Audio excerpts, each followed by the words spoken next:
Australia took what it wanted and did as it pleased in the first two tests of the summer. He's there, he's beaten his bowls, and Australia wins the test in Perth. And he's edging, and Carey pouches his sixth. Australia rout the West Indies at Adelaide Oval. While lacking in competition and tension, there was no shortage of milestone and accomplishment. Labuschagne drives through the offside. On to 200 he goes. With him now, forward running the ball to points. Steve Smith is inevitable. A double century. It drives straight through the field. What a proud moment in South Australian sporting history this is. Let's rip. Return catch. The most test wickets at this storied venue. For the home side, they should feel well prepared and ready for the main event. Stark bowls, and the keeper's bowled straight through him. One of the crease once more. Labuschagne driving straight. Lovely shot. Lifting up into the outfield. Stark coming in. Great catch. Bowls. Kawaja drives. Ever so stylish. It's the first meeting of old foes since a rancorous series degenerated into the infamy of sandpaper. A conversation being had between umpire Long and Cameron Bancroft. Now, there's some footage on the screen which seems to have provoked the conversation between the umpires. I saw an opportunity and tried to change the ball condition. The leadership group knew about it. We spoke about it at lunch, and I'm not proud of what's happened. This was not an isolated incident. It was the deterioration of a win-at-all-cost culture, and finally they crossed the line into the truly dark and illegal art of ball tampering. I want to sincerely apologise for betraying your trust in me. I'm sorry. As captain of the Australian cricket team, I take full responsibility. Think about who you're affecting. You're affecting your parents, and to see the way my old man's been, it hurts. South Africa is a formidable and hostile opponent, adept at causing Australia discomfort on these shores. Edge, and taken comfortably. And that's the third for Australia. This is a tough morning session for them. Oh, handy start. It's better than handy. He's gone. Unbelievable this from South Africa. I'm embarrassed to be sitting here, to be honest with you. It's billed as the clash of fearsome pace attacks. Stark in over the wicket. Oh, is that Edge? There's a noise there. Bharat. They can't hold him. Edging, caught it going. 3 in the over for Scotty. That is brilliant stuff from Norkia. Plays bowls. The captain gets through. It's Marco Janssen, the 6'8" beanpole. And adding to the magnitude of the moment, these teams meet as they occupy the top 2 places in the World Test Championship standings. The whole squad have been really composed. Just feel like we've given ourselves the best chance. We've kind of jumped in and out of plans when we've had to, but it feels like we've got a really good method. It's not just going to happen. We're up against 4 bloody good fast bowlers and an equally brilliant spinner, which is what kind of Test cricket is about. You know, you want to play against the toughest. A 3-test series beginning in Brisbane. It's Australia versus South Africa at the Gabba on SEN Test Cricket. Stark is over the wicket at him. He's bowled him! It's the taken! It's a movie script. He bowls. Green advances, picks him up over mid-wicket. He's wrapped on the pad. They're up, he's out. That is Test cricket at its finest. For Host Plus, an industry super fund for all Australians. Welcome to SEN Test Cricket. Saturday is a sellout at the Gabba. The day is hot. The rivals are fierce. The pitch is green. The pitch is green. And there's a sense that the bowlers will be hunting batters throughout the day. The start of this Test series, the main events of the Australian summer, Australia and South Africa. Gerard Whateley with you. Simon Katich is with me. Hello, Simon. Good morning, Gerard. Good morning to all our listeners. What a great sense of anticipation that wasn't there in the previous 2 tests. Yeah, it certainly wasn't. It was one-way traffic in those first 2 tests against the West Indies. They were seriously undermanned, but this South African attack that's come to these shores is filled with variety, it's filled with pace, and it's filled with skills. And the king of them is Kagiso Rabada, and he is one, I think, the 5th all-time. He's the 5th best all-time when it comes to strike rate in Test cricket, 40.2. And he's played 55 tests now. So exciting to have him back on these shores. But the big challenge, I think, is going to be for both top orders, both top 4s. they're the ones that are going to be seriously challenged in this series. We're lucky as we travel through our test summer that we can tap into such local knowledge. Legendary Australian wicketkeeper, a big part of SENQ here in Queensland, Ian Healy. Heels, great to have you as part of it. Good morning, Gerard. G'day, Cato. It's lovely to be here. And you talked perfectly about they go hunting these top orders. They better shoot straight because they've got about 2 or maybe 3 hours to get it right. If they don't find their lengths on this green pitch, they could be in trouble and in for a long game. So it's very rare you come to an Australian test ground and it's hard to see which strip is the test pitch. It's very New Zealand. Have you ever seen a test pitch as green as this at the Gabba?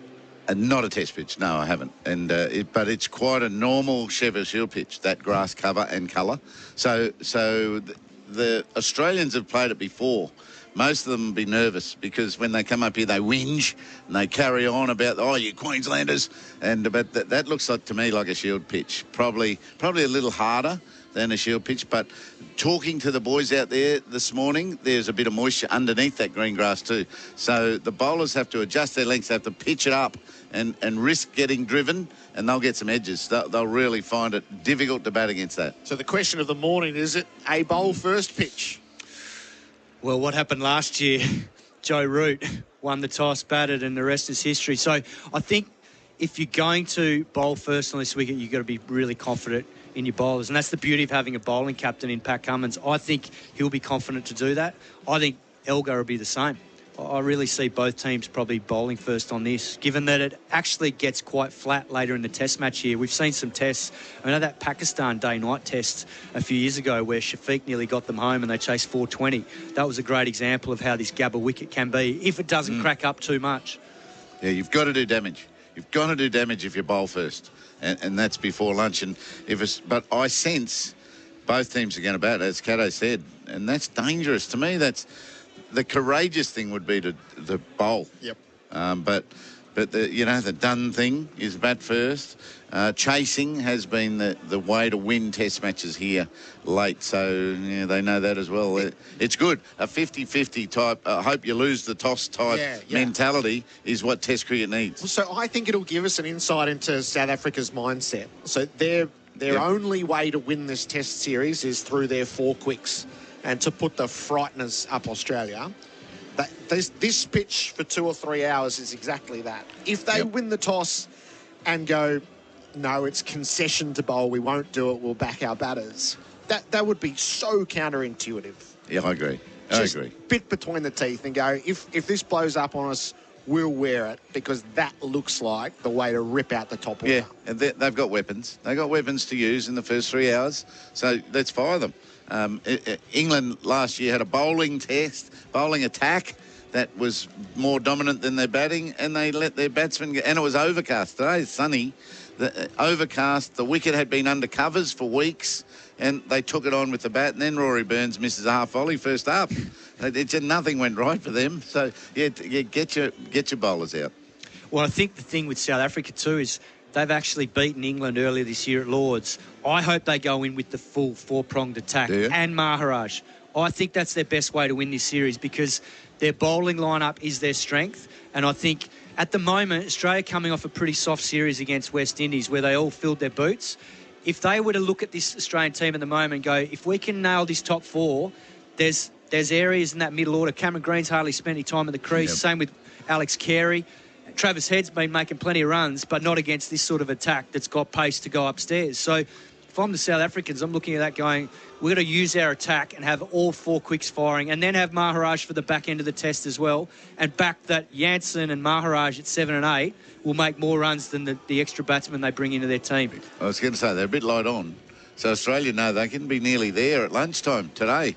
They get 3 wickets and have a 20-minute period at their 4th, even if they don't get it. They're well into South Africa's. But I sense Australia are going to bat. I'd bowl. Yeah. Ian Healy and Simon Katich, part of our call team for Bundaberg Ginger Beer. There's so many ways to play with the series. One is the historic relationship between the two teams. So that idea that, well, in bilateral cricket, there's no pairing like it. South Africa are so good on these shores. They've won the last 3 series here, which runs absolutely counter to every other trend. and Australia have been good over there. So you've both experienced it. And you played 12 tests against South Africa and rather memorably hit a 6 to win a thriller at Port Elizabeth. A lot of people say that they love that 100 I scored that day. I made 10. Yes, good shot. These are two very determined sides, I'd imagine, in this series. That they're ready for each other.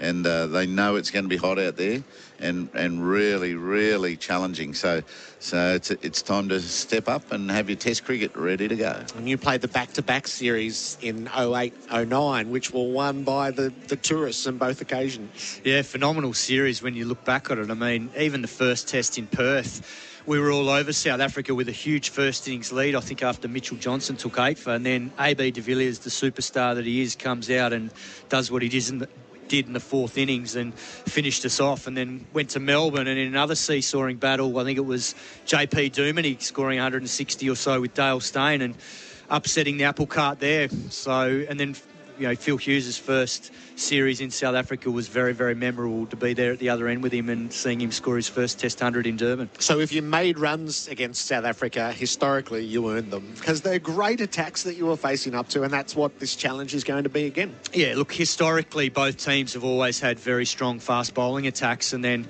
you look at those teams through those sort of series, and both teams, I mean, Mitchell Johnson was probably at the peak of his powers, you know, breaking Graham Smith's gloves in that series, or hand in that series, and then obviously the South Africans had Steyn, Morkel and Ntini, so there's some very good fast bowlers on show.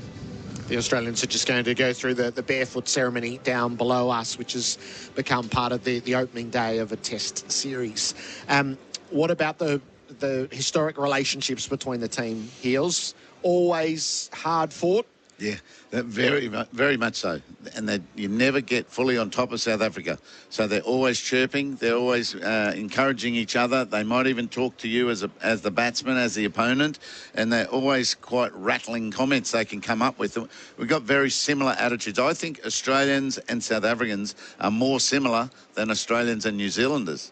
You know, that they're right into you. They know how to ruffle you up and how to rattle your mind. So I'm sure that nothing's changed there. Dean he's pretty proud of what this South African side is achieving under his leadership, and he speaks the right words. So let's just see if that batting can stack up as well as they'd hope.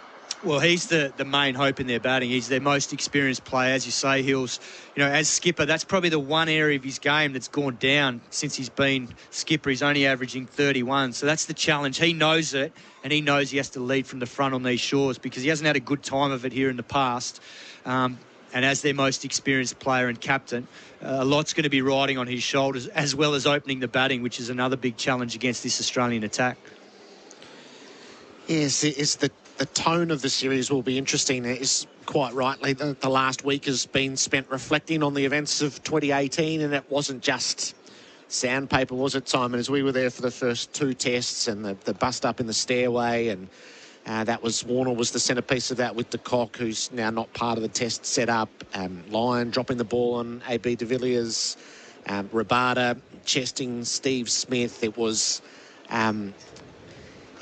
as ill-tempered cricket as I've ever seen, and then it obviously and what was going on with the crowd taunting Dave Warner and his family, which was a part that mustn't be forgotten in the documentation of it. And there was a siege mentality that set in, and they all lost their minds by the 3rd test. Yeah, it's quite remarkable when you think back to 2018 and we were there. I mean, I never forget that Durban test, and we talked about it at the time when de Villiers got run out. That's when the fuse got lit, and that's what I think we remember it for being, because there was no need for that to happen. It really sparked the South Africans into gear. Even though they got steamrolled at Durban, they then went to PE, and what does de Villiers do? He gets a match-winning 100, and then every time he came out to bat, I'll never forget, we talked about it on air, he's going straight to the umpires, and he's saying, have a look at Warner at mid-off, keep an eye on him, keep an eye on him. What happens? Australia get pinged in Cape Town, and the rest is history. And what was interesting this week was hearing Khawaja and Sean Marsh come out and say they were never part of the investigation. That just sums up the whole process from Cricket Australia's perspective, the fact that you got senior players on that tour that were never part of the investigation. Amazing. Yes, it is amazing. So it will never I can't imagine that it heals in the short term. The interesting part, the dynamic, so a lot of the Australian players are here, but the critical mass of the South African team is not. So it lives in, I think it lives in the book of Faf du Plessis. Imagine if he was here, how explosive it would be, what he's carrying. But it doesn't feel to me like this South African team's hearts would be truly in it if they went down that path with Australia. Well, there's a couple of the players that are still involved. Obviously, Rabada, Maharaj, Elgar. But as you say, Gerard, most of the players have moved on. And that's the exact sort of wording that the Australians have used all week. We've moved on. And that's all they can do. But it's obviously reared its head again after what happened with the David Warner hearing last week. And it just highlights how much that whole process was mishandled in the first place. Wasn't dealt with the right way. And they're still lingering now, 4 years later. We were very tired, weren't we? The Australians were really tired, which enabled them to get cranky too quick. They were overreacting to a lot of things, and it was no good. Then it was handled badly. I hated them going to the airport, leaving South Africa, getting jostled like, drug dealers or something. They weren't dressed well enough for my liking. They didn't have their Australian suits on, and they should have been flanked by Australian Cricketers Association boss and the Cricket Australia boss taking them there. They've paid a really high price, and it's done. Those are quotes that in our opener just now, I can't remember Steve Smith saying that. Right. I take full responsibility as captain. Right? My take on it was he didn't know what was going on. He sort of asked a question of Warner and Bancroft and said, what are you doing? And then said, tell you what, I don't even want to know. He walked away. That's what I thought. And now he said the leadership group knew. Yes. What? We don't know that, do we? Well, then they denied it, and that was the mess of...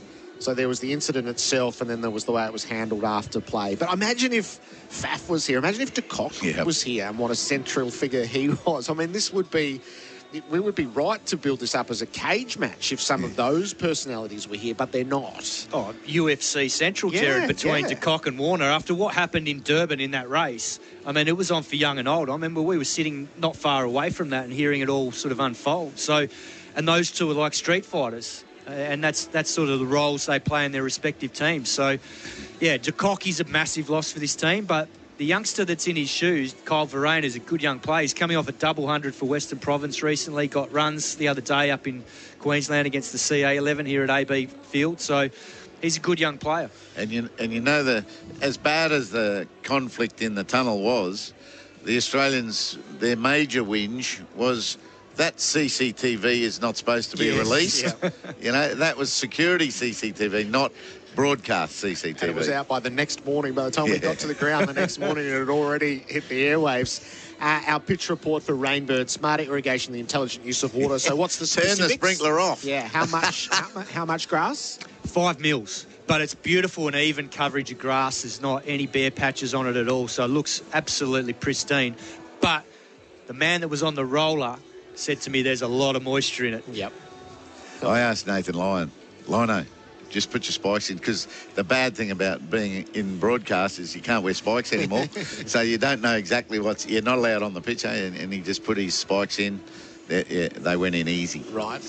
And our weather for Rainbird, smarter irrigation, the intelligent use of water. It's 23 degrees at the Gabba right now, heading for a top of 27, and it is supposed to be mostly cloudy.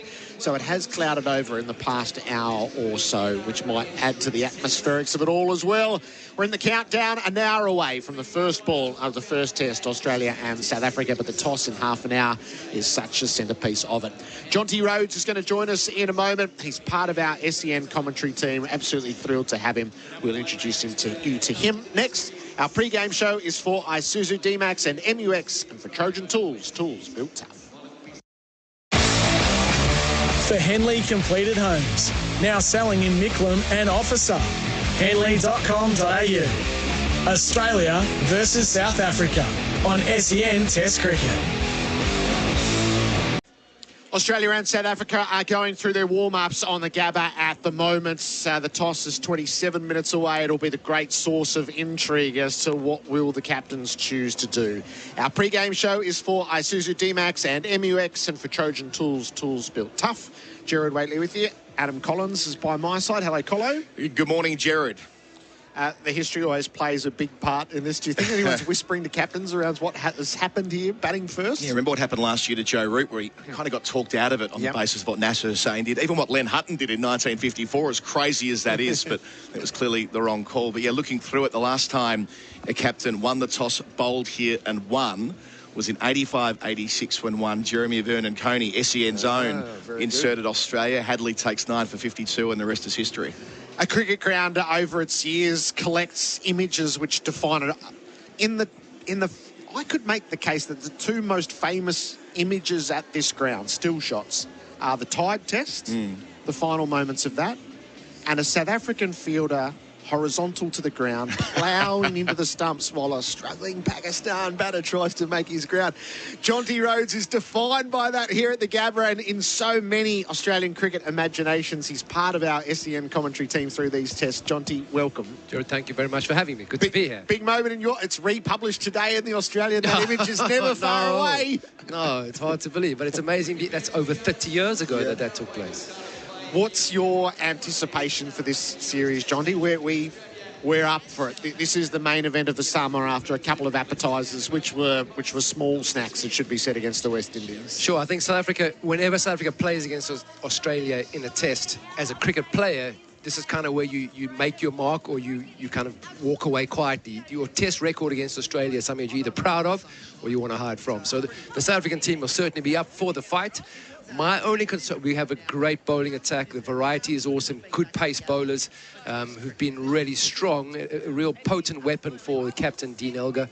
But the only concern for me is the batting lineup. There's not a lot of international experience. Some experienced players. They're not all youngsters by any means, but they don't have a lot of international experience or bulk of runs behind them. So hopefully, just the fact that they understand their own games, they'll adjust to conditions, and they'll certainly stand toe-to-toe with the Aussies. Are you sitting here hoping that they bowl first? Well, it will be interesting because, as we heard, I mean, history says you get out there and you have a bat. But I'm hoping South Africa has a ball first, I must confess. How good is this bowling attack? You've played in great bowling attacks. We've every time you make runs against South Africa, you've earned them historically, and that's clearly going to be true here. I think from a point of view of variety, I never played in a team. All we had, Brett Schultz was a bit of a tear-away, fast left-arm, quick bowler, really quick, very aggressive. But, other than that, Alan Donald, good pace. Sean Pollock hit great areas. He started out really fast and had an ankle operation. And then he just bowled fantastic line and length. Kept me busy in the backward point area. But I think what we got here with Rabada and Gidi, Henrik Nokia, sheer pace, and then also with Marco Jansen, the left arm, tall, lanky, really lanky, big wingspan, also bowls good areas. So, and then you throw in Kesh Maharaj. I mean, Keshav Maharaj has done really well in Test cricket for South Africa, a bit of a foil to all that pace coming at you, and he's had a fairly good time with the ball. So looking forward to seeing the variety that South Africa has, not just the pace, because I think often if you get to this sort of green wicket as a fast bowler, you get a bit tempted to run and try to bowl too short, too quick, as opposed to getting it up, let the wicket do the work for you. And on a batting front, is South Africa sort of between generations? It's interesting because they've, the team that went to England, the last time we played a Test series was August, September in the UK, and the number 3 and number 4 batters that we had then were Keegan Peterson and Aidan Markham. Neither of those two are in the team, so same opening pair. The captain, Dean Elgar, a real gritty batter, and the only other sort of grinding batter that we have in the lineup would be Temba Bavuma. But, he's coming up, he's probably up to bat number 4. We've got Van der Dussen, who's a good stroke maker. He's in decent form in the warm-up match. He got a 90-odd. And then young Carl Verheyen. Verheyen is a talented youngster. He's a keeper batter. So it takes a bit of pressure off, because if you're an out-and-out batter, you kind of have to perform. You have to score the runs. When you've got another sort of string to your bow, it takes a little bit of pressure off you to perform, day in and day out. But with the lineup that we have, his contribution is going to be really important at number 6. It feels like centuries have been an issue for South Africa. Elgar's got 13 of them, but you go down the list, there's only 4 collectively across Rassie van der Dussen, yet to get one. That's a good example of a player who's been capable, but yet to really break through. So contributions, but not match-winning contributions as yet. I think it's been a case of they've been not a bad unit. They've batted fairly well together without anybody standing out. I mean, if you look at the names, we don't have any world-class world beaters who people, your opponents will look at and say, we've got to deal with this guy, or if he gets in, you know, we're in trouble. So I think from that point of view, they've managed to gel well with partnerships throughout, but without anybody, and that is a big concern because, you know, first-class cricket, you also look at what's happening back in South Africa in the domestic structure. The averages of these guys are not massive either. You know, they're not in the high 40s or even into the 40s. So that for me is a big concern because we get starts, 20s and 30s, and then we don't kick on. With the exception of Carl Verena, who a lot of faith has been shown in today, the wicketkeeper batting at 6. He's got a first-class average in the 50s, a great record early on, replacing Quinton de Kock. So a lot will hinge on him at 6. Yeah, he's also, he's a really, I think, with Temba Bavuma, his strike rate, he's somebody who is quite hard to dislodge. He doesn't rotate the strike as much, so he kind of slows things down. So you want, not aggressive stroke players, but you certainly want guys around him who will keep the scoreboard ticking. Because if you don't go anywhere in a test match, it just doesn't help. Batting time, it doesn't do anything for the cause. Jonty, can I give you a little taster? As while we're on radio together, we get real-time feedback from those who are listening, from cricket fans right around the country and around the world. So my son is named after Jonty Rhodes, says he's my second favourite cricketer ever. His mother drew the line at calling our son Don. He just turned 21 years of age. What is your relationship like with the Australian public, Jonty? Are you aware of it? It's actually interesting. I mean, I obviously do a lot of work still in India. And then, you know, my wife and I, we have 2 children born in India. And our daughter's actually named India. So I get a massive, you know, love from the people there. But in Australia, you know, I haven't been back in Australia for quite a while. So it's amazing to be back here. I've always enjoyed, you know, the competitive nature on the field and then the banter off it. You know, in South Africa, we sort of were accustomed to 6,000 or 7,000 people turning up if we were lucky on a day in Test cricket. And to see the crowds that come here, it is awesome. And you feed off that as a player. I mean, I've never been worried or intimidated by the crowd. I've always let that sort of build the energy in me. And I had a bit of energy to spare. So that rapport with the Australian public has been something that I've really missed because, as I said, I haven't been back to Australia for quite a while. I think you'll have a great few weeks, and we look forward to sharing that with you, Jonty. Thanks a lot. Cool. Jonty Rhodes is part of our broadcast team, our experts for Anaconda. Hit summer for 6 with Anaconda's 10% price beat guarantee. We'll set the stories of this series up for you with Bharat Sundaresan and Pete Lalor coming up next. Our pre-game show is for Isuzu D-Max and MUX, and for Trojan Tools built tough. Indian Test series over the last few years, but I think South Africa's always played a similar style of cricket to Aussie cricket. So at times you see it combative, but you know, just in terms of skill-based, you see similar fast bowlers, you know, similar kind of batting lineups really. So I think that's why it's always been such a tightly fought fixtures, and I think this one will be the same. Pat Cummins, the Australian captain, yesterday with Bharat. Our pre-game show is for Isuzu D-Max and MUX, and for Trojan Tools built tough. There are storylines everywhere to set this series up, not the least of which a pitch that you can barely detect out on the centre square. Pete Lalor is the chief cricket writer from The Australian. Hello to you, Pete. Hello, Gerard. Thank God they put the stumps in and marked those white lines, or we wouldn't actually be able to detect where the pitch is. I say that with almost no hyperbole. No. I have never seen a greener deck at the Gabba.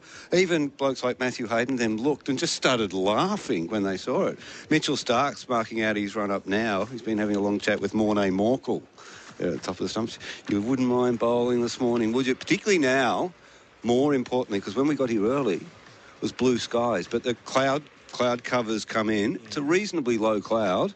Looks like it's going to stay all day. Yep. Them there are bowling conditions. They really are. Bharat Sundaresan from Crick Buzz, part of our broadcast team for Bundaberg Ginger Beer. Bharat, hello. Oh, morning, Peter. Morning, Gerard. You're right. If ever you wanted to bowl first at the Gabba, these are the conditions you would ask for. They have the green mamba over in Kingsmead and Durban, don't they? They take a lot of pride in it, the South Africans. But this looks like a green mamba. And also, Gerard, if Australia look at that batting lineup that South Africa has, as Jonty Rhodes was saying before me as well, it is a problem. I mean, let's face it. It's in a way, there's Dean Elgar, and then a bunch of middling first-class averages, guys who've come into the side, Arvia and even Wanda Tusen, who's, like, you know, has this reputation about him. But they've really not taken the longer format like the way by storm, or averages in the mid-30s don't make for great reading. It's a good point, Bharat. I think, well, the two of the batsmen have had experience against Australia. That's Dean Elgar and, of course, Teva Bavuma. In the top 6, they've got 16 Test match centuries between them. Yeah.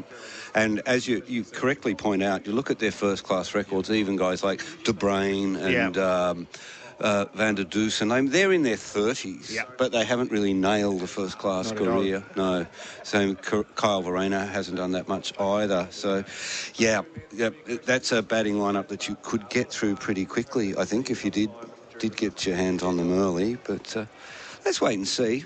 I'd still like to see the Australians bat out there. It sets the story up better, doesn't it? Because we're just watching David Warner wandering around the pitch out there now.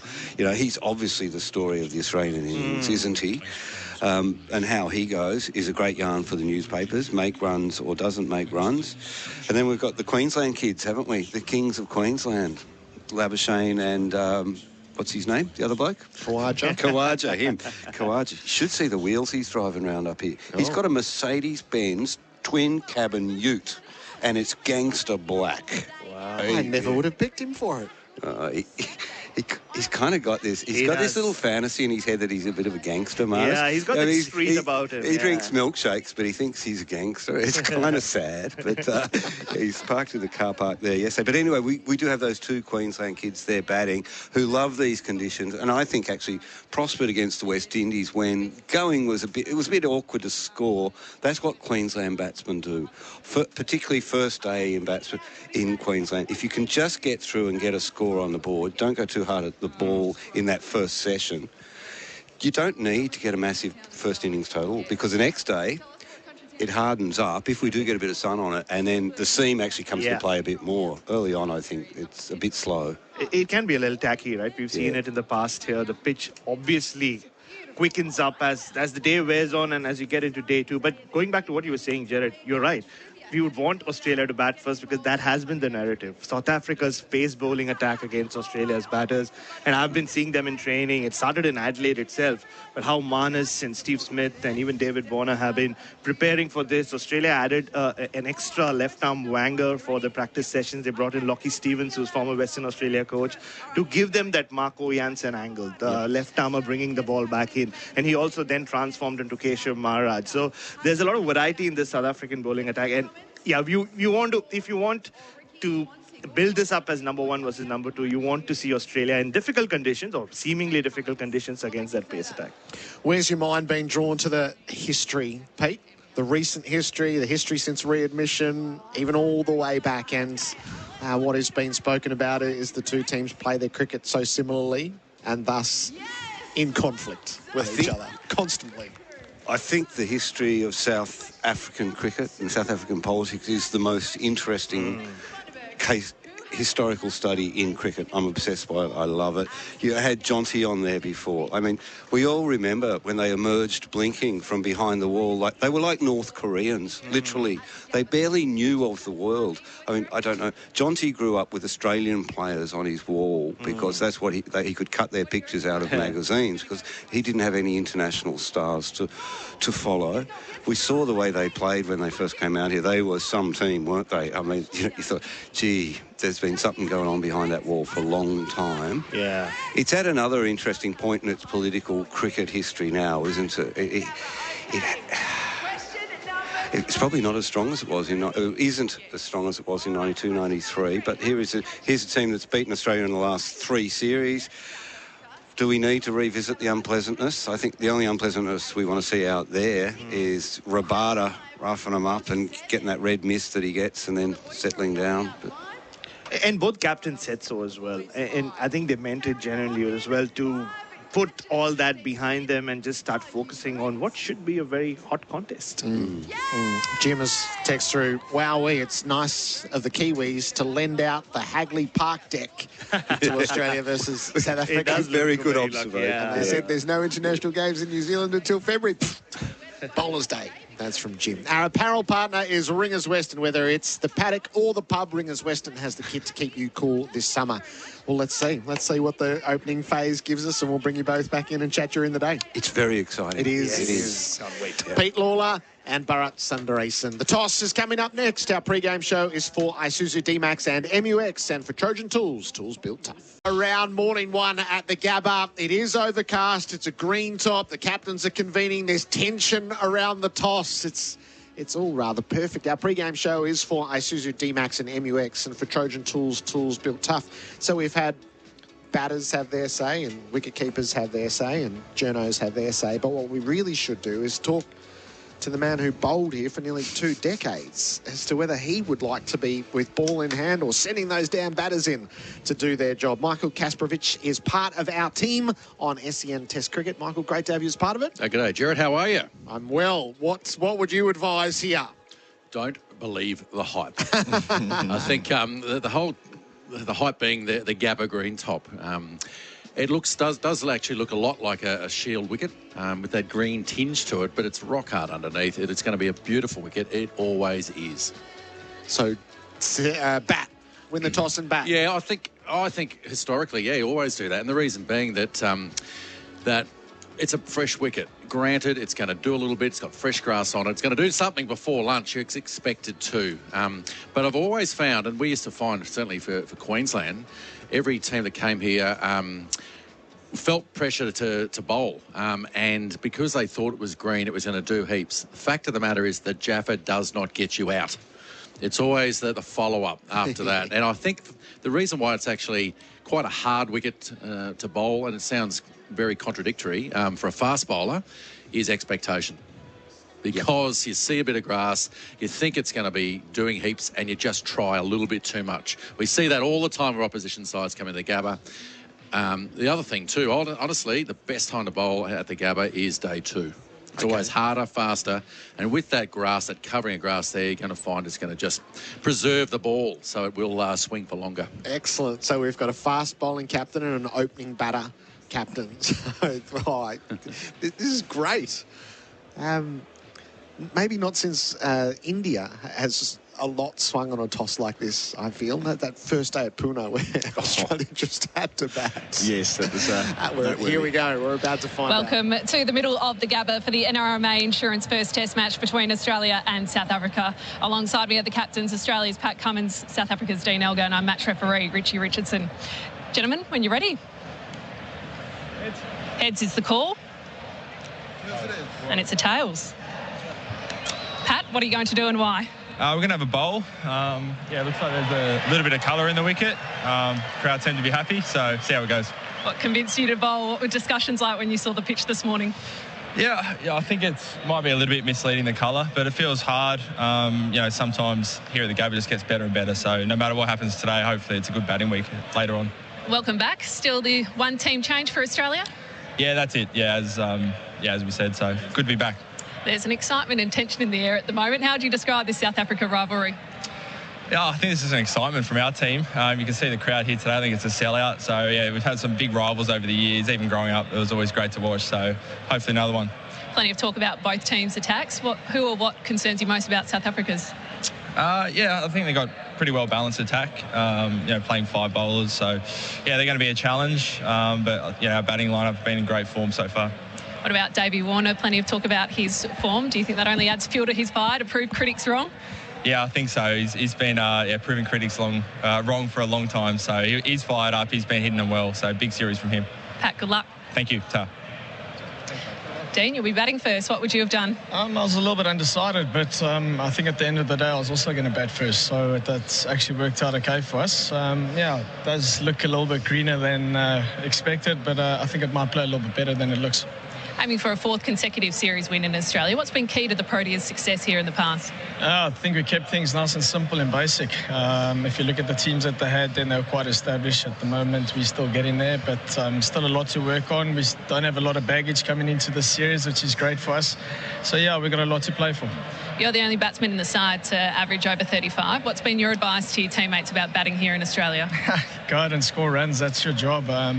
Yeah, the messages have been pretty clear and decisive to everyone. And yeah, we know that with the bat we've been a little bit under par. And yeah, again, another area that we can gain a lot more confidence. No doubt you've studied Marnus Labuschagne, scored more than 500 runs in 2 tests against the Windies. How do you plan on containing him? Yeah, good for him. We've got some serious bowlers to contend with as well. So yeah, it's going to be a good contest either way. I think it's going to be a proper test series as well. Dean, good luck. Thank you very much. So Australia have won the toss and elected to bowl first. So the test comes for South Africa's top order. They have, in the middle order, gone for Zonda rather than De Bruin. So Zonda's going to play his 3rd test. So Dean Elgar and Cyril Arvea at the top. Rassie van der Dessen. Temba Bavuma, who we know at 4. Then Kea Zonda wins the battle at 5. Kyle Verreynne is the keeper at 6, the all-rounder Marco Janssen, and then Keshav Maharaj, Kagiso Rabada, Anrik Nortje, and Lungi Ngidi. So Zonda over De Bruin was probably the less favoured way. Yeah, I think so. No, the way that Zondo came into Test cricket, he was a concussion sub in his first test in against Bangladesh earlier this year. Got an opportunity at the Oval in the final test. It ended in 2.5 days. It was Test cricket in fast forward there to finish that series. Double failure there and looked at sea largely. So I'm surprised somewhat, but they're light on for options, Gerard. There you go, the fast bowling captain, bit between the teeth. Oh, look, there's nothing wrong with that. I think I'm really looking forward to the Australians bowling first here too, meaning that they understand the length. That's the most important part for the bowlers here. And when I talked about the expectation of trying too hard, I think the style of bowlers we have, certainly with Cummins, we've also got Boland, but also Mitchell Starc being able to swing it. That's what's going to be exciting. I think we've seen that a little bit of green tinge on the pitch means that the ball will stay fresh. It'll stay fresh for a while, as long as they hit the seam, of course, and it should be swinging. So Test cricket historically is all about getting early wickets on the fresh grass. And so for South Africa, their key is just getting to lunch with minimal damage. It's only the 8th time Australia's won the toss and elected to field first in a test match since the test you played in at Edgbaston in 2005. There was an aversion to it for a number of years after that. But, Gerard, the last time they did that, it was at Melbourne last year when they won by an innings inside 2.5 days. Yes.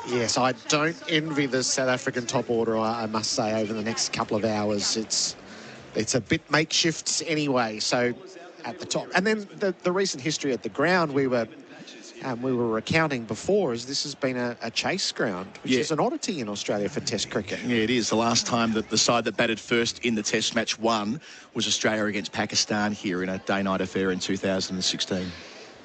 So there has been a sense. And look, bowling first, batting first at the toss is a separate question to that, but it kind of bolsters Kasper's point from before that it tends to be a surface that improves as you work your way through it. Yeah, it definitely does. And I think even like Shane Warne used to talk about the Gabba. He loved bowling at the Gabba because of the bounce that he actually got.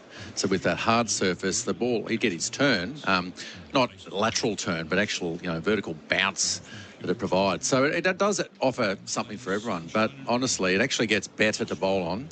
I think and truly believe, that day 2, that's where it's at its peak, which with a good batting performance by South Africa here in this first innings, it set things up nicely. What's the opportunity for Australia's attack to get on top of an unestablished South African top order and set a tone maybe through the first 3 hours that could last 3 tests? Oh, that's why they won the toss. They backed their bowlers against, obviously, the South African batting lineup. But the key is your length. You get carried away with just seeing the ball going through. And as I said earlier, just trying a little bit too much. You can, and this is the trap for opposition sides when they do come to Brisbane, is looking to drive the ball through covers. That little bit of extra bounce, with an open cover, it's always a nice big gap through there. Not only off the front foot, it opens up the edge for going through the slips court and bring them into play, but also off the back foot. You find a lot of opposition batsmen come here looking to drive off the back foot, and that extra bounce does actually cost them in the end. All right, so Australia has won the toss and sent South Africa into bat. It is overcast in Brisbane. There's a good tinge of green to the pitch. The Stormtroopers are in ahead of the first ball. So we're setting up the ceremonies to follow, and then we'll get down to the business of this test series. Michael Kasprowicz is part of our broadcast team. Adam Collins to share the calling duties for Bundaberg Ginger Beer. We'll bring Ian Healy in shortly, and Simon Katich for the first ball. Our pre-game show is for Isuzu D-Max and MUX, and for Trojan Tools, tools built tough. Australia's apprenticeship and employment experts. Visit megt.com.au today. At the end of the day, that's cricket. You know, journalists have to write their own opinion pieces, and they're entitled to that. But every summer I'm used to it. It's the same old. So for me, it's rocking up here, applying my best attitude. And when you come here and you look at a wicket like this at the Gabba, it always presents itself nice and green. But generally, you know, plays quite slow day one. But you just got to mentally prepare for that. And you know, I'm ready for it, and I love it. Dave Warner on Fox Cricket a little earlier on. He won't be batting at the start of the day, at least. Australia has won the toss and sent South Africa into bat. Our pre-match ceremonies are a couple of minutes away. Ian Healy is by my side. What did you think of the Australian skipper doing that? Yes, I think it was a courageous move, really, because it can backfire on you. But he's backed his bowlers. They've got an attack that should adjust their length. You've got to pitch the ball about the 4 to 5 metres from the stumps. So if you take 5 steps from the stumps, that's your length that they need to hit regularly. It'll swing, it'll seam, and the South Africans have got to really show some guts. It's got to be a really tough dour session by them. They've got to leave the ball well. They've got to look for anything that's shorter than that 5 metre mark, because it'll sit up and be able to be cut, pulled, and if they over pitch it, looking for that 5 metre length, they can drive it as well. So they've just got to be really sharp. It's a sellout this Saturday. The Stormtroopers, who are inclined to arrive a little bit later than the first ball, they're in. Yes, you don't want to miss the start of this series. No, this session is going to be a ripper. And, you know, Stark can't get any better than last year. You know, big swinging half volley on leg stump, knocks over Rory Burns, and England are under pressure for the rest of the summer. Yep. So that's what can happen. So let's see if South Africa are known for their grit. They're known for that guts when they need to just bunker down and not play too many shots. So let's see if they can do it today, because it won't be easy. I think Boland's length might be something to look out for, because he hits that length time and time again. So, you know, see if he can have another day out. What's the build-up in the town been like for the test match, Heels? And obviously day one being a sellout's a pretty good measure of that. But once again, I think it's been quiet. I was with a whole group of blokes yesterday, and they didn't know it was on. So it hasn't been widespread, but the cricket world certainly knows about it because of the ticket sales. So, yeah, I think... and then this morning, a lot of texts have come into my phone saying, we're ready to go, this is going to be a beauty, you know. So it seems to be a bit mixed. I don't know. I don't know what's happening in cricket. You know, a lot of people are missing the promotion of cricket for some reason, and yet the crowds are okay.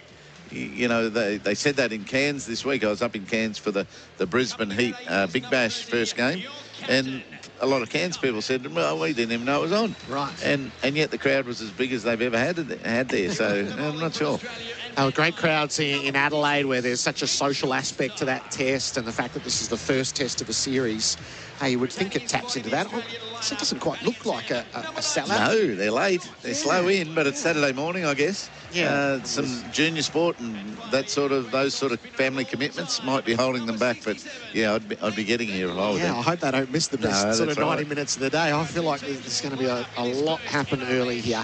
Part of this ceremony, the top brass of the Queensland Police Force are here. The horrific tragedy at the start of the week, as bad a shooting as Australia has experienced in recent times, with law enforcement, as that's going to be acknowledged and commemorated in this ceremony as well. And I imagine that would have just sent shockwaves through your community. Yes.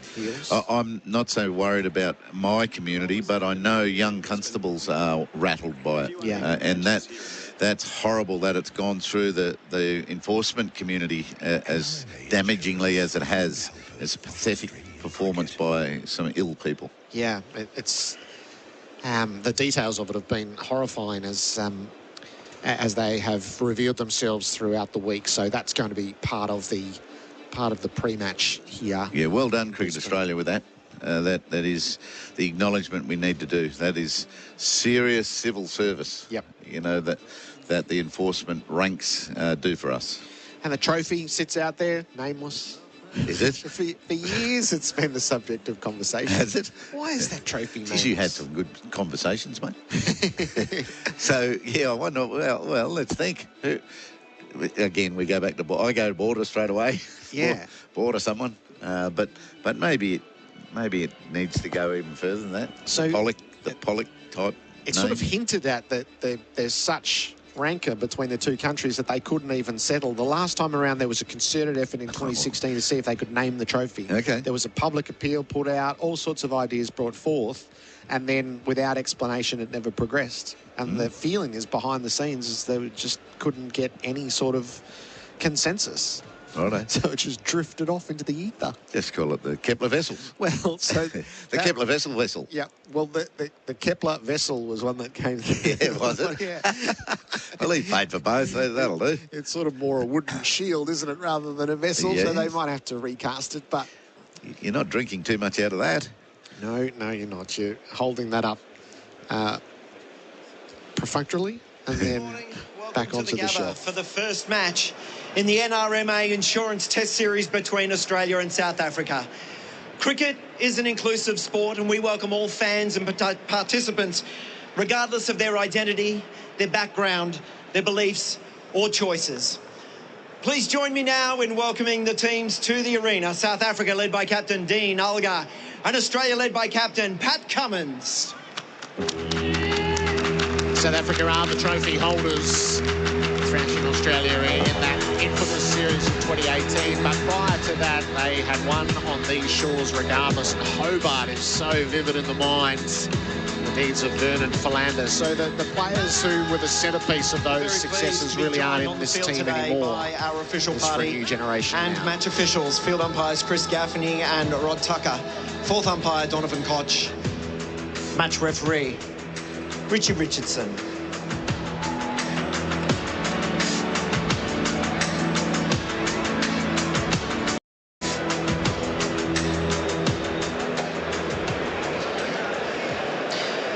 Earlier this week, our nation was shocked and saddened by the tragic events that occurred in Queensland's Western Downs. Cricket Australia and Queensland Cricket extend our heartfelt condolences to the families, the friends, the colleagues, and all of those grieving the tragic deaths of Queensland Police Constables Matthew Arnold and Rachel McCrow, and Mr. Allendare of the Wiambla community. Today we are joined by members from the Queensland Police Service, Commissioner Katarina Carroll, APM, Inspector Wayne Clayton, Senior Constable Jake Buchholz, Senior Constable Melissa Gibson, Constable Bree Trost, Constable Matthew Herbert, and Constable Freddie Hartigan. These members stand together today to pay tribute to their colleagues and the community they serve.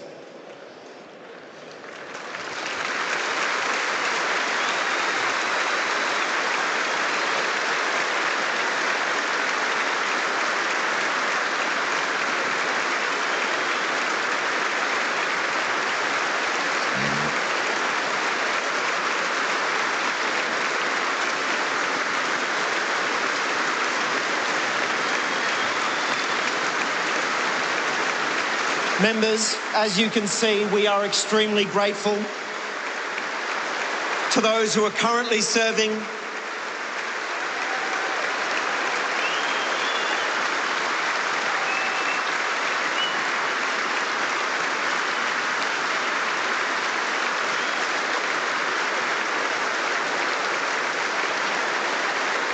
extremely grateful to all those past and currently serving in the Queensland Police Service and across the country who bravely put their lives at risk to protect our families in the line of duty.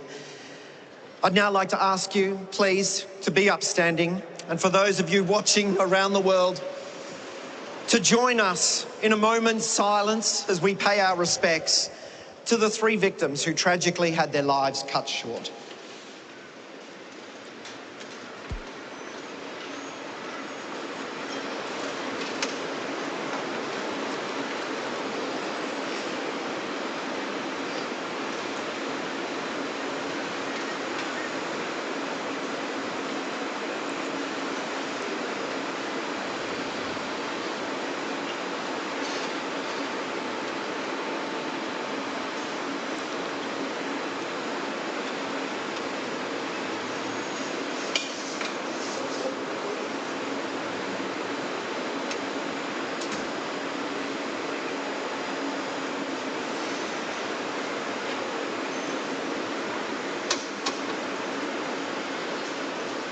Thank you.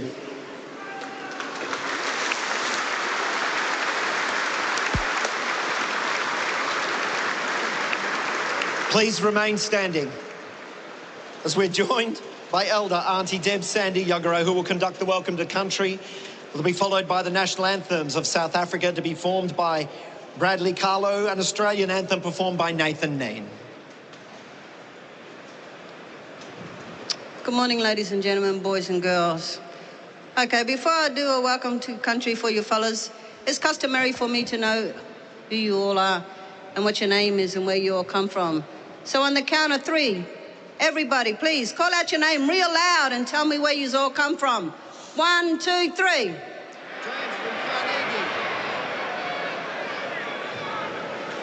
Jinga Walla Walla, Goodna, Mugwai. On behalf of the Yagara people here of the Great Southeast, we Boka. I welcome each and every one of you here to this sacred place on which we meet and gather today and stand.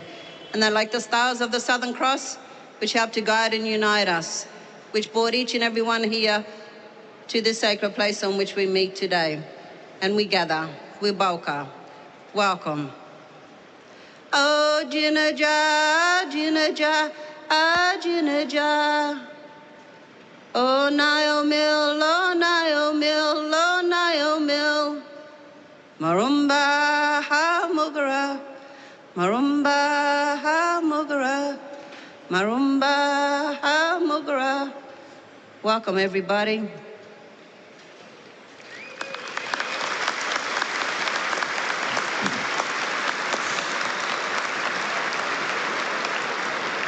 And to the families and the families, and to the courageous neighbour who lost his life, our heart's-ear condolences here from the Yagara people here of the Great Southeast, to all those who were served, and to the family members.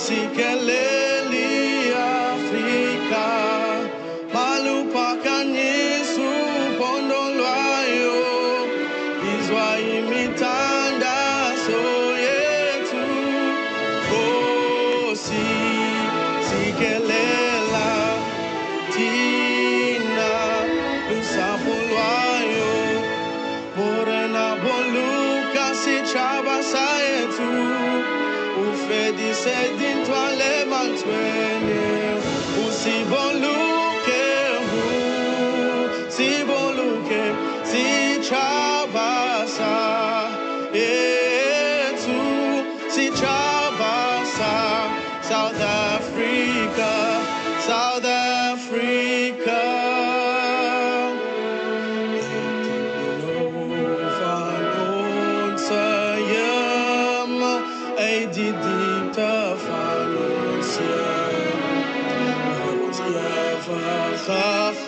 Berdes, waar die kransen antwoord hier.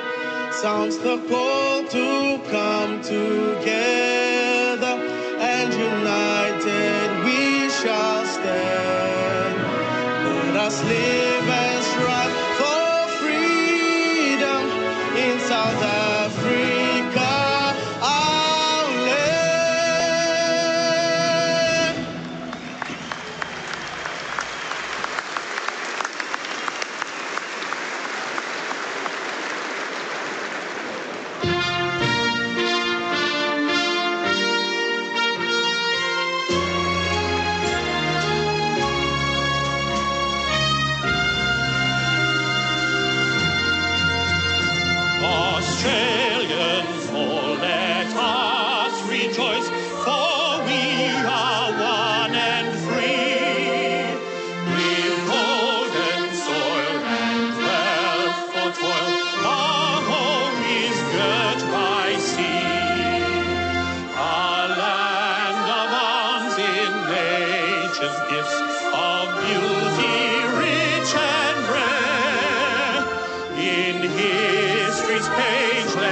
It's a deeply moving ceremony in front of a big crowd at the Gabba ahead of the first ball of the series, Australia and South Africa.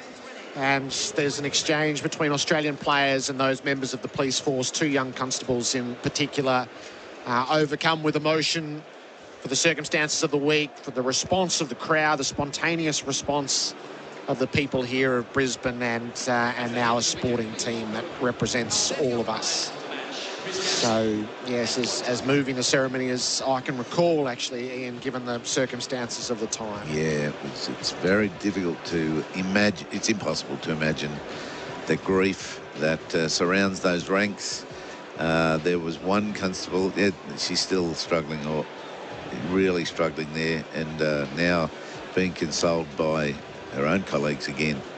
But the Australian team were all over them. They went straight to them and hugged Katarina Carroll, our police commissioner, and great respect when the crowd stood up. They clapped. There was one of those 60-minute claps, wasn't it? That normally you do in celebration, but this is in commiseration, and the crowd stood up. It was beautiful, beautiful. So the Australians warming up down below us, the fast bowlers, to get the first crack at this series. The session is for MEGT. Build your best workforce with MEGT.com.au. Simon Katich, welcome back in. Good morning, Gerard, Heels, and all our listeners. What did you think of Pat Cummins' decision?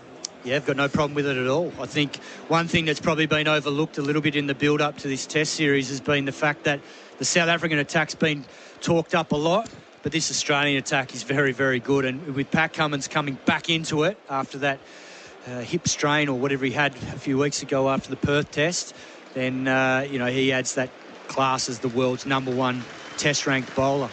It's a bit of go-get 'em as Pat Cummins finishes his address and they step over the rope, touch the flag on the way out to the middle.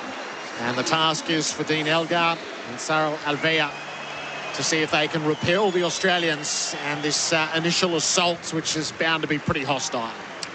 Look, it certainly will be. It'll be interesting to see whether Pat Cummins takes this new ball or whether Scotty Boland gets it. But we expect Mitchell Starc to swing it away from both these left-handers early on. Expect he'll be bowling a full length on this green wicket, seeing if he can bring Alex Carey and the slips into play. But it'll be interesting to see who's backing him up at the other end. It will be. I'm hoping that there's a helmet out there. I can see the helmet. I'm hoping there's a short leg, because that a little bit of seam in, like potential of swinging it away, but a lot of potential for seaming it in, and you don't need to see an inside edge balloon to no one. So there'll be pressure right around the bat. They rarely have a bad day, do they, these Australian quicks? Sometimes they don't get wickets and run through teams like we think they're going to, but they don't have a bad day. Yeah, spot on. They're just so disciplined. And we saw that last test. I think Scott Boland went wicketless in the first innings, but he went for less than 2 and over, so he built up pressure at the other end, and the rest of the attack jumps on the back of that pressure build-up. He's going down to fine leg, so see what sort of response they give him. The new hero, the cult figure of Australian cricket. Fine leg. Where's Paddy? Yeah, he's so up he here. stays up at mid-off, typically. I thought he was out today. He walked out on the ground and warm-ups with a backpack on. I'm thinking, what's he got a backpack on? And then I looked down and he's in shorts. He's got an ankle strap, so he's ready to go, But yeah, it was interesting. I wonder what was in his backpack. Sun peeking through at various stages. It is heavily overcast. It's 25 degrees, heading for a top of 27. The weather is for Rainbird, smarter irrigation, the intelligent use of water. What do we want here? A half volley outside leg stump? like the first ball last year.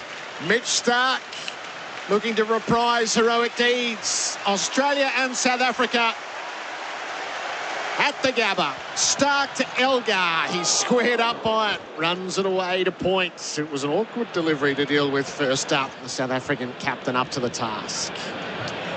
It'd be interesting to see the line of this, because it starts almost probably on leg stump and then squares him up the back of the length, so he had time. I expect this wicket to probably be a little bit slow in the first session, Hills, and then potentially, once it hardens up, be a little bit more difficult to bat on later on and into tomorrow. Day 2 is normally the harder day to bat here, when it starts to get harder and quicker and the ball nips at more pace. It's a good reason why Australia need them close to all out by the end of today's play. Stark left arm over the wickets. Dean Elgar, bat raised and ready and leaning forward and defending out of the off stump. Labuschagne hurries away at mid-off to field, no run. One thing I'm really pleased at, Mitchell Stark hasn't scraped at the crease. You know, he's always worried about that front line and slipping, you know, his spike's not gaining any traction, but that moisture that's in there might be good for him. He hasn't even touched it with his spikes yet. He's standing up well. The rhythm looks good. Yeah, that's one of the challenges for the quicks when there is moisture in the wicket, is keeping their footing at the crease and they're not sliding. And same from the opener's perspective, you want to actually have it at quite a dry crease so you don't slip around with your spikes. 296 test wickets to his name, 3 slips and a gully in place. Stark flows in, he bowls and Elgar fends the ball from his hip down to fine leg. In fact, Carey runs across Boland up to field. They take the opening run and it comes for Dean Elgar. Oh no, Starkey's at the crease now. Third ball he's scraping at the crease. But yeah, that response by the crowd, the cheers, it was Scotty Boland picking the ball up. So if he can get a wicket in this first session, they're going to love it. It was such a critical stage of the test match. When we look back on this series, that first half an hour of play on a green Gabba wicket, That's middle stump. is going to be probably one of the most challenging periods that this South African team will face in this series. So Stark's dug up the front crease now, Heels. There's a bit of debris and he's left in his wake. Sorel Avia, 33-year-old left-hander, 7 test matches. He averages 28. This will be a big experience. Arvea faces up to Stark and he's fending the ball to the leg side forward of square. They almost went. Lovely piece of fielding from Head, who dives away to his right to haul it in. A moment of indecision which didn't develop into anything catastrophic. Batsmen return to their ground, no run. Well, good indication that this wicket's just holding a bit, because he was almost through the shot trying to work it to leg, square, through square leg, and it just sort of caught the leading edge, went in the air for a little while, but Travis Head did a good bit of fielding to keep the pressure on him and keep him pinned down, facing Mitchell Stark here early on. They've had to play everything, so the line is straight, which is good. Length a touch short. Stark to Arvea, who leaves outside the off stump. That time he gets the length right. The line's too wide of off, so Stark's just making a lot of adjustments here, having to think a lot, and so too are the batsmen. Assessing the bounce, assessing the swing, just checking in on what's going to happen for the rest of the session. Yeah, and as an opener here, you're happy when you get an easy leave where you don't have to make too many decisions when it comes to it. You pick up the line straight away and you know it's wide of the stump, so you can let it go, or it's short enough where you can get back and defend it. Arvea faces up to Stark. Oh, he's fallen over as he's tried to play that down the leg side. It squirts away, he recovers his footing and trots through for a run. It is inside edge onto the pad. So a couple from the first over, one for each of the batters. And we will look to the Stanley Street ends as both Boland and Cummins are heading in there. I think it's Cummins. He's scratching at the crease around the wicket. It is going to be the captain who will take the new ball from the far end. It's just on that last ball, seeing Avea just slip over. It's not uncommon first morning of a test with moisture in the wicket for that to happen, and that's why you see all the bowlers scratching the crease at the moment. I'm surprised that the South African openers haven't done more scratching around as well, because from experience, it's quite off-putting when you feel like your spikes are slipping underneath you and almost like ice skates on a hard wicket with moisture and then grass on top. So to see him slip over the way he did wasn't a surprise. He covered the Rory Burns. It was that foolish ball on leg stump looking to sneak around his front pad. He kept it there. SEN Test Cricket for Host Plus, that's a plus. None for 2. The GWM Ute scoreboard, GWM go with more. Pat Cummins in Test match number 45, 202 wickets to his name. He brought that milestone up in Perth before having to cool his jets in Adelaide. Pat Cummins, right arm around the wickets. Hervea is in his sights. He flicks down the leg side for 4. Got it away from Carey. The glances off the pads. And 4 leg buys from the first ball of the Australian captain. It's none for 6. Boundaries for Rotaflex by Blunston. Yeah, Pat Cummins there just getting a bit too tight. He wants to make him play early, but on that occasion just heading down leg from around the wicket and just came off the thigh pad. They're the ones that you want just to tickle the inside edge and get off the mark. Yes, yes. He's still on naught.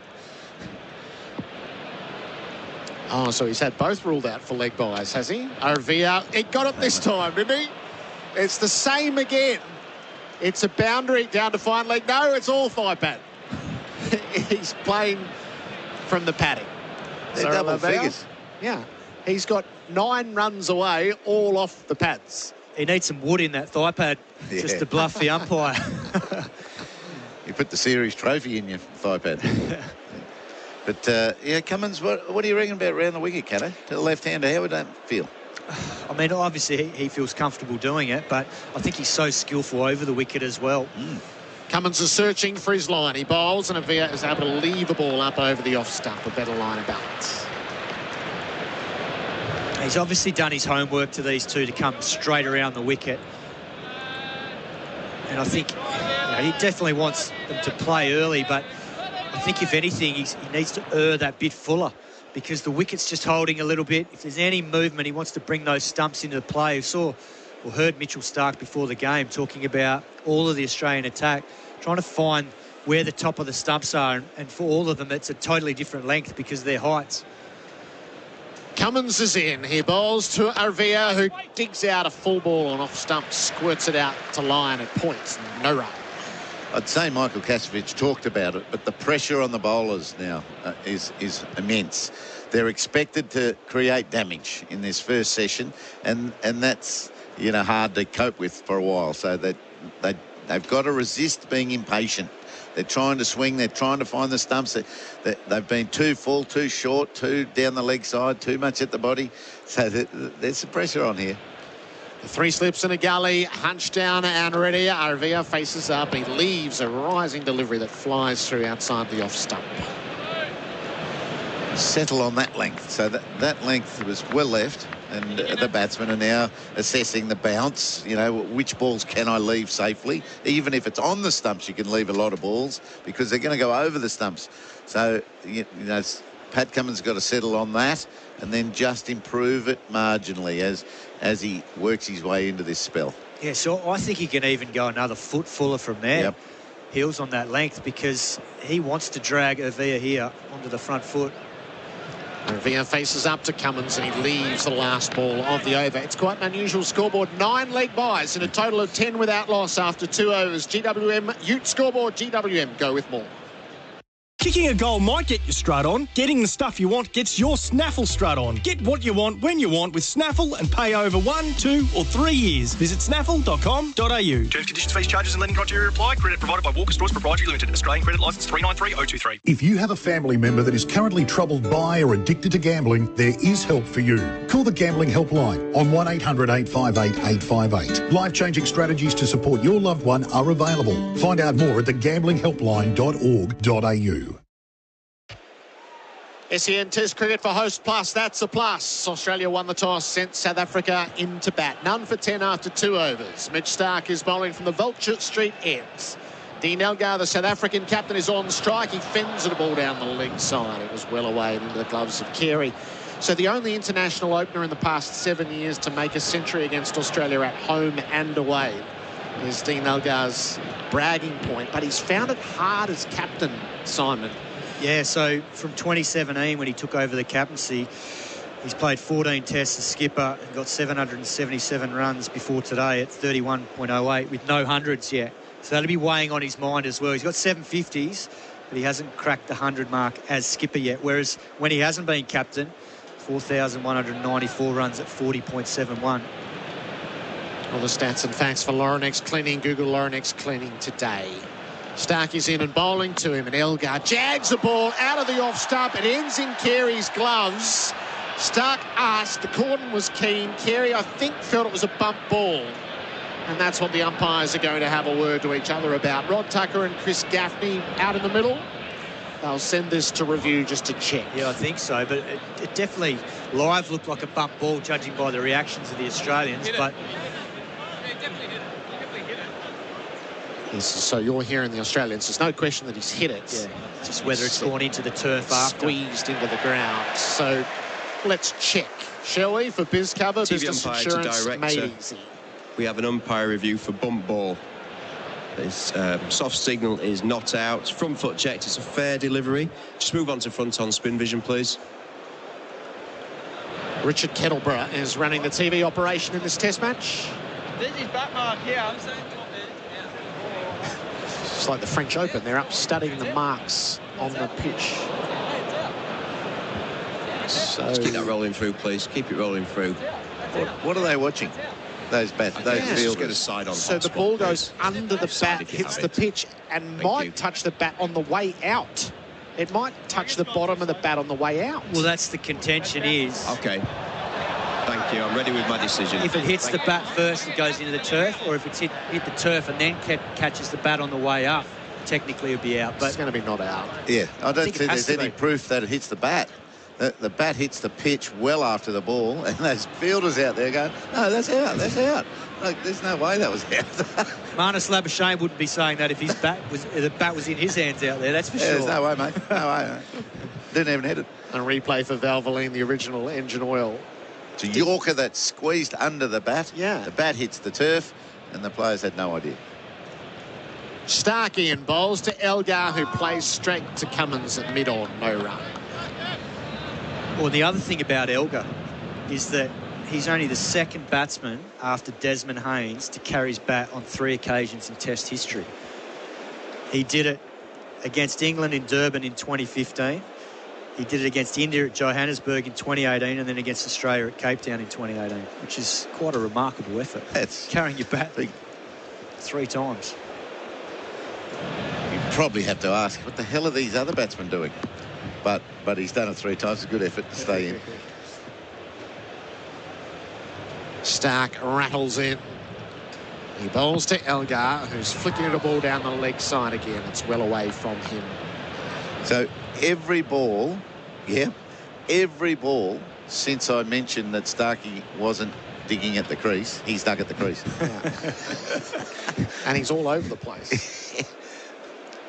And that's something that the skipper has to take into consideration when there's moisture in the wicket, because it is such a big factor in the first couple of hours. It probably won't be after lunch, because once it's had some sun and the moisture gets sucked out of it, it should dry up a little bit. But definitely in the first hour or two, it'll be slippery.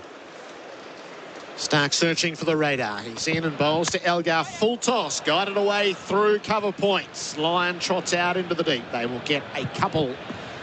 Elgar goes to 3. I'm interested in your thoughts on what Elgar said after he lost the toss, because he made it sound like he was considering, it was a 50-50 call, and he was considering batting.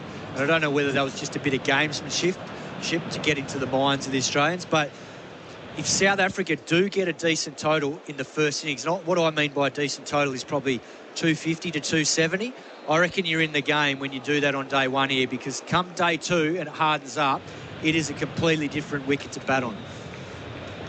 Last ball of Stark's second over. He's in and bowls to Elgar, who defends the ball out to Lyon at point. None for 12, GWM Ute scoreboard. GWM, go with more.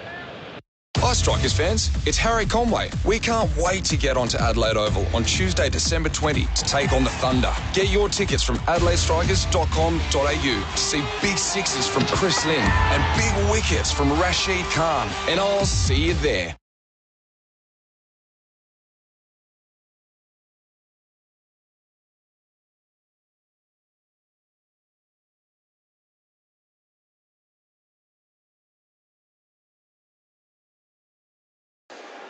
SEN Test Cricket for Host Plus, an industry super fund for all Australians. Pat Cummins at the Stanley Street end. Not his best over to start with.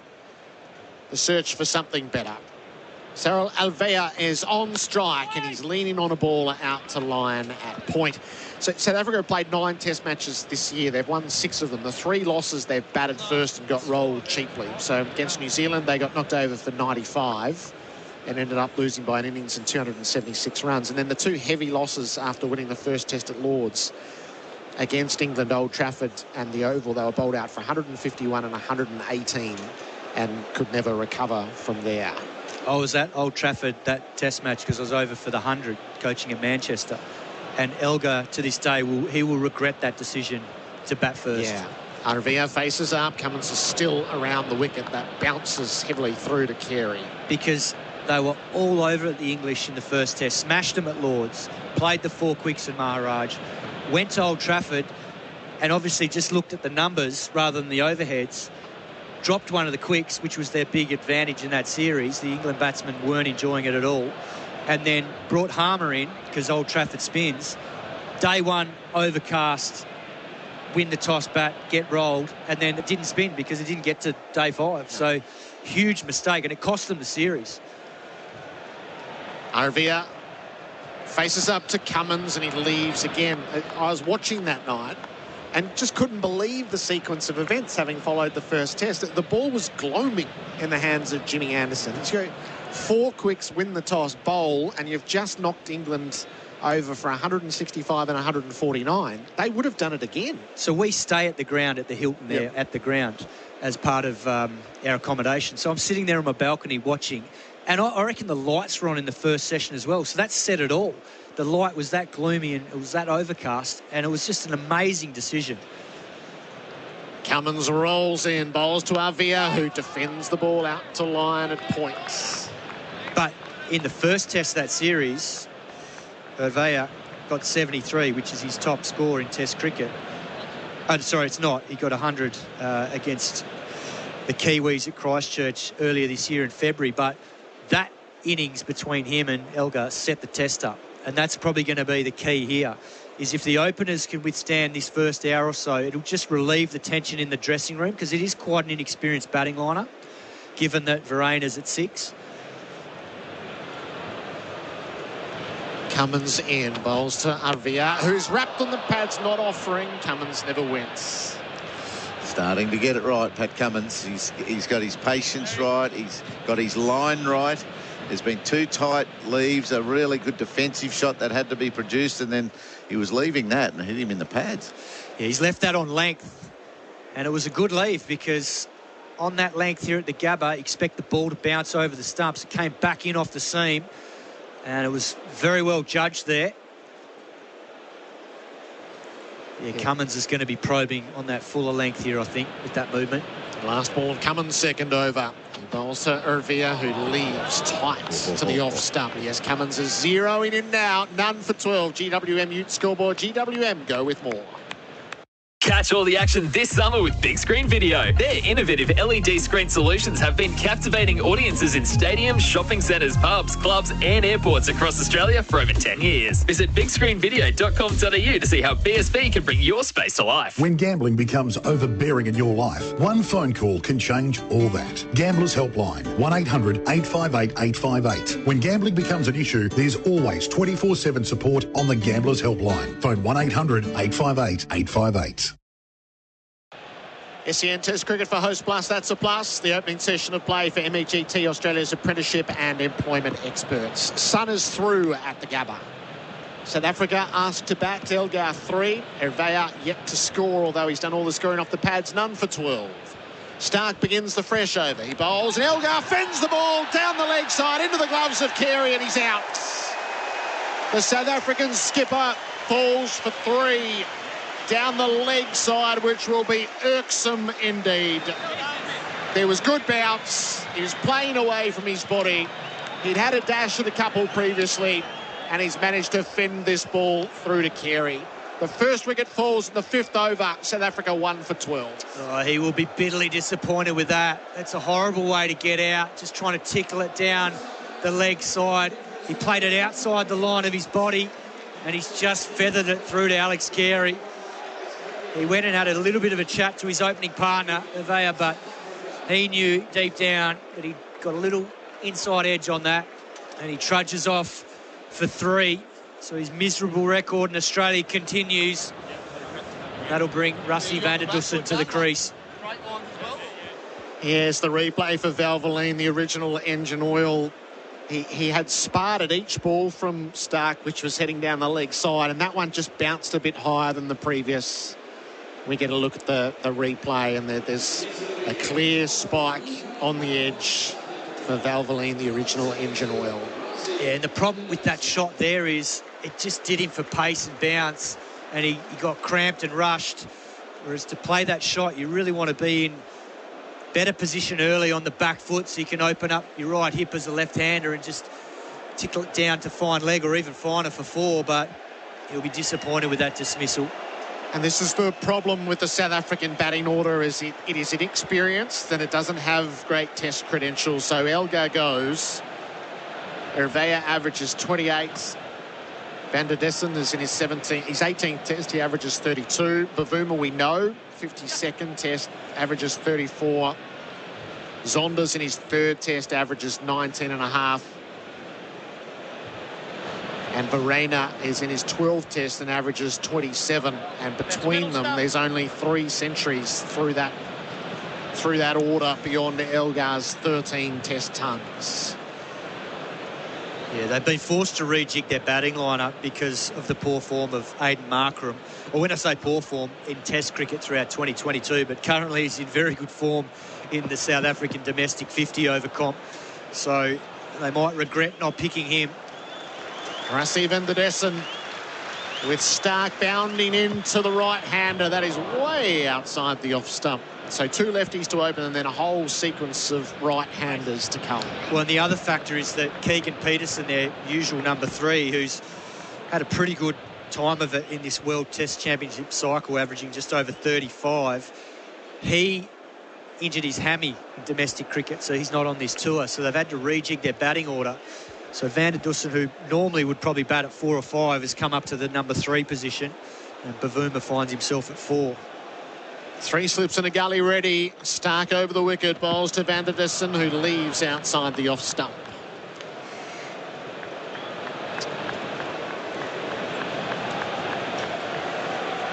Mind you, at number 3, van der Dussen in 5 tests is averaging just over 38, 350s and no hundreds. He's probably made his way more in white ball cricket for South Africa. He was named in the ICC ODI Team of the Year in 2021 at the ICC Awards. But he is coming off a broken finger prior to this series, but got a very good 95 in the second innings of the CA11 game before he was run out the other day. Van der Dussen faces up to Stark. It's full. It's turned to leg. Head fields at mid-wicket. No run. Had to be swift down to that. That was zeroing in on the stumps. And he comes from Pretoria, plays for the Lions, which plays at domestic team that plays at the Wanderers, so he's used to playing on a fast bouncy wicket. It's obviously at altitude in Johannesburg, so the ball certainly goes through there. There's probably more sideways movement off the deck at Wanderers than there probably is here at the moment at the Gabba, but he's certainly accustomed to these type of conditions. 900 test runs to his name, yet to register a century. Van der Dussen is leaving outside the off stump. Terry has a little throw at the stumps just for laughs and giggles. So you don't often see a batting lineup on these shores, Simon, just with so little, with so few test centuries. So 13 for Elgar, Hervea 1, van der Dussen 0, Bavuma 1, Zonder 0, Verena 1. Yeah, it highlights how much experience they've lost in this last sort of cycle with a number of retirements. And other than the keeper, they're not young men. Stark bowls. Van der Dussen is able to leave outside the off stump. So a wicket made, not the best of overs, but it got the wicket of Dean Elgar. 1 for 12. The GWM scoreboard. GWM go with more. When you get a taste of Traveller beer, you're getting more than just your first taste of Australian summer. You're tasting adventure. You're tasting...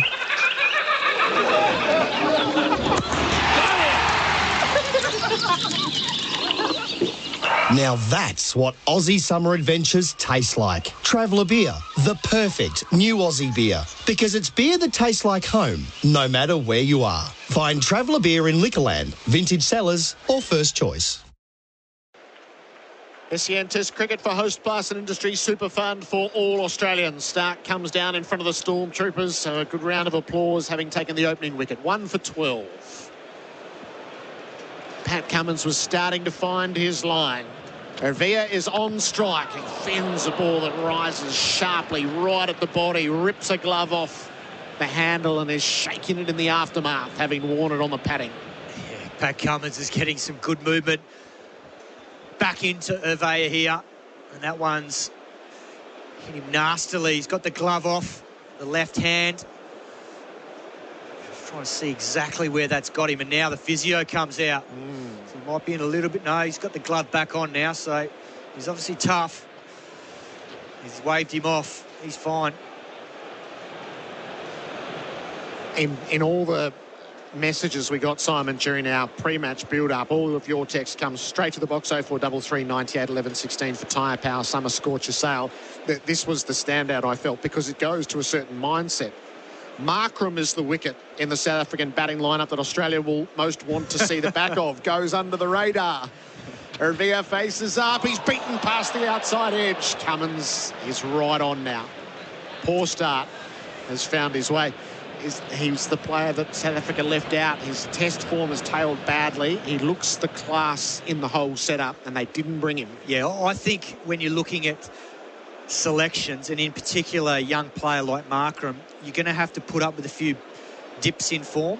But he looks a test player. We saw him in South Africa in that last series. He was opening the batting with Dean Elgar. So he just, because he's had a quiet year, doesn't mean he's not going to be a test player, long-term test player. Cummins is after Ervia here. He pitches up outside the off stump. It's let pass by the opener. Cummins with his hands on his face in the aftermath. He's getting ever so close to that off stump. Well, and the other surprise for me today, I'm surprised that Zondo's in this team. I honestly thought De Bruyn would play. He came off runs in the game at AB Field against CA11 the other day. He's fairly experienced. He's not quite as experienced as someone like Heinrich Klaassen, who's got a first-class average of just a tick under 48. But, yeah, I'm surprised that De Bruyn's not in this team. He's played 12 tests already. Cummins bowls. Ervia is jamming down on the ball to the offside. Calls for the sharp single throw. Labuschagne to the far end. Misses. That gets Ervia off the mark. He put up 9 leg byes, but nothing off the bat until that. 1 for 13. Yeah, I've liked the way he's gone about it so far. He's looked pretty composed. That was well defended into the cover point region. Finally gets off the mark, but so far he's been patient. He's waited for the bowlers to come to him. He doesn't look like he's been overawed, but he's still only on 1, so he's still got plenty of work to do. Rasty van der Dessen is wearing the long-sleeved shirt. Carey's the keeper. Warner's at first, Smith at second, Khawaja at third. Green's in the gully. Line is at points. Labuschagne's at mid-off. Boland at mid-on. Heads at mid-wicket. Stark at fine leg. Cummins gets a look at van der Dessen, who is fending a rising delivery. He rode it well. Gets it away to line. A point, no run.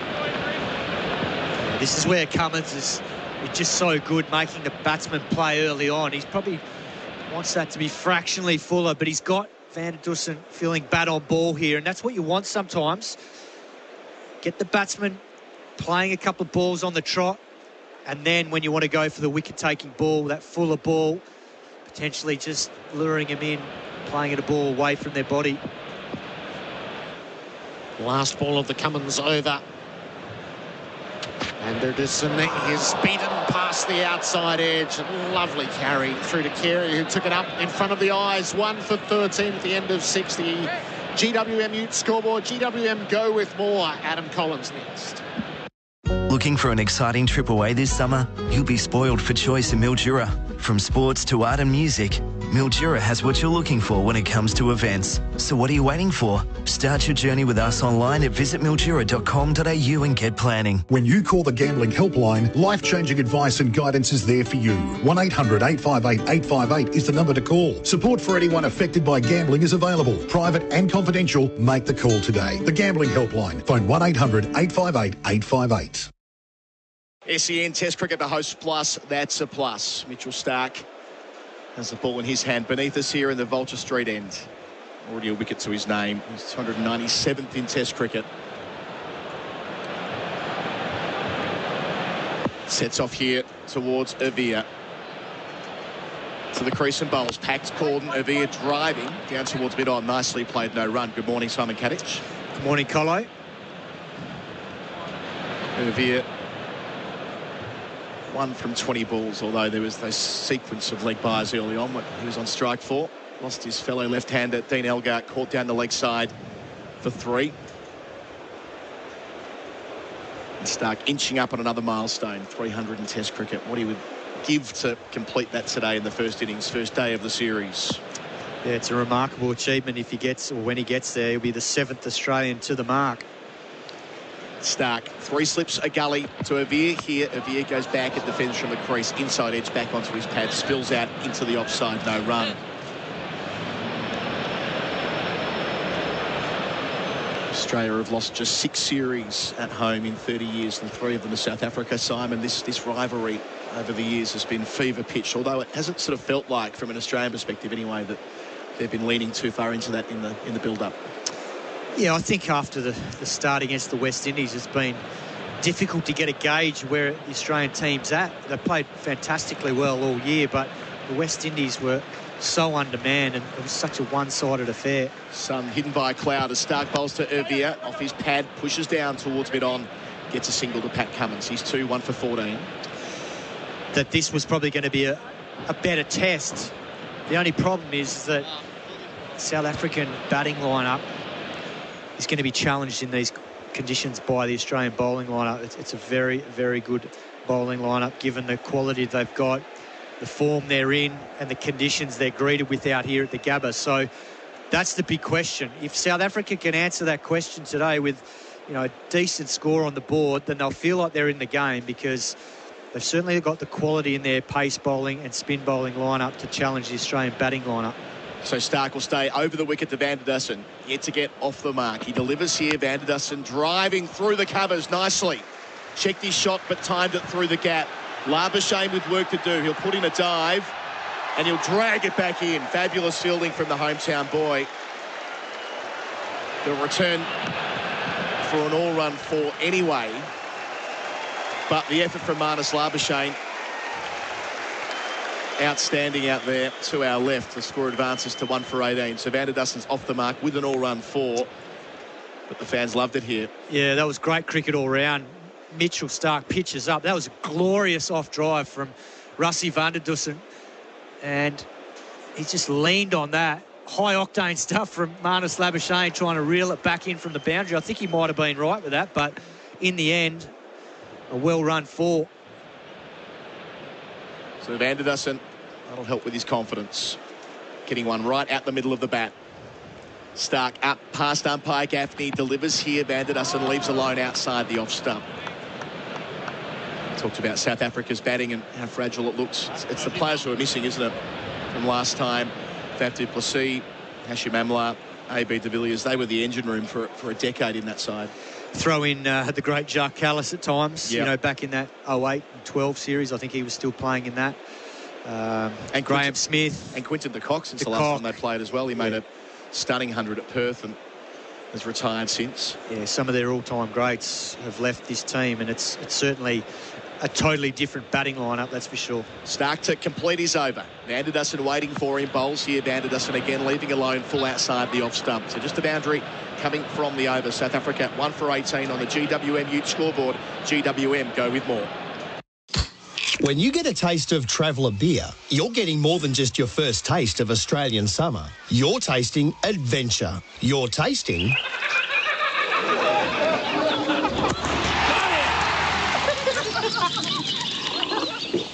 Now that's what Aussie summer adventures taste like. Traveller Beer, the perfect new Aussie beer. Because it's beer that tastes like home, no matter where you are. Find Traveller Beer in Liquorland, Vintage Cellars or First Choice. An impromptu drinks break between overs because Ervia has got too much grass in his studs. They're cleaning his boots, which gives them a chance to just take a beat. All the subfielders and high-vis vest run out. But reinforcing just how much is in the surface. Saw Nathan Lyon before play out there, Simon. And usually Nathan is fairly circumspect when talking to him before play. He'll just say, oh, no, bat. I'm a spinner. We always bat first. Today he's like, well, mate, plenty in this. Well, the thing is, when there's moisture, he normally gets some purchase. So it'll be interesting to see whether Pat Cummins gives him a crack early on here, particularly with Ervia here still at the crease, the left-hander. And Lyon was just between overs there, warming up from the Stanley Street end. It'll be Cummins to continue for the time being, but just sizing up his run-up at that end. So Cummins has bowled 3 overs, conceded just 1 run. On the way again, over the wicket to Ervia, the left-hander. 3 slips a gully, bowls here, goes back and defends out to cover. No single. I've liked the look of him so far. He's looked nice and compact. He's certainly been watching the ball closely on and around that off stump when it's been presented to either leave the ball or whenever he's defended it, he's tried to defend back to mid-off or mid-on. Handled the movement of Anderson so well at Lords. I mean, that was the only half-century the South Africans made in that entire 3-match series. And what was most noticeable was that he was able to deal with Anderson early on with the new ball, as he is here with Cummins to the crease, bowls, and Ervia beaten, pulling just inside the line at the last moment. In the end, well played. A couple of balls into the 8th over, but yes, that's 70 at Lords. He was caught behind 3 times in the series, though, when Robertson got the better of him in that final Test match. He's played a lot in seaming conditions. He's been a regular in Surrey club cricket. He's best mates with Jason Roy. So this won't be too foreign to him. Morning 1, grass all over the pitch here at the Gabba.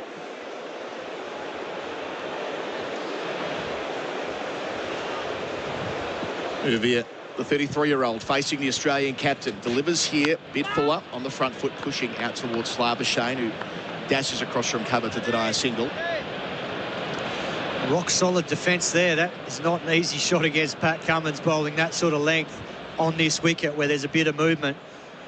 But he's confident, getting forward, presenting the full face of the bat. As I mentioned earlier, he's prepared. It looks like he's looking to try and play Cummins as straight as possible, defending back down the ground. There's an invitation there. There's a pretty big gap between the stumps and mid-off. So he's just 2, but he's looking solid, Ervia. Facing Cummins, bowls here, leaves alone on the basis of length over the top of the woodwork. Well played again. Got a test ton at his 2nd test earlier this year at Christchurch. It's been an interesting year for South Africa. I mean, they effectively ended Virat Kohli's test captaincy back in January. They're the only side to defeat the Bazballers of England, albeit in that first test. But England are 8 from 9 with the exception of Lords. They got thrashed by New Zealand in the first test and then thrashed New Zealand in the second, who are World Test Championship holders from last time. So they've had some high moments, but it's been the batting and the consistency that's let them down. Cummins changing angle, 2 balls left in the over. Round the wicket now, Stanley Street end. Towards Ervia, who plays off the front foot driving towards Boland at mid-on, no single.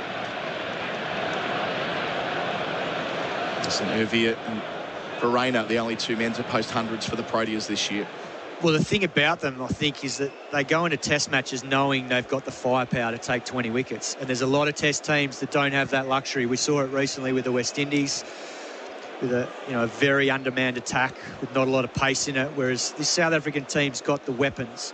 So now it's up to their batting lineup to knuckle down, do the graft today. If they can get 250, 270 on the board, they're in this test match. Last ball of Cummins set, bowls to Ervia, who drives beautifully down the ground. Classic on drive. Gets his first boundary. Ervia to 6 from the final ball of the over, moving South Africa to 1 for 22 on the GWM Ute scoreboard. GWM, go with more. Liberty Home Loans hit different. They're for the free thinkers, the go-getters and the creatives. So if you're a free thinker, you'll be right at home. Liberty, loans for free thinkers. Visit liberty.com.au. That's how we want. Approved applicants conditions only. Lending criteria apply. If you have a family member that is currently troubled by or addicted to gambling, there is help for you. Call the Gambling Helpline on 1800 858 858. Life-changing strategies to support your loved one are available. Find out more at thegamblinghelpline.org.au. Watching that boundary back on the Valvoline replay screen, the original engine oil right out the middle of the bat, veer to 6 as we welcome Ian Healy to our expert chair for Anaconda. Hit summer for 6 with Anaconda's 10% price beat guarantee. G'day again, Heels. G'day, Colo. Nice to be with you. Scotty Boland's on. This could be all over by lunch.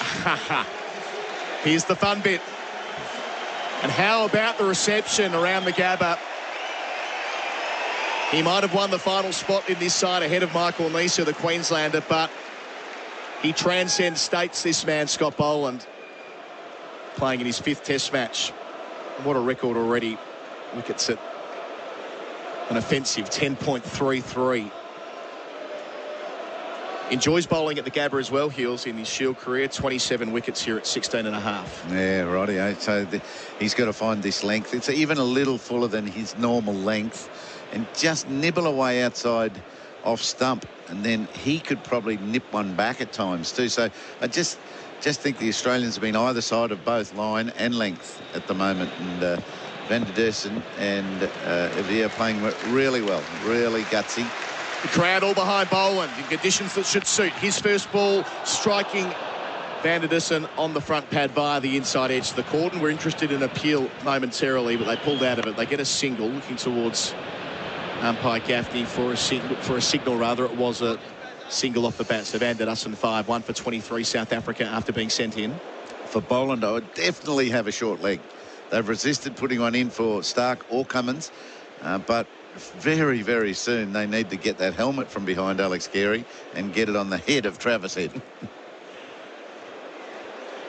So Ervier just taking a moment to set himself, retaking guard. Boland will start round the wicket to him.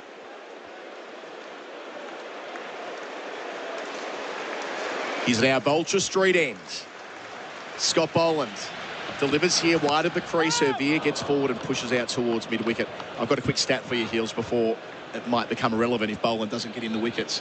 Took a look last night. Nobody's bowled more test deliveries with a lower average in the history of the game. So he's got 645 balls, an average of 10.33. So that is ahead of George Lohman, who's the great outlier when it comes to most categories, having taken loads of wickets in the 1800s, his average of 10.75.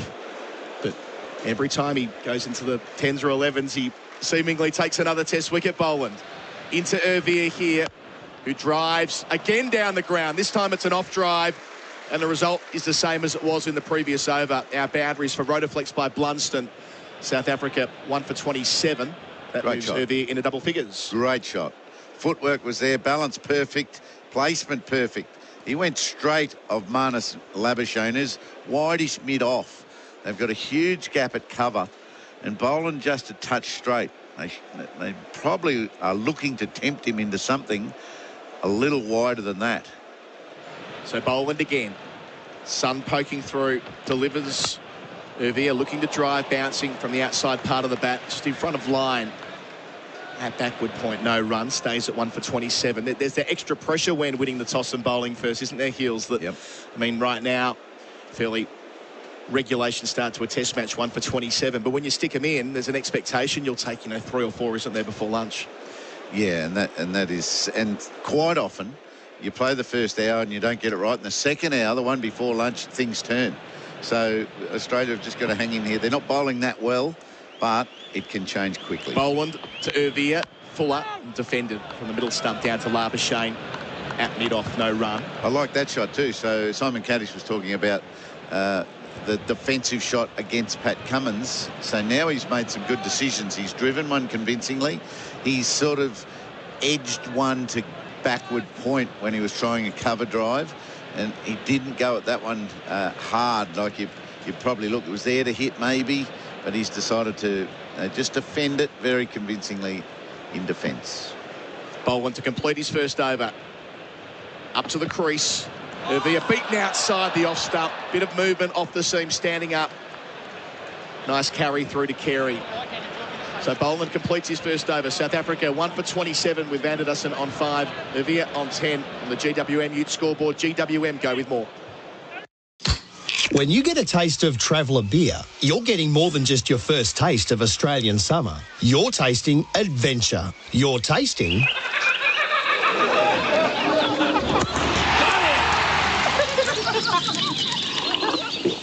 Now that's what Aussie summer adventures taste like. Traveller beer, the perfect new Aussie beer. Because it's beer that tastes like home, no matter where you are. Find Traveller beer in Liquorland, Vintage Cellars or First Choice. Pat Cummins to continue from the Stanley Street end, conceding just 5 runs from his 4 overs so far. Loves bowling at the Gabba, the captain. 32 wickets here at just under 17. Into Vanderdussen. He's on 5. Sun's out again. Bowls here. Behind the wicket edge and taken. Nice thick sound through the stump, Mike, into the gloves of Carey. And all that pressure being built up by Cummins pays off. Vanderdussen caught behind for 5. South Africa 2 for 27 in Healy. Yeah, good length, really good length, good pace. And both batsmen who have been dismissed have had the same reaction just before they walk off. They look down, they say, it's a good ball. I've done well to nick it, and I've got to go. It's like resignation that, I haven't made it through. In that channel just outside the off stump where Cummins is so good. So a second breakthrough inside the first hour of play after inserting South Africa, just a 10th over. And this was always the fear for the visiting side. If they got in strife early, their weaker underbelly, their inexperienced middle order were to be exposed, and that's the case here, losing 2 wickets, 1 to Stark and 1 to Cummins. And you know the real danger? It was Scott Boland. Every ball in that last over he bowled, his first for the test match, Avia was driving. He was on the front foot and playing shots that he needed to play at. He couldn't let them go. So Boland's got his length right from the word go. Now Cummins he's going to have his tail up for sure. So Temba Bavuma comes in at number 4, the white ball captain for South Africa. It's like Sonny Gavaskar out there, doesn't he? Tiny little pocket rocket. Especially when, it's the man he's replaced, Vanderdussen. When they stand next to each other, it's a nice contrast. But yes, it's really difficult for every new batsman. What do I do? If I just hang in here and leave the ball, I'm going to get to lunch and I'm not going to beam any. Or do I counter punch? You know, they've got to find some balance and stay at the crease, because these Australians now have had a taste. So Bavuma marking his guard, taking middle. He's played 5 tests against Australia, averaging 43, including an unbeaten 95 at Johannesburg the last time these teams met in 2018. But just 1 century in Test cricket. This is his 52nd match. So he's been consistent over the last couple of years, but not a world beater. Facing Cummins here. Stanley Street end, gets to the crease. Bavuma beaten straight away. Similar to the shot that Vanderdussen played, hanging the bat on the 4th stump line, just where Cummins wants them. It's known as a new ball wicket, and this one might be a little bit longer new ball wicket because it's so cushiony and green, but you've got to hang in for a long time, and that's why it's so important to be sharp, to pounce on anything that's not quite right out of the bowler's hand. Yeah, that was the wobble seam delivery from Cummins. See that back for Valvoline, the original engine oil. Subtle movement. Bowls here, Bavuma's second delivery. Defends out towards mid-on, bat on ball. Travis Head does the fielding. That ball can't be hit to the fielder for much longer. You know, certainly excused as so new to the crease. Bavuma played a good shot, but that's got to go into the gap on a day like this once he gets set. So Bavuma's averaged 45 over the last couple of years. Lots of 50s, but they'll need more than that today from him. Has he always been batting full? Yeah, he's sort of floated anywhere between 3 and 6. Yeah. Bavuma up against Pat Cummins on the charge. Bowls here. Goes back, hits him off the thigh pad, maybe off the leading edge. Either way, down into the offside. Nathan Lyon does the fielding, no run. Watching that back, it squared him up a treat. Did hit him on the back thigh pad. Turned him inside out. Touch short. Said at the start of the over that Cummins just loves bowling here at the Gabba. So it was last year on first day of the series against England, taking 5 for 38. His first day as Aussie captain. 6 for 23 here against Sri Lanka in 2019. His only 10-wicket match in Test cricket. Up to the crease again. Still 3 in the cordon. Bavuma, Fuller looking to drive, but won't get it beyond Labuschagne at a wideish mid-off. Can't get his juicy ball right, can he? That was wide. Bavuma played at it, but if it was a touch, it was just a touch too full. It was a genuine half volley. It was right up at his feet. If he gets it a little shorter and still tempts him into the shot, it could be trouble. There could be activity for the slips. Big gap at cover. So Nathan Lyon in his customary backward point position. Then there's 30 metres spare on his right.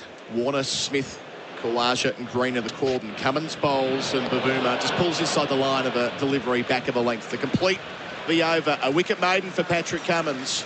South Africa 2 for 27 on the GWM Ute scoreboard. GWM go with more. If you'd prefer to role-play elf in distress than kiss under the mistletoe, Sexyland have exclusive Christmas gifts and offers on Australia's biggest range of sexy costumes, lingerie, couples toys and fun gifts and games for adults. Sexyland, something real sexy for everyone. 3 locations open till midnight, 7 days a week, including the new Modbury store, or shop online for 2-hour delivery. Take me now, hot cool man. Take me now, Sexyland. Sexyland.com.au. SEN Test Cricket for Host Plus. That's a plus. Adam Collins, Ian Healy with you on the call. Scott Boland away from us. Delivers here to Ervia. Wide outside the off stump, leaves it alone to begin here. And South Africa have enjoyed an outstanding record against Australia in this part of the world. They've won their last 3 series here. Spectacularly so in 2018.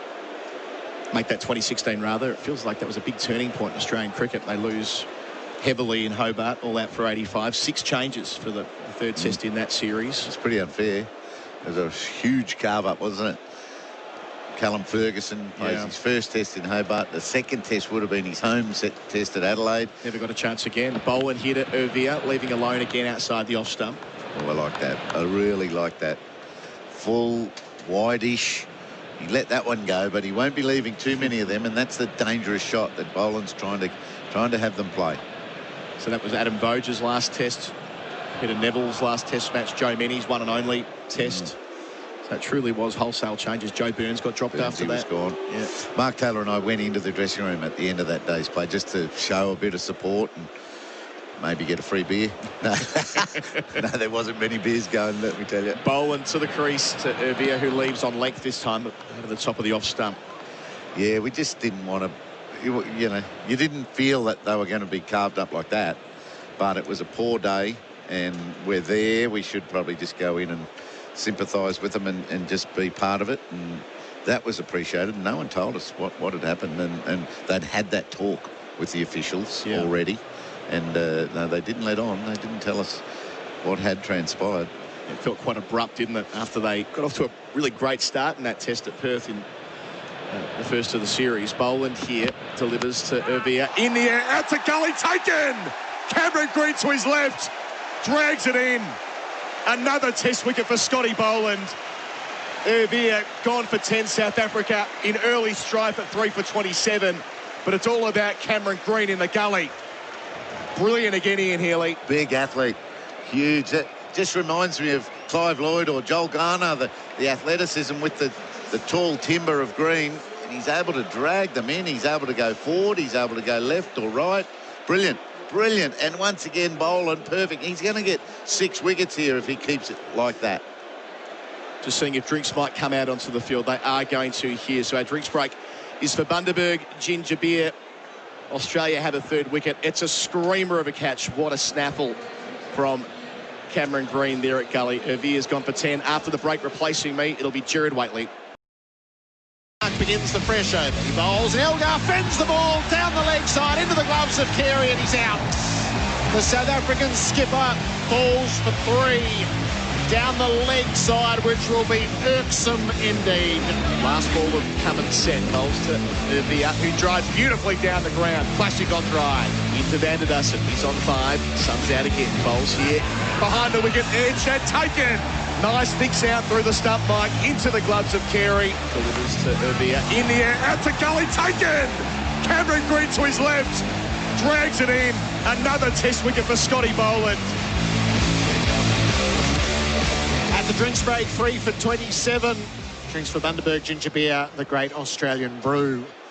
SEN Test cricket for host plus, that's a plus. Elgar for 3, Van der Dussen for 5, and Irvia out for 10. While Ian Healy is in the broadcast position, we're going to defer on great fielding moments to Jonty Rhodes throughout this series. Jonty, welcome. Thank you very much. Good to be back on. Great catch by Cameron Green in the gully. And not the first time this summer. In fact, a couple of days ago, he was doing the same thing. For a tall guy, a big unit, he gets down to the ball really well. Like a soccer goalkeeper, I reckon. The amount of wingspan he's got, the gully gap would feel a lot smaller than it should. Yeah, I think as a batter, you don't... Yeah. In fact, you're right. If you look from here between third slip and gully, it does look like there's a decent gap, but not with that wingspan. Scott Boland with his 22nd test wicket. Kayazondo is called in the middle. He faces his first ball. He's got everything in behind it as he defends out to points. Yeah, a good catch. But I tell you what, Sol Advia had impressed me by leaving the ball. I suppose a bit frustrating. He's looked up, he's been in for an hour almost, and he doesn't have many runs on the board. And the first time there's a full delivery, he goes after it. And I think what had been a good indication of how determined he was, he left really well on length, which I think you can do with the amount of grass on the wicket here at the Gabba right now. The one bowler that got him playing shots was Scott Boland. It's the last ball of his over. He bowls to Zondo, who's wrapped on the pad. Boland loved it and gets it. Nobody does multiple wickets in an over better than Scott Boland. It's a double wicket maiden. Zondo in his third test match has gone for a duck. He will review, just to be sure, I reckon you could hit him in the thigh pad and it mightn't be going over. He's that short. Player review for LBW, and his pads are tiny. Have a look at him. If it hits the pad, he's gone. Director. We have but the Australians very, very confident. Original decision is out. Front foot checked and it's a fair delivery. This is Richard Kettlebrough taking us through it. Please. It'll be 4 for 27 if this stands. We get our first look at the replays for Valvoline, the original engine oil. Okay, let's just go to leg side hot spot when ready, please. He's back dead in front. It's on the flapping, but he's wearing junior pads. Please. They're small boys. Probably going to be hitting the stump, the top of the stumps. Short leg fielders in the way. Can we go to Snicko, please?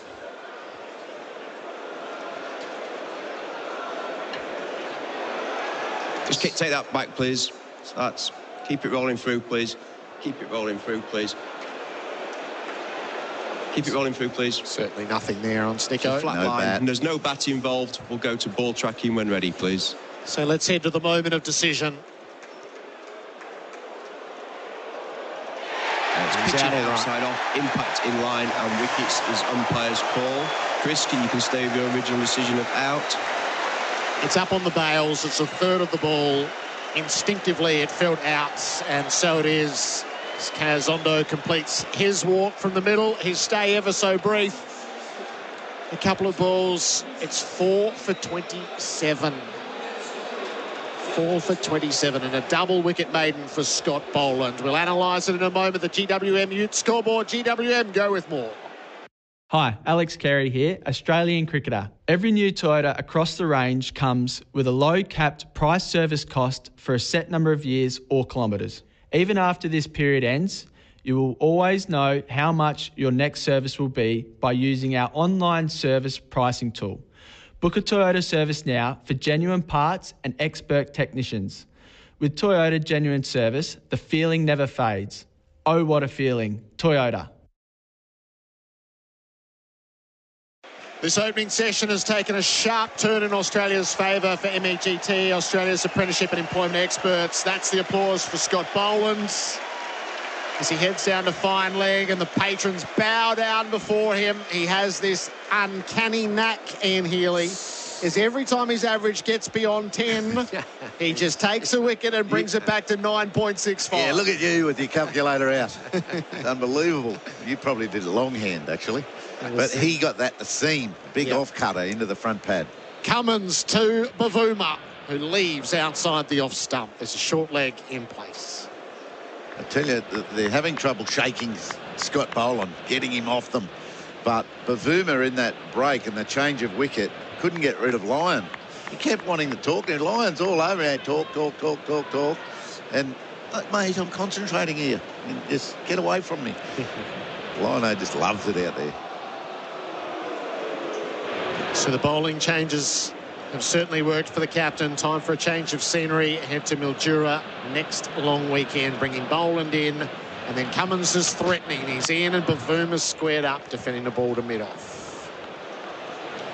This is, I guess, the sum of all fears, Jonty, is to be in tricky circumstances with a batting order that's not... It's not set for Test cricket just yet. You're 4 down in 12 overs. I think that was the great concern, and especially after the first sort of 45 to 50 minutes. The sun, initially a bit of cloud cover when during the toss, sun had come out, and you almost thought maybe they threw the worst of it from a batting perspective with the ball nipping around. But yeah, you don't want to be right here with a very inexperienced batting lineup. Cummins over the wicket, bowls, and Bavuma's on the back foot, running the ball past Green. No, not past. Big mix-up throw. Carey didn't glove it. If he'd gone to the non-strikers, the run-out was on. They got completely tied up, Verena and Bavuma. Green, it didn't get past him. That's the wingspan you spoke about. He hauled it in. He threw to Carey, which was understandable. If he got the call to throw to the non-strikers, I reckon we were looking at a 5th wicket. So we're watching the replay now. Green picks it up. Have a look at the non-striker who should have been panicking, but he just jogged back with his back to the throw. Oh, he was a long way, Verena, wasn't he? And then he misses the overthrow for a while. That's a classic stuff-up. 4 for 28. Verena, there was no getting back for Verena where he was mid-pitch. I think Carey, well, it wasn't Carey, it was the Travis Head, the short leg fieldsman. He would have relayed it and still would have had him, I'd say. So Hartz will be beating out in the middle. Verena, he's about to see his first ball. He's in behind it defending, and that'll just settle things a little bit. Yeah, I watched them in the nets yesterday. They were definitely working on back of a length deliveries with the coaches. So, someone like a Scotty Boland, if he starts bowling it slightly fuller, that's my concern. The South Africans haven't been very decisive in their foot movement. They've almost been stuck in the crease. Understandable on a wicket that's doing quite a bit, but you still need to be committed, either forward or back. They looked up for the fight. The two openers were really there and looking to enjoy themselves, but they weren't scoring runs. Cummins bowls. Verena is turning the ball to mid-on. Goes with the stroke. Here's the throw. Big dive. Bavuma. Stark missed. So it is lively. It is lively. 4 for 29. Well, I like this straight away. Verena called, which is good, because in the mix-up before, 2 balls prior to that, both batters were ball watching, and we know that's a classic mistake to make. Going to cause chaos with running between the wickets. But straight away, Verena called one. Bavuma, he scampers pretty quickly, gets the dive in, which I also like to see. Value your wicket. So Cummins to complete his over. Bowls. Bavuma defends the ball. Green in the gully. Fields threatens to shy. End of the over. 4 for 29. GWM Ute scoreboard. GWM go with more. Money Shop, Freeway, BBW are all available at Lawn Hub, the home of hardcore products to transform your grass into the most splendid looking green pristine lawn you've ever seen. Lawn Hub quality lawn fertilisers, wetting agents and weed killers come with cheeky names but world-class results. One morning, on any good keyboard the L is very close to the P, so when typing Lawn Hub into your search engine, watch out for fat fingers. Grow yours with Lawn Hub. SEN Test Cricket for Host Class and Industry Super Fund for all Australians. 4 for 29 is the carnage after Australia won the toss and sent South Africa into bats. The GWM Ute scoreboard, GWM go with more. Scott Boland, a double wicket maiden in his previous. Arvia and Zondo.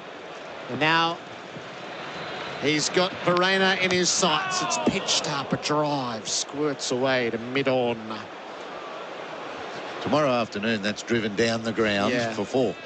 It was a really enticing ball the trajectory of it was up out of the hand by Boland, and then it's not there to drive all of a sudden. It's just nipping either way, leg cutter or off cutter, and the drive you think you're about to play is not on. Short legs in place now, 3 slips, a gully. Boland sets in from the Vulture Street end. His right armour over the wicket. He bowls, and Verena, his drivers, strokes it away to mid-off. Cummins fields no run. Verena had a pretty good warm-up game. Got an 80-odd in the match, and sort of what you notice about his batting, he likes to get bat on ball. He likes to keep rotating the strike, keeping the scoreboard ticking, which is important, especially with Bavuma. We talk about Bavuma's average. He's only scored 1 Test 100, but he averages in the last 2 years over 45 in Test cricket. He doesn't convert his runs because the strike rate's fairly low. So he bats long periods of time, Temba Bavuma, but he doesn't score a lot of runs. So Kyle Verreynne on the other end is a perfect foil for that. Only problem, this kind of wicket, you don't want to be throwing your bat at ball. They're each on 1. Verena in the long sleeves, faces up. He defends the ball out of the stumps. Probing away, Scott Boland. This looks like a Sheffield Shield pitch. This is how first-class 4-day matches are prepared. One of the best players to play in this scenario has been Darren Lehman. When Queensland plays South Australia in the day, he'd come out and try to take it to us right now. Play slashing cut shots, like square drives, be really decisive and aggressive. Dangerous, but something like that might be needed. Boland to Verena, who leaves.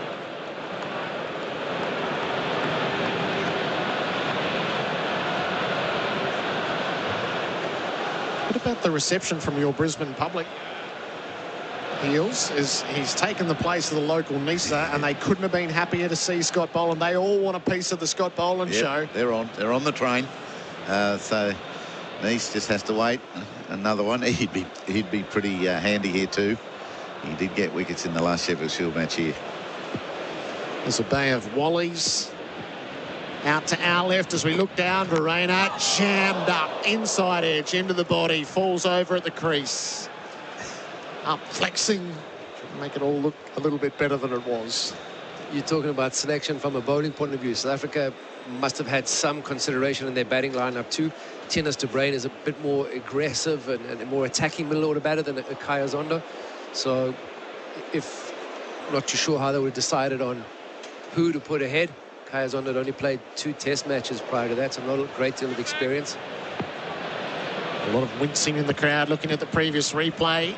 Verena is defending a ball that threatened to leap at him. Another maiden over from Scott Boland. He's sent down 3 and he has the figures 2 for 5.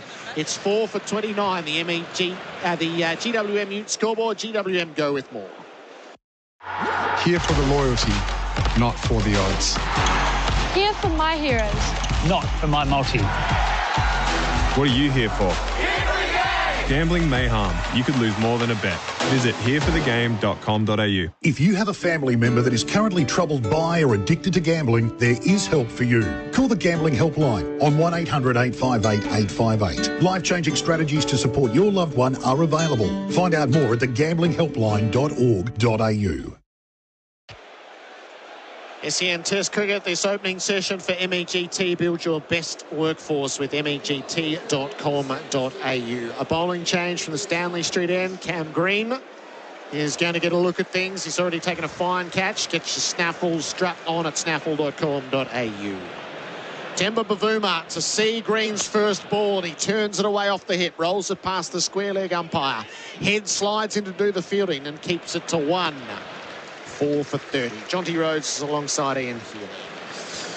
Talk about the reception of the Brisbane crowd, Gerard. It's been good the whole morning, hasn't it? Very emotional tribute to the slain police officers and the police force, and the crowd stood up and clapped for a long, long time. That when the players were introduced, they were really, really warmly received. So it's been great. Green, right arm over the wicket. I reckon he started with a no ball. Verena pulls magnificently up over mid-wickets, and there's your counter-attack. A couple of bounces to the rope for 4. It takes a wicket-keeper sometimes, doesn't it? Kyle Verena strikes back. Boundary for Rotaflex by Blunston. Stability meets the freedom to move. He played a lot of those. I'm not sure just because he's a wicket-keeper, but in the nets yesterday, I was watching, he played pull after pull after pull. So somebody who's comfortable off the front foot and the back foot, but likes to get after the bowling. Green's not known for being a length bowler. He's got to get it right here, otherwise the runs are too easy. Immediate change, head stayed out in the deep. Verena rolls the ball away to mid-on. Starkfields, no run. These are conditions I'd love to see Cameron Green get really, really good at using, whether it be swing or whether it be seam at times. He's too straight too often, and he's got to really adapt here this morning. He bowled really well in Perth, threatened every time he had the ball in hand, and then looked like he was a total novice in Adelaide. Yeah. It was remarkable, one test to the next. 2 slips at gully. They're going to have a cover for the first time as Labuschagne is going to just plant himself on the side of the square. So he's a catching cover. Verena faces up to Green. He lifts him up over points and all the way down to the boundary. I reckon that's 6. We'll wait to see. Nathan Lyon says it's 6. The uppercut. Kyle Verena's come out swinging. 4 for 40. I didn't see him play this shot in the nets yesterday. he was definitely pulling the ball, so he showed his intent. He's obviously come here with a mindset. And like you said earlier, Heels, the Darren Lehman counter punch.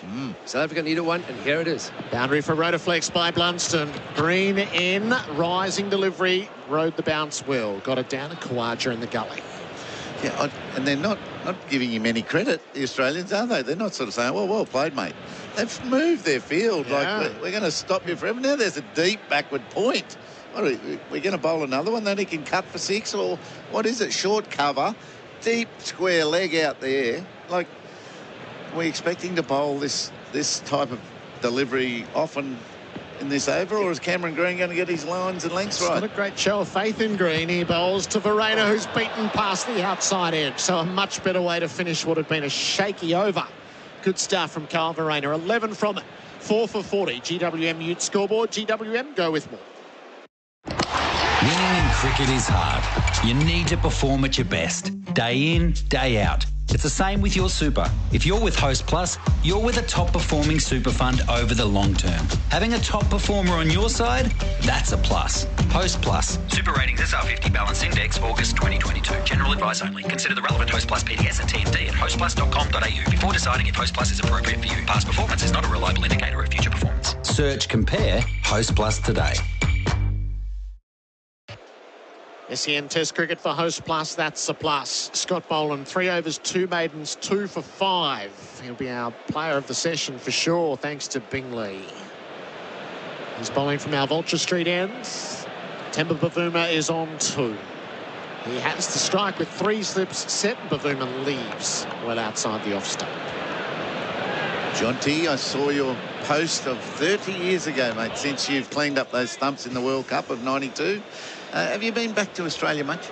No, they kicked me out the country when I did that, damaging the property. So I was asked to leave politely. We had to change the whole wicket square for the 2000 Olympics, mate. So yeah, okay, wasn't you were free then. Right, okay. I've come back once or twice. I even got to play beach cricket, Coolangatta. Oh, yes. So, yeah, anything near the beach, I'm very game. Boland in, Bavuma forward defending, tip and run. Lyon dives away to his right, hauls it in. Well judged by Bavuma. He's 3, 4 for 41. Still in Durban? No, Sweden. The big migration, semi-grated to Cape Town in 2009, and then the full migration to Sweden, lock, stock and barrel. So, yeah. Is that the name of your town? Lock, stock and barrel? With 3 S's in the lock, stock and barrel, for sure. Yeah, in fantastic. Sweden. Yeah, absolutely. Boland strides into the wicket. He bowls to Verena, who's cut in half. Ball jagged back in at him. Gets through untouched to Carey, despite a little bit of excitement around the wicket. Yeah, head coach of Swedish cricket, and we have green wickets like this, except ours are carpet. Right. Very green. And what type of cricketer are they? 10-over specialists. Yes, and like demographic, Indian, Pakistan, yes. Afghanistan. We actually had a Swede in the national team who his father had job contract in South Africa for 5 years when he was between the age of 10 and 15. So fell in love with the game and stuck with it. Boland, that was a wicked cut of the previous. Verreynne drives this ball to mid-off, no run. Traditionally, when we've played in Sweden, Holland and Netherlands, they bowl and field well, don't bat so well. Is that the same sort of... Sweden, fielding, not so much. Batting and bowling, they love to do, for sure. And but fielding was something we worked really hard on, and especially at associate level, that they are sort of sub-regional qualifiers. If you can be a good fielding side and run between the wickets well, that's often the deciding factor. Boland to Verreynne, who's edging short of third slip. Khawaja tumbles in and stops it in its progress. Just every ball is better than anyone, Boland. He's just got pressure on every delivery. He's full. It's just nipping both ways at times, and he's bowling pretty good pace. I'm surprised he didn't open the bowling and take the new ball. Yeah, not surprised, but it would have been an option. Sure. 2 for 6 as he's coming in to complete his 4th over. Verreynne is on strike and he's leaving a ball that moves a long way as it goes past the batter. 4 for 41 on the GWM Ute scoreboard. GWM, go with more. Here for the loyalty, not for the odds. Here for my heroes. Not for my multi. What are you here for? Gambling may harm. You could lose more than a bet. Visit hereforthegame.com.au. When gambling becomes overbearing in your life, one phone call can change all that. Gamblers Helpline, 1-800-858-858. When gambling becomes an issue, there's always 24/7 support on the Gamblers Helpline. Phone 1-800-858-858. SEN Test Cricket for Host Plus, that's a plus. In our experts chair for Anaconda, hit summer for 6 with Anaconda's 10% price beat guarantee. Jonty Rhodes, Michael Kasprowicz is coming in. Michael, welcome. Just let's get this put on, please. South Africa 4 for 41. Try again. It's wonderful to be back here, nice. Gerard. Plenty happening out there. Cam Green looking for a little bit better. Bavuma plays tip and run to cover. Marnus picks up, doesn't throw. Got around it, gathered one-handed, so it was in the right, but knew that he wasn't beating Verreynne home. Well, having sat on the side and watched the first hour and a bit of cricket has been really interesting because the Australians, I don't think, have bowled all that well. However, 4 for 42 would suggest otherwise. I think their lengths haven't been ideal, and point I made earlier around expectation when you win the toss and bowl, certainly with a wicket with some Green, maybe too much. Green to Verreynne, had a swish down the leg side. Carey didn't glove it. Warner and Smith were already appealing for a catch down the leg side.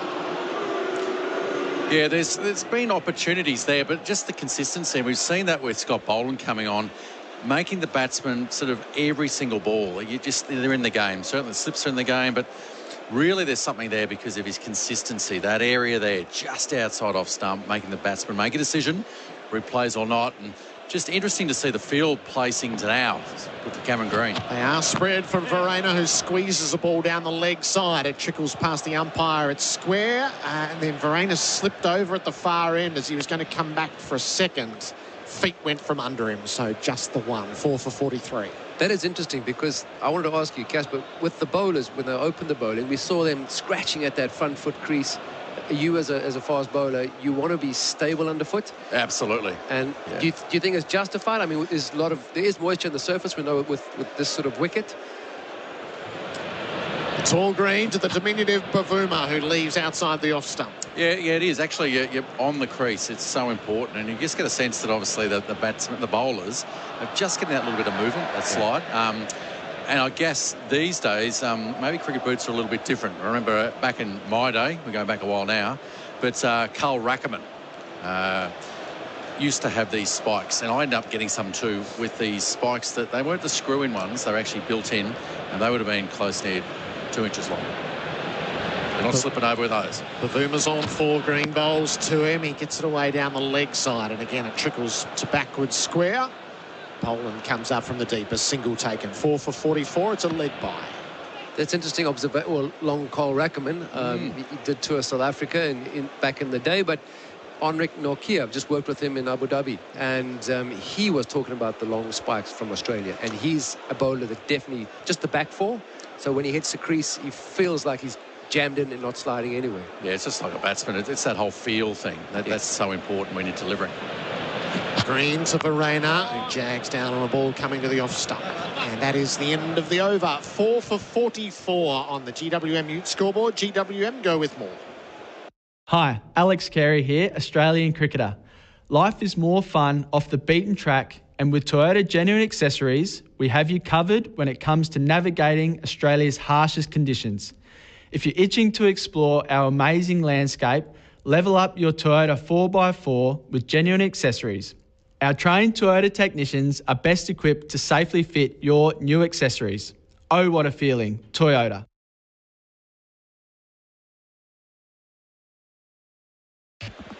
SEN Test cricket for Host Plus, that's a plus. Elgar 3, Van der Dissen 5, Ovea 10, Zondo 0. They're the 4 batsmen out. Verena is 12, Bavuma is 4. Fancy leg byes are going as well as anybody there in double figures. Boland is in action from the Belcher Street end. Bavuma's in his sights. He drives the ball well. Wide of mid-off. Takes a single as Cummins gets around the field. All of our stats and facts for Laurenex Cleaning. Google Laurenex Cleaning today.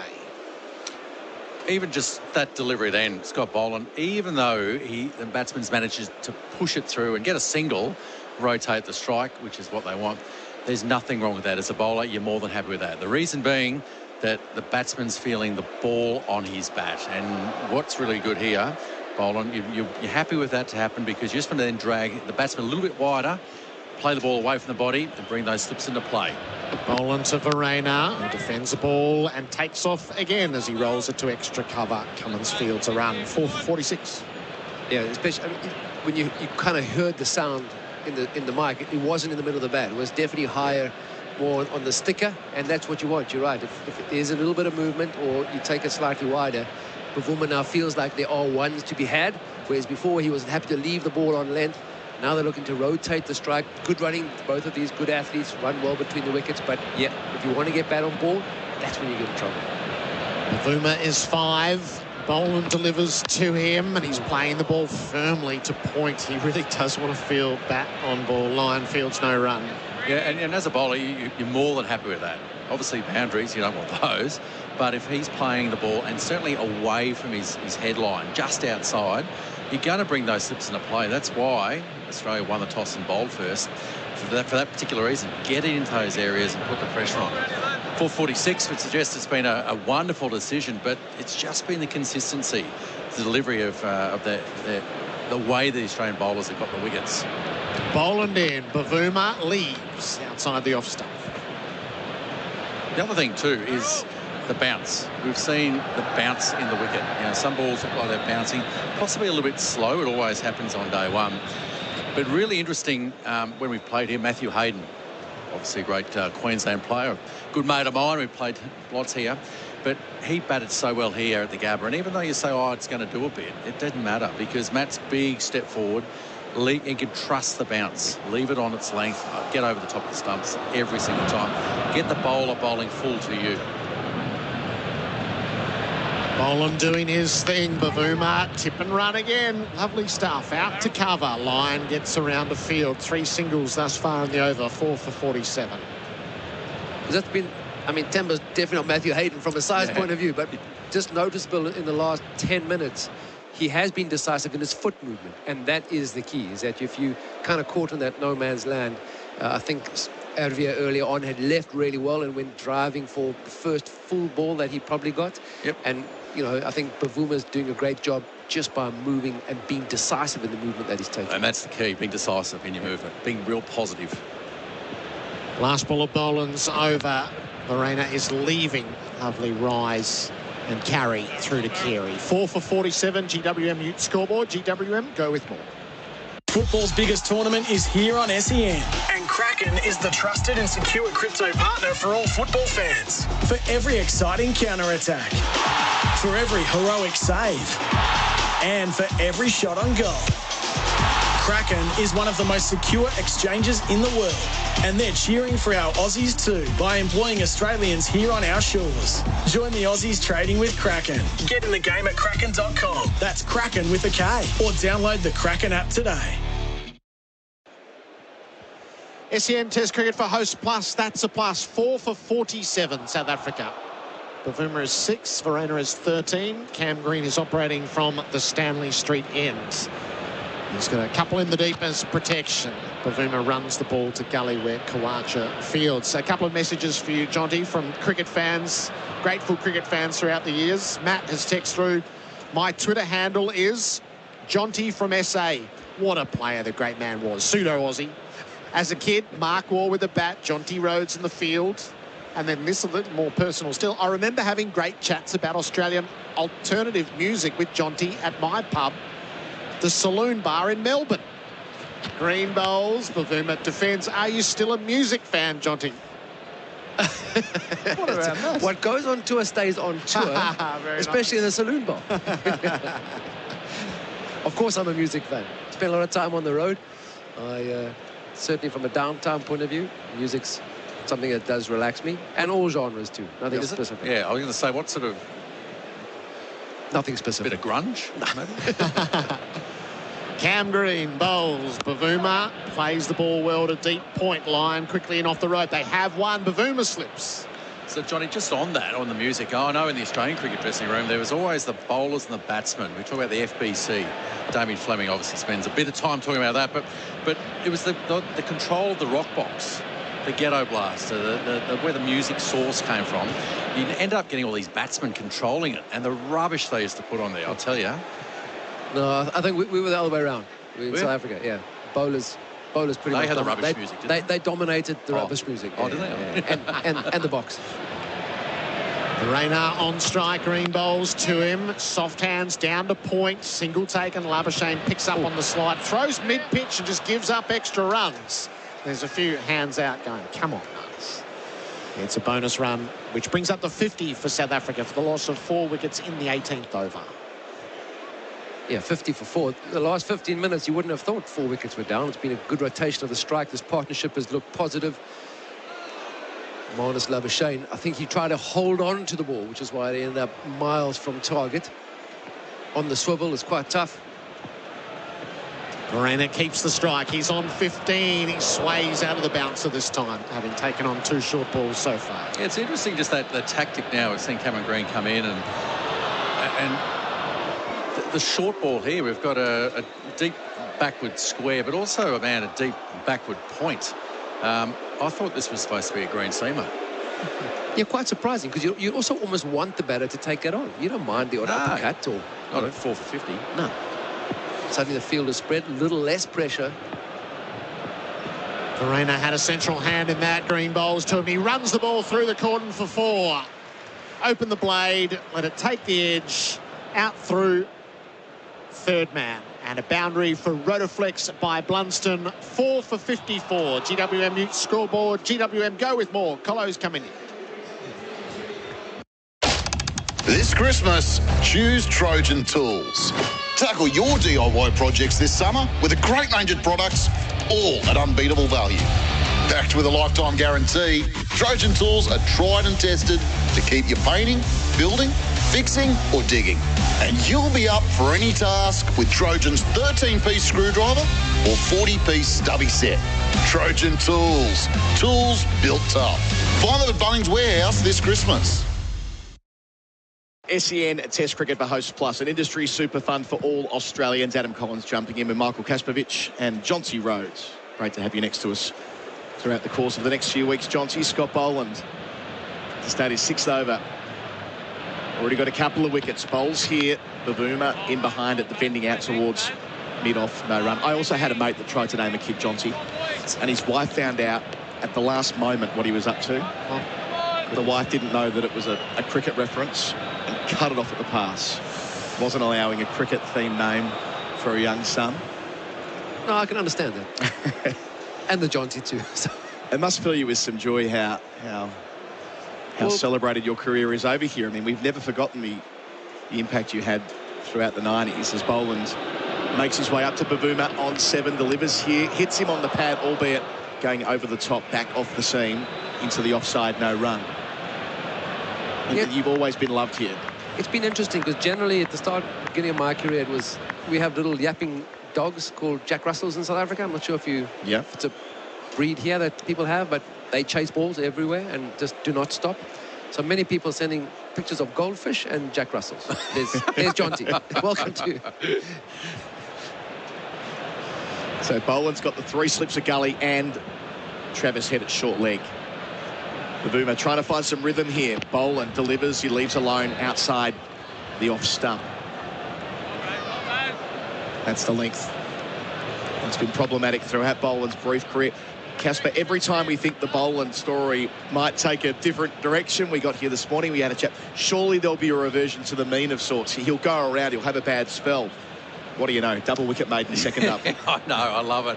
I love that. It's like a fairy tale, isn't it? I think you dream of that. Obviously, after the debut last year, just outstanding. But I think it's because he's so accurate. That's what's working for him. He delivers here. Forward again is Bavuma pushing out towards point. I mean, you couldn't, cliched as it is to say, you couldn't write this, because if you suggested a career would play out the way this has so far, it would be inconceivable. I guess that's why when he comes on to bowl, Australian crowds are just so enamoured and wrapped up with what's going on. That roar when he came on, Jonty, he's not even a Queenslander. No, I thought I'd missed something. You know, I'd missed a delivery. But there he was. He has been well supported, and like you say, you could not script it. But he certainly has taken opportunity. I mean, many people get opportunity. He's taken it with both hands. Got 2 for 9. 2 balls left in his 6th over. Dropping back, short leg down to deep backward square. In here to Bavuma. It's out towards that man via the inside part of the bat. In off the rope. Travis Head, they get a single. Bavuma up to 8. South Africa 4 for 55. 1 ball left in over number 19. Yeah, such an important partnership this for South Africa. 6 batters, 5 bowlers. This is the last pair of batters. Marco Jansen can bat a bit. But this was the nightmare scenario, wasn't it? It was early wickets and exposing this middle order. Absolutely. Felt like so much was riding on the toss. I think losing the toss was pretty tough. Losing the captain early on, down the leg side. So Boland, just pausing, goes back to the top of his mark. Beneath us here, Vulture Street end. Feels like we could nearly touch him. Great spot here at the Gabba. He passes. Umpire Gaffney delivers here. Verena well forward. Boland athletically to his left in his follow through, denies a single. So Verena stays on 19, Bavuma 8, South Africa 4 for 55 on the GWM Ute scoreboard. GWM go with more. Here for the loyalty, not for the odds. Here for my heroes. Not for my multi. What are you here for? Gambling may harm. You could lose more than a bet. Visit hereforthegame.com.au. When you call the Gambling Helpline, life-changing advice and guidance is there for you. 1-800-858-858 is the number to call. Support for anyone affected by gambling is available. Private and confidential. Make the call today. The Gambling Helpline. Phone 1-800-858-858. Change of bowler for Australia. The captain comes back into the attack. He removed Sundaresan, caught behind for 5 in his first spell, 1 for 7 from his 6. But he's not the leading wicket taker. That's Scotty Boland for Valvoline. Come back to that. Cummins towards us. Stanley Street end. Bowls to Bavuma over the wicket. New spell, leaving alone outside the off stump, which oil is the ideal all-rounder. You know Valvoline, the original engine oil. So Cummins won't take long to find his spot again on the pitch, which he hammered away at. There was pressure in that first spell, wasn't it? Gave nothing away. Yeah, I think it took him an over, which was quite surprising, because usually from ball 1, he is right on the money. And possibly just slightly soft underfoot. He didn't feel that comfortable. Came around the wicket straight away to the left-handers. Did find his line of length. Cloud cover returns at the Gabba. Cummins bowls off the back foot, slashing away for 4 is Bavuma, just in front of point. Played with 1 foot off the ground. Moves into double figures. He's 12. Our boundaries for Rotaflex by Blunston, 4 for 59, South Africa. It certainly is an area that Temba Bavuma is strong. He's not a tall man, but he does cut and pull well. But I've been really impressed with his foot movement. keep repeating myself, but he's decisive in what he does. Yeah, he's looked really good, hasn't he? I think the longer you're there, the easier it gets. I think that's the key, certainly when you're playing the Gabba for all batsmen. It's a little saying we used to have in the Queensland team. As Cummins gets up the crease, closer to the stumps, and beats Bavuma. Has a flirt with one outside the off stump, hits the seam and stands up straight. Well bowled again, Pat Cummins. Great response. Because it's not actually the Jaffa doesn't get you out. It never does. It's always the follow-up, the shot. So the in-swing leg cutter that you play and miss and everyone's going to, it's the lack of feet afterwards. That always brings you down for. So this pair have taken it from 27 to 59. Comfortably the best partnership of the innings so far after South Africa was sent in by Cummins, who's bowling here to Bavuma, delivers and leaves alone on a similar length outside the off stump. Yeah, I think even just that length, it's just a fraction, it's too short. He's comfortably leaving it. And I think there's a change of the field at the moment. The square leg is going back just to be in the mind of the batsman that, there's something short coming again. Keep making the batsman make a decision. And it's in his mind now, instead of actually going forward at the ball and leaving it on, trusting the bounce, maybe it could be the double bluff. Put the man back and nice 4-ball outside off stump. So there are 2 back for the short ball if and when it comes. 3 slips. Cummins bowls. Bavuma pushes into the onside, takes 1. An easy single out to Mitchell Starc. He's 13. 4 for 60. That's really well played, that. I think just obviously the ball was a lot straighter. And even on that length, you just get inside the line, just tuck it around there and rotate the strike. Loving this partnership. It's absolutely what South Africa needed. Crown making plenty of noise. Back to Verreynne. He's got a first-class average of 52, Verreynne. Made an important century against New Zealand earlier this year. A replacement for Quinton de Kock. Last ball of Cummins over here. Verreynne gets forward and also pushes into the onside. So he'll retain the strike with that single. 4 for 61 at the end of the over. Verreynne 20, Bavuma 13 on the GWN Youth scoreboard. GWM go with more. Looking for an exciting trip away this summer? You'll be spoiled for choice in Mildura. From sports to art and music, Mildura has what you're looking for when it comes to events. Enjoy a night under the stars, a show at the theatre, or check out the local venues offering live music and entertainment. There's always plenty for the kids to enjoy, coupled with natural landscapes, great food and amazing weather. So what are you waiting for? Find out more online at visitmildura.com.au and get planning. It's a busy first day here at the Gabba. The Mexican wave already doing the rounds. Good crowd in. Jonty Rhodes is making way, going back to Telly. Got Mike Kasprowicz with me for Anaconda. Hit summer for 6 with Anaconda's 10% price beat guarantee. We spoke at Perth a couple of weeks ago, starting on a Wednesday. It's the Windies.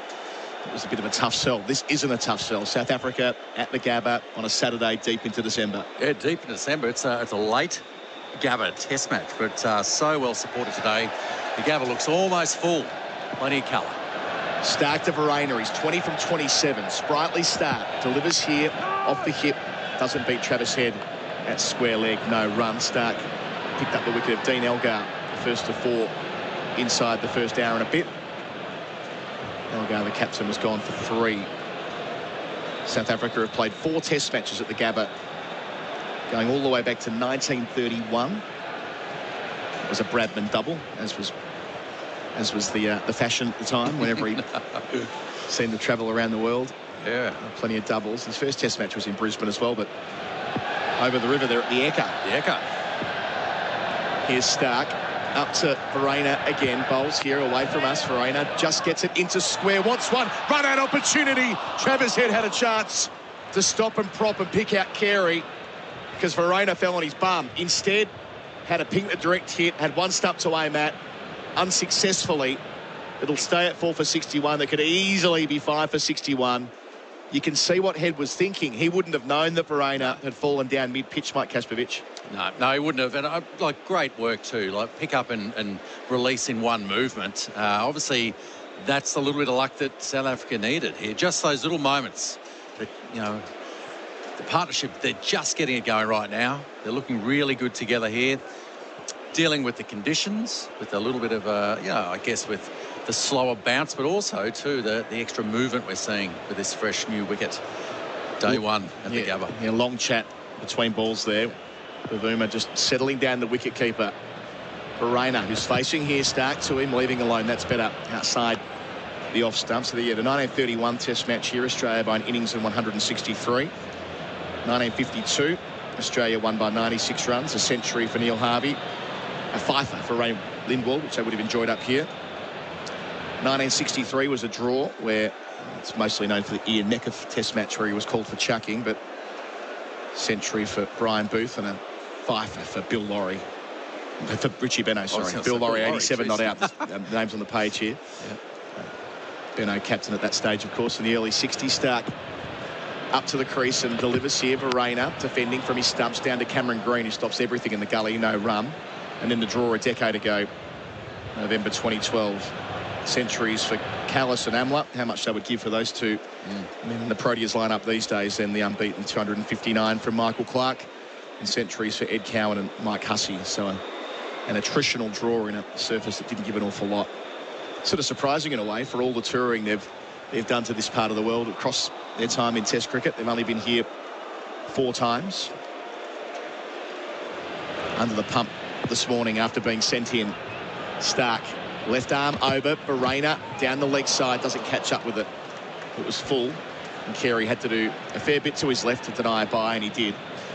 Yeah, Mitchell Stark, even just there, he obviously looking to bowl the in-swing Yorker. It did angle in just down the leg side. A little bit of disappointment there, but I think too, it's on the surface. He still just hit that length, get the batsman playing from the crease, not getting forward, not getting back. Making the mistake playing away from his body and bringing those slips into play. 3 of them all set to go, and of course Cameron Green and those long limbs in the gully. Sun bursting through the cloud again as Stark finishes his over. Bharat off the hip down towards fine leg, gets it quite fine, so there'll be at least 2, indeed make that 4. So well placed by the wicketkeeper. He advances to 24 with that boundary to complete the 21st over. South Africa 4 for 65. Bavuma down the other end on 13. Life has changed a bit recently. We've all found a little more freedom. The kind of freedom you get in an Isuzu D-Max or MUX. It might be getting in a pre-work surf or a conference call from your campsite. But the one thing we've all learned is to live. Live your own way in the Isuzu D-Max and MUX. Search Isuzu Ute. Bharat with that boundary is our leading run scorer for the session. For Victoria Police, made for more. Cummins, the captain, into Bavuma here. Start of a new over. Bavuma looking to drive inside part of the bat, gets just straight at mid-on, gets 1 for it. He's 14, 4 for 65 for the score. We're not far away from the lunch break, about 14 minutes away to be precise. For Whirlpool Kitchen and Laundry Appliances, we have a quiz, Casper. Each lunchtime, myself and Bharat Sundaresan, you'll be able to call up 1300 736 736 and get a spot on that. Our theme today, Gabba Day 1. Gabba Day 1. A lot happens at the Gabba on Day 1. So it should. So jump on the line during the lunch break, 1300 736 736. Cummins bowls here, Bharat on strike, through the cordon for more. Just opened the face of the blade, went between third slip Khawaja and Green in the gully. It looked like he was trying to place it there. Weird as that is to say at this stage of the innings. 4 for 70, he's 28. Well, that's exactly what Pat Cummins wants him to do, play away from his body, and even then, you're not looking to hit the ball between the slip cordon. I think that's always been, that's a big challenge, but they'll take runs any way they come at the moment. And look, even from the Australians' point of view, he won't be disappointed with that. Certainly the scoreboard, they're not going to be disappointed at 4 for 70, but you still want him playing the ball. And like we say, I said before about playing the ball away from your body. The feet movement wasn't there either, so Pat Cummins looking a much finer edge this time. He's in the hunt. Bowls to Bharat again, defending conventionally down the pitch. The reason I say I think he meant to place it there, you watch the replay back, and he had his eyes on the ball on the blade and through the cordon. It's as though that was by design. He's got a deliberate shot. Yeah, I mean, again, it's strange at this stage of the innings given the high-risk nature of it. He's hit 4 4s and a 6. All our numbers for Laurenex Cleaning. Google Laurenex Cleaning today. He's still there. Verena, he's faced 35 balls for his 28. Nice little rear guard ahead of lunch. Cummins passes umpire Tucker, bowls, and it's pushed out towards mid-on with both feet in the air. Extra pace there from the captain. As we mentioned before, loves bowling at the Gabba. Suits him down to the ground. Oh, yeah. I think, as the captain as well, too. His timing's perfect coming back before lunch. Getting himself back on. Certainly with the scoreboard, it dictates that. But absolutely, this partnership has been ideal. And the runs are coming pretty simply at the moment too, aren't they? Regularly, there's been boundaries. They're certainly rotating the strike. Maybe because the Australian bowlers are just a little bit straight. They put on 43. Cummins here to Reina. He gets forward before leaving alone into Carey's gloves. Committed to it early on, thrusting his bat in the air. Shocker red hair, red beard as well, Verena. First test match in Australia. And a great opportunity, losing wickets. They're backed him to bat 6. I mean, conventionally the wicketkeeper would be 7, but with the extra bowler, he's got to step up. Yeah, I think it's all about opportunity, and he's showing that. He's come out here and done really well, having to adapt and adjust, which is what you have to do on the surfaces, and certainly day one at the Gabba, he's had to do that, and he's doing it well. Will the short ball come? 2 back for it. Cummins here, Verena, it's full. Pushing out towards Labuschagne at mid-off. Into the over. South Africa 4 for 70. Verena 28. Bavuma 14 out. Apparel partner on SEN Test Cricket is Ringers Western. Whether it's the paddock or the pub, Ringers Western has the kit to keep you cool this summer. Here for the loyalty, not for the odds. Here for my heroes. Not for my multi. What are you here for? Gambling may harm. You could lose more than a bet. Visit hereforthegame.com.au. If you have a family member that is currently troubled by or addicted to gambling, there is help for you. Call the Gambling Helpline on 1800 858 858. Life-changing strategies to support your loved one are available. Find out more at thegamblinghelpline.org.au. 10 minutes to lunch. We have Mike Kasprowicz in the expert chair for Anaconda. Hit summer for 6 with Anaconda's 10% price beat guarantee. Stark away from us. His 6th over of the session. Bowls to Bavuma here. Bavuma leaves alone. That's wide and short and left alone. Stark on 297 test wickets. One so far this morning. So creeping up on that milestone. He'll be the 7th Australian to get there when he eventually does. And Brett Lee ahead of him on 310. You can attest to how difficult that is. Casper running in year after year. Season after season around the world. So many tours. It's all good fun, mate. Sure it is, but cherry in your hand.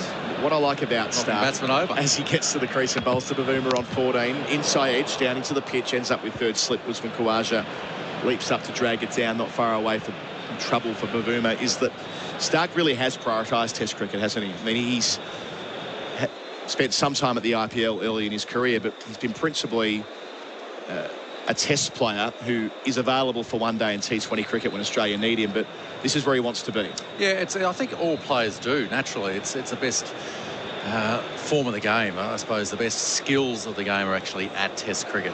I've always said that, and it's great to see that from a player's point of view, deciding that for him as a bowler, he can exert his class. Stark delivers. Driving through the offside is Bavuma. Doesn't get all of it, but finds a gap between point and mid-off. Marnus Labuschagne around from mid-off, collects a deep cover. They add 2. Bavuma up to 16. South Africa 4 for 72. Yeah, I think just seeing the best players. This is the best format of the game. The skills are really on show here, and I think that's the best part, even of T20. With cricket, the game of cricket, we've actually rebranded it and put it on a shelf for a whole new customer.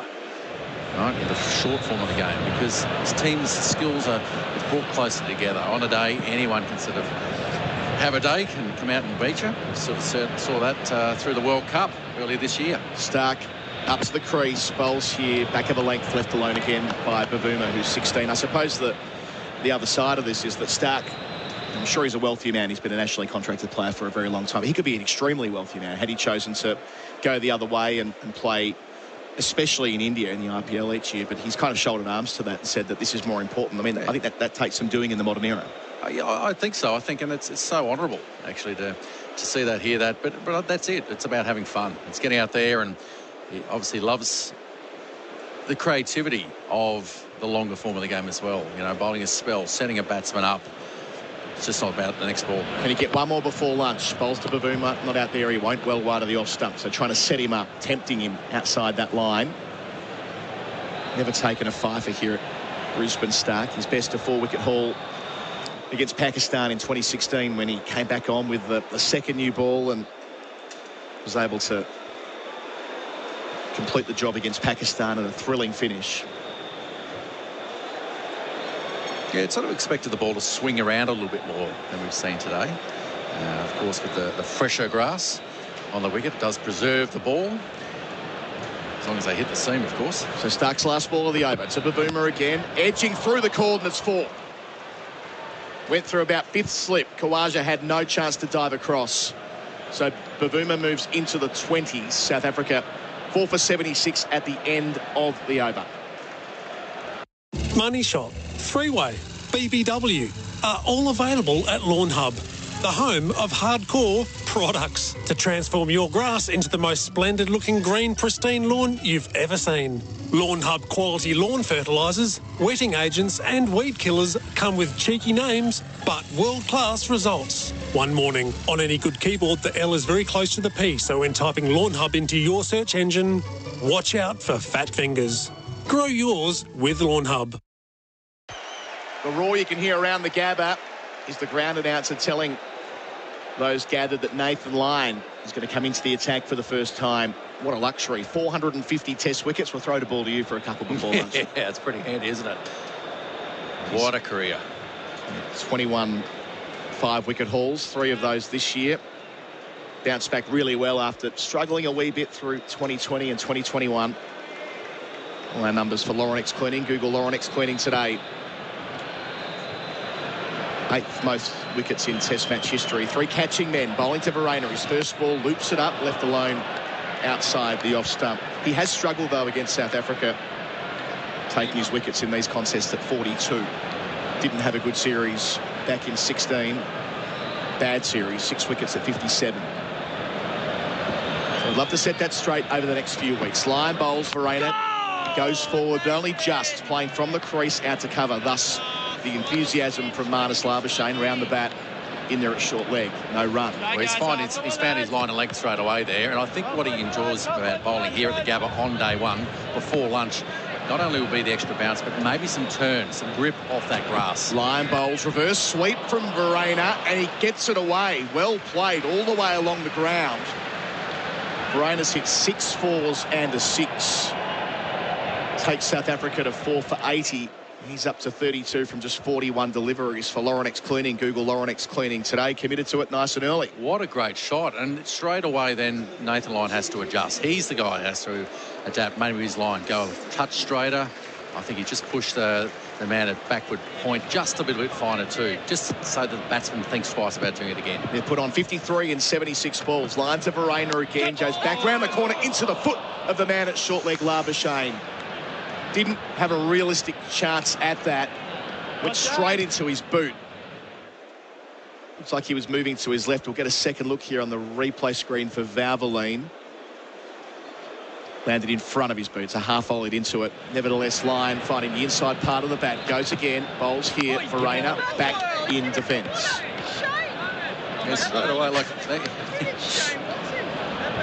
straight away, you see the extra bounce. Yeah, that straighter line as well. Marnus Labuschagne on special comments comparing Verreynne to Shane Watson. I'm not quite sure why. I love it. Come on, lad. It's always good to have an extra expert commentator on the call. Lyon to finish his first over. Verreynne back and pushing out towards mid-wicket. Just away again from the short leg Labuschagne. So end of 24 overs. South Africa 4 for 80. Bavuma on 20. Verreynne on 32. A couple of further overs until the lunch break. The GWM Ute is up for the challenge. Born tough and built smart to give you more. More features, reliability, comfort and safety for less. GWM Ute. Go with more. When gambling becomes overbearing in your life, one phone call can change all that. Gamblers Helpline, 1-800-858-858. When gambling becomes an issue, there's always 24/7 support on the Gamblers Helpline. Phone 1-800-858-858. South Africa's player of the session is Kyle Verreynne. He's 32 from 44 balls. That's thanks to Bing Lee. And at that lunch break, you can call in 1300-736-736 for the quiz. All of your calls and social feedback for Tyre Power and their summer scorcher sale. 0433 98 11 16 on the text machine. Stark, last over before the breather. Bowls to Bavuma. Field remains the same. Playing with soft hands out to cover. Waits it well enough to get one line around from point. So the Bavuma is up to 21, 4 for 81. They've just set things back a bit here for Australia. I mean, at the end of the first hour, you think this could be 6, 7, 8 down by the first change, but not to be. Yeah, absolutely. I think too, by winning the toss and bowling first on a wicket that had a real green tinge to it. I know that there's talk about the Gabba green top. It's got this tag line there, and once again we're sort of fallen into it. It just to me, don't believe the hype is what I've always said. I love how strident you are about this, Casper, as Stark bowls and Verreynne square drives. Nice shot, playing from the crease out to the long boundary. Work to do for Labuschagne as ever. He dives because he must, and he drags it in. That is, again, just top-class fielding from the Queenslander. Nathan Lyon there for the relay throw. They'll probably check it upstairs to make sure he didn't touch the rope on the way through. Getting a second look here. Labuschagne had so much ground to make up. Puts the dive in with about a foot to go and does get it back. That is just top-class stuff, Casper. You never would have saw that before the T20 era. I'll tell you what, there's been a few old players in the day turning in their grave about that because of the risk of injury, but the energy there and desperation to stop every single run. So 4 for 84, Verreynne 35 with that 3. It puts Bavuma back on strike. Stark to him, bowls here, defending from the leg stump. But it's no exaggeration to say that Labuschagne was more than a body length away with the ball about a foot and a half from the rope. That's when the dive started. Oh, they're athletes, aren't they? It was extraordinary bit of work, this speed across the ground, but even the dive was absolutely brilliant and timed it to perfection. Had to make sure his right shoulder didn't hit the rope. Well, that's the thing. I'm sure the physio's downstairs thinking, don't do that, don't dive. Whatever you do, don't dive, because I don't want to have to come and fix a shoulder. So it's just past 20 past 12 local time. It will be the last over before lunch. So 3 balls until the interval. Stark delivers here. Bavuma leaving alone on length. Sails through to Carey at 142 kilometres an hour.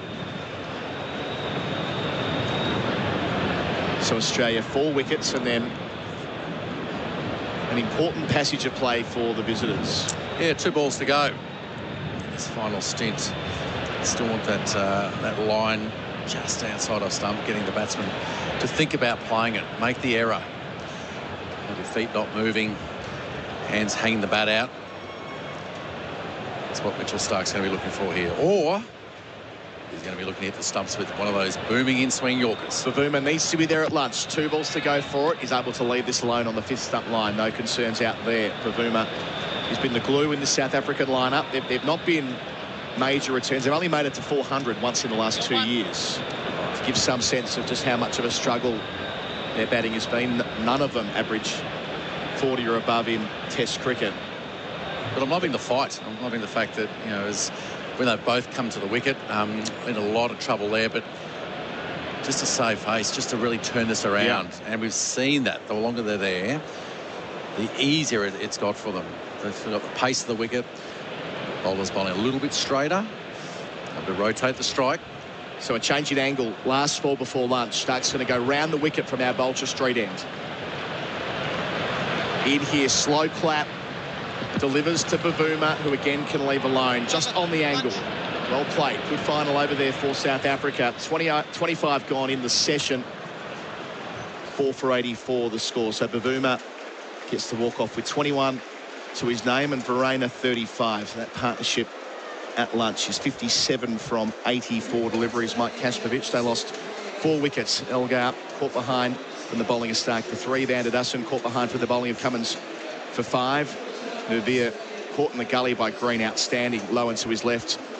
One of Scott Boland's first wicket. That was for 10, and a few balls later, Zondo leg before wicket, also to Boland to complete a double wicket maiden.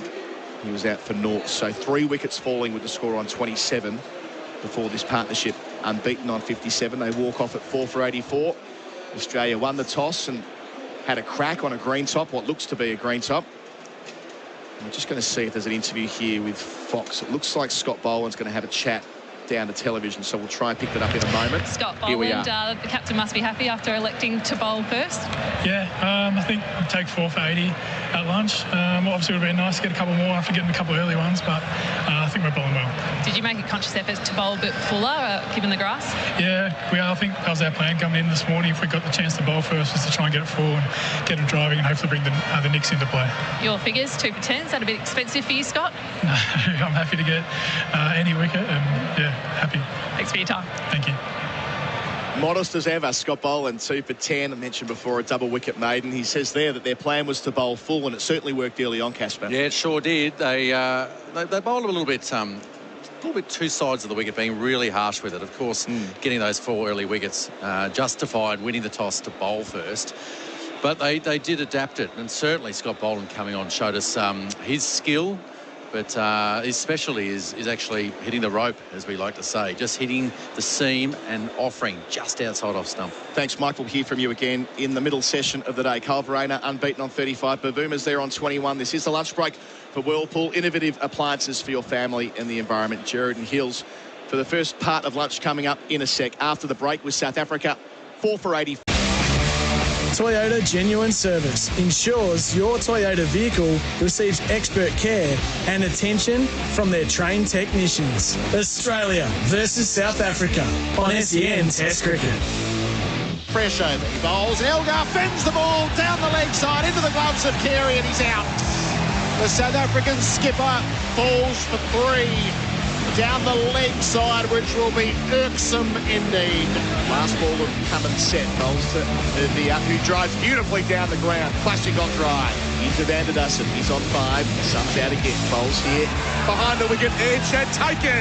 Nice thick sound through the stump, Mike. Into the gloves of Carey. Delivers to India. In the air. Out to gully. Taken. Cameron Green to his left. Drags it in. Another test wicket for Scotty Boland. One arm over the wicket, or he started with a no ball. Verreynne pulls magnificently up over mid-wicket, and there's your counter-attack. Verreynne faces up to Green. He lifts him up over points and all the way down to the boundary. Well, I reckon that's 6. Kyle Verreynne has come out swinging. The lunch break for Whirlpool. Innovative appliances for your family and the environment. First hour belonged to Australia, 4 for 27 at 1 point, South Africa. But the second hour of that opening session, a great counter-attack, Verreynne and Bavuma together. And at lunch, South Africa 4 for 84. Not as bad as it looked like it was going to be for good portions of time. The lunch break on SEN Test Cricket for Whirlpool, kitchen and laundry appliances. So Verreynne is 35, Bavuma is 21. Boland has 2 wickets and 1 each to Stark and Cummins. Ian Healy's part of our call team for Bundaberg Ginger Beer. Heels, what you think?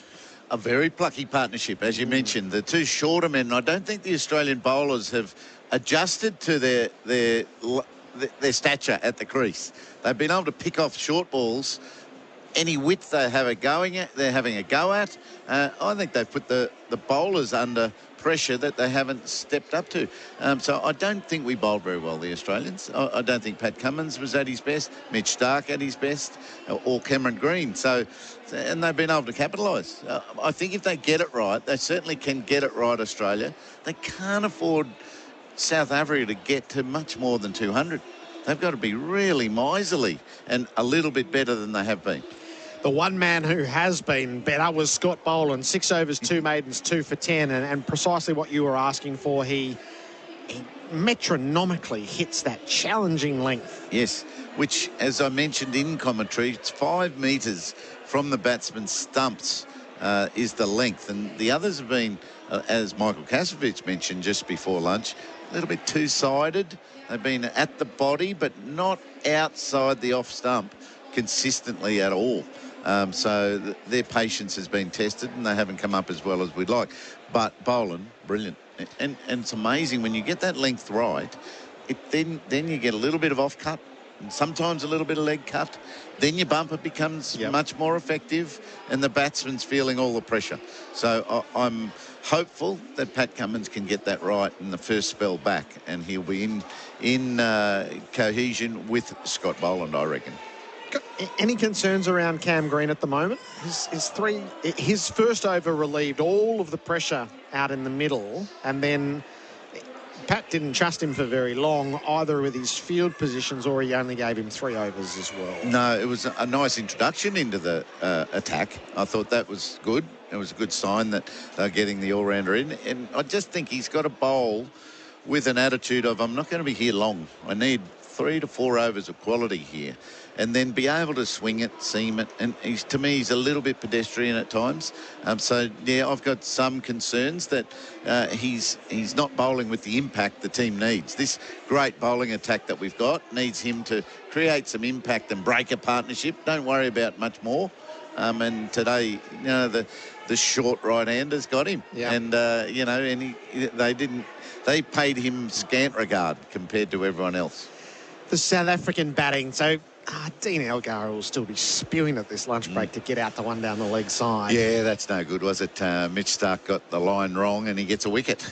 So, yeah, he'll be not happy. Van der Dersen looked, disconsolate when he was walking off. Oh, God, he didn't do a lot wrong and nicked a decent delivery.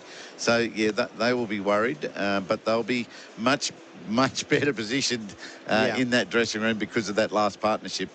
That's been good batting. The inexperience of Verona, has been able to put Australia on the back foot. We like the look of Vau. I know he only made 10, and he got driving at a ball that he might have been better not to, and flicked it away to gully and got caught. There was a bit in his innings to go, okay, he's got something about him. Yes, but it was all defence, right? So at that stage, and it was Scott Boland that drew him into some attack, and he was not happy with his bat swing that time, because when you go from defending, leaving the ball go, defend, turn one off your hip, that's all you're getting, to a drive, you better be ready for it and to play it properly. He motioned when he got out that he just had a slicing backlift rather than hitting down the line of the ball. And but defence I liked, and he started to play some shots comfortably down the ground, didn't he? And then it was Boland that drew him into that shot. And Zondo made a duck, so it was hard to come up with anything. He only saw the 2 balls. He was favoured ahead of De Bruyn, and I just had a hunch that Jonty Rhodes thought they might have made the wrong decision. Yeah, he did sort of intimate that a little bit. He's a defensive batsman. They went that way, but he didn't get through his early stages today. So I think bowling gets better, and bowling will be good tomorrow. Yep. And which means batting won't be that easy still. So Australia have to have a good second session here. They can't be resting on anything. Cummins get his length and line right, and get at these batsmen. Don't give them too much that they can play out easily. Yeah. So your hunch is that it quickens up from here as that moisture in the pitch dries? Yeah. Yes, definitely. And there still should be some sideways movement because the grass cover. The soil underneath will be nice and hard. The turf will be hard, but that cushion will allow some sideways movement. So get your length right, and it's a handful. In this last plucky partnership, they've given too many balls to hit. Yep. And then the batsman with confidence can then work into gaps and then play some shots, make it look very normal. It's not quite normal out there. It's still very difficult to bat at if you bowl well. We like a counter-attacking keeper, don't we? Yeah. It make it look easy, don't they? The days I got to come out here at the Gabba certainly wasn't that green. Yep. I get out there in the afternoon, like this afternoon, and you go, look at this wicket, how good is it? And so you've got to have a lot of fortune. Your top order's got to fail, quite often in good conditions. That doesn't happen a whole lot, and then you've got to be in good form to make the most of it. And certainly the South African keeper's doing that. It's the next 2 wickets, really, isn't it, for Australia? So they go with a 6-man batting lineup to facilitate the extra bowler. Now, Marco Jansen he's no mug with the bat. He averages 22, but then it thins out Maharaj, Rabada, Nokia and Ngidi. So the prize on the next 2 wickets for Australia in the first hour of this session is enormous. Yeah, definitely. And that's why in that last hour, you've got to really work it, but 1 wicket at a time. Come on, fellas, let's have 4 for lunch, 5 for lunch. In the next half an hour, let's really push for 1. I thought they dropped off a touch. And so they've got to come out with every bit of aggression that they're known for, the Aussies, and quality bowling right now. The only real trouble Verreynne and Bavuma had was their running between wickets. Yeah, they were all over the shop, weren't they? Very ordinary doubles pair. Yes. And slipping over. You think they're going to push for second, and there's one of them lying down at the non-strike. He's had a slip. So, yeah, and they've got it together. They even got that together, didn't they? Yeah. Towards the end of that session. So, this is a valuable partnership that needs to be broken by Australia. So Verreynne had the moment where he was halfway down. Bavuma sent him back. Feet went from under him. Travis Head had the ball. He had one stump to aim at. He missed. I think Head in the aftermath was thinking, I should have just waited on Carey a fraction. It all happens in such a hurry. Yep.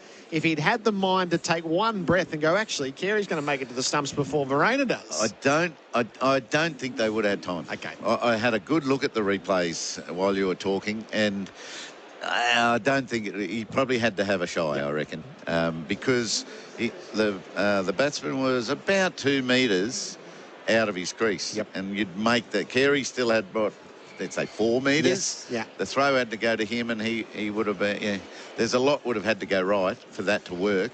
But no, I'm happy that Travis did what he should have. All right. You have a little think around the play of the day and who needs to lift, and I'll give you the bowling figures. Stark, 7 overs, 1 maiden, 1 for 22. Cummins, 8 overs, 3 maidens, 1 for 18. Scott Boland, 6 overs, 2 maidens, 2 for 10. Cam Green, 3 overs, no maidens, none for 20. And Nathan Lyon got a look at 1 over, none for 4. The wickets were that fell. Dean Elgar caught Carey, bowled Stark for 3. Cyril Avea caught Green, bowled Boland for 10. Rassi van der Dessen caught Carey, bowled Cummins for 5. And Zaya Zondo, LBW, Boland for noughts. Bavuma is 21 and Verreynne is 35. Who's had the free-thinking play of the day so far for Liberty? Loans for free thinkers on and off the field. I'm going an off-field one. The recognition of the policemen and the police service. The crowd were incredibly supportive, and I've had a text from a very high-ranking interstate policeman, and they were really touched. Yep. They've been really touched, and they have been rattled. The troops of the service have been rattled by this, surprising tragedy, and so they really appreciated that.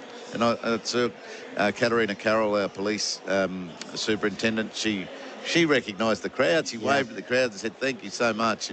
It gives us great comfort. Yeah, it was beautiful reassurance from the Queensland community who applauded and then kept going and going and going, so that they fully understood the embrace of the public for what they were going through.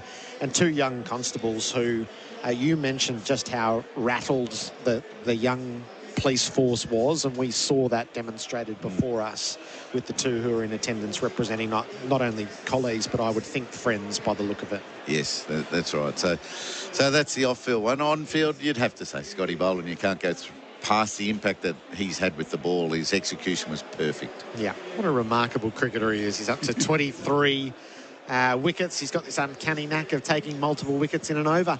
Liberty, loans for free thinkers. We love free thinkers on and off the field. Liberty.com.au. And GWM Ute is up for the challenge.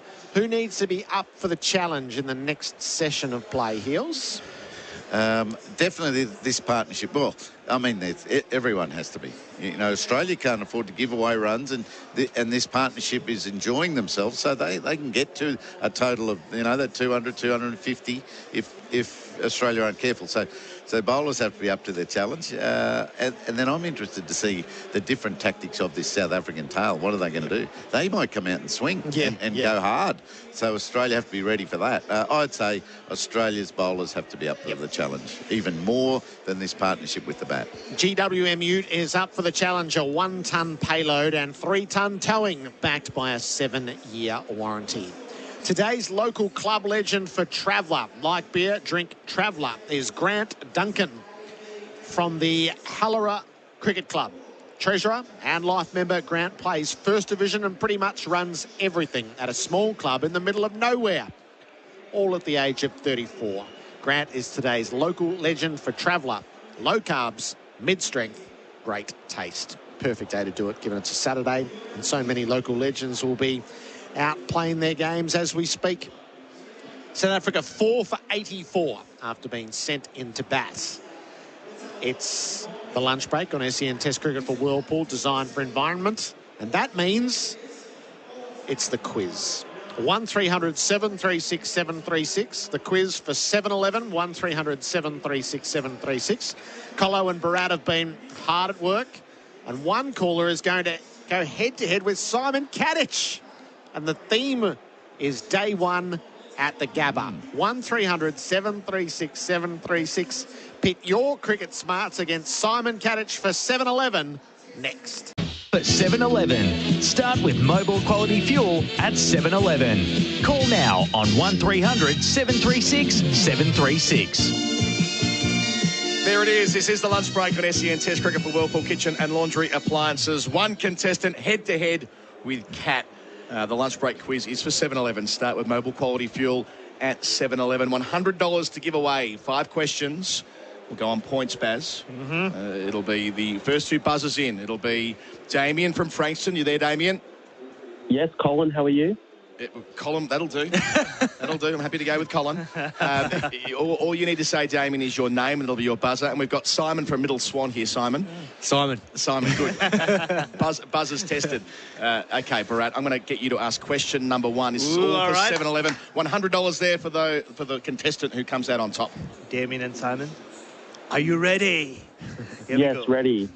All right, the first question. Who did Mitchell Starc knock over with the first ball of the Ashes series? Damian. Rory Burns. All right, Simon Katich is off to a flying start. Very, very good. All right, good luck here, Damian. Simon's all over it. Who was the England player who needed the knee reconstruction after hitting the deck? Simon Jones. 2-0. 2-0. The competitive Croatian next to me really wants the 100 Come on, Damian. Buck up like you need to. Hands on the buzzer. The decisive moment of the first day of the 2017 Gabba Test match was Nathan Lyon running out which England batter deep into the day? Damian, you're in. Who is it? I'm going to say possibly... He's a very pretty batter to watch. I'm going to help you out here. But doesn't score big runs. Plays in the Big Bash, doesn't play Test cricket anymore. Glorious on the eye. Loves driving, loves getting caught in the slips. Oh, don't know. Sorry, boys. Doesn't matter. Kat, over to you. James Vince. James Vince for 86.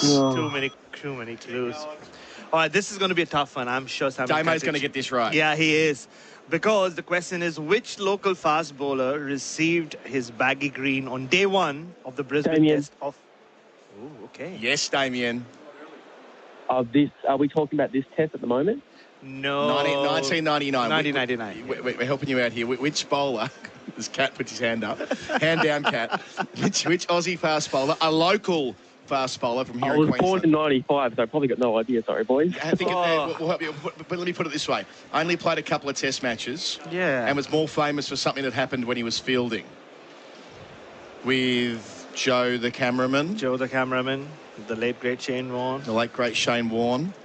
From Gold Coast originally. Mind, sorry, boys.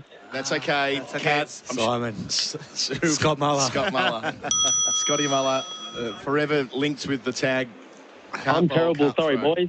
No. Not at all. You're playing your role. And you know what? Pretty good chance you're getting $100 anyway. We're not giving it to Kat, so you're okay. Yeah, he doesn't deserve it. Right. Yeah. Okay, you'll get this. You're alive for this. You would have been watching cricket when this was happening. You would have celebrated this as a Victorian.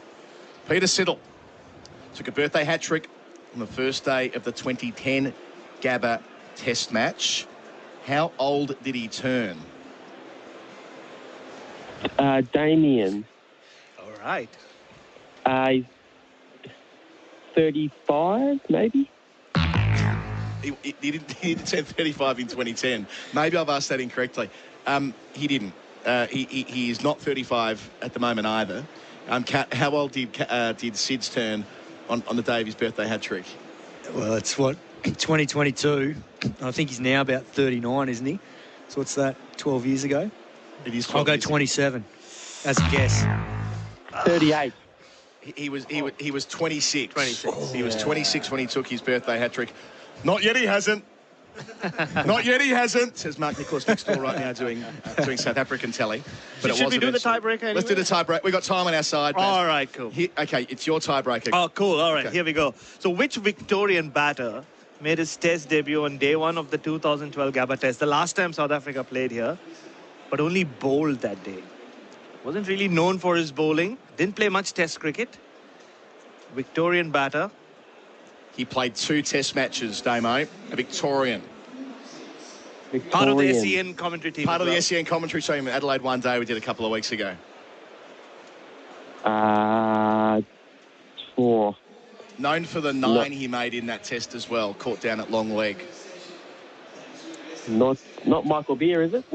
It's not Michael Beer. Cat's got his hand up. Who is it? Simon Rob Quiney. Bobby Quiney.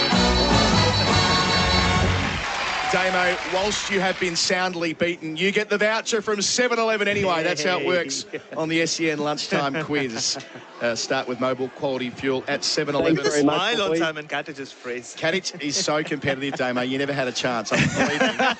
It's the way that he's hardwired. I can't stop. Can't stop, won't stop. Simon from Middle Swan. Damo, thanks for calling. The quiz will be back tomorrow. Same format on the weekend. Just 2 contestants up against it. Maybe it'll be the caller against Casper tomorrow. See how you fare. It has been the lunch break on SEN Test Cricket for Whirlpool, designed for the environment. South Africa 4 for 84. On the other side of the break, Gerard Whateley taking up commentary for the middle session on day 1 here at the Gabba. The second session for Lawn Hub. Real lawn fanatics use Lawn Hub fertiliser. 4 for 84 as the players just mill this side of the rope. We'll be into this middle session of play in a few moments' time. Barena's 35, Bavuma is 21. So 4 for 27 at one point has been recovered to 4 for 84 from a South African perspective. Our weather is for rainbirds, smarter irrigation, the intelligent use of water. The sun is through the overhead cloud at the moment. It is 26 degrees. The top was forecast to be 27. The Bureau says this is as hot as it will get. This second session is for Lawn Hub fertiliser. Real lawn fanatics use Lawn Hub fertiliser. Simon Katich, what a display in the quiz. Hello to you, Simon. I don't know whether to be proud or ashamed. Oh, please be proud of me, Dad. I was trying to do the right thing. Once a competitor, you just can't leave your body, Gerard, unfortunately. I love it. And Bharat, nice to see you. Good afternoon, Gerard and Simon. Yeah, he had his hand up, and you should have seen the gleam in his face. I pulled his mic out down the back on the third question so he couldn't get through. Fun. All right, where are we? Good fight back from South Africa, yes, but we kind of expected this. I mean, we spoke about this in the pre-match today, Gerard. The batting is a worry for them. You have a bunch of 30-year-olds with a very middling average first-class career they've had so far. So in these conditions, once Australia got their length right, yeah, I mean, Dean Elgar, maybe we could consider himself slightly unlucky, but once Australia got their length right and Scott Boland came in, you knew there were going to be wickets. But the good fight back from Kyle Verreynne, he's known to be, he's batted like a wicket-keeper. Ian Healy would be really proud of him. And good, I think good intensity from Temba Bavuma as well. He's rotated the strike well. He's had a decent 18 months in Test cricket where he's not got the big scores, but he's, I think, worked on his tempo. There's been so much talk about him not getting stuck too often. And I said this to you, Gerard, off air. It's almost a staccato batting lineup that South Africa have. Where at different points, when you look at this batting lineup, it just gets stuck. Run scoring, they bat time, but don't score any runs. So it's been so impressive to see Verreynne do what he's done. But I still think Australia will feel first 15-20 minutes, if they can break this partnership, they're well into the lower order. Yeah, certainly. I think what stood out was there was some hairy moments with their running between the wickets, but once they did get sorted, it makes such a difference, particularly when you're facing an attack like this as an Australian attack, because they just wear you down otherwise, and you can't afford to just get bogged down at one end for 6 balls at a time or a couple of overs in a spell, particularly with the discipline of Boland or Cummins and these guys. So I thought their running between wickets eventually got there. They had some hairy moments, but what I liked was they were prepared to attack when the ball was in their zone. So as soon as Australia dropped short or wide, they were all over it. Verreynne climbed into that ball off green, hit it for 6 over backward point, good pull shot over square leg. I thought Australia's tactics were off.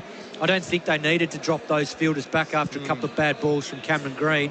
And in the end, they gave South Africa some momentum. But now with the break, they can get that back if they start well and bowl a much fuller length.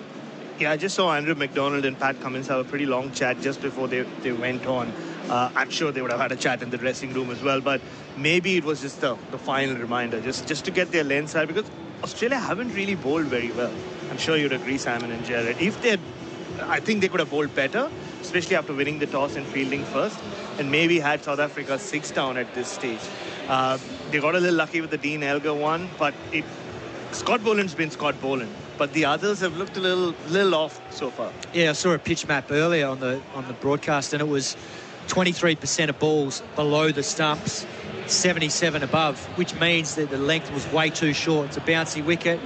We know that with a new ball here, as soon as you get it up there, we saw that with the Irvia dismissal. Yeah. He played really well for his 10, but then he just got lured into a ball that was probably maybe could have let go, but in the end paid the price, caught in the gully.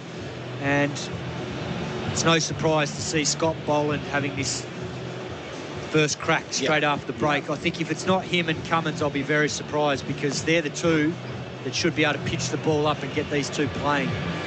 SEN Test cricket for host plus, that's a plus. 4 for 84. 3 slips and a gully in place. Scott Boland is going to be in from the Stanley Street end. It was the Vulture Street end in the 6 overs, 2 maidens, 2 for 10 that he sent down earlier. Kyle Verreynne has the strike. The right-hander, Boland, is over the wicket to him, and Verreynne is driving. He strokes it wide of mid-off, and it beats the dive of Labuschagne. So they'll get 2 or 3 out into the deep. Labuschagne stays in dogged pursuit. They have 3 as he arrives, and they won't take the chance on his arm. Yeah. Kyle Verreynne was limping a little. I don't know whether he slipped at the end of that 3rd run. He slipped earlier. Yeah. And it is quite slippery, particularly with that moisture on top of the surface. It's probably dried out now after the lunch break, but with that heavily grassed wicket, there's a nice cover drive there. Partnership is worth 60. 4 for 87. Boland threw it up there immediately after the break, and now he's got Bavuma to aim up at. 3 slips in the gully in place. Bavuma leaves outside the off stump. You'll be impressed to hear this about Kyle Verreynne yesterday, Simon. I was just watching him in the nets, and Jonty Rhodes was here earlier. He said he played a lot of pull shots, and he was working with the batting consultant. And at one point, it was just half an hour of just playing the pull shots. The batting consultant seemed to tell him, like, look to leave, and then if you feel confident, go to hit them. And he just looked at him and said, nah, I'm going to back myself. I'm going to go after the short ball.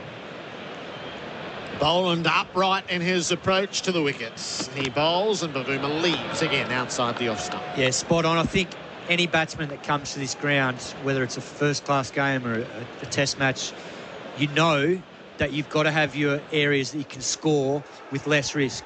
And square of the wicket here is that less risk. You get width or you get length to get under either pull shot or cut shot. You've got to make them work to your advantage, because you know here when the bowler gets his length right on the fuller length that the keeper, the slips and the gullies are in the game, particularly with any sort of movement off the wicket which has a bit of moisture in it. Boland sets it.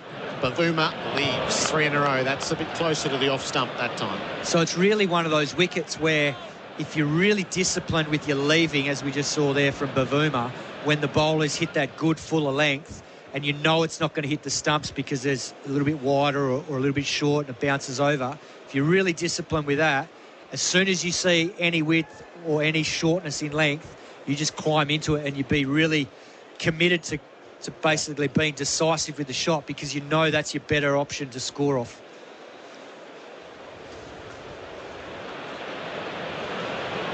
Boland again. Bavuma has to play this time. He runs the ball to Gully. Green's away to his right, doing the fielding, no run. But then the other part of it is knowing that you know the bowlers want to pitch up because they want to get some movement, they want to get you driving. If you're really decisive with your footwork on the front foot and you can get yourself into a strong position, as soon as they start attacking the stumps, you can score a lot of runs back down the ground because the bounce is true, the ball comes onto the bat.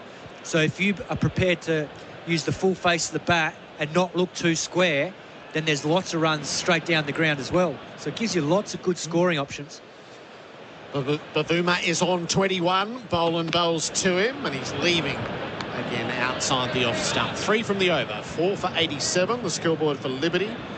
Liberty loans for free thinkers. There's 28,000 in at the lunch break as the latest crowd that we got there.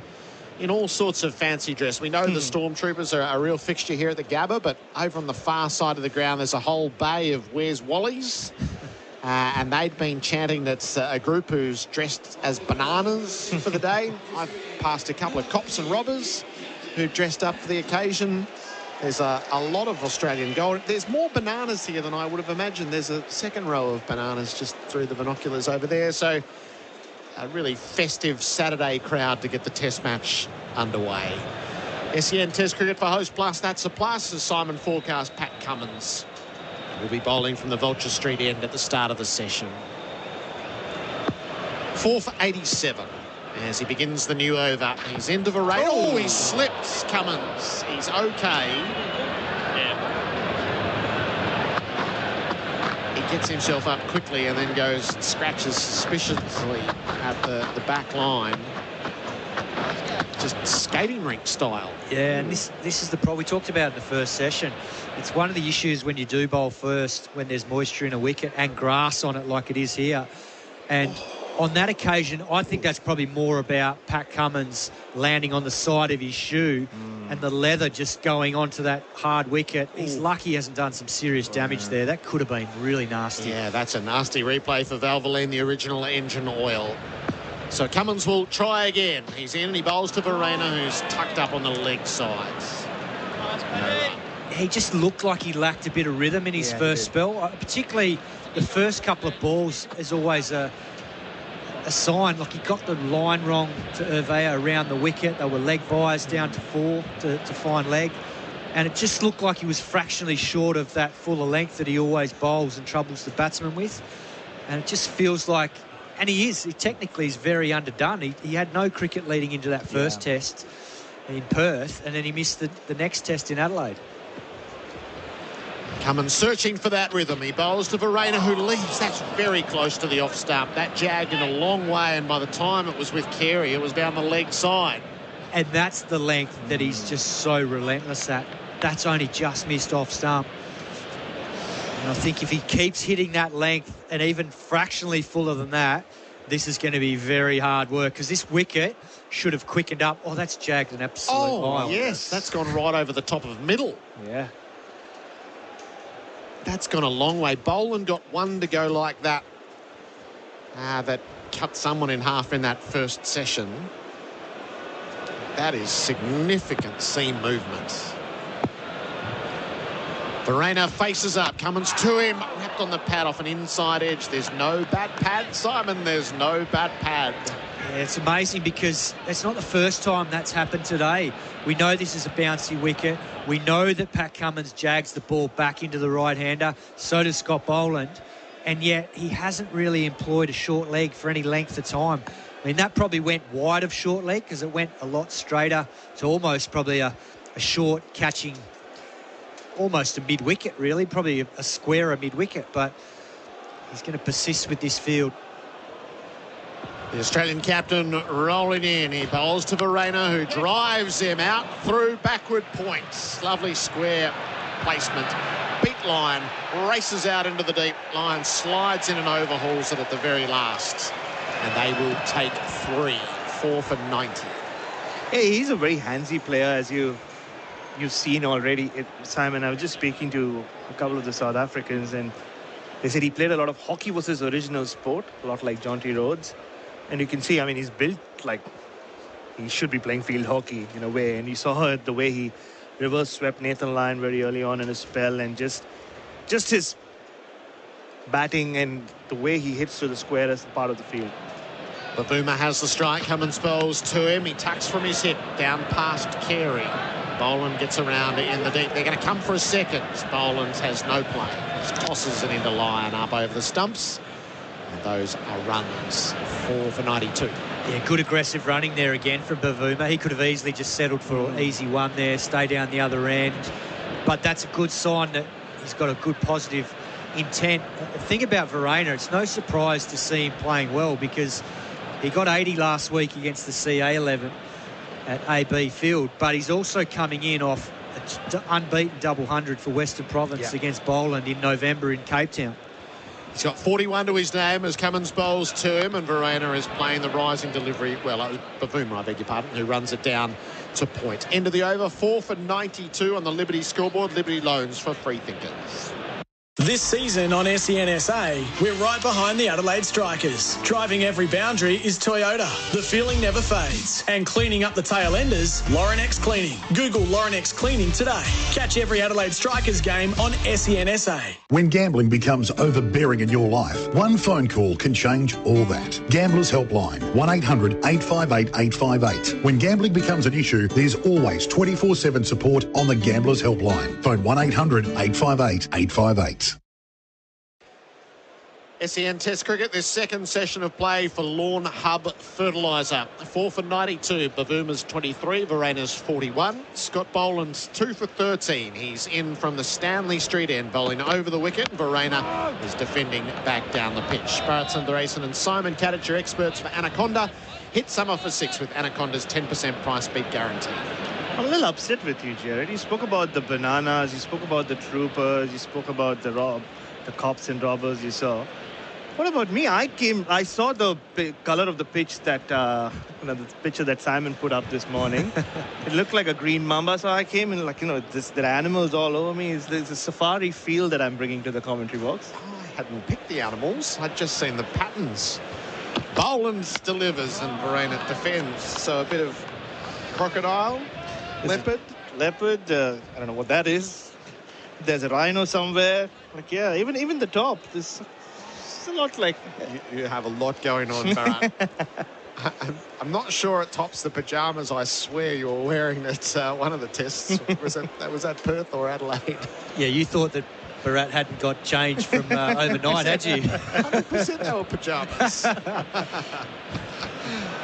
3 slips, gully point, mid-off, mid-on, mid-wicket and fine leg. Scotty Boland in, delivers. Verena plays direct to mid-on, no run.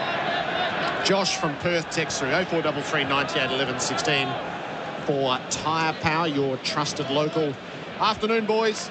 Great work on the quiz, Simon. Really bringing out the sand groper in you. Never let them Vicks have a chance in anything. 3 emojis. Josh from Perth. Thanks, Josh. There's some lovely Jonty messages to share with him as well. So if you happen to be named Jonty in honour of Jonty Rhodes and you want to join in, there's plenty who are. 0433 98 11 16. Verena faces up and he plays the ball to Lyon at point, no run. It's funny that, Gerard, I mean, in India, there's an entire generation of kids named Sachin after Sachin Tendulkar. And I remember doing that story in 2009 when Sachin finished 25 years of playing international cricket, 20 years, I should say. And it was shocking. There were so many kids. Sachin Baby, who you might have coached, he was named after his... he was conceived, I think, a few days before Sachin Tendulkar's Test debut, and I spoke to his dad, Mr. Baby, aptly named, and he said, he was named after Sachin. Verena faces up, and he's defending Boland back down the pitch. We had Sachin Baby at RCB for a couple of years when I was coaching there, and he is one of the loveliest men in cricket. He was so respectful, very good player. He hasn't been able to crack it in the IPL of late, but he's still going well domestically for Kerala. But yeah, what a classic name. Sachin Baby. That's too good. So how many parents would you have interviewed for that story? Oh, at least 10 or 12. Yeah. Deep backwards square for the last ball of the over. So 2 in the deep for the short ball. Boland's pitches it right up. Verena's up to the task. He knocks it away to mid-on and takes the single to keep the strike. It's 4 for 93 at the end of Boland's over. The Liberty scoreboard. Liberty loans for free thinkers. Montine, everybody's talking about Montine. And everybody's talking about Montine Kia for immediate delivery on selected Kia vehicles. Montine Kia at Cheltenham has secured limited Kia vehicles that can be delivered today. Call 8300 1200 and ask for Matt Broadbent to secure your new Kia today and enjoy the ever-reliable 7-year warranty. And that's why everybody's talking about Montine Kia, for it's their uncanny ability to secure Kia vehicles for immediate delivery. Montine. MVD 182170. 4 for 93 SEN Test cricket for Host Plus. That's a plus. Pat Cummins in from the Vulture Street end. Carl Verena has the strike. He's on 42 and he's cutting up over the cordon down to the boundary for 4. Latched onto the length. Happy to let it take the top edge and fly. The boundary for Rotaflex by Blunston. 4 for 97. Yeah, love the way this man's going about it, Carl Verena. He's still only a young man at 25. He's been absolutely spot on. He knows as soon as it's anywhere in his area, he's going hard. He's committing.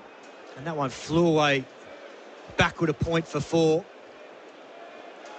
I mean, prior to this test match, he batted at number 6 in 6 test matches and was averaging 42.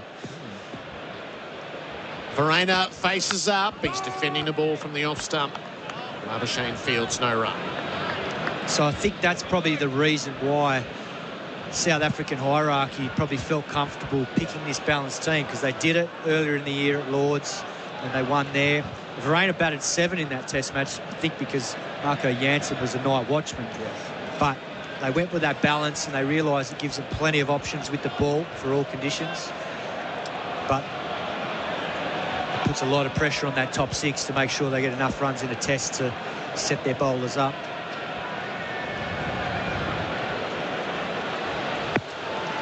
A little bit of movement behind the sight screen caused a brief delay. Cummins bowls. Verena plays off the back foot, knocks it away to line at point, no run. Just doing a little bit of research yesterday on a lot of these South African players, but found an interview of Kyle Verena when he was under 19. Apparently grew up idolizing one of your former teammates, Michael Clarke, and apparently had this quote from Michael Clarke put up on his wall. It said, "The game owes me nothing. I owe the game a hell of a lot." It's funny how small the world is. I mean, this kid growing up somewhere in South Africa having a Michael Clarke quote on his wall. 2 go back again on the leg sides. Cummins in, bowls to Verena, who pulls safely into the turf. It'll get head around to his right. He arrives and keeps it to 1. Verena to 47. 4 for 98. So that part of Jonty's story is there was no South African international cricket. So he grew up idolising Australian players, posters on the wall, as you clutched onto whatever there was to aspire to, and it wasn't in South Africa at that time. Yeah, it's a continuation. It's amazing the links between Australian and South African cricket over the years. It's Bavuma who's on the back foot defending. And that's why it's been so sweet seeing all these messages of kids who are named after Jonty Rhodes. He might not have been the best batter South Africa ever had, but he was a cult figure, right, all around the world. Well, particularly after that 92 World Cup here in Australia. There was an opportunity today for Travis Head at square leg to do the run out. I jokingly said to Jonty off air, he would have flown in for that run out from 20 metres away. That's how athletic he was. Last ball of the Cummins over. He delivers to Bavuma, who tucks him away to the leg side, goes to the stroke, and Head does the fielding around at square leg. A single to conclude. 4 for 99 on the Liberty scoreboard. Liberty loans for free thinkers. Guess who's been a leader in kitchen and laundry appliances for over 110 years? Whirlpool. Using patented 6 Sense technology, Whirlpool guarantees outstanding results while saving precious time and energy. So, have you got a Whirlpool? Visit whirlpool.com.au. When you call the Gambling Helpline, life-changing advice and guidance is there for you. 1-800-858-858 is the number to call. Support for anyone affected by gambling is available. Private and confidential. Make the call today. The Gambling Helpline. Phone 1-800-858-858. SEN Test cricket for Host Plus, that's a plus. It's a little while since Scotty Boland has taken a wicket. He's due. 8 overs, 2 for 14. He begins the new over. September Bavuma, who's beaten on the outside edge. Yeah, that was good intent from Bavuma. He's looking to get forward and try and nullify that length, that fuller length that Boland's bowling. But on that occasion there, it just leaves him.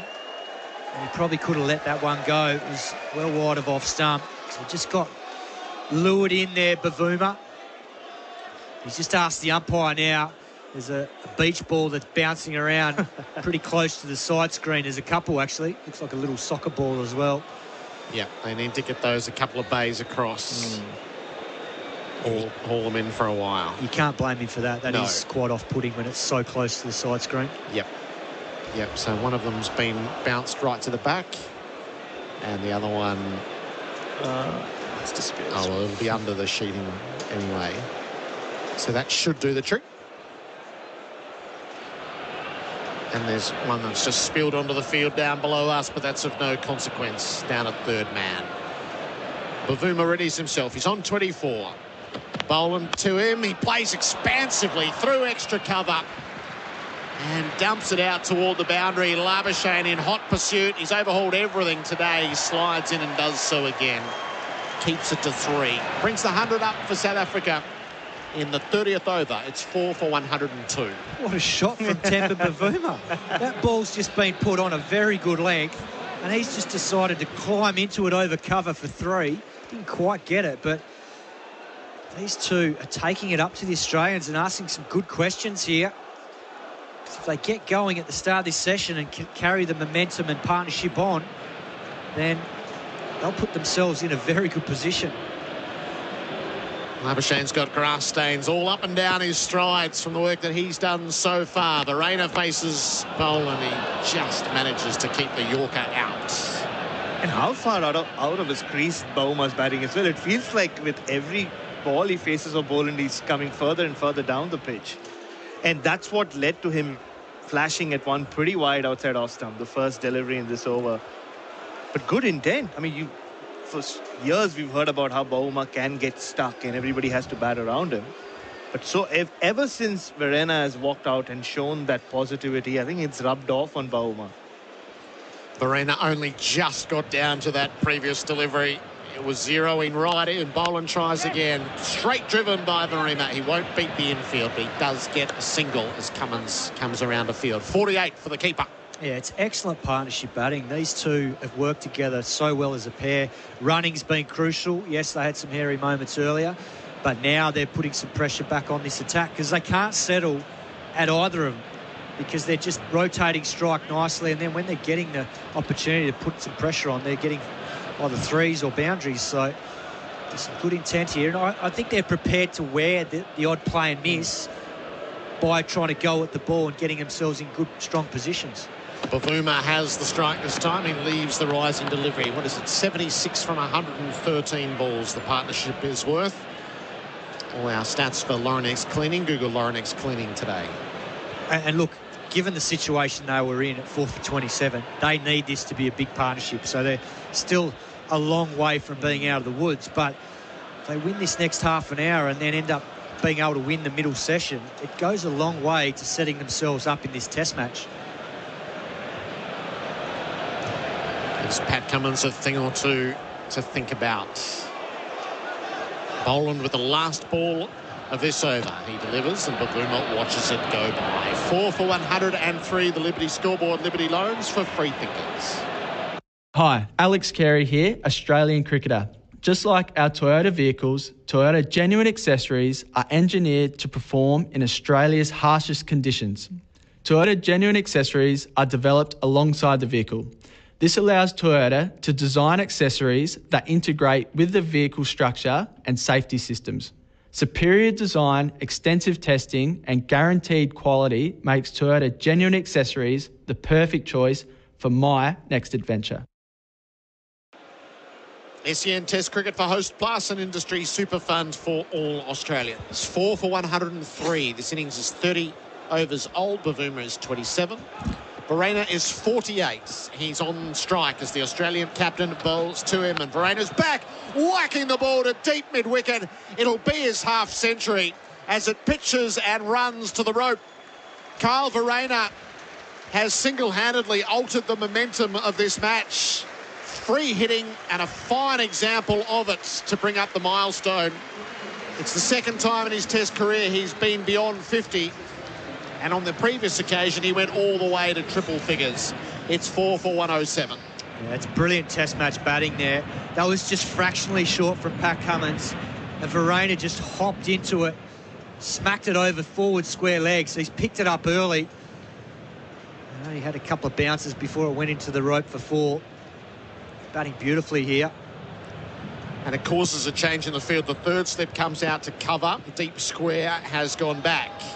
Cummins bowls, he pitches up, and it's defended by Verena. Well, he did promise his batting consultant that if it's short, he's going to go after it. It's exactly what he's done every time Australia have gone short at him. And like you said, Simon, if they can see off Cummins and Boland now, ball getting slightly older, Mitchell Stark looking slightly off rhythm in that first session, there are runs to be had later on in this session, and if they can take this partnership deep. Oh, this is one of the best batting tracks in the world once you get in on it. Cummins bowls, Verena is beaten on the outside edge. So a lovely fight back from the Australian captain. And that's where Pat Cummins has probably just been off a little bit today. It's been that fuller length. That last ball is a great example of where he's just got to keep chiselling away, because Verena's hit, I think, 7 4s and a 6. Yeah. And I don't know the exact numbers, but it looks, to the naked eye, it feels like most of them have been square of the wicket. Yeah. So, which indicates the Australians haven't dragged him forward enough and getting him hitting to mid-off and mid-on and trying to bring Carey and the slips into play. Cummins in bowls, and Verena is defending with soft hands out to the offside. So even that ball there is too short. Yeah. He's comfortable with that length. So whilst he didn't score off it, it's quite an easy defensive shot for him because he's so good on the back foot. It's more that fuller length, and if he drives straight back down the ground, say well played, you get your runs that way, but you're not getting him square of the wicket like he has all of this morning and even after the lunch break. Counter-attacking wicket keepers, hey? There's something about them. Verena's 52 from 66 balls. Cummins bowls to him, and he's turning the ball to leg and helping himself to the run that's grounded at deep square.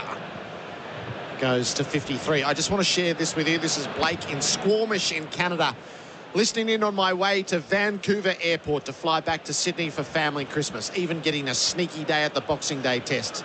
As we are stuck in classic Vancouver traffic, my Scottish wife has loved listening to the call for the last hour and a half. Cheers. Cheers to you, Blake, and to your Scottish wife. It's lovely to have you with us on SEN Test Cricket. Travel well. We'll see you at the MCG. Cummins with one to come in the over. He bowls. Bavuma wrapped on the pad. He's trying to flick to leg. Umpire says not out. Pat has a lingering look. He does actually want to talk this over with Alex Carey.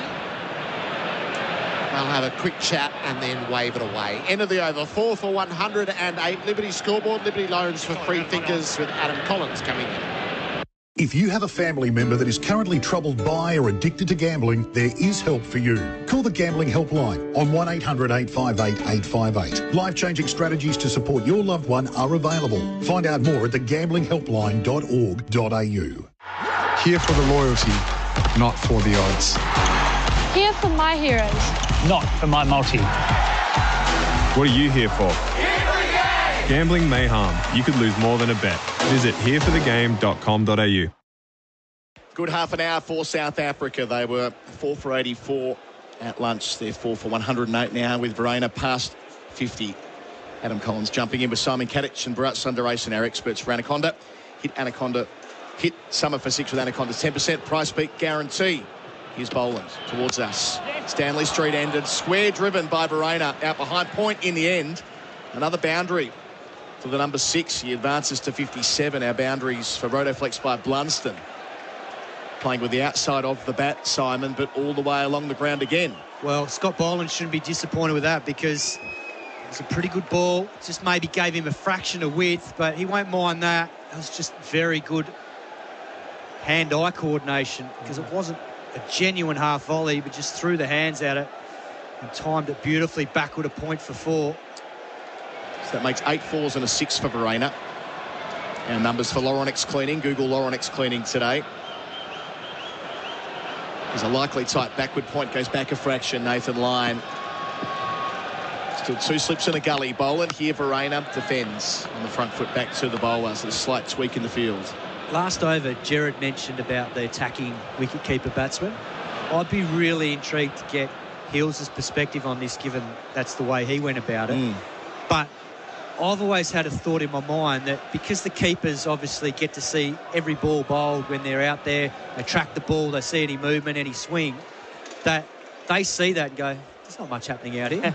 So they see every ball, and then when they bat, they just go, I'm taking it on. I don't know if that's true or not, Hills. Nice conditions for it. Nice sunny day here in Brisbane. Boland delivers here and leaving alone is Verena on length through to Carey. Mate, you're overthinking it, Kato. We're just very good batsmen. But the bowlers quite often, when they have you under such pressure like they had the South Africans today, they don't bowl well to you. They bowl too straight. Then they'll try a short ball and it's a little bit wide, and that's our favourite shot.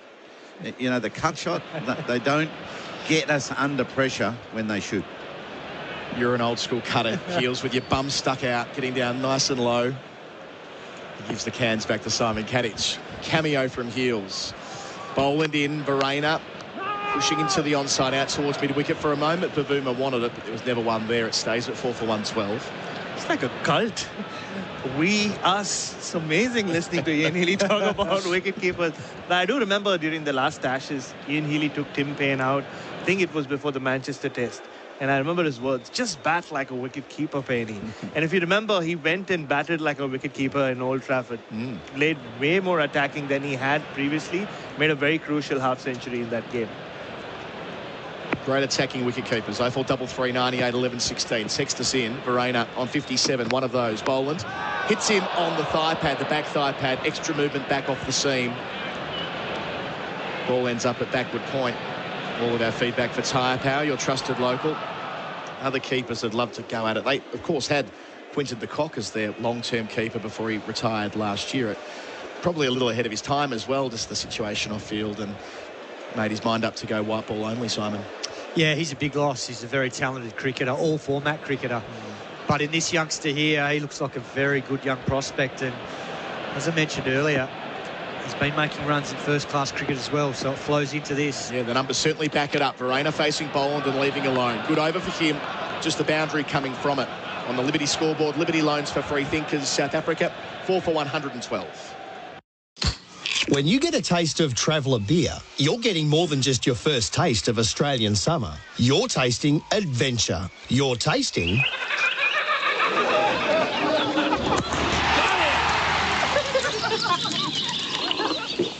Now that's what Aussie summer adventures taste like. Traveller beer, the perfect new Aussie beer. Because it's beer that tastes like home, no matter where you are. Find Traveller beer in Liquorland, Vintage Cellars or First Choice. Our first bowling change of the session. Mitchell Stark on to replace the captain. Come and start your journey in Mildura. Plan it. Visit mildura.com.au. Stark bowled 7 overs in the first session, 1 for 22, picking up the captain Elgar down the leg side. Well, already this is a big win for the 2 South African batsmen, because to have Pat Cummins go off already in a quick burst after lunch break, they can pat themselves on the back and say that's the first job done. Now they obviously have to get through this next little bit against Stark, but already we're seeing Nathan Lyon looks like he's dropped out to a deep backward square. Deep backward point. So plenty happening here. Partnership worth 85. Stark Away from us at the Vulture Street end. Bowls to Bavuma here. Bavuma slashing out towards steep cover and gets a boundary. Thought that was heading towards deep point, but perfectly placed. Bavuma into the 30s. He's 31 to be precise. South Africa 4 for 116 now. Boundaries for Rotoflex by Blunston for the second time in a couple of overs. Really freeing the arms there, Kat. Yeah, width on offer. And he just hit through the line of the ball beautifully there. That's the only problem with having that fielder out there is even if he's out there, he can't stop a bad ball going for 4. If you give a good player width like Stark's just done, then he becomes irrelevant out there. So transferring some pressure back onto the Australian quick. Stark here, Bavuma back of the length defending. Partnership 89 from 128 balls, so they're going at a decent clip as well. I know we're still talking about the South African batters, Simon, and hopefully for their sake, these two put on a big stand and then there's some time to go before their bowlers come on. But I'm already intrigued with what lengths they bowl, because a lot of them, except Janssen, hit that back of the length. Rabada, Ngidi, Nokia. But what would they be picking from how Australia have gone so far? Can they go fuller? Well, that's the beauty of when you do bowl second. You get access to all that data to see what's worked, what hasn't. And they'll be getting all that info from their analysts, no doubt, the next day or so. Stark, past umpire Gaffney, delivers, and Bavuma leaves on length. Carey takes the ball, still on the way up. Yeah, because I saw a stat early in the first session, and this was probably around about the time. There was probably still 30 or 40 minutes left to the lunch break, so it wasn't the whole first session. But Australia had bowled 77% of their balls going above the stumps, which indicates that they were probably too short in that first session. Only 23% of balls were below the stumps. And it's no coincidence that the guys that have got going have been able to score off the back foot, square of the wicket. Yeah, and the instruction per Scotty Boland at lunch when talking to Telly was they wanted to bowl fuller than last week. Didn't quite play out that way before lunch. Stark again to Bavuma. Bavuma defends, but wants one. Taking on Cummins at mid-on. Gets through. Cummins goes the backhand flick, indoor cricket style, through his legs.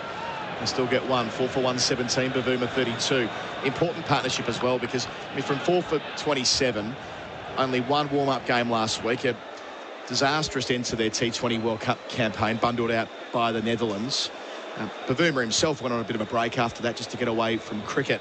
I mean, all out 130, all out 140, and this is going to quickly go off the rails. But this is just consolidated for them at the perfect time. Oh, it was much needed. And that run then, that was brilliant running, brilliant judgment by Bavuma.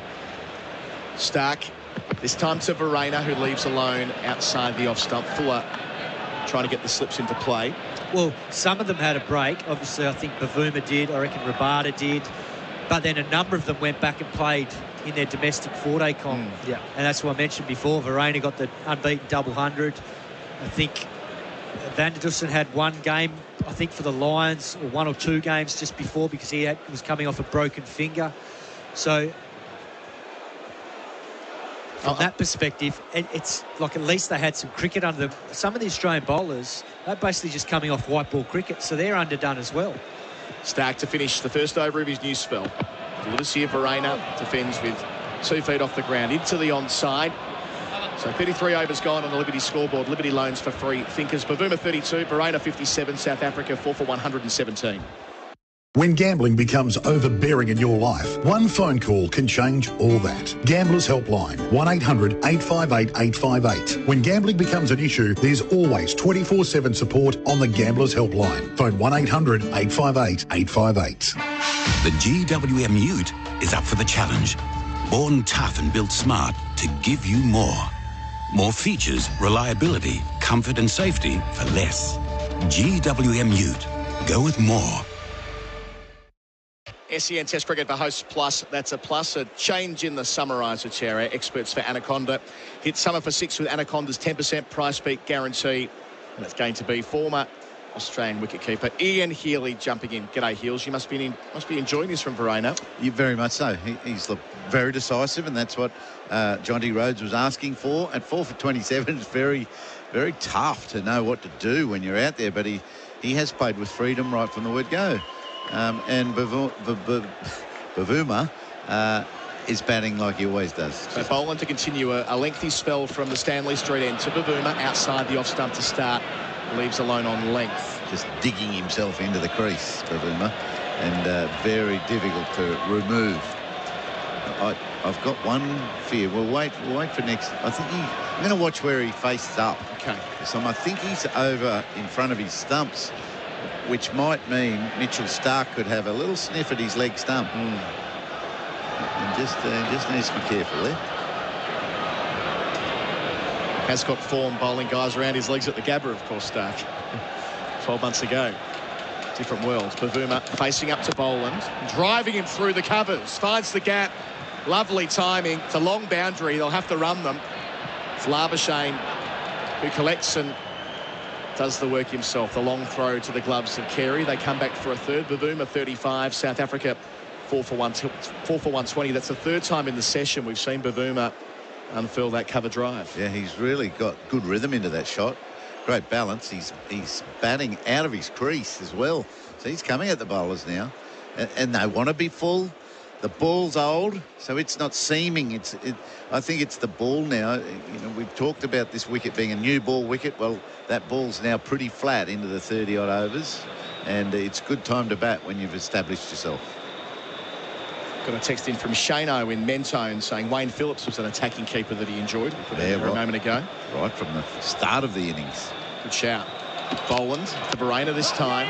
Doesn't quite get up, but he has the presence that is to adjust in the crease and place it down in front of point, just behind point. Cameron Green around from gully. They get a single. He's 58, 4 for 121. Gilly's pretty good too, wasn't he?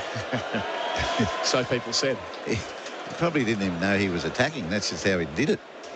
Interesting point the Cat made before jumping off then, that a number of the South Africans went home to play red ball cricket between the T20 World Cup and this tour. So in other words, they didn't take a break, where Bavuma did, but most of them got some red ball cricket in. One of those was Heinrich Klaassen, as Boland gets up and bowls to Bavuma, leaving alone into the gloves of Carey. Klaassen made a 240 ball 292 a couple of weeks ago. Talking earlier about whether De Bruyn might get an opportunity in this first test. My thinking before the test was maybe the man in form in the touring squad. Another one of these counter-attacking wicket keepers as well. But they've overlooked him today, and Zondo missing out at number 5. But just the idea of playing red ball cricket ahead of the series, which I know the Australians played 2 tests against the Windies, but there wasn't a lot of build-up before that, which isn't ideal. Bavuma facing Boland again. Short ball, 2 out for it. Leaves it alone. Discipline. Oh, wide too. That's tough. Tough by the uppie. But I like that. Again, the short man. Now the Australians have got to really calculate where that short ball has to be pitched. He's dug it in well short, and it's bounced up and just over the helmet by what, like 6 inches? Well, I mean, 4 inches, and it's a wide. Yeah, it's a tough call on the basis that you look here back on our screen here for Valvoline, the original engine oil. It's only gone 2 metres in the air. Anyway, bowls it again. Boland here, leaving alone outside the off stump. Nicely pitched delivery. Bavuma committing to the leave nice and early as well. 11 Sundaresan in the innings so far. 10 leg buys, then that wide. Our numbers for Laurenex Cleaning. Google Laurenex Cleaning today. Haven't seen Boland drop the bouncer in too often in his test career. I suppose he hasn't needed to. No time. But no one's bowled a good bouncer today. So it's all full. And then the bounces, the attempted bounces, have been sort of chest high rather than grill high. And Verena's been able to pull and cut them. So last ball of the over. Partnership is 95. Boland pulls out just when he was loading up. So he saw Cummins take a bit of a tumble at the start of the session. Earlier today, Mitchell Starc unhappy with his footing. Even earlier, first 20 minutes to play, Irvia was getting some help with his studs with so much grass in them. I suppose with the surface so well covered up, there is an added risk of bowlers taking a tumble. This is going to be a problem. Scotty Boland's got an unstable bit of turf from his takeoff foot before you hit the hard stuff, the turf, you know, the black soil. And that can be very off-putting. So he'll try again. Bowls here, Bavuma, forward, defending. Wants one, takes on the fielder at mid-off, Usman Khawaja, and he's through. So he'll retain the strike. Bavuma up to 36.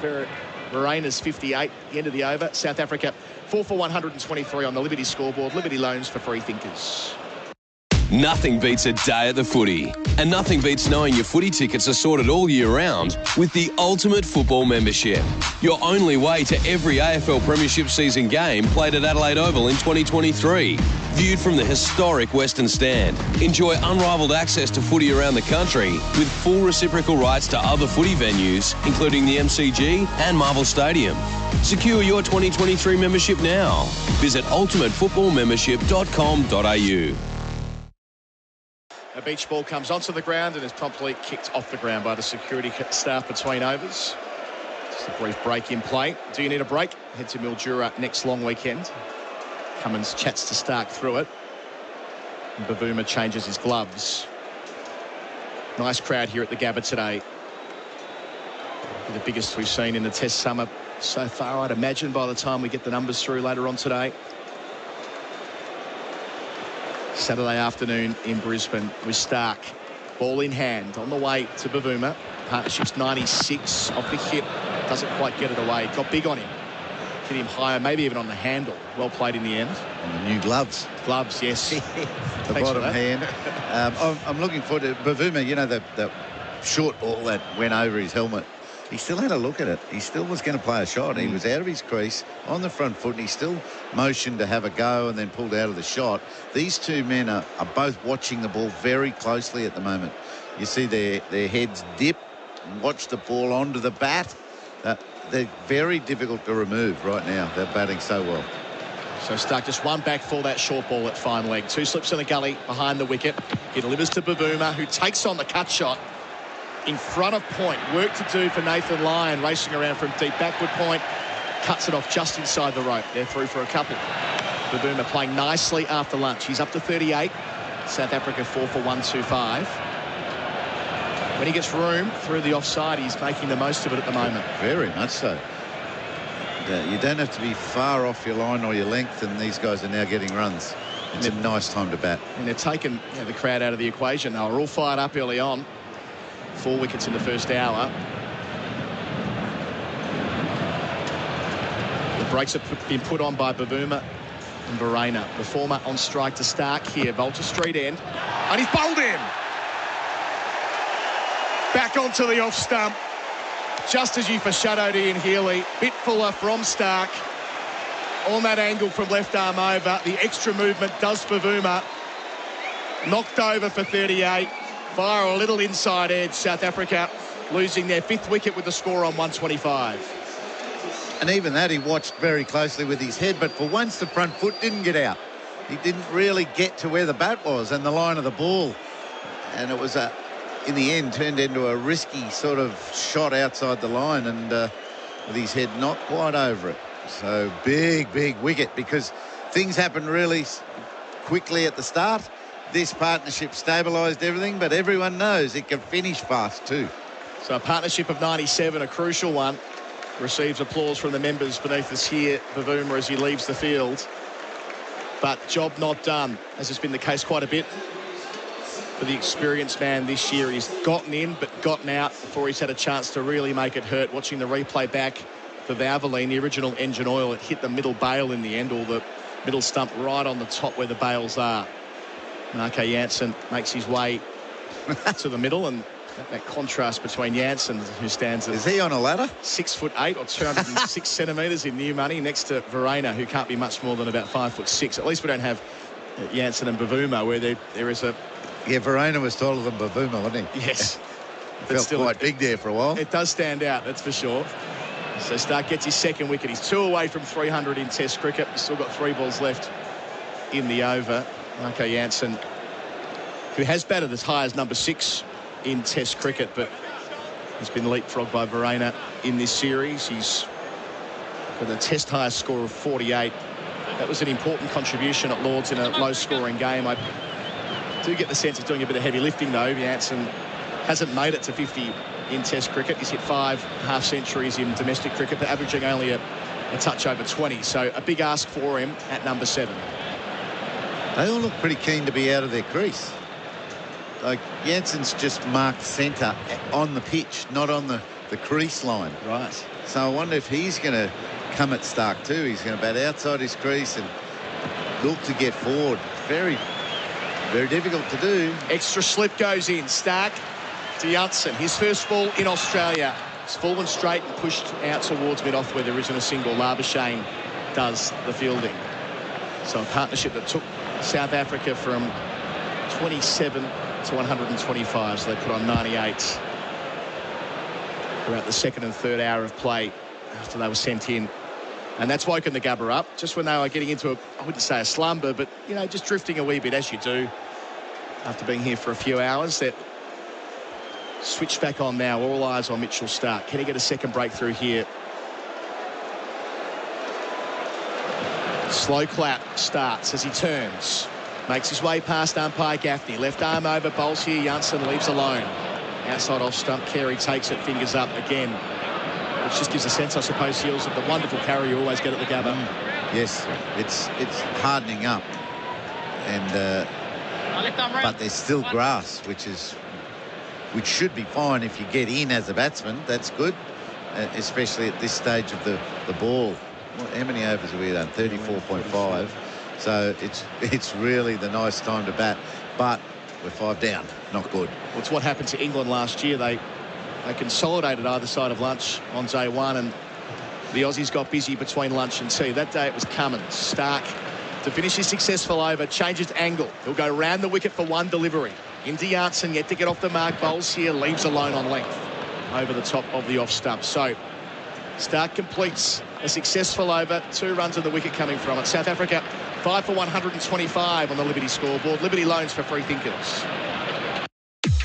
Catch all the action this summer thanks to Big Screen Video. Their innovative LED screen solutions help magnify every hit, kick and wicket for sports fans in stadiums across Australia. And thanks to BSB, you could ramp up game day at your club by scoring a $10,000 grant towards a brand new digital scoreboard. There's 10 grants to be won. Register now at iCanWin.com.au/BSB for your chance to win. T's and C's apply. See website for details. So Scott Boland out of the attack after 6 overs after lunch. He's got 2 for 28. Nathan Lyon back on. SEN Test Cricket, the host plus. That's a plus. Lyon bowled 1 over. A sneaky one in before lunch, done for 4. He'll pick up from the Stanley Street end with a slip. That's Smith, a leg slip, Warner, and a short leg, Marnus Labuschagne. Rain was taking a beat, surveying the field in front of the wicket on the leg side. Cameron Green at a shortish mid-wicket, mid-on as well. Line bouncing towards the South African wicketkeeper. Bowls here, Verena goes back in defence. Oohs and ahs from the Brisbane crowd. Of course, this isn't just a cricket and footy venue anymore, Heels. It'll be an Olympic stadium. Come on, guys, come on, boys. It's 2032, isn't it? And yes, it is. And at the moment, this surface is not big enough. Right. Imagine that. Yeah, how much land you need to... Line bowls, Verena using his feet, then turning into the onside. Doesn't quite beat Cameron Green, who deflects it down with his left mitt. No run. Then there's the challenge of a warm-up track. Where are we putting that? Right. So if they use this for the Olympic Stadium and the track and field, that they'd either... Yeah. They need somewhere in the very near vicinity we need another track. Great point. Line bowls, Verena goes back and gets a single down to deep backward square. He's 59. Rumours 5 for are 126. Rumours are a tunnel about 2 blocks long to Pineapple Park, which is 2 blocks away this way. Be over Vulture Street, under Vulture Street. Fantastic. 2 more blocks and shuttle athletes to and from in that tunnel. I suppose the thing about the Gabba is the amount of land around it. It is quite compact here, isn't it? Yes, very much so. It's not like to say the MCG with parkland around it. Other grounds that we visit around the Test summer. It's going to be quite stunning, I'm sure. Line to Janssen. Tall right-hander, yet to get off the mark, won't do so here either. Defending in front of the man at short leg, no single. I heard another thing about the stadium, at the rebuilt stadium. Could be timber. Right. I said, are we allowed to cut down that many trees? And this architect person said, no, a mature tree has absorbed all the carbon that it needs to. Line bowls, Janssen, well forward again, deflects, pass slip, gets 1, he's off the mark. 5 for 127. And I thought, oh, timber. I wonder how they'll use that. So that's one thing to look out for too. A timber stadium here at the Gabba. Yeah. I suppose it was known before, wasn't it, for the wide open spaces when you played here, the trees that were billowing around, which we don't have anymore. Last ball of Lions over. Into Verena. Who deflects, but Labuschagne, great reflexes. Sticks out his left hand, knocks it down, no single. End of Lions over, 36 gone on the Liberty scoreboard. Liberty loans for free thinkers. Jansen's 1, Verena's 59. South Africa 5 for 127. Liberty Home Loans hit different. They're for the free thinkers, the go-getters and the creatives. So if you're a free thinker, you'll be right at home. Liberty, loans for free thinkers. Visit liberty.com.au. That's how we want. Approved applicants only. Lending criteria apply. Want to save big on subs and kayaks? Don't miss the Aussie Christmas sale at Anaconda. Aquamarina inflatable stand-up paddleboard. Save $350, only $199. Seaflow adult kayak. Save $100, also only $199. Play more and pay less this Christmas. Anaconda! Middle session on SEN Test cricket for Lawn Hub Fertiliser. South Africa have lost a wicket. 5 down for 127. Wicket via Mitchell Starc, who's going to stay around the wicket. I want someone on the leg side. Yeah, no either short leg slip or short leg. So he's bowling on that angle. Tall man to tall man. Bowls here. Jansen forward, pushing out to Labuschagne at extra cover. No run. Actually, Mitch Starc looks little, doesn't he? He looks short compared to Jansen. But he's bowling with good rhythm and good heat. But so get at the body. It's quite a stick-like body, but get at the front armpit, rib cage, and get a man or two around there. What, do we need a mid-on? No. Not going to play on drives at the moment. So get someone in there. And if he can on drive Mitch Starc on that angle, good luck to him. Yeah, well done. I'll give you a clap. Yes. So we'll call it a conventional 6-3 field, but left arm round. Jansen facing up and leaving alone on length again.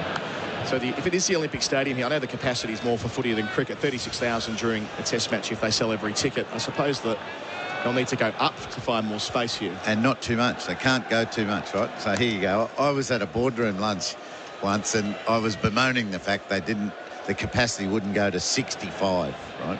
50's a bit light on. So person comes around to me after we'd all had our say. Said, Heels, do you want me to tell you why it can't be any more than that? Yes, please. Keeping us in suspense here, and Healy is Starc.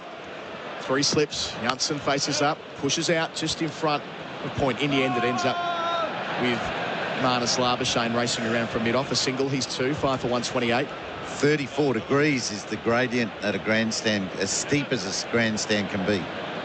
To get it at 34 degrees and go much higher than we are now, you have to brace the grandstands on the other side of Stanley and Vulture Street. And all that land's taken. Was road? Yeah, well, no, over the road. Over the back of the road. Yeah, you'd have to brace it from over the road, you know, and it's all built in. So you can only go to 50 because to keep it to 34 degrees or close to that, as steep as it can be, you can't go up much more and get more than 50 in here. So a few growing pains ahead of the Olympic Games. Yeah, well, 2 of the hottest roads in Brisbane, Vulture and Stanley Street. Second man goes back. Starc to Verena. He goes over the wicket. Delivers here. Verena full. Digs it out from the off-stump line. Labuschagne busy again. Stops it at cover. So everyone's hoping they can bring all the trucks into here, in and build from the inside out, not affect the traffic so much. It's going to be quite interesting to see how they go about it. It's a ground that Australia love playing Test cricket at, that's for sure. They've lost only 9 times here in 9 decades. It'll be wonderful to see it in all its glory. Decade from now as an Olympic stadium. I don't like deep backward square. He's moved to forward square now. Yeah. But I want Verena to try a hook shot. So not take it away from him. 2 back, but 1 looking for the pull rather than the hook. Starc to finish. Full inside part of the bat from Verena. Spits out towards mid-wicket. Starc does the fielding off his own bowling. He'll keep the strike. So Verena's up to 60. It might be drinks on the field here. We'll just take a look and see first. My apologies, 1 ball left in the over. There will be drinks after the next ball, I suspect, Dan Hills, because the clock has ticked over to 2 o'clock local time. It's 5 for 129. I think Verena was expecting a short ball there, like we're talking about, and his feet went nowhere, and he didn't watch the ball for once. So he's got to stay sharp. He's been there for a long time and withstood some great pressure. Quicker as well then from Starc, up at 145 clicks. Well, he's bowling pretty fast. Now here comes leg slip. So Usman Khawaja is going from 2nd slip or 3rd slip to leg slip. They've still got the man out for the hook shot. And he's parted ways with his plan. He's now going back over the wicket to Janssen. So when you might need to slip. Yeah, yet to so really get mid-on into slip. Yes, yet to really settle here, Stark to Janssen. He's on 2. Last ball delivers here. It's fallen straight and dug out to Pat Cummins at mid-on. So South Africa 5 for 129, 1 hour in to the middle session on day 1. Janssen's on 2. Verreynne is on 60. The 1 wicket they lost in that hour of play was Temba Bavuma. Chop Stark on for 38. At that stage was 5 for 125. So they've added 4 since that point. We'll take our drinks break for Bundaberg Ginger Beer. On the other side of it, Gerard Whateley picking up commentary. Verreynne is 48. He's on strike as the Australian captain falls to him, and Verreynne's back, whacking the ball to deep mid-wicket. It'll be his half-century as it pitches and runs to the rope. He's bowling towards us. Stanley Street ended, square driven by Verreynne out behind point in the end. Another boundary for Boomer on strike to start here. Volta Street end, and he's bowled in. Back onto the off stump. The extra movement does for Boomer. 5 for 129. That 1 wicket fell in the hour of play after lunch. The drinks break being taken for Bundaberg Ginger Beer, the great Australian brew. Verreynne is 60. Janssen, the new man in, is on 2. Mitch Stark took the wicket, so he's got a couple, and he's moved his overall tally to 298. Ian Healy, what a terrific educational period this has been for botanists, for engineers, for stadium constructors. And Jonty Rhodes is coming in to join us. Jonty, lovely to see you. Just wondering, did we learn anything about the game? No. The great game. No, didn't look after itself, okay. John. All right, okay. Is that why we lost a wicket? Have you Googled any of it, Gerard? See if it's true. Yeah. No. I just took it all at face value, Heels. Yeah, no. So we take no responsibility, is that correct? Yeah. SEN. Okay, let's check it. Nathan Lyon is in the attack from the Stanley Street end. He's bowled a couple of overs. He's just getting into his work. 1 before lunch and 1 after. Verreynne is on 60. He has the strike. He's back and turning the ball to the short mid-wicket. So Australia will set up with a slip, a leg slip, a back pad, a catching mid-wicket. And then from there, there's a long on, a deep backward square, a mid-off, a cover, and a short third man. Lyon is over the wicket to the right-handed Verreynne, who is playing back and defending. Just like the quicks, Nathan Lyon can't afford to be too short. It's too comfortable when they are on the back foot to his bowling, and there was too much of it last over, and those 2 balls to start this over. So he's got to bring them forward as well. Just like the quicks. Play an attacking drive if you like, in the hope of a miss hit. Lyon gets himself moving. Verreynne does the same as he jumps down the pitch and blunts it away to long on to take a single. 5 for 130. That's too easy, isn't it? What's that fielder there for? He's 2/3 of the way to the boundary. When he should be able to cut that single down and keep the pressure on. Yeah, Khawaja feels exactly the same. He is the fielder, and he's sort of signalling, no, you don't want me back there. Janssen faces up to Lyon, dances down the pitch, drives to mid-off, cut off by Green, no run. I suppose they want to just rotate the strike, get Janssen to face a bit more. It's not a bad call to get at the new batsman. And I sense that Verreynne is getting a little weary too. So keep him at the non-strikers for a while. Lyon to Janssen, who plays back and lets it hit the pad. It goes to Labuschagne under the helmet. Cheap thrill for a few in the crowd. If it's hitting Marco Janssen on the thigh pad, that's definitely going over the top. He is quite a startling sight. Isn't that just how tall he is? To see him live. Lyon bowls to him, and Janssen is bat and pad together. They were asking politely about LBW, but it's nodded away. 5 for 130. The Liberty scoreboard. Liberty loans for free thinkers.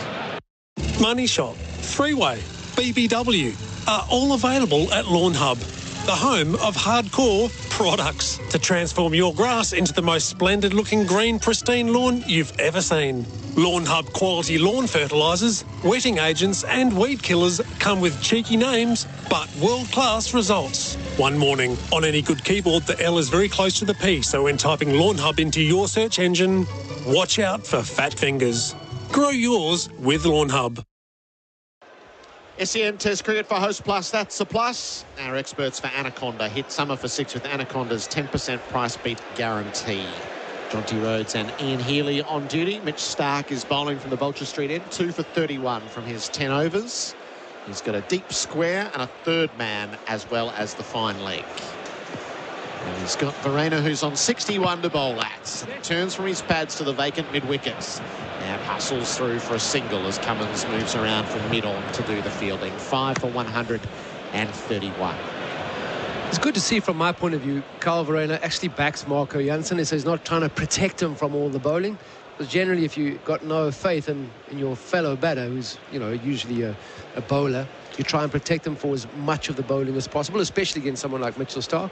So for him to go have faith, because I was a bit concerned that Verena now might start playing a few loose shots. Yes. Because he's done all the hard work, but he feels he's running out of partners. But that's an indication that he believes that Marco Jansen can hopefully stick around. Averages 22 in his Test career so far, with a highest score of 48.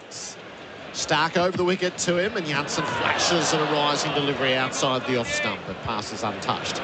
So Dan has added to your conversation here as he's text through. Fun fact, a tree can only store carbon once in its lifetime. A plant is different, but doesn't live as long. So that fits in with you. Once you've taken fully matured tree has absorbed all the carbon dioxide that it can, and you can cut that down and plant a new one. And then on cricket front, watched Jansen in England. Bats right and bowls left. Will enjoy this surface with his outswing, one to watch. So a cross-section of thoughts coming right to the box. Starc bowls. Jansen leaves this time. Thought better of it. So Jonty, he's batting at 7, and you were half expecting him to be protected a little bit at what's 8, 9, 10 and 11 like? Maharaj, he can bat. Yep. He's had a useful run in Test cricket. Rabada can stick around if he has to. He can guts it out. He can also play a few big shots. But after that, in fact, even Maharaj, you know, even though he's put in some good performances, not someone that you're going to count on. He has gone in before as night watchman, so he can do the job. 2 slips a gully. Bat pad in place. Jansen faces up to Starc. It's a bouncer. The big man down underneath. Well, that has to be short to get Marco Jansen ducking under it. Because he is a long fella. 2 meters, 7 centimeters, I think. Righto. That tall. He does, when you see Starc in his follow-through, even he looks reasonably short, doesn't he? He does. I'm just grateful that Temba Bavuma is not batting with him, because that would be disparity of mega proportions. Arnold Schwarzenegger and Danny DeVito.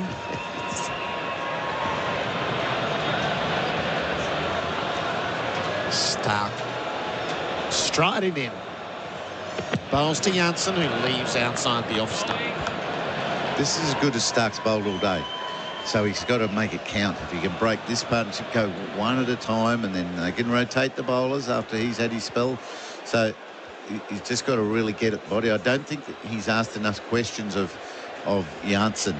He's been wide. He hasn't been at the body yet. Tried that one short ball. That was a good effort. You've just got to get at the body if you're going to be short.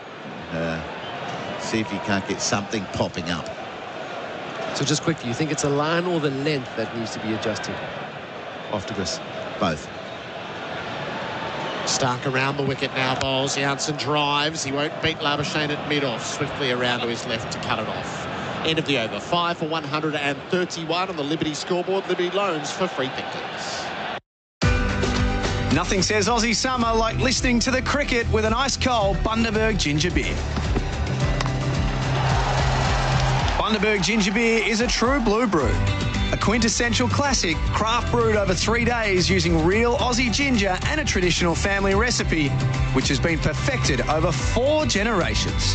Treat yourself this summer to the great Australian brew, Bundaberg ginger beer.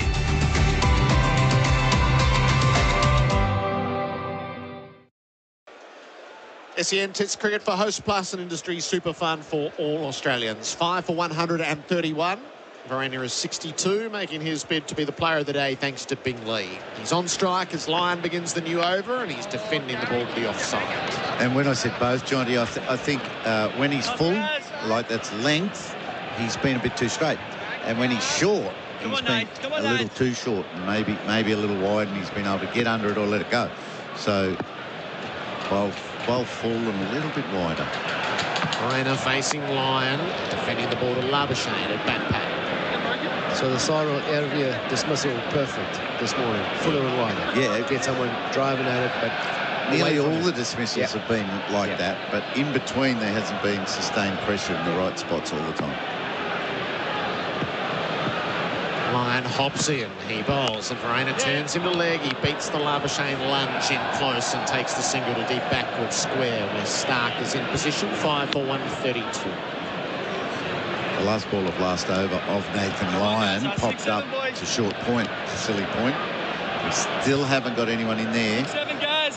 With David Warner standing with 2 hats on at leg slip. If Lyon is bowling the right line and length, you don't need a leg slip. It's just moving Stark from backward square more in line with the umpire.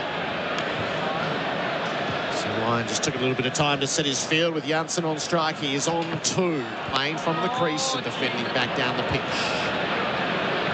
I can understand there's a quite fine backward point for Verena because he does like to reverse sweep, but for someone like a Marco Janssen, you can bring that backward point fielder under the helmet. Not really required. Janssen sets himself, uses his feet, goes big, straight up in the air. Green goes back with the flight and takes the catch. Nathan Lyon strikes. Marco Janssen on 2, departs injudiciously. It's the 6th wicket to fall with a total on 132. Tempting. He was tempting. He was sort of there to hit. It's a tough part of the game to play that shot, and over Cameron Green there's an acre of territory, so it was very tempting and he just mishit it. Good catch. Took some catching there. It was a good catch. Cameron Green has certainly impressed me for a tall guy. He's taken some good low catches in the gully in the 3rd slip area. Marco Janssen, he does have long levers, so he can hit the ball pretty far, but possibly on the slightly slow wicket that is bouncing high up in the bat. I saw him put his head in kind of his grill in his gloves, hiding his face, frustrated, knowing he had a job to do, and he was actually performing it pretty well, especially against Mitchell Stark. Yeah, he forgot he wasn't the senior batsman in the partnership. You know, his job is to get down the other end, and rather than take those big shots on so early in his innings. So Cameron Green is watching the replay. It's a good snaffle. Get your snaffle strap on at snaffle.com.au. Just tracked it back, kept looking back over his shoulder to where the drop zone would be. He was there in plenty of time and into those big hands. So he's caught Avia in the gully, and now Janssen at mid-wicket. I saw what you did there. It was very clever, Gerard. Snaffled. Hopefully the snaffle executives did. Got to find the right way, Heels. So I think now you'll get your silly points. Here we go. Travis Head has tossed the helmets. So they'll come in and surround Rishabh Maharaj. He's in his 46th Test match. He averages 16. He's got 4 half-centuries. Lyon, 451 wickets now to his name. Last ball of his over. He'll deliver to his fellow spinner, and Maharaj defends the ball to Head at silly point. A successful over. 6 for 132. The Liberty scoreboard, Liberty Loans for free thinkers.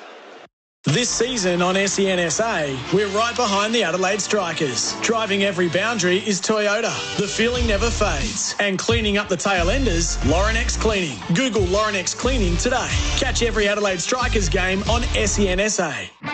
The GWM Ute is up for the challenge. Born tough and built smart to give you more. More features, reliability, comfort and safety for less. GWM Ute. Go with more. Just getting the projections. SEN Test cricket for Host Plus. That's a plus. That went 29 metres up in the air for Cam Green to wait underneath. It was at Janssen's eye level most of the way, but it didn't go far enough. Mitch Stark in from the Vulture Street end. So how will Verena attack things now? He faces up and turns from his pads, and he's happy to take the single out to mid-wicket as Cummins gets around to field. He ticks it along to 64. There is a risk he gets left without partners.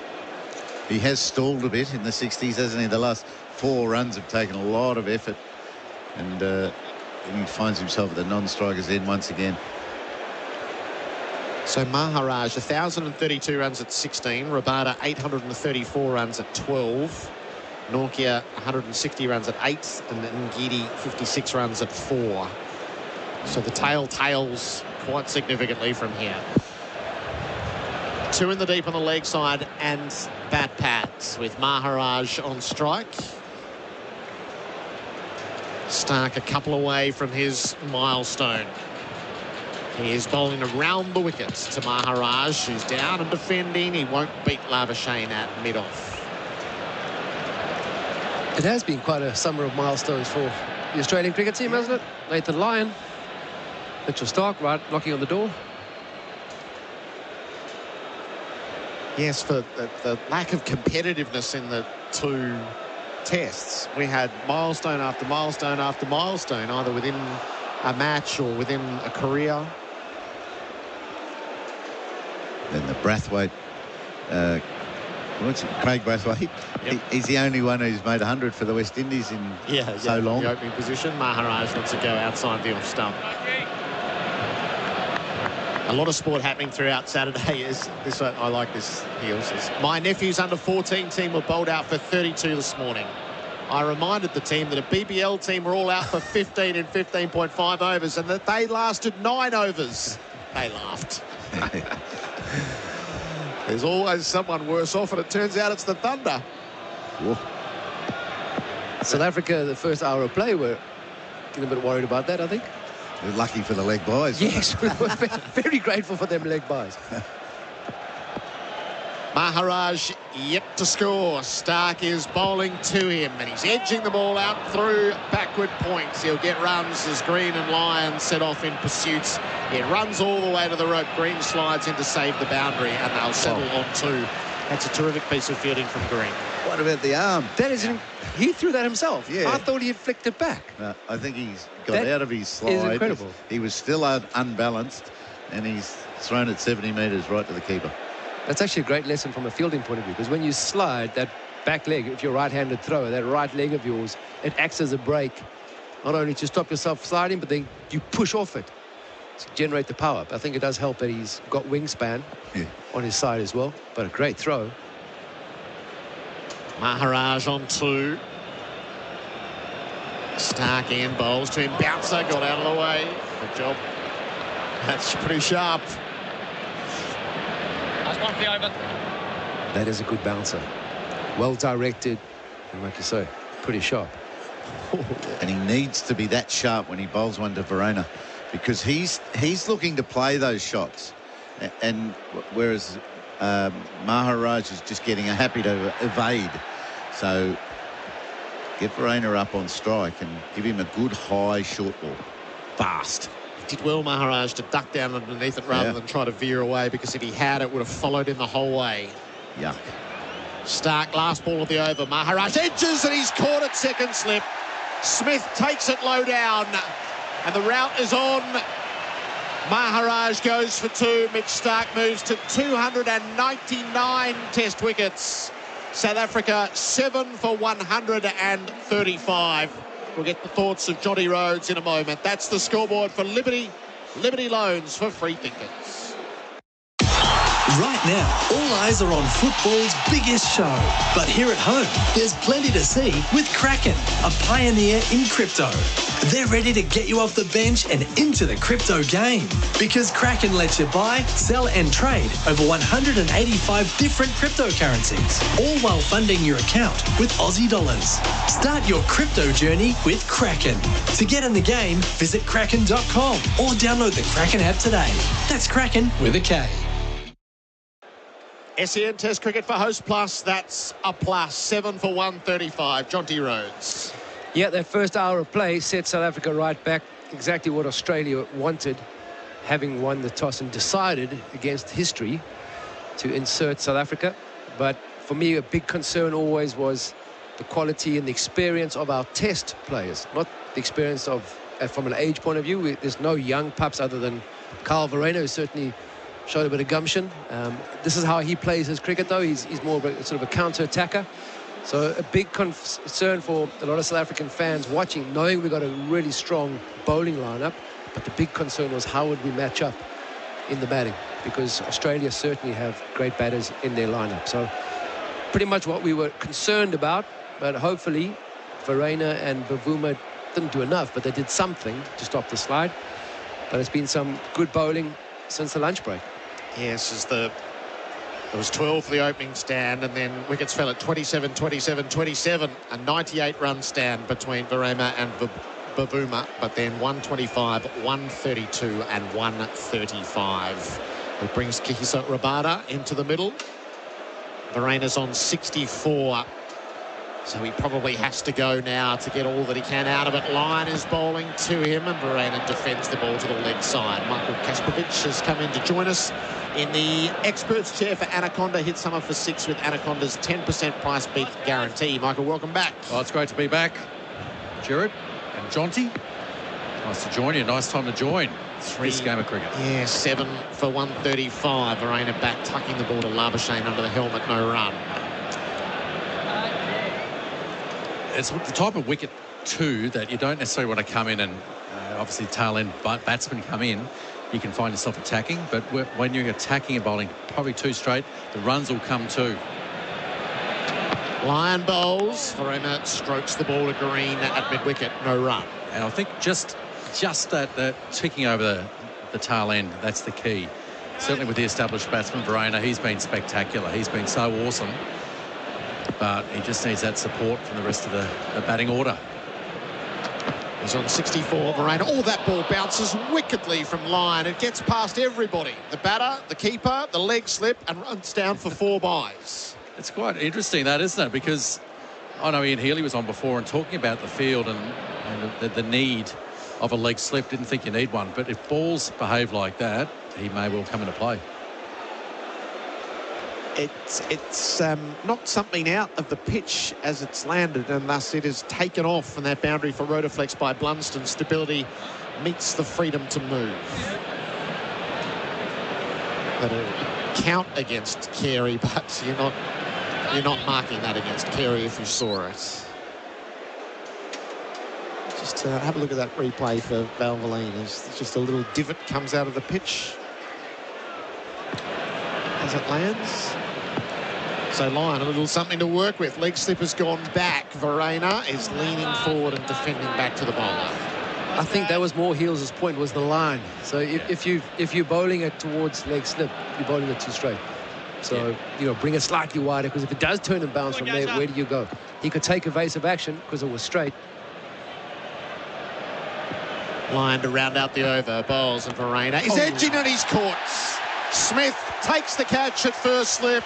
That famous combination, Lyon to Smith, they go all time. Spinner to the slip. And that is the end of Carl Verreynne. A spirited stand. He made 64. This is slipping right away. 8 for 139. That is the end of the over. We'll get the thoughts of Jonty Rhodes up next. The Liberty scoreboard at Liberty Loans for free thinkers. From street to stadium, country to coast, nothing comes close to summer hoops. Round 11 of the Hungry Jacks NBL is here as the Adelaide 36ers take on the Tasmania Jack Jumpers this Monday night from 7 p.m. Australian Central Daylight Time at Adelaide Entertainment Centre. Will the 36ers get the win at home, or will the Jack Jumpers get the jump again? Watch live on ESPN, available via Kayo and Foxtel. Hungry Jacks NBL, unrivaled. SEN Test Cricket for Host Plus, that's a plus. 8 for 139, Jonty Rhodes. Well, Henrik Nokia walks to the crease following a magnificent knock, Carl Verreynne. Nathan Lyon finally bowls the line that Ian Healy's been calling for. The outside edge, it goes straight on, which is so dangerous. The lines and the length that he bowls when it's in that position. Straight as Steve Smith, very comfortable catch at first slip, but exactly what Ian Healy was calling for. I'd love to claim it, but I'm not going to. Yeah, so Verena, the leading run scorer for Victoria Police, made for more. He's 64 off 96 balls, really against the flow when he arrived in the middle, and his actions at least halted Australia's momentum, and for the period of about 90 minutes of batting, they made it, he helped make it look easier than it is, quite clearly, when the scoreboard reads 8 for 139. Certainly when he came to the wicket, they needed a partnership, and with Bavuma, 98 runs was exactly what they needed. It was perfect, and just the way he adapted and adjusted again to the conditions was absolutely spot on. Just a shame to see him go. Mitch Starc with a sniff of 300 test wickets in the nostrils. He's got Rabada to bowl to. Starc delivers. Rabada trying to get the bat out of the way, ended up knocking it down into the cordon. Green dives away and fields. No run. Green dives from third slip in front of first slip. Yeah. That man has some length. Incredible. For a tall guy, he really does get around. But I think Rabada, he's not going to stick around or hang around. Had he been batting with Carl Vereni, I think he might have gusted out a bit more. But Heinrich Nortje on the other end, I don't think Katich or Rabada is thinking, let's build a partnership here. So get whatever you can as quick as you can. He does swing the bat pretty lustily, so makes contact occasionally, and it does travel. The crowd at the back of Mitch Starc, knowing the milestone that's pending. He's in and bowls, and Rabada keeps it out of the pads. They take off for a single. Oh, and Cummins misfields. It rolls right through him. As he was shaping to shy the moment he picked it up, he forgot to pick it up. They take two. It's 8 for 141. It happens. I've seen that before. Done that before. You've misfielded? Absolutely. No way. Absolutely. No way. In a hurry, usually. Trying to throw before I've got it. Yeah. Slow down, Jonty. Yeah, it's fun, isn't it? The surface is just so perfect. But it still seems to have a couple of little bumps on it, which come in handy. There's a bit of a reason. Starc aims up Rabada, bowls Rabada, fends it down to short leg, and it's dropped. Head couldn't hang on. Rabada got a little bit lost, and they ended up having a throw at the stumps. That's through, so Starc's milestone has to wait. Head is one of those ones, he's reaching for it everywhere. He's had a few goes at it there, didn't he? He actually did really well, because the first one, I think he just reacted. Didn't panic, though. Hands, knees, up. Dropped a second time on the way out. He'll be a bit disappointed. He was really in good position for it as it arrived into the hands. Yeah, under the helmet, they either stick or they don't. You don't get much chance to react. 8 for 141. Starc tries again. Bowls. Rabada defends the ball to mid-on. No run. Yeah, the word stick. That's it, isn't it? Went straight to him. Just obviously the hands not quite in the right position. But you just need them to, they stick. They either do or they don't. It's never easy in short there. Might have even come a little bit slower than what he thought. Yeah, he was sort of twitching and waiting for it to be in his hands. And maybe ended up snatching at it a little. It's probably, I know it's hard fielding in there, I'm sure. That's as easy as they come. No, there's no such thing as an easy catch, though, Gerard. Rabada faces up. Starc. It's driven back to the bowler. He fields in his follow-through. But you could see from the hands that he did go at it. Yeah. A great practice drill we used to do. Make you turn blind, so you face your back to a feeder, and he would lob the ball left or right and then call you to turn. Because when you pick it up late, which at short leg you're often seeing it late, you go then with softer hands as opposed to those hard hands when you get a bit of a surprise. Yeah, great tip. So just don't pick tall Paddy Simcox as your feeder. All right. Yeah, just try and scon you straight between the eyes. That was the game. Starc is in. Bowls to Rabada. Oh, he went the Yorker. It was going for the signature move. Jagged out. 3 for 37, Starc. Into the over. 8 for 141. Liberty scoreboard. Liberty loans for free thinkers. Adam Collins coming. The GWM Ute is up for the challenge. Born tough and built smart to give you more. More features, reliability, comfort and safety for less. GWM Ute. Go with more. G'day, Damian Fleming here. To open the bowling on your career, talk with MEGT. Their one-on-one jobs and skills coaching, resumes and job interview tips make you a very employable all-rounder. Call 13MEGT or visit MEGT.com.au. SEN Test Cricket by Host Plus, an industry super fund for all Australians. After the partnership of 98 for the 5th wicket, South Africa have lost 4 for 14 in a collapse reminiscent of what happened to England on day 1 here last year. Nathan Lyon already in on the act, 2 for 8 from his 5 overs. And then around Nortje, facing his first ball. Slip leg, slip, short leg. Lyon bowls 3 out as well forward in defence. Jonty, this wasn't meant to happen after that partnership that was forming so nicely between Verreynne and Bavuma. But it had the potential. Yes. So we know that. So when you go 6-5, sure, we know Jansen can bat a bit, Maharaj can bat a bit, but it could happen. Nathan Lyon bouncing to the crease. Stanley Street end delivers here. Nortje well forward in defence. Bat and pad close together. No run. The key was that big partnership came too early in the game.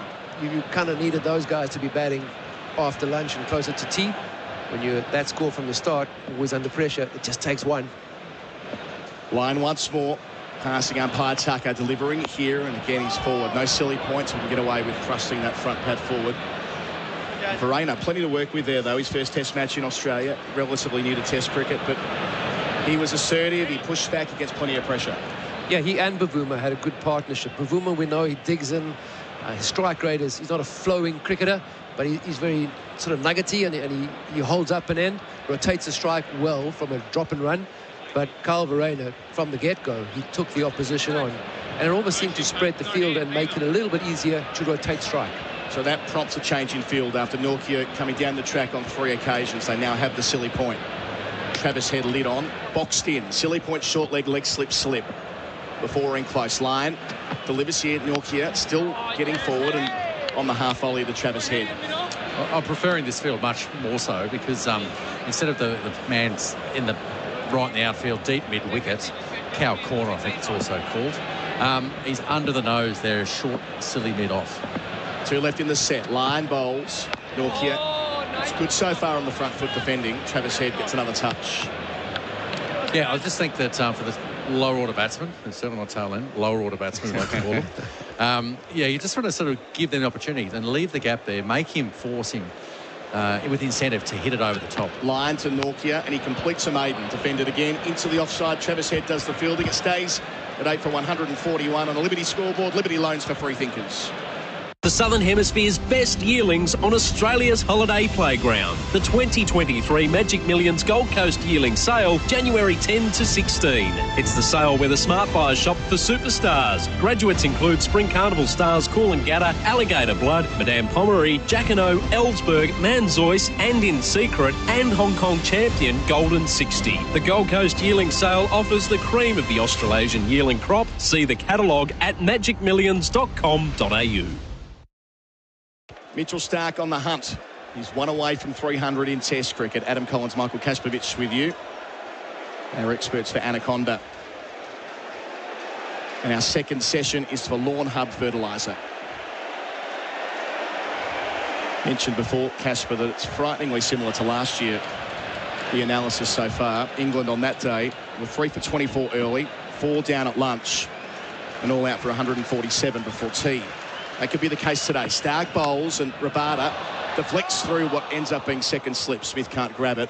It's on the bounce anyway. But yes, I wouldn't be surprised if they end up all out around the same score, having been 4 down at lunch and 3 down early on. Well, I think getting the runs in that first innings are key, and it doesn't matter how they come.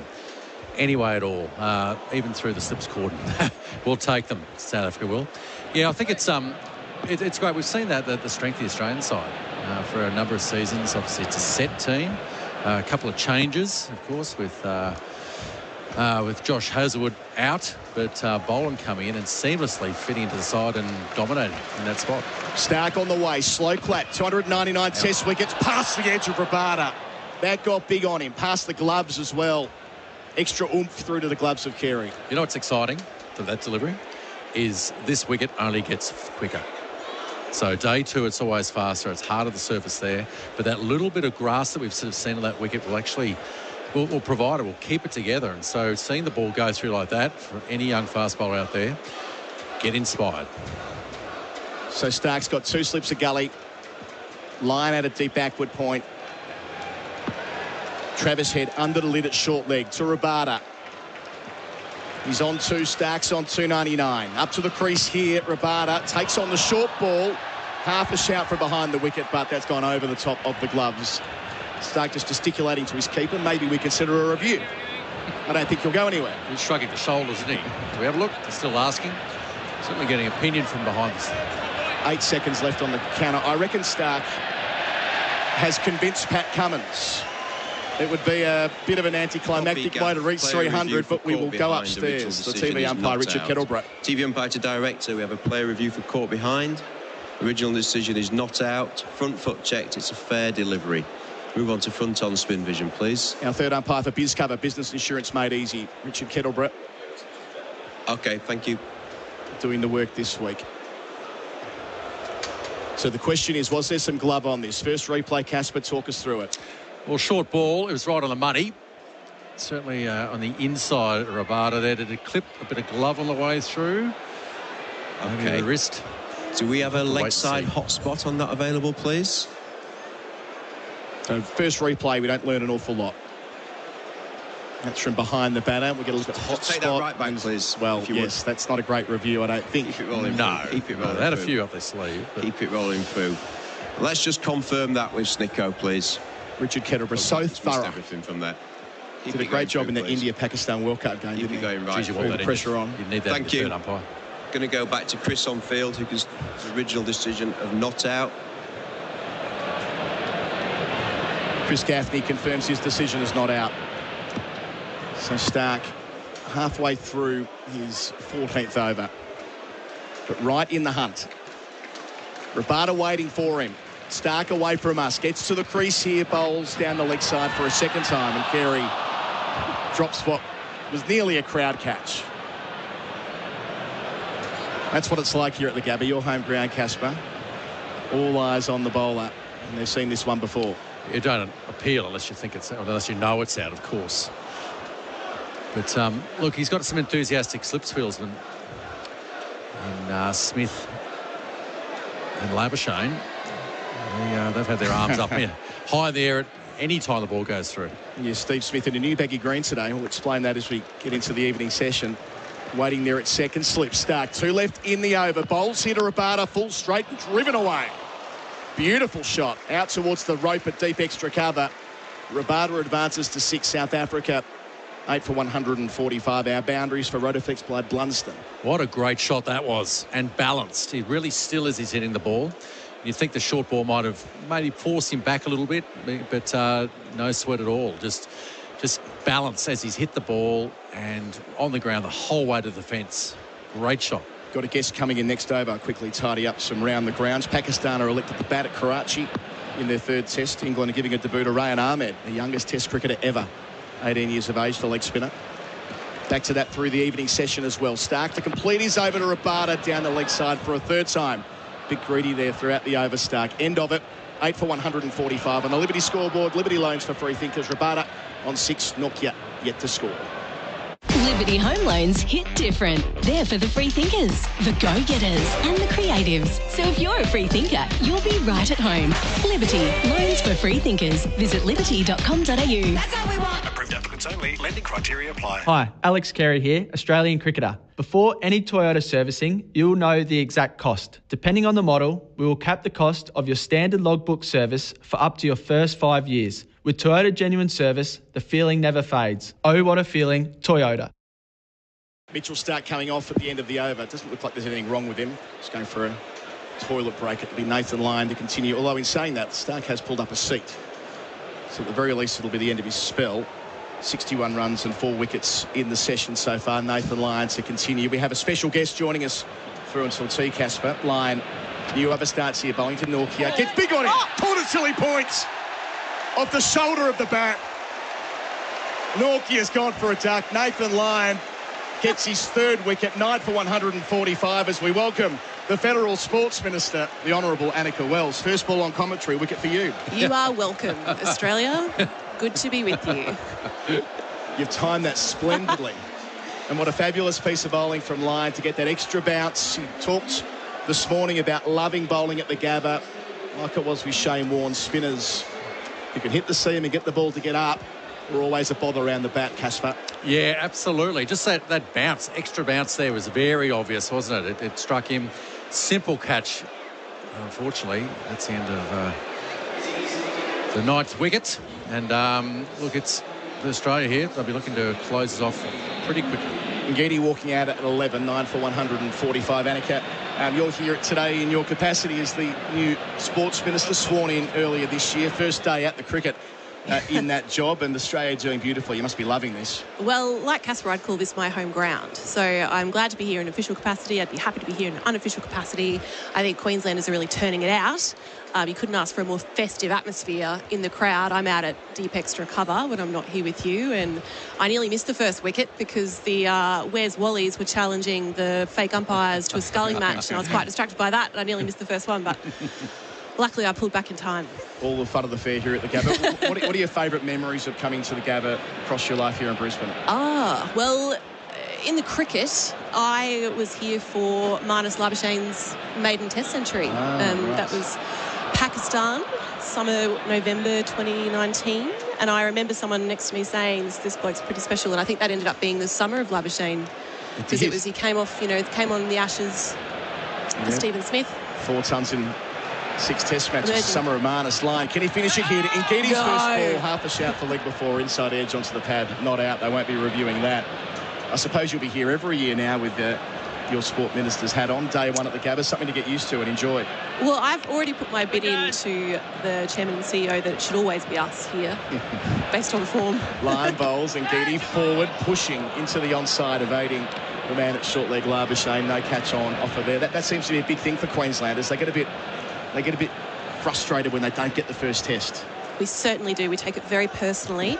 But, look what we deliver when we're given the shot. Big Saturday here in Brisbane. Lines to Ngedi, 4 round the bat, defending again, back down the pitch. No run. Huge year, of course. I mean, you think 12 months ago we couldn't get into the state to broadcast this test match because of Omicron and border restrictions and all the rest of it. It's opened up beautifully today. Great crowd. Brilliant crowd, very grateful people. And I think starting on a Saturday makes a real difference too. They're ready to go at 9:59. Line, 2 more opportunities. Delivers here, Ngedi again forward, deflecting down to short third past Smith.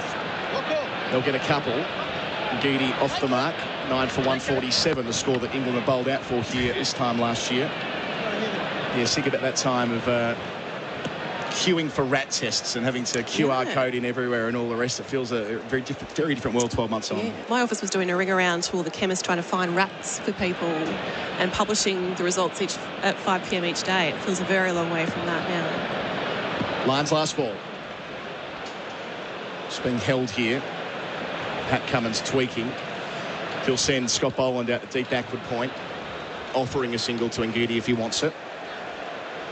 2 out also on the leg side. He's set now. 4 catching men. Boxing in Ngedi. South Africa's number 11. Line to him, and he leaves alone on length. But, gee, that spun plenty back towards the off stump. End of a successful over for Lyon and Australia. South Africa at 9 for 147 on the Liberty scoreboard. Liberty loans for free thinkers. Get the power of safer tyres before you go on holidays. A road safety message from Tyre Power. Having out-of-balance tyres causes uneven tread wear and an uncomfortable ride. You'll also cop excess wear on your suspension and other parts of your vehicle. If you experience severe vibration while driving, especially highway speeds, get your tyres dynamically balanced at your local Tyre Power store straight away. Get the power of expert advice. Get the power of Australia's biggest independent. Tyre Power. It's power! The captain Cummins brings himself on to try and finish the job. He's done that well over the years. We're 14 minutes until the Bundaberg Ginger Beer tea break. And we've got the Federal Sports Minister, a member for Lily, here in suburban Brisbane, Annika Wells, with us. Myself, Adam Collins, and Mike Kasprowicz. Just in front of us, Cummins starts his run up. Vulture Street end. In towards Rabada on 6. Bowls here. Rabada takes on the short ball down to long leg, gets a single. He's 7. 9 for 148. Annika then getting the best gig in politics, Sports Minister. When did you find out that was going to be your job after you won office in May? The PM called a couple of hours after Ministries got locked in to say, I'm giving you a very hard job and one of the best jobs in the country. Aged care and sport. And I couldn't believe it. I couldn't believe my luck. And every time I see him at one of these, he always says, how good is this? I can tell you, Minister, that I spent 8.5 years on the board of Cricket Australia. And the thing with stakeholders in the game, everyone here, certainly Dave, everyone has invested time but more so emotion into sport. So you'll hear all about it, I'm sure. Ngidi, the number 11, facing Cummins, bowls here, gets forward in defence. That's not bad. Good technique. Down to Labuschagne at mid-off, no run.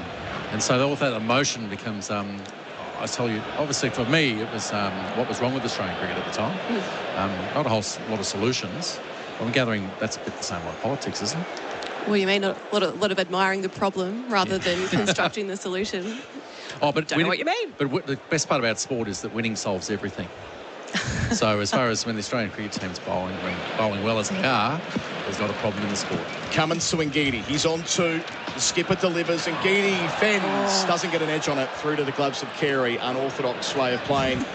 A bloke that's running into the 140 clicks, but it'll do. He stays there. 9 for 148. I mean, I suppose what Kasper's touching on is you come into a job, being a board member at CA or federal minister, a lot of issues, a lot in your in-tray. What was there when you arrived? What were people harassing you about from day one? The Olympics and Paralympics for sport. That was absolutely the top of the pile because it was all being negotiated, and then there was an election to change a government. So that for Brisbane is a very, very big deal. But like you say, sport's dynamic. There's a new surprise every week, if not a couple of times a week. And I think the thing about the Federal Sports Ministry is trying to pick and choose what's constructive for you to contribute to versus what's, one for the fans or one for the insiders. You're not swinging at every pitch, I suppose. Cummins in here. Ngidi facing up. Better. Full straight, but just moving off the seam into the gloves of Carey. Had a little waft at it as well. So the Olympic Games, the idea of the Gabba being the Olympic Stadium a decade from now, of course, something that I'm sure you're hugely supportive of as a Brisbane member as well.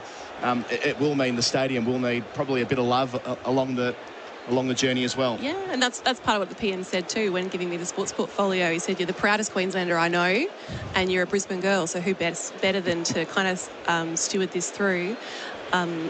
It's a huge opportunity for my hometown. Cummins bowls and Ngidi ducks. So that'll be a real opportunity for us to kind of position how we want to be seen in the world, for the next 10, 20, 30 years. But getting there, and all the people that rely upon the Gabba as a place that they love for their Australian sporting moments, it's complex. And you've seen firsthand at the Football World Cup where you've been in Qatar recently, just how big a deal these major global events are. And I reckon a lot of Australians haven't yet realised how big the Women's World Cup's going to be next year. Second biggest event in the world. Last ball of Cummins over. Can he finish it here? Bowls to Ngidi and he beats him again outside the off stump. So the end of the over, South Africa 9 for 148. Rabada's on 7 and Ngidi is on 2. On the Liberty scoreboard, Liberty Loans for free thinkers. Liberty Home Loans hit different. They're for the free thinkers, the go-getters and the creatives. So if you're a free thinker, you'll be right at home. Liberty Loans for free thinkers. Visit liberty.com.au. That's how we want. Approved applicants only. Lending criteria apply. You wouldn't use a chainsaw blindfolded. Yet not checking before you dig online first is like digging blind. Avoid high-voltage electricity cables and high-pressure gas mains every time. Search before you dig online every time and never dig blind. We've got Annika Wells with us, the Federal Sports Minister on SEN Test Cricket, the host plus, that's a plus. Nathan Lyon to continue with 1 wicket to get for the home side after inserting the Proteas at the toss this morning. So Olympics, that's going to occupy a lot of your attention, major events as well. But Women's World Cup, that's massive. But the women's cricket team demonstrate the power of women's sport. Lyon bowls, Rabada looks to drive, doesn't beat the bowler in his follow through. Look at the crowds they're getting in India. Look at the crowds they got here for T20. It's going to be really good for Australian sport to have our women shine next year, as they're shining in India at the moment. Yeah, 45,000 were at the second T20 the other night. It's like the light bulb switched on. Yeah. So, obviously a lot of your fans have known and loved it for many, many years. But Lyon to Rabada on 7, round the wicket. Reverse sweep, out the leg before it's given. I'm sure he'll review it, but from our angle it looked good. Rabada committed to the reverse sweep early. He will go upstairs. Your first thoughts, Mike Kasprowicz? Well, just based on that shot, shot, a player I'm review that for out. LBW. I think the way Original decision is out. Front foot checked. It's a fair delivery. So Richard Kettleborough doing his thing again. Please. It'll be a 4th wicket for Lyon if it goes with him. He might end up our player of the day thanks to Bing Lee. Getting a look at the first replay here. So Lyon was round the wicket. Bharat left-handed. Goes for the reverse and misses. It might have been a little glove onto the thigh. Can we go to offside hotspot if it's available, please? That's what they'll check first. Maybe some glove on that from front on. So just take that back, please. Yeah. Take glove that on right that. back. Keep it going through. Keep it going through. Keep it going through. Copy. We have a hot spot on the glove. I'm going to go back to Rod on field. Rod, I'm going to need you to change your original decision to not out. You're on screen. One of those, Kasper, where, as you say, on the shot alone, it looks like he should be walking, but a glove enough to save Rabada. It stays at 9 for 148. Line 3 for 10 so far. Wants a 4th. Slipping a short leg. Rabada forward in defence. Deflects down to David Warner, wearing the baggy green on top of his wide-brimmed hat. No run.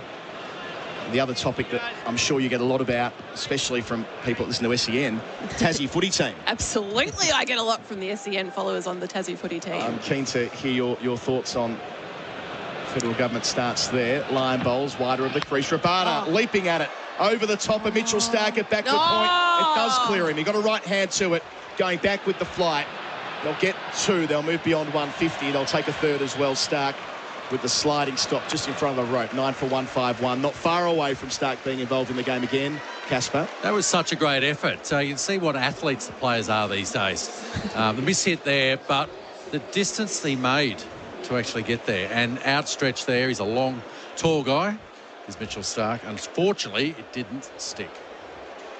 So the Tassie footy team, Annika, you're not going to get much room with line bowling, but what do you reckon? We want one. We want one, and Tassie wants one, and they deserve one. We just don't think it needs to be conditional upon a stadium to get there. No one else had to do that.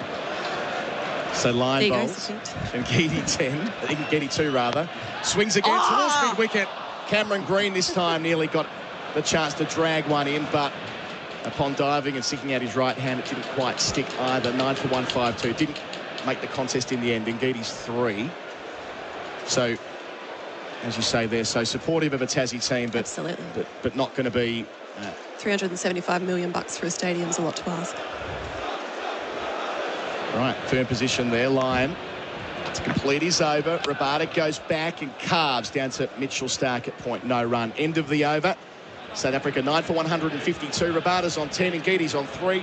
And our apparel partner on SEN Test Cricket is Ringers Western. Whether it's in the paddock or the pub, Ringers Western has the kit to keep you cool this summer. Nothing says Aussie summer like listening to the cricket with an ice-cold Bundaberg ginger beer.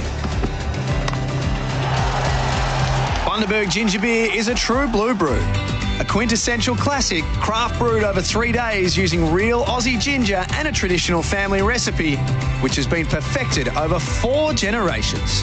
Treat yourself this summer to the great Australian brew, Bundaberg ginger beer.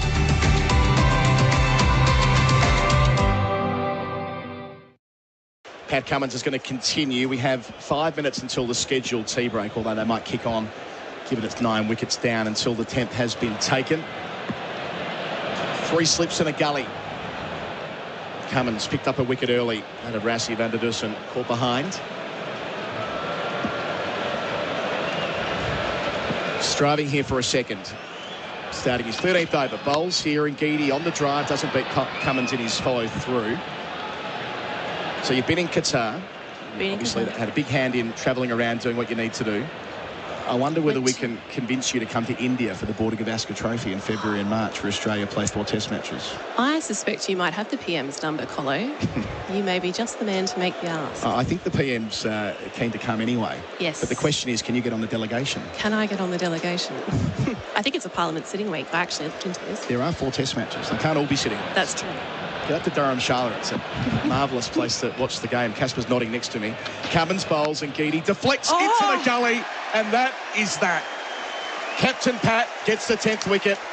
South Africa all out for 152, and Geedy, the last man to fall for 3. Rabada not out 10 down the other end. Cummins finishes with 2 for 35, Mike Kasprowicz, and much as it was last year, the opposing side coming to the Gabba haven't been able to make it through 2 sessions. No, it's unfortunate for that. But to get to 150 runs, I think, from the start of the day is a great effort. Just the ball angled in towards the batsman, and he just angled the ball straight towards the very safe hands of Cameron Green. My regret there, Annika, is the plan was to get you to call a ball in that over, but now they've gone to tee, as they will with the change of innings. That won't be possible. So maybe next time. I sense that you'll be doing the rounds in these commentary boxes for a while over the next couple of years at least. Well, it's nice to see the Vulture Street end deliver again, you know. Locally accepted as the Paris end of the Gabba, wouldn't you say, Kasper? Absolutely. So for Australia, the wicket takers, Mitchell Starc, 3 for 41 from 14, up to 299 in Test cricket. Pat Cummins, 2 for 35 from his 12.2. Scotty Boland, a double wicket maiden, his second over. He finishes with 2 for 28 from 11.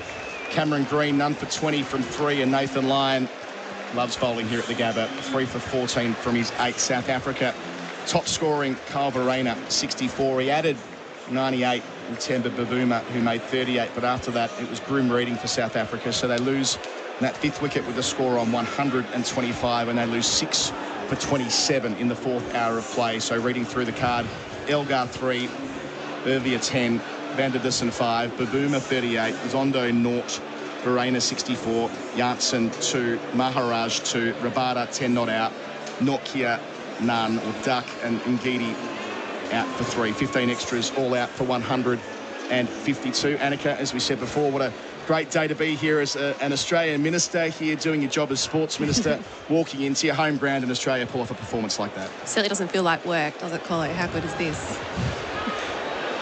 Kasper, we'll just talk through for a while here before we go to a break, and we'll take our tea interval. But there's still going to be plenty of life in this surface for the South African quicks when they get their chance. Oh, absolutely. It's going to be exciting. We've seen the wickets harden up.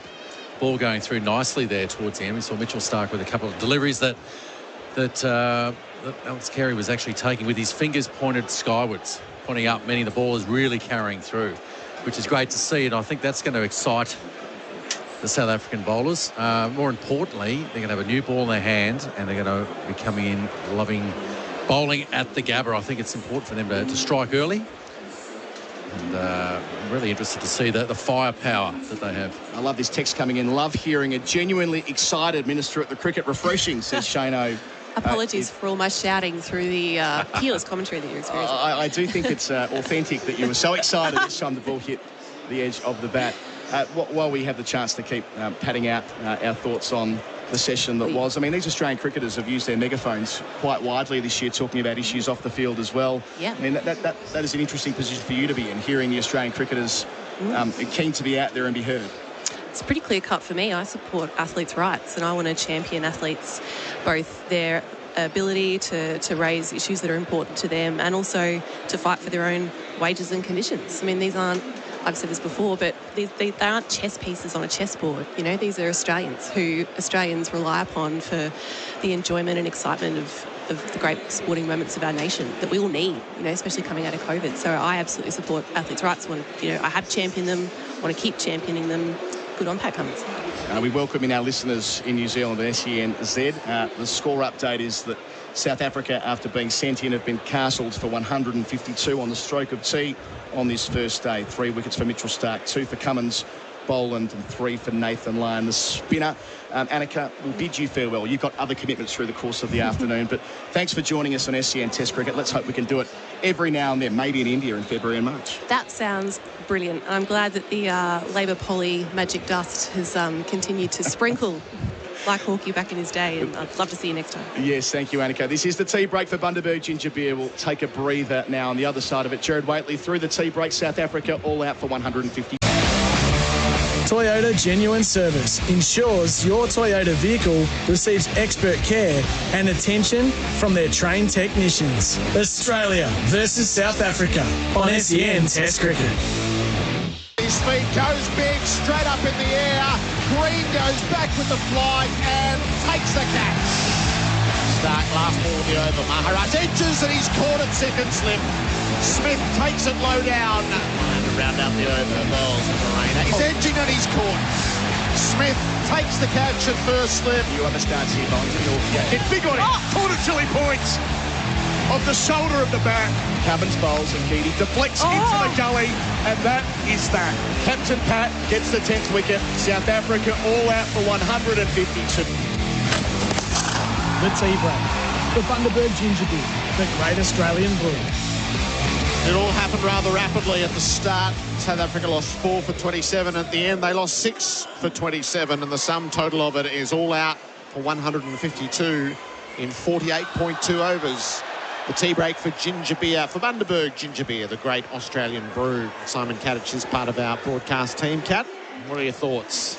Oh, look, I think it's a byproduct of losing those 4 wickets early. Meant it was hard for South Africa, given that they do have the strength in their bowling and Jansen batting at 7. But at one stage in that middle session, when Bavuma and Verreynne were going and putting on 98, they looked right at ease. And then as soon as Bavuma got out, it all unravelled. And I think that's the byproduct of playing the balanced team that they have, is that if the tail aren't going to hang in there with someone like Verreynne, he ended up getting out because he was trying to manipulate the strike, whereas he hadn't looked in any sort of discomfort at all until that moment. So to lose the last 6 wickets for 27 runs when they were at one stage 4 for 125, they'd be bitterly disappointed with that. The leading wicket taker for Valvoline, which oil has always pushed boundaries. You know Valvoline, the original engine oil. So Stark 3 for 41, Lyon 3 for 14, Boland 2 for 28, Cummins 2 for 35. Who was your pick? Well, I think Stark was probably the standout there, particularly when he got the wicket of Bavuma, because he changed the whole complexion of that innings once he removed Bavuma with a good ball. He bowled a couple of balls cross seam, and then the ball that got him out was a seam up ball. Didn't really swing, but just because the other balls had gone across him, he got the inside edge, so he sort of played outside the line of the ball, inside edged it on the leg stump. So it was a good piece of bowling, but Nathan Lyon was impressive too, because day 1 Test wicket, for him to get the turn and bounce that he did was quite remarkable. So admittedly he got a number of the tail enders out, but he did a good job with the older ball. And the leading run scorer for Victoria Police made for more, Kyle Verreynne, 64. And his innings was terrific. Yeah, it was filled full of substance, because he came in at 4 for 27, team in all sorts of strife. There was still probably about, 40 or 50 minutes before lunch, so there was still a lot of work to be done. But he went out there with a positive intent. He is a positive, aggressive player. He backed himself. He played very well square of the wicket. And it was almost a shock to see him get out in the end. I thought he got out purely because he got caught on the crease playing back to a ball that he was just trying to manipulate and get strike at the end of the over. So he perished to Nathan Lyon, caught by Steve Smith at slip. But overall, it was a very good Test innings. Makes for a big 2.5 hours, doesn't it, for South Africa, who just simply have to make inroads into Australia's top order? Yeah, look, the Test match is not done and dusted just yet from their perspective, but the way they go about it now is going to be crucial, because the hardest part is they go out there thinking they've just got to bowl Australia out in this session. Doesn't work like that. So they've just got to chip away, bowl a fuller length than Australia did with the new ball. And I think if they bowl that fuller length, there'll be a fair bit on offer for them from what we've seen already today. Just shy of 30,000 in at the Gabba, so it's going to be lively. We'll get to see South Africa's pace attack on the first day of the Test series, because the batters have been bowled out for 152. Pete Lawler's in next. This has been the tea break for Bundaberg Ginger Beer, the great Australian brew. Before you dig, lodge a free inquiry online. 48.5 overs was enough to see off South Africa's batting, so the brittleness that exists has been shown before us. Australia won the toss, sent South Africa in and bowled them out for 152. And so we peer down and see Dave Warner and Usman Khawaja on their way out to the middle. We watch this circle, which includes the tall South African pace battery, and they are going to need to do a lot in this 2.5 hours. This session is for Before You Dig. Lodge a free inquiry online. Gerard, Whateley and Peter Lawler, the chief cricket writer for the Australian. Hello, Pete. Hello, Gerard. Well, we were all expecting to see this morning, weren't we? David Warner and Usman Khawaja walk to the crease. We thought that's what Australia would do. Yep. They didn't. I reckon they'd be slightly disappointed with their efforts today, Australia. They bowled a team out for 150 before, right on tee, but I still reckon they could have done better. I'm serious. I think Pat Cummins had quite an off day with the bowling. They didn't quite get it right. Mitchell Starc was great, Nathan Lyon was great, but probably conceded 40 more runs than they should have. It's a mean thing to say, I know, but I thought it was one of the more unimpressive sort of bowling performances by an Australian 11. So does that provide hope for South Africa's bowlers if they get it right? Well, yes. I think if you... Because I think that they should have knocked them off the way they looked for around 100. So you're walking out there to bat thinking 100, that's not much, you know. That'll wipe off the bench easily. But you've got a bit more to knock off as a batter.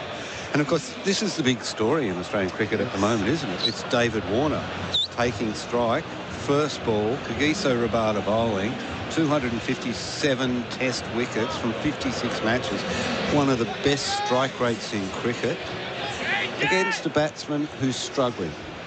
Well, he won't admit that he's struggling, but he is. And I reckon he's been adjusting a few little things in the nets, working on a few little things. He'd have been calling his batting coach. Went and played golf yesterday. That's one way to straighten out your game a little bit. But here we go. This is when it really starts for us. Anyway, talking as a journalist. No, absolutely. And with plenty of time in 2.5 hours, Warner could be anything if he is to survive. Test match number 99, Dave Warner. Kagiso Rabada is in from the Stanley Street end. And right at the body, out first ball. Out first ball. Fended it to short leg. It ballooned up. It was hauled in by Zondo under the helmets. It's a golden duck for Dave Warner. The story is short, but it is very sharp. Pace right at him. Desperately uncomfortable. Gone. 1 for none. The game has turned against David Warner. It's always been his playground. He's always been confident, self-assured. You just knew when David Warner went to the wicket, runs were around the corner. But you worry now where they're going to come from. He pulls off those gloves in disgust, despair almost. Walks off. He keeps his head up. I'll give him that, David Warner. But Marnus Labuschagne's walking out to bat. And there is the front page of every newspaper in the country tomorrow, at least the back page, Gerard, and possibly the front page. David Warner's in real trouble here. Can't sidestep it. No. Fasten at him. I don't want to say it. Doesn't have the reflexes to deal with it anymore. No Australian wants to see David Warner's career come to an end. They want Warner's career to come to an end when he's in control, when he's decided he's had enough. But it looks like the game's decided it's had enough of David Warner, and that was a ripper delivery right under the armpit. When your feet aren't quite moving, you're probably not used to the bounce, the pace of the wicket. First delivery, nice catch too. One hand off the bat, eye off the ball, up on the stickers. Zondo leaps up, right hand outstretched, behind him. That's a splendid catch. A great snaffle. Get your snaffle strut on at snaffle.com.au. There's a box full of South African commentators next to us, Gerard, and they've all got a little smirk on their face about that one. Well, this pitch is offering plenty to the quicks, and the one thing South Africa has is quicks. So Marnus Labuschagne is scratching out his mark. A teammate or two spied him singing the South African national anthem. Did they really? So he belted out the Australian national anthem with extra gusto. Playing against the country of his birth. And in at the first available moment for a number 3. Kagiso Rabada. What a strike bowler he is. He pulls out on his way.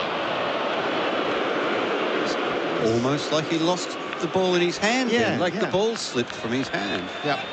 It's a lot more the ball than the footing, which caused the Australians the odd moment of concern. Yeah. There's all manner of disorders going on out there in this game.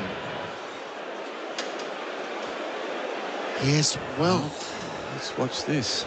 He's facing the second delivery of the test match. Rabada in bowls. Labuschagne dead bats the ball to gully. Just let it hit the willow and drift away.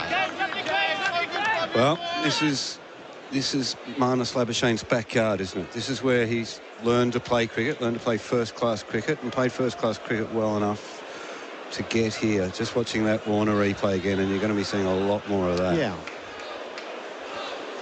Yep, and you can rationalise it however you like, but it is exactly as it appears. Rabada bowls. Labuschagne inside edge, squirts off the pads, rushes down to fine leg for 4. So there's a lot going on in the middle, and none of it's comfortable for the batters right now. Labuschagne off the mark. It's 1 for 4. Yeah, a little bit of movement off the seam there. What Australia what we need to keep an eye out for us, I think there's little divots at either end. We've seen a few balls just take off, and then take it off unnaturally, which tends to suggest that sort of Play-Doh pitch that you get early on because of the moisture in it. Rabada bowls. Labuschagne plays the ball well to point. No run. He's been cramming hard for this. He's working so hard in the nets. Stop me if you've heard this before, but can't get him out of there. But he's been batting out of his crease to the wanger, just really getting ready for that express bowling coming at him. A lot harder than the West Indies were. Rabada to Labuschagne, who leaves with an elongated stretch forward. In fact, his back knee is on the turf by the time he finishes. 138.3, so it's not express pace yet, but it's still the first over. It's not a 150 man anyway, is he, really, Kagiso Rabada? No, he's not. He's the touch the early 140s, that's enough in the way that he sends them down. He has a wicket already. He bowls. Labuschagne edges into the ground and runs it through the cordon for 4. So 2 boundaries for Labuschagne. 1 to fine leg, 1 to third man. The boundaries for Rotoflex by Blunston. Stability meets the freedom to move. After the first over, it's 1 for 8 on the mate scoreboard. Make the switch to mate mobile. So Rabada gets Warner first ball, and now Ngidi will get a look at things. 2 boundaries, not convincing boundaries, but nothing to alarm you too much there. Let's drop that one down through the slips. Now the Queensland captain takes strike. Is he still the Queensland captain? Yes, he is. Moved up here from New South Wales to spread his wings a little bit. It was a few years back now, wasn't it? Yes. In fact, if he hadn't moved up here, I think David Warner might possibly have left New South Wales because he couldn't get a look into that team. And Hughes and Khawaja left at the same time. Ngidi, he bowls from the Ultra Street end. Khawaja is able to let it pass outside the off stump. So Ngidi's in the low 130s. Rabada's in the high 130s. He's a very big man. My word, he is. Gee, there's a lot of him. Yeah. He's a rugby player, really, by frame. Looks like he could run through a brick wall. This is his 16th Test match. He's got 49 wickets at an average of 21.6. He's part of the setup that has such good strike rates. They will need to strike hard and often. And Ngidi around the wicket bowls, and Khawaja leaves outside the off stump. You look at Khawaja at the wicket, you don't think that he'd be a Queensland batsman. He looks like a subcontinental batsman. He's got low hands and that sort of thing, but it's very languid. Seems to know how to survive these early testing periods, which is the key to batting anywhere, I guess, but particularly here. Yep. Full sunshine now. Shouldn't be too much movement in the air. It is. It's as bright as it's been. There's a tick shy of 30,000 in. It's been a terrific atmosphere throughout the day. Khawaja has to play a rising delivery. He does so with soft hands, that's his way, isn't it? Got it safely to ground. So the nation's given up on Warner. Pete, you won't be surprised to know what's pouring through. Is Paulie and Michael and Mouse and Nathan all see that the end has arrived, and it's how to navigate that. Whether it can't be taken out of his hands initially. He'll play his 100th test. This is really about at the MCG. This is really about what happens next with India and England. And Ngidi bowls. Khawaja leaves tight to the off stump. Yes, you don't act quickly again on a batsman like Warner. You'll not always with 100 tests sitting there. No. Well, not even with his series sitting here. I would argue, even if he was on 88 tests, you would give him to the end of this series. because we've seen him have bad patches before, more so in white ball cricket probably than Test cricket, and bounce back from it, although we have seen it in Test cricket as well. But at 36 years old, when he signalled that the end is nigh, he's looked up. The finish line's a bit closer than he thought it was going to be. Ngidi bowls to Khawaja, defends back down the pitch. It would be a heartless selection panel that would deny him a Sydney Test. No, I can't imagine that. I think there's the culture of your team and your nation. Loyalty. Yeah. I think respect for service. 100 at the MCG is a celebration. Last Test on home soil by his own decrees in Sydney, his home ground. And then it's in Warner's hands to make sure that he takes his bow there.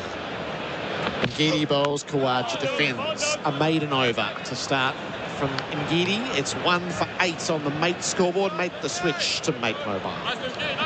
Victorian harness racing just got bigger with all the exciting action on Trots Vision. It's an enhanced online platform with every Victorian harness race streamed live. Enjoy exclusive content, the daily form, tips from Australia's most respected racing analysts and more. Trots Vision brings you all the live action every day at home or on your phone. And best of all, it's free. Lap up Trots Vision. Lap up the trots. Visit thetrots.com.au. SEN Test cricket for Host Plus, that's the plus. Rabada starts the new over. Labuschagne leaves a ball that shapes a long way. It's quite the scamper down the leg sides for Verena to haul it in by the time it passes.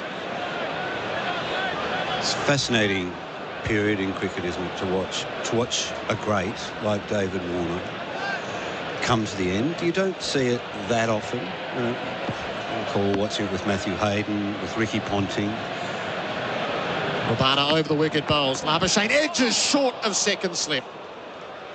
There's no play there for Elgar to come forward. It just wouldn't carry. A bit harder hands, and he's got very squared up by that one, hasn't he? Yeah. He's beaten him. Yeah, just angled the bat down so that when it took the edge, it just couldn't get there. Watching that replay for Valvoline, the original engine oil.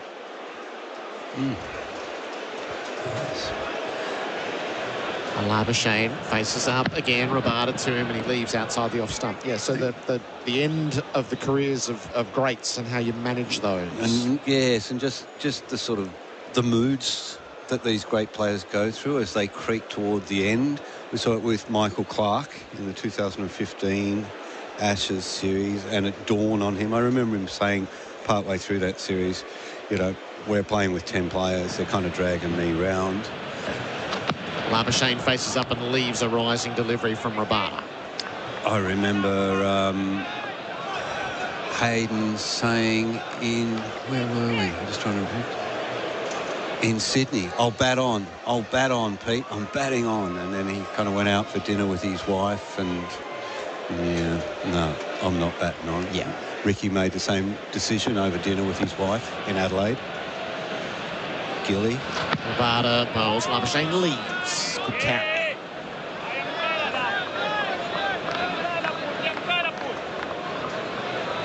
These are the sort of players we're talking about who had a long, continuous period as a constant presence in the team. Yeah. There's not that many of them. Got into the back part of their 30s, got through the grind of the 100 tests. Yeah, Hayden, I think, played 106. Obviously, Ponting was about 160, wasn't he? Labuschagne a bouncer that he's well out of the way of. Up goes the keeper with one hand to haul it in. A maiden over from Rabada. 1 for 8, the mate scoreboard. Make the switch to Mate Mobile. Imagine the thought of innovation at your fingertips, accelerating with efficiency and power. Imagine a bold, striking design with the comfort and confidence of advanced safety tech. Imagine where you could go in a Hyundai SUV. An SUV range with enough style, tech, and performance to turn your imagination into reality. So if you're thinking SUV, think Hyundai SUV. Discover yours at Hyundai.com.au. SEN Test cricket for Host Plus, that's a plus. Dave Warner, a first ball duck, fending the ball, eyes off it, hand off the bat to short leg. Ngidi bowls to Khawaja, who leaves. That's tight to the off stump. Well, this is interesting. This Marco Jansen at first slip. It has to be the tallest man ever at first slip. And I like Australians put Cameron Green over at that gully or the fourth slip because he's got the reach to sort of to protect a fair bit of territory. But at first slip, you're working in a closet, really, aren't you? So there's a lot of wingspan going to waste there. Well, they've got Rabada in the gully, which couldn't be a bigger contrast to Cam Green. Why have you got the circus giant at first slip? Ngidi is around the wicket bowling. Khawaja just back to stay out of the way of the rising delivery. Did the limbo. Lets it pass unremarked. Ngidi giving a bit of a stare there, did he? They still do a bit of hostility, these South African bowlers, don't they? You've got to have that in you as a fast bowler, don't you? Yeah, Rabada said you can't take the emotion out of my... I heard him talking this morning, and it's very old school. Yeah. I can't control the... I'll try to control the emotion, but I can't take it out of my cricket. He does a red mist, but actually I don't like his red mist. But Aussies have just got those guys that grin at you, don't they? They smile. Yep. If Mitchell Starc beats you, he just smiles at you. Not abrasive at all. Abrasive, there's that word, Gerard. Yes. It's around, isn't it? It is. And Ngidi bowls. Khawaja leaves. That is up over the middle stump. And Ngidi is just training his line.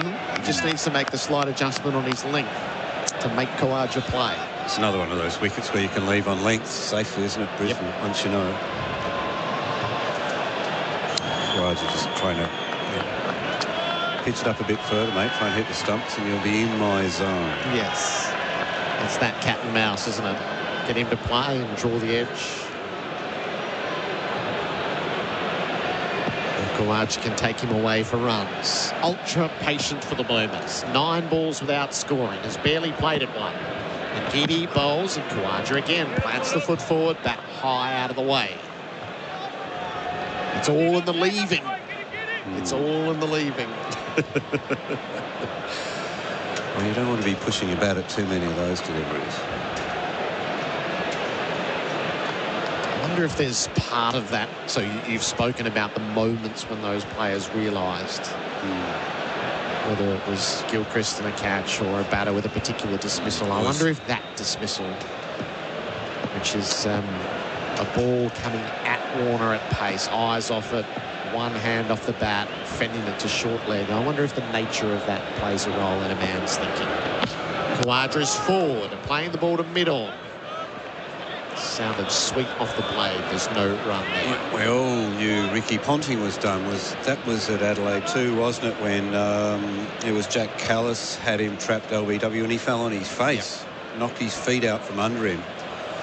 You know, and that was like, what was it that Dame Edney used to say? Death. It's just nature's way of telling you to slow down a little. If that dismissal is cricket's way of saying you're done, mate. Yep. Yeah. Yep. 3 slips in place. The bat pads, who's had an impact already. And Ngidi bowls to Khawaja, who defends the ball to leg and gets his first run as he trickles it past Zondo in close. 1 for 9 at the end of 4 overs. The Mate scoreboard make the switch to Mate Mobile. Winning in cricket is hard.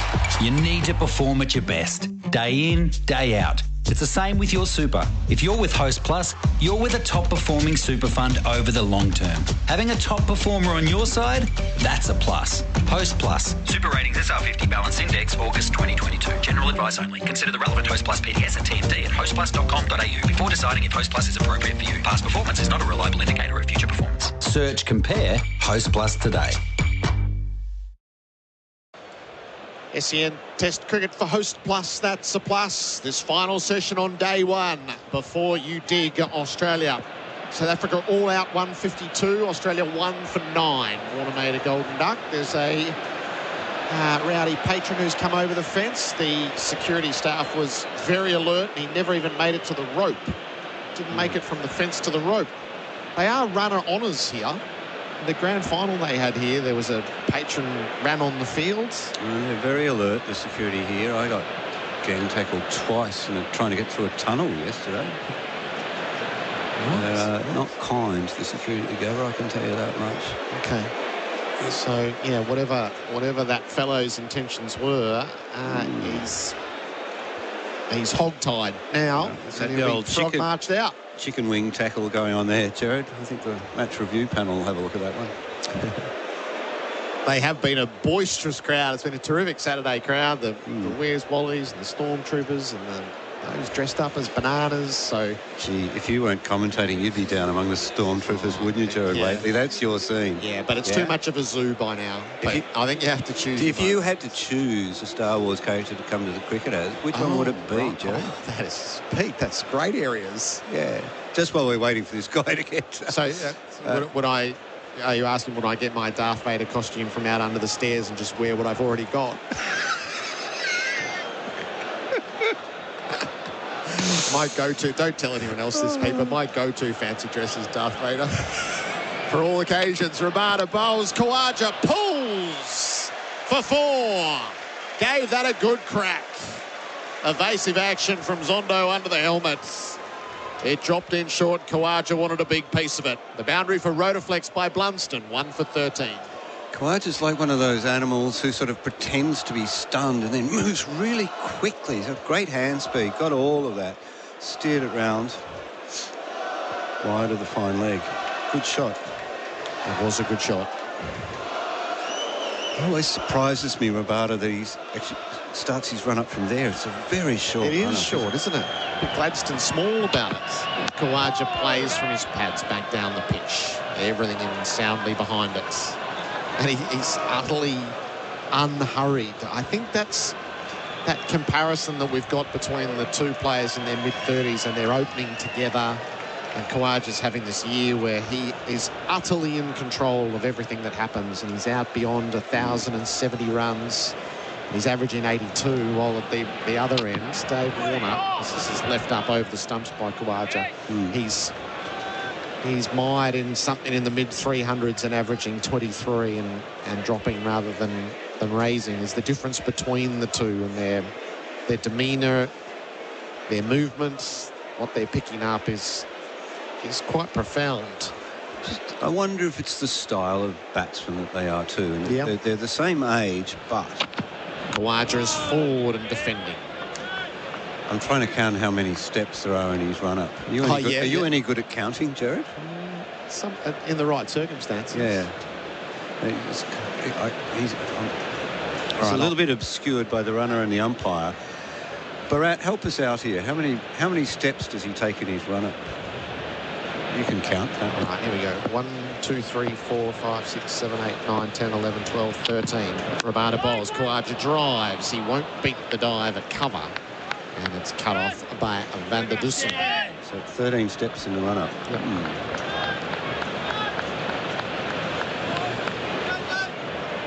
Dennis Lilly used to come in off the short run, remember, to have a bit of a rest every now and then, or just to surprise the batsman, turn around mid-run-up and come out. That doesn't happen anymore, does it? No.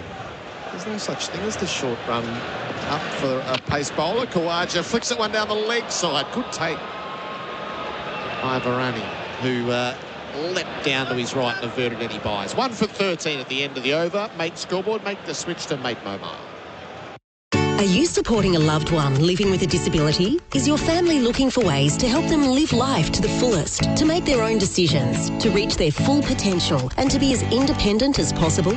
Right at Home is Australia's leading in-home care provider, providing transport, socialisation, personal care, companionship and nursing care. Call Right at Home to talk about how we can make a difference to the life of your loved one. Visit rightathome.com.au or call 8318 7926. SEN Test Cricket for Host Plus, an industry super fun for all Australians. Pete Lalor at the start of this final session under brilliant blue skies at the Gabba. It's for Anaconda. Hit summer for 6 with Anaconda's 10% price beat guarantee. We'll bring Simon Katich in as well. Hello to you, Kat. Let's just sort that out if we could. Ngiti's bowled 2 overs, none for 1. Labuschagne is 8. Khawaja is 5. It's 1 for 13. Ngiti will begin the fresh over. He will be bowling to Marnus Labuschagne, who down the leg side nibbles at it. It passes through untouched. Hello to you, Kat. Good afternoon, Gerard, Peter and all our listeners. What do you think of Dave Warner's predicament right now after a golden duck? Yeah, he'll be sitting in the sheds, obviously very disappointed. I mean, to get that ball first up was right on the money from Rabada, and he's a class act. But as an opening batsman, that's, you know, part of your role is to be able to weather that and get out of the way or duck or whatever you want to do to avoid it. Giddy over the wicket, bowls into the pads of Labuschagne. He's happy to lift him up over deep square. He'll get 2 as they come around in the deep to do the fielding. Norkia down there at fine leg. Yeah, so it's a tough one because obviously on the back of a series against the West Indies where he didn't pile on the runs like he would have in the past. Obviously the questions are being asked. He's 36 years of age now, nearing his 100th test, and those questions will keep being asked because of the situation he finds himself in. 1 for 15.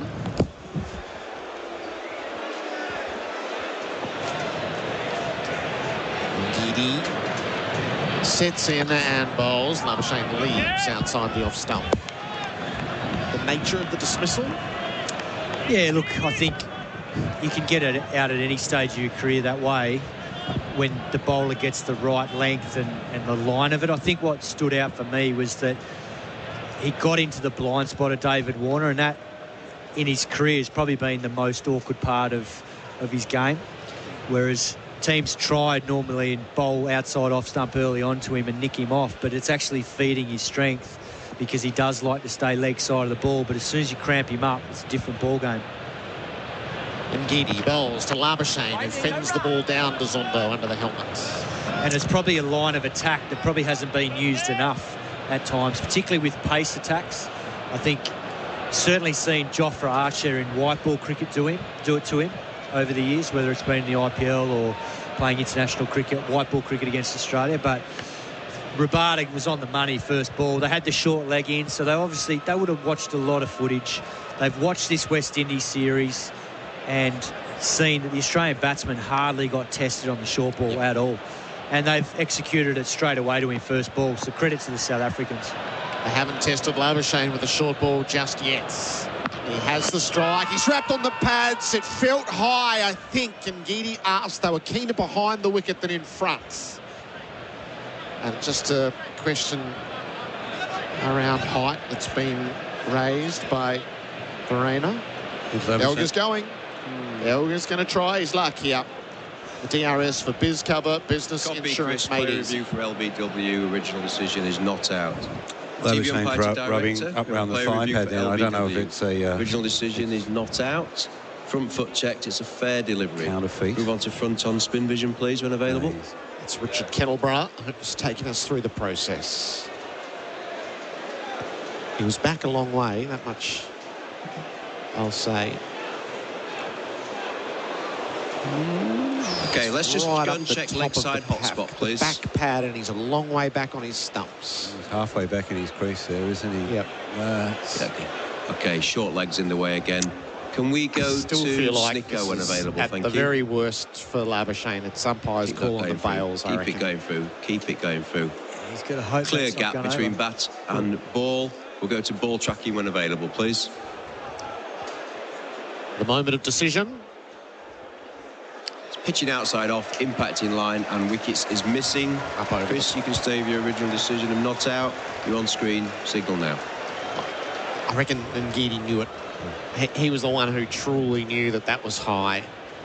They were super keen behind, and I get that. Is when you've got a bloke who's averaging 61 and you have beaten him back on his stumps. But wishful thinking doesn't affect the technology, does it? No. But if you're going to burn one, you burn it on him or Smith, given the form they're coming into this series with. Labuschagne survives on 10. And Gideon bowls to him, and he's fending the ball to the offside. Australian batsmen just look even in this small section of play. That is the end of the over. Sorry, I lost count. 1 for 15. Mate scoreboard, make the switch to Mate Mobile. Life has changed a bit recently. We've all found a little more freedom. The kind of freedom you get in an Isuzu D-Max or MUX. It might be getting in a pre-work surf or a conference call from your campsite. But the one thing we've all learned is to live. Live your own way in the Isuzu D-Max and MUX. Search Isuzu Ute. Rabada to Khawaja, who leaves the first ball of the new over. It's 1 for 15. Labuschagne is 10. Khawaja is 5. Pete, sorry. Where were you? I can't even recall. That was a whole over ago. But I'm wondering why two batsmen of similar age, one's hitting his peak and the other one's starting to fall from a cliff. But I'm wondering if it's just their different approach to batting. Rabada around the wicket, bowls. Khawaja defends the ball to leg. And we're talking about Khawaja and Warner here.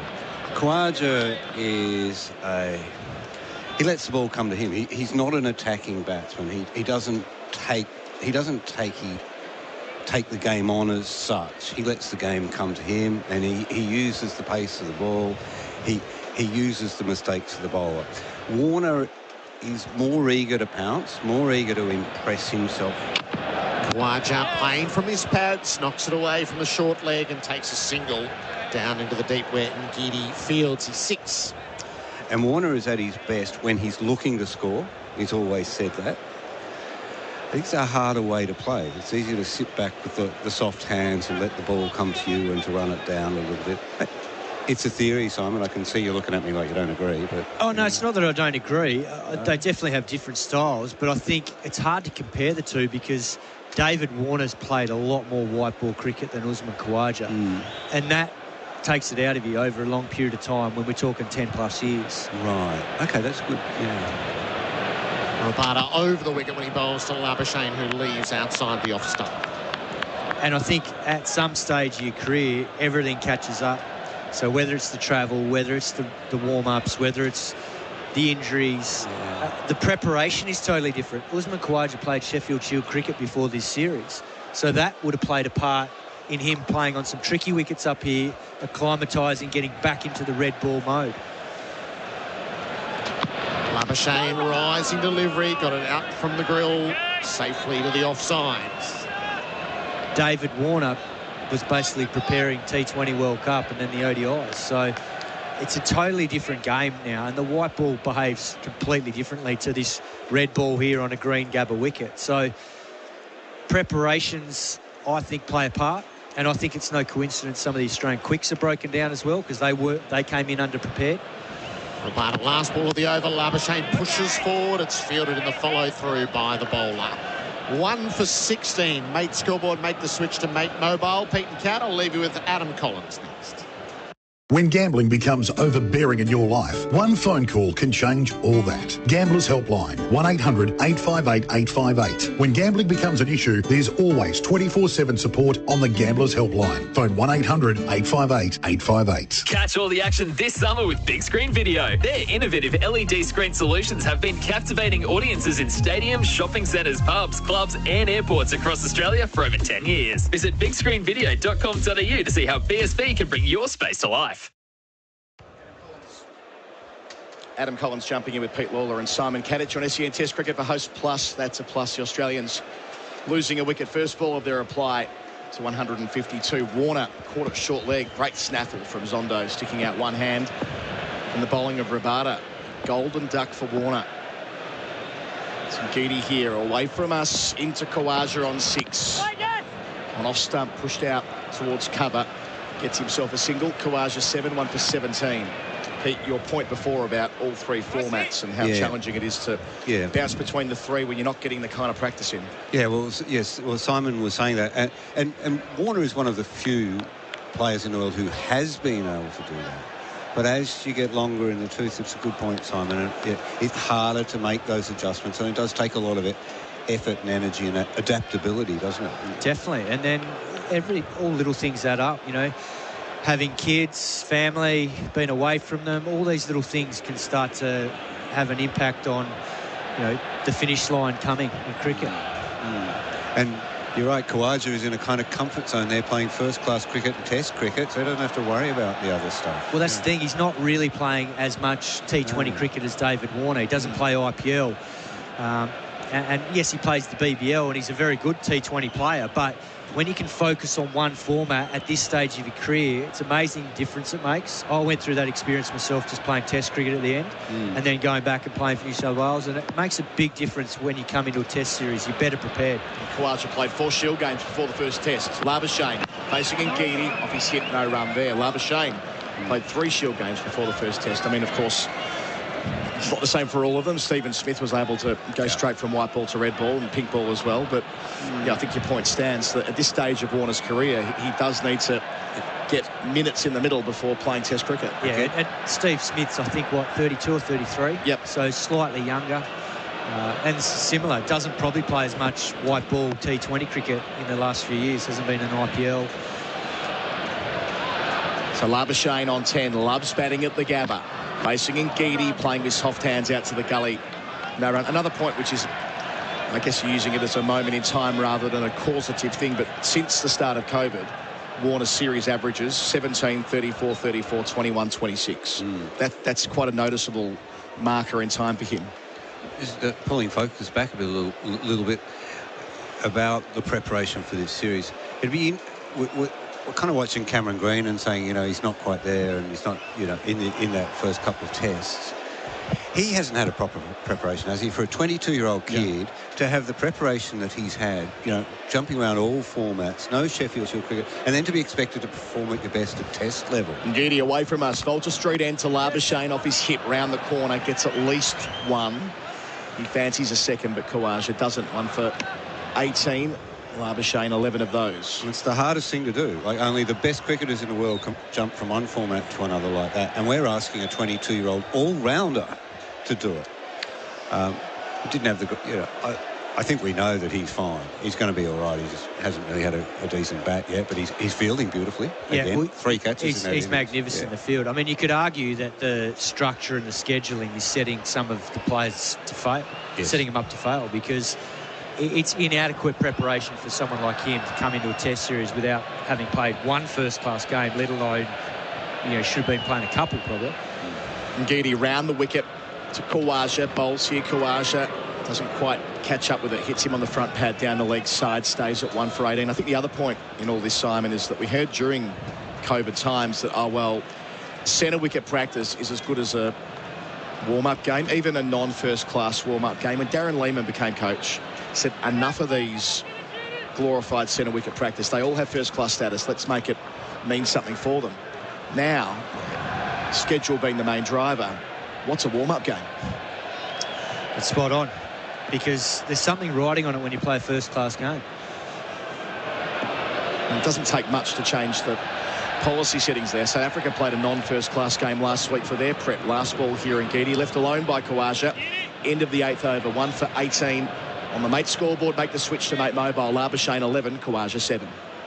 G'day, it's Gerard for Southern Mitsubishi. Thinking Mitsubishi or servicing your existing car? Southern Mitsubishi is your absolute go-to. Their state-of-the-art servicing technology and world-class quality control systems will ensure your vehicle gives you many years of hassle-free motoring pleasure. The same goes for buying a new Mitsubishi. They stock the full range, all designed to thrill. So get in touch with the amazing team at Southern Mitsubishi, 147 Main South Road, Morfett Vale, driven by Australian Motors, LVD 80. Third session on SEN Test Cricket is for Before You Dig Australia. We're seeing a sub-fielder come onto the field now. Is it Ngidi that just left? Yeah, I think it was at the end of his over. I'm watching these. Could see us coming on to field at point. The Nobel Prize winner. Oh, here we go. Change of bowling. This will be fun. Start your journey in Mildura. Plan it at visitmildura.com.au. It's the big man, the big left armer, Marco Janssen. Now this guy goes. Fabulous record. Strike rate of 34 in Test cricket. To the crease. His first ball in Australia to Labuschagne. It's a taken! Snaffled by the captain at second slip. It's the huge wicket of Labuschagne. Elgar to his right. And Janssen, the best possible start to his Test career here in Australia. A wicket with his first ball. Australia in early strife at 2 for 18. That's a massive wicket. Marnus Labuschagne just probing forward, and he just nicks it straight to Dean Elgar, the South African captain at second, who gleefully accepts the catch. It's a simple slip catch, not a lot of pace on it. It was just Jansen's first ball this spell, and he's imposed himself on the contest already. Now Steve Smith walks into this with Australia 2 for 18. And this test match is well and truly alive here. What a response from the South Africans, especially their captain Elgar, out early today. He was elated, pouching that straightforward chance straight up to Jansen. Watching it back on the replay screen for Valvoline, the original engine oil. Labuschagne tried to take weight out of his bottom hand, but it was all too late. Yeah, it was a really tentative shot, and that's what happens when you get a left armer on. The right-hand batsman will see the seam and probably thinks that it might swing back. As a result, he gets drawn into playing the ball when it was probably something he could have let go, and then it just runs across him, catches the outside edge, and Dean Elgar took a simple catch at second. Big Marco goes again. This guy is a star. 22 years of age. That's his 38th Test wicket. He's only played 7 Test matches, averaging 18. What a year he's enjoyed. He'll get a chance now at Stephen Smith. He just gets stopped as he starts to set towards the former captain.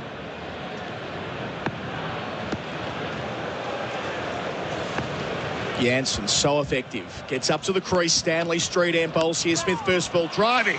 Out through cover. Finds the gap straight away. Long boundary. They'll turn for a third. Will it reach the rope? It'll require a dive to drag it in. Is kept in just. Rassie van der Dussen doing the work out there. They come back for 4 anyway. So Steve Smith off the mark with an all-run 4. Yeah, Marco Jansen won't mind that from Steve Smith. That was not a half volley, but he gets himself in a strong position. He just guides that through the covers for 4. Seeing it back here, it was a front foot no ball. That's on the replay screen here for Valvoline, the original engine oil. Not surprised to see him get the big dog. That's been a feature of Jansen in his career so far. Looking at the Test series that he's played. Into Smith, who leaves alone extravagantly, does a full pirouette as the ball lands in the gloves of Verena. He's picked up Kohli, KL Rahul 3 times, Pujara, Conway from New Zealand, Root a couple of times over there, Simon. Well, he's 2.07 metres tall, so that's the part that's going to be the hardest thing to counter here. It's not just the left arm angle, but the bounce. And it's amazing to think that when he was a kid, he opened the batting, and at 9, he scored 164 not out in a T20 match. And now he's opening the bowling almost. Jansen to Smith, and he beats him as well. That has taken off. There's those divots in the surface they're aiming for, the South African quicks. And I wouldn't be surprised if it's hit one of them. It is speeding up here at the Gabba. It's not just the divots. I think you look at Marnus Labuschagne that innings, it was not the assured, you can't get me out Marnus Labuschagne we saw against West Indies. It was a anxious, I'm hanging in there, I've just got to get through this spell, Marnus Labuschagne, and he didn't get through it. Same thing there with Steve Smith. And that was a beauty. Jansen towards us, towards Smith, bowls here, leaves alone again, does the full, not 360 that time, but the full workaround gymnastics that we saw a lot from Smith a couple of years ago. 2 for 23 the score. Jansen from the same part of South Africa that Marnus Labuschagne grew up in the Northwest Province. And Bergstorp, is it? Yep. You know, he's from nearby, the same state effectively. It's from Potch, isn't it? Yeah, that's right. Yeah, he's from Potch. University town Potchefstroom. Spent some time there. 2 left in the successful over. Jansen bowls to Smith, who leaves. That's better. But extra movement after it passes the stumps with Verena away to his left. Right in the game. Yeah, the thing about Jansen here is if he gets one ball to swing, that's all he needs to do here to start playing on the batsman's mind, whether it's Smith, whether it's Khawaja. Because of the left arm angle, the batsman won't be quite sure which ones to leave and which ones to play at, and that's what brings the slips into the game when they start sparring at balls that just head straight across the right-hander. 3 waiting for Jansen, who bowls to Smith. No run, not now. He roars as he pushes into the onside. Marco Jansen, a wicket in his first over in Test cricket in Australia. The home side 2 for 23 on the Mate scoreboard. Make the switch to Mate Mobile. Hi, Alex Carey here, Australian cricketer. Toyota Genuine Accessories begin the design and engineering process up to 5 years prior to vehicle launch.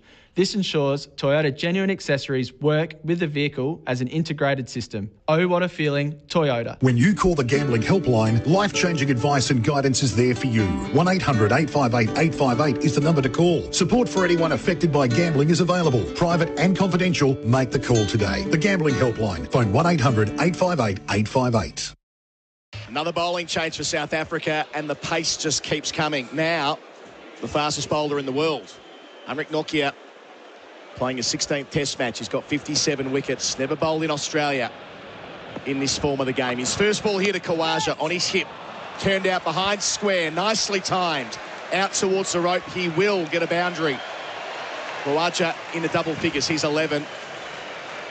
Australia 2 for 27 as we welcome Ian Healy back to the expert chair for Anaconda. Hit summer for 6 with Anaconda's 10% price beat guarantee. Good afternoon, Hills. G'day, Colo. Yep, it was always going to be interesting, and it's turning out that way. From the first ball wicket of Warner and the magnificent catch at short leg.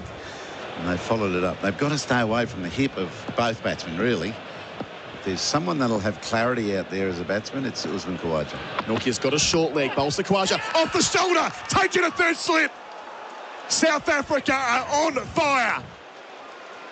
Simon Harmer, the sub-fielder, drags in the catch at third, and Nokia gets Khawaja with his second ball in Australia. They are up and about. Australia 3 for 27. And so they should be. This is exactly what was talked about prior to the test. This is a proper test pace attack.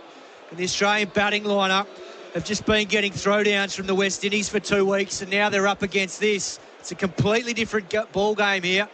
And that is an absolute beauty from Nokia to get rid of Khawaja. He was looking dangerous on 11, but now he goes, and Australia 3 for 27. Yeah, I think, is that the extra pace, you think? That is bounce and pace. He did nothing wrong, Usman Khawaja. You can't do anything about that. Probably unlucky to have nicked it and go to hand so easily. So, yeah, that is good bowling. How about that? Much as it was, Simon, with the Labuschagne dismissal, Khawaja tried to take pace out of it, but it's just so quick off this surface. Watching the replay back for Whateley, the original engine oil, he played that with one hand off the bat, and it still flew to Simon Harmer. Mention again, he's the sub-fielder today. No easy job going into the cordon. Up and away to his left, and dragged it in nicely like a soccer goalkeeper. 3 for 27. Now Travis Head walks out early in Australia's reply. One of the great counter-punches going to the crease with the legend of Steve Smith at the non-strikers end. What's going to happen? Is he going to take it on, or is he going to bunker down and hang in? It depends what South Africa serve up, because what he copped from the West Indies was some of the easiest stuff you'll get in Test cricket. Played beautifully, don't get me wrong, but this attack will have watched what he got served up, and I'll be very surprised if he doesn't get a fair few around his ears this week. Righto. He did it though. He did it well against England though last summer, so he's been good at it, making fast, entertaining runs. Yeah, but not against 140 plus. Has he got the defence? He's been clocked at 156, Nokia. Can he turn up the bowling into Head straight away? Bowls here, ducks a bouncer over Verena, 4 byes. Make that 5 wides. Way over his head at 143 clicks. Just getting a bit excited there, but we did foreshadow this last week, Kat, that as soon as these South Africans got to look at Head, they were going to bowl at his head. He will get peppered. There's nothing surer, because if they've done their homework, they'll have seen what England got it wrong to him last year, and then eventually got the tricks right in the second innings down at Hobart, peppered him, and he got glove one down the leg side. Kiwis had done it the previous season. I think Wagner had done it to him. And then prior to that, Boomer had done it to him in Adelaide. And so that's the area of his game that he hasn't been tested against the West Indies with. The good thing is they've waited a long time to give him his first. 3 for 32. Nokia again. Travis Head, bat on ball, no run, pushing out to cover points. They didn't hide the secret, did they? It was out. But don't they know about the pull shot he played in the Big Bash on New Year's Eve that year? He's got a pull shot in his bag. So Travis Head, who's jumped into the ICC top 10 for the first time during the week. Number 7 according to their rankings. Up from 13 with a bullet after big century at Adelaide Oval last weekend. Got a strong action, hasn't he, Norkia? Norkia to the crease, bowls to head off his hip. Not far away from the man at short leg Zondo, but he's down the other end. Was that bat on that? We'll look towards umpire Gaffney. There was inside edge, so head is off the mark. 3 for 33. But Norkia, that extra pace, and much as it is with all these South African bowlers, incredible strike rate. Just 43.8 before them, so I guess it's around 43 again. They're all in the top 10 of all time. I first saw this young man when I was working for KKR in the IPL. We got him in the 2019 auction, and no one had heard of him. Got him at base price. I remember seeing him get AB de Villiers out in a domestic T20 match with sheer pace. Norkia delivers to Smith. Packed caught and past the edge. Verena taking it on the way up. Speedy.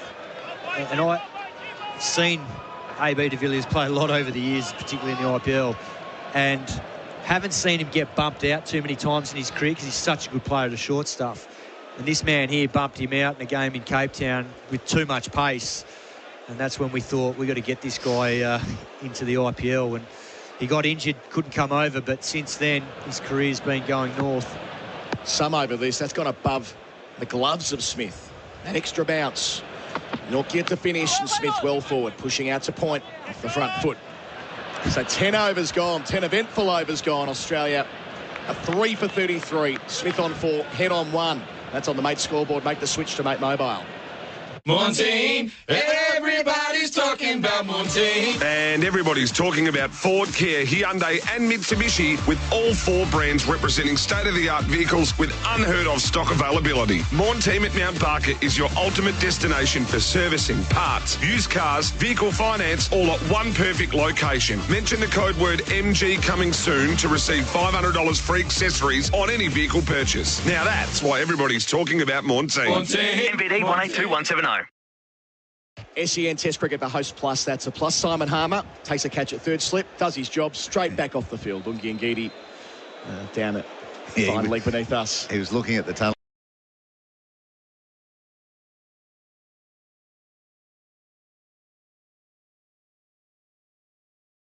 From the Stanley Street end, passes umpire Tucker, starting his second over. Bowls here, head leaves alone. Outside the off stump, nice movement away from the left-hander. Looking at the radar here, 136 kilometres an hour. The South Africans, there's a bit of chirp out there now. They know if you add 2 wickets to this total, it's game on again. 3 for 30 becomes 5 for 40 or 50 pretty quickly.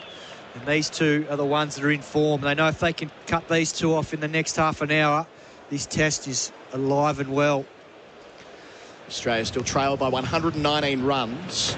Janssen bowls, hits head on the pad, half a shout from the bowler. The Corden aren't quite so enthusiastic. It's given not out. I can't imagine they'll be sending that up. I mean, Elgar's wanting to talk to his bowler just to establish that it's going down. Yeah, he calls the whole thing off. You know what this feels like, Simon? It feels like those England-South Africa test matches that we were watching during the summer when wickets would fall with such great regularity that it kind of became a shootout. Feels like we've got one here at the Gabba. Well, particularly in these conditions where we've got 2 very good attacks against batting that hasn't probably been prepared for this sort of situation in the last few weeks. Janssen bowls to head, and head defends with 2 feet off the ground out to cover, no run. Shy at the stumps, nearly a shy at the stumps, doesn't come out of the hand properly. That's Bigarasi van der Dussen. He thought about hammering down the stumps at the non-striker's end, and I didn't see the ball come out, but it's ended up over his shoulder. So he must have come a cropper somewhere. Wait for the replay for Valvoline, the original engine oil. Either way, Australia 3 for 34. Cat, what happened here? Oh dear. He held on to the ball a bit too long, and the angle wasn't right at the stumps. It was over the back of him. So he was probably trying to hang on to it, not release it at all. Just shimmy the throw and slipped out. And then Travis Head could not believe how bad it was. He could have got 2 and didn't. Janssen bowls to Smith now over the top of the off stump at pace, left alone. Verena thuds into his gloves at 144 kilometres an hour. Some are swinging, some aren't. So the one before the LBW shout swung away, and then he gets it on the stumps and it didn't swing, and it went, kept going on its line down leg. That's why they didn't bother reviewing it. But then he swings that one to Steve Smith So there's a little bit of an inconsistent sideways movement in the air, which is quite tricky for the bats. Janssen, 5-wicket bag against England in his most recent test. Bowls here, Smith leaves alone. That was in that wild test match that lasted about 2 days when you factor in all the time lost at the Oval, where there was a day lost to the Queen's passing. They got on day 3 and it was all over by 20 minutes into day 5. It was wild. It did not stop, and Janssen was part of that with the ball, taking 5 for 35 in England's first innings. So we can seriously bowl in conditions like this. He doesn't get much out of his front arm, does he? No, and he'll get more on his frame too over the time. There'll be some pace coming from this bloke. Janssen bowls to Smith. Short leg bag, driving, square, pass point. Work to do for Bharat. Out towards the rope, they get a couple. In the end, they don't take the third. I thought Smith was keen. In the end, they're relaxed about staying at 3 for 36 at the end of the over. Smith on 6, head on 2 on the Mate scoreboard. Make the switch to Mate Mobile. The Southern Hemisphere's best yearlings on Australia's holiday playground. The 2023 Magic Millions Gold Coast Yearling Sale, January 10 to 16. It's the sale where the smart buyers shop for superstars. Graduates include Spring Carnival stars Coolangatta, Alligator Blood, Madame Pommery, Jacquinot, Ellsberg, Manzoice, and In Secret, and Hong Kong champion Golden 60. The Gold Coast Yearling Sale offers the cream of the Australasian yearling crop. See the catalogue at magicmillions.com.au. SEN Test Cricket by Host Plus, that's a plus. I must admit, Simon, the one frustrating part of Labuschagne going early is that Dean Elgar foreshadowed before the match that he was going to chirp him in Afrikaans, because Labuschagne, of course, chirped Elgar in Afrikaans in county cricket last year. Wanted to get his own back, but instead caught him at second slip. There'll be more of that through the series, I'm sure. He might have got him. Might have got him in such a short time even. Maybe we didn't hear it. That's right. Good point. Head on strike to Nortje. His second over, goes back, rides the bounce, defends down the pitch. Got Ian Healy and Simon Katich with us for Anaconda. Hit summer for 6 with Anaconda's 10% price beat guarantee. And I can only imagine how this game might have been different had the Proteas won the toss this morning and bowled. I know Dean Elgar said they would have batted, but you can't take that too seriously. He's such a difficult guy that he would have said they were going to bat even if they were going to bowl. He wouldn't give you an inch even after the toss. Heads on 2. Nortje over the wicket to him. Plays from the crease again, out to cover. No single quick. He's squaring up a lot. He's playing that from outside the off stump, but he's expecting it at his body and squaring up front on. He's not comfortable at all, Travis Head. And that's the thing that the West Indians did not, apart from Alzari Joseph, they had no one to be able to test the Australians out on the back foot, whereas these guys have got 4 blokes with decent pace. Nortje slips all behind Head into the corner. Does it carry? It doesn't, but they're going to check it. Straight away, Verena says the TV sign. It's ended up with Elgar to his left. 50-50, says the captain. The umpires are coming together. Now, the soft signal will be interesting here as well. All eyes on umpire Chris Gaffney. He's there with Rod Tucker now. They almost certainly will send it upstairs for clarification. Here comes the soft signal, not out. So they'll need conclusive evidence that the ball has carried into the court. This happened to me at Lord's once. David Shepherd said, Gills, you sure you... Fair delivery. What do you think about the catch? I said, I'm not sure. He said, right, I'm not out. I said, why?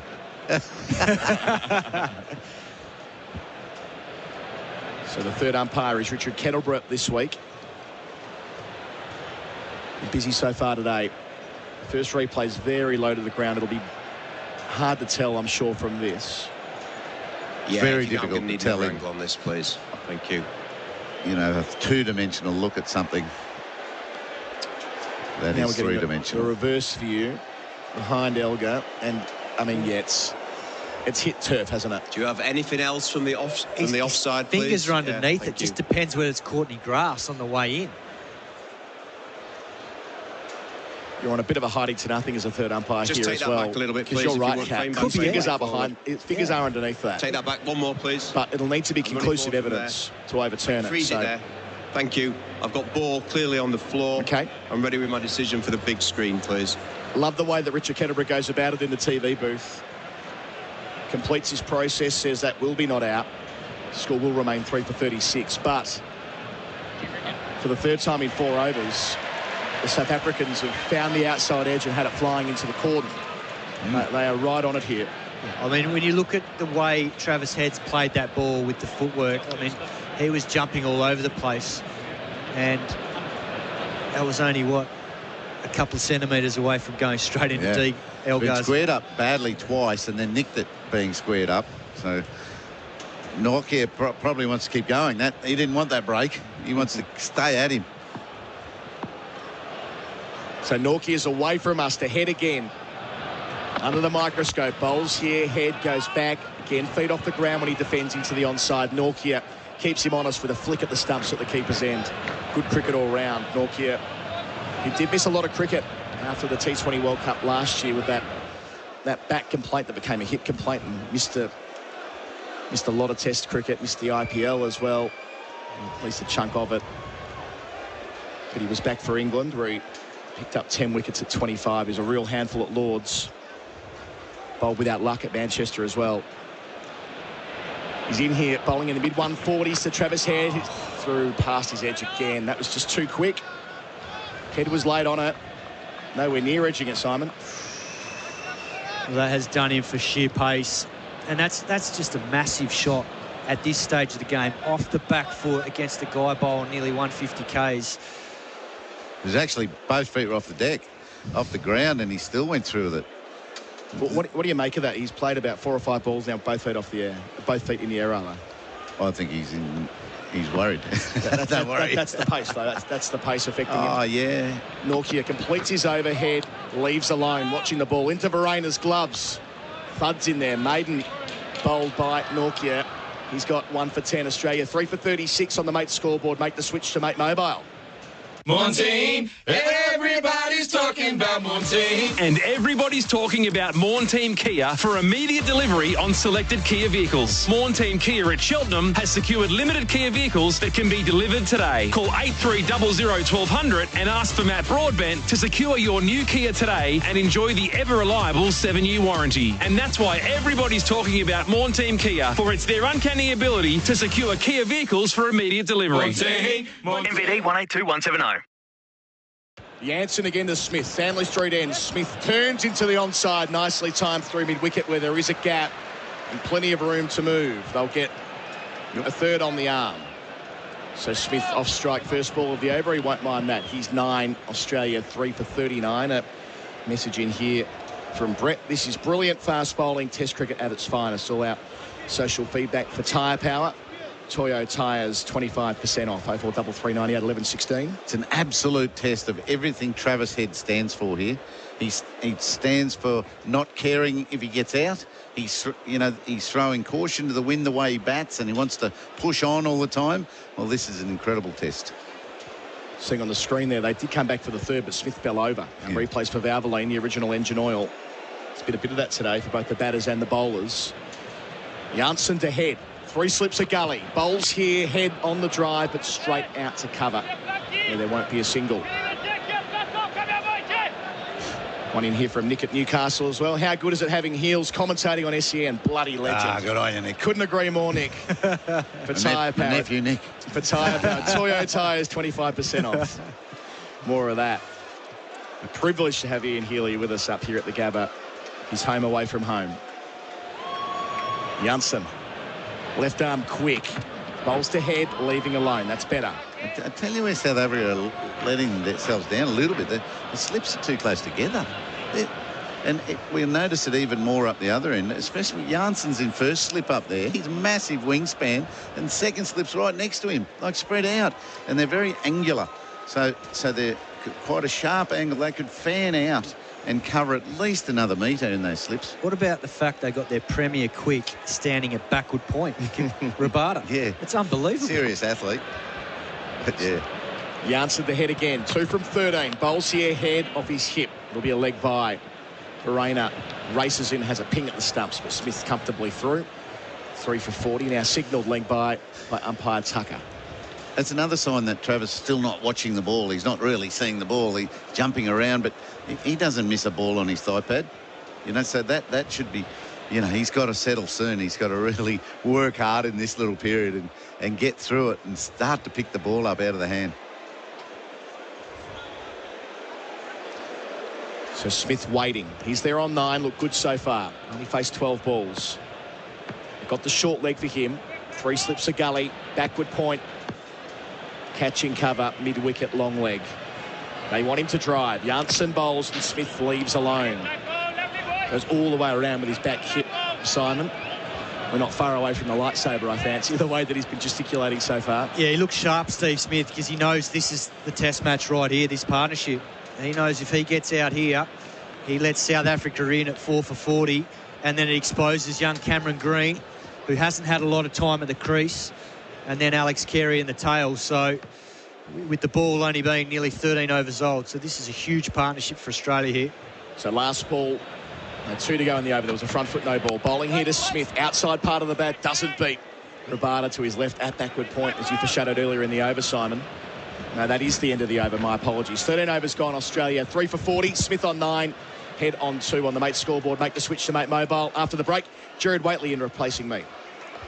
Tyre Power's Summer Scorcher Sale gives you the power of a sizzling hot offer on Toyo tyres. Buy 3 and get 1 free on a huge range of Toyo passenger car and SUV tyres. Now that is a hot offer. Buy 3 and get 1 free on selected Toyo passenger car and SUV tyres. Only during December at Tyre Power. Tyre Power's Summer Scorcher Sale is on now with many more scorching offers on a hot range of famous brand tyres. Visit tyrepower.com.au or call 13 21 91 for your local owner-operator. Nortje to Head to start the new over. Head rides the bounce and runs it out to point. There's no run to be had. 3 for 40. SEN Test Cricket for Host Plus, an industry super fun for all Australians. There's nothing like sheer speed. Ian Healy's in place, the expert's chair. Bharat Sundaresan comes in. Hello, Bharat. Hello, Gerard. Hello, Ian. Hello, Bharat. Just having a look, I've just been critical of the positioning of the South African slips court, and have a look at it now. They're in each other's pockets, aren't they? Yeah. That's a very odd configuration. Heads on 2. Nortje over the wicket to him. Oh, that stayed low. Head's beaten by it. Keeper didn't grasp it. Smith calls him through for a bye. So for all the balls that are taking off and flying, that ball's snuck under. Runs are really crucial now, aren't they? If that's going to get worse, you don't know. Sometimes it flattens out and doesn't get worse. But if it does, how hard's batting going to be set last innings? And it's a big test for Travis Head, Ian, just listening to you talk about him. He does have a reputation of being arguably the most dangerous batter on flat pitches in Australia currently.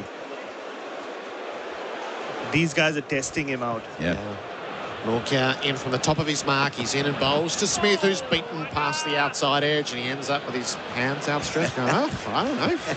What's that doing? And then he asks the non-striker. The non-striker's got to do his batting for him.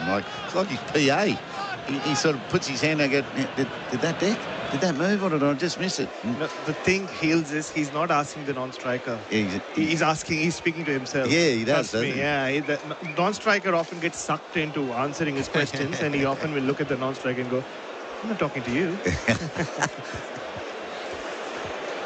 So Smith awaits Nortje, who rushes into him. Smith turns him to leg. It gets past Zondo under the helmet. And they'll pinch a single out to the mid-wickets. 3 for 42. Warner a duck, Labuschagne 11, Khawaja 11. The 3 men out. Smith, better than anyone, is getting that ball away and into a gap and getting off strike and finding single hit. He's looked ready for this contest, and he's doing the hard yards. And with Steve Smith, you can see his body language and kind of see what kind of batting conditions Nortje bowls. Head is playing late and well. Out through point for 4. Pick the line, sweat it on it, set it on its way. Head's first boundary. Retaflex by Blunston. He's 6. It's 3 for 46. That's just Travis Head areas, right? The other day he was having a net at the Allen Border Oval. Gerard, I was standing side on, and they had these 2 metal nets exactly where backward point was. At one point they had to shut them so that the people standing right behind there weren't in danger. Steve Smith came and said, I'll move it. You're in the danger zone with Travis Head on strike. You just can't give him any width. He's working hard. He might be a touch rattled, but he's working hard. He's really keen to get watching. Norkia, last ball of the over, head tucked up on the leg side, gets it to fall safely with Sondo having backed off from that pat. End of the over, 3 for 46. The mate scoreboard made the switch to Mate Mobile.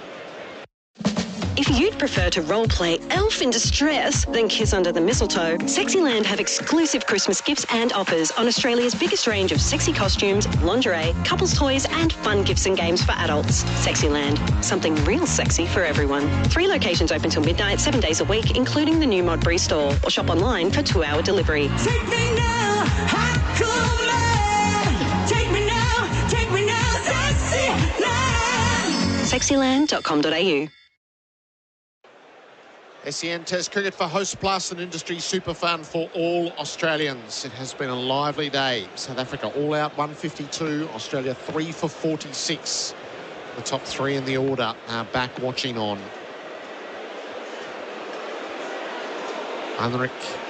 Marco Jansen is bowling from the Stanley Street ends. He's coming around the wicket to Smith, who leaves. So Rabada took a wicket with his first ball, Jansen took a wicket with his first ball, and Norkia took a wicket with his second ball. So they struck right at the start of their spells. And this is what we've been waiting to see right through that West Indies series. We kept talking about what the West Indian fast bowlers did 40 years ago and what the South Africans will do 2 weeks later. Kind of didn't speak much about the West Indian bowling. They didn't give us much to talk about either. Jansen with 3 slips set. Smith is watching it go by outside the off stump. He's 22, isn't he, Jansen? Yeah. And this is a skill that, you know, to be comfortable and confident to bowl around the wicket is pretty good at 22 years of age, and to maintain your pace. So it must be quite difficult to angle in at the batsman but then get your body off the wicket and to keep your control. First 2 balls been touched short. Smith just let them go, knowing they're going to be well high. Smith's on 10. Jansen around the wicket to him. Yorker dug out. There's this lovely story about Marco Jansen from back in 2018. India were touring South Africa. He was just 17. He has a twin brother called Duan, who's not as tall as him. He's 15 minutes older than he is. So the brothers bowled to India one day in the nets. And Virat Kohli was so impressed, he asked their father to bring them back the next day. Jansen bowls and Smith defends the ball from the stumps. And generally, I don't know how it works with other teams, but the Indians generally don't like to give their new balls away to net bowlers. They keep the new balls to their own fast bowlers. But so impressed was Virat Kohli, Marco in particular. He just tossed him a new ball and he said, I want to face you. He's just 17. So their dad drove them up from Potchefstroom to wherever they were practicing. And he got Virat Kohli out, 3rd ball, bowling around the wicket with a ball that straightened. And Virat Kohli looked at him and said, this boy could be a serious talent. Yeah. Smith's nodding his approval, the challenge that's coming at him. Jansen at him again, and Smith turns him away to mid-on. No run to be had. And there was a poetic finish to the story as well. 3 years later, he makes his test debut, and in his first test series, he gets Virat Kohli out in an actual match. How dare you? Yeah, I made you. Yeah. Gave you a new ball, mate. Stats and facts and storytelling from Bharat for Laurinx Cleaning. Google Laurinx Cleaning today. Jansen has a tight over going. Can he close it out as a maiden? He bowls to Smith, who turns him to legs. Ondo fields cleanly. It is a maiden over. 3 for 46. They're going to call for drinks. So the mate scoreboard make the switch to Mate Mobile. Australia bowled South Africa out in the first 2 sessions of play for 152. And then since then, Warner caught Zondo, bowled Rabada for a golden duck. Labuschagne caught Elgar, bowled Jansen for 11. And Khawaja, caught by the sub Harmer, bowled Norkia for 11. It was 3 for 27. It's now 3 for 46. Smith is 10. Head is 6. 3 for 46 at the drinks break for Bundaberg Ginger. Test match number 99, Dave Warner. Kisa Rabada He's in for the Stanley Street end, and right at the body, out first ball. Out first ball. Fended it to short leg. It's a golden duck for Dave Warner. On all occasions, Ramada bowls. Khawaja pulls for 4. Gave that a good crack to the crease. His first ball in Australia to Labuschagne. Into taken! Snaffled by the captain, a second slip. It's the huge wicket of Labuschagne. He's got a short leg. Bowls to Khawaja. Off the shoulder. Taking a third slip. South Africa are on fire. Norkia gets Khawaja. They are up and about. 3 for 46, the sum total of all of that. Bundaberg Ginger Beer. Drinks break, the great Australian brew. So the fight back from South Africa is on. They've got 152 on the board, which seemed paltry. But at 3 for 46, it's actually something to bowl at. Head has been jumping around with the sheer pace that's coming at him. Norkia opens up after the break. He turns around the corner. He beats the leg gully who's been put in place. Runs it down to fine leg and takes a single. Head is 7. It's 3 for 47. This is a line of attack you often see in Shield cricket. Every time Travis Head is up against a team which has one fast bowler, they generally have a leg slip which is much finer than what South Africa have. And it's all armpit. I mean, the target is armpit for at least the first 10 or 20 minutes that he's out there. Norkia's got Smith in his sights. He's on the back foot playing the square drive. Knocked out at points. Held to a single as a result. Smith is 11. It's 3 for 48. Good fielding. Really good fielding. And that's one thing they're known for. Is, you know, there's been some good fast bowlers, and this attack's as good as any they've probably had. And but they never give up runs lightly in the field. That was Maharaj. Yeah, Sunil Gavaskar once wanted to name that area Jonty Rhodes Corner. Yes. He said, let's not call it backward point anymore. Let's just call it Jonty Rhodes Corner. Norkia down below us from the Vulture Street end. Over the wicket as he bowls to Head, who's on the back foot defending the ball to mid-off, no run. And like I was saying earlier, you can always make out just by Steve Smith's body language. He starts batting at the other end. You see him when Nokia is at the top of his mark. He'll be in his stance where he is. And after every ball he faces, and say he takes a single, he'll look at the big screen to see what happened. And he'll start telling himself what's happening with every ball as well. That's generally a sign that he thinks there's a lot on the pitch and it's not easy batting out there. Crowd of near on 30,000. It's a tense struggle for Australia. Norkia has come around the wicket as he bowls at Head, who drives him away past mid-on, runs to be had, and Geedy gets out of the blocks. He will overhaul it. They reach 2 as he comes for the ball and head back for a third. Head to 10. It's 3 for 51. So precariously placed right now. I think Nokia's getting a bit tired. This is probably going to be his last over. And Travis Head's starting to watch the ball. He's starting to stay on the ground and find the middle of the bat. Yeah, he'll want to score runs in these conditions against an attack like this. It's not a nice reputation to have where just people feel that when it's challenging, you don't get runs. Smith, you can hear chopping away heavily. Norkia upright bowls to him, defends and goes as he plays the ball to points. And keeps it ticking over. So Australia getting plenty out of this over. 6 off it with 1 to come, 3 for 52. Let's see what Steve Smith does at the non-strikers end now. Does he practice his defensive shot? You can see he's just looking at the big screen. Yeah, he hasn't finished the coaching yet. He's got to get the coaching feedback off the big screen. Pretty happy so far. He's minimised. He has decreased his twitcherisms, hasn't he? Yeah, although he's a problem solver and you can actively watch him solve it. Yeah. Norkia bowls, Head defends from the stumps, and he too calls for the quick single out to cover. So good productive over for Australia. 3 for 53. Mate scoreboard, make the switch to Mate Mobile. Be ready for all the offers banter with SEN.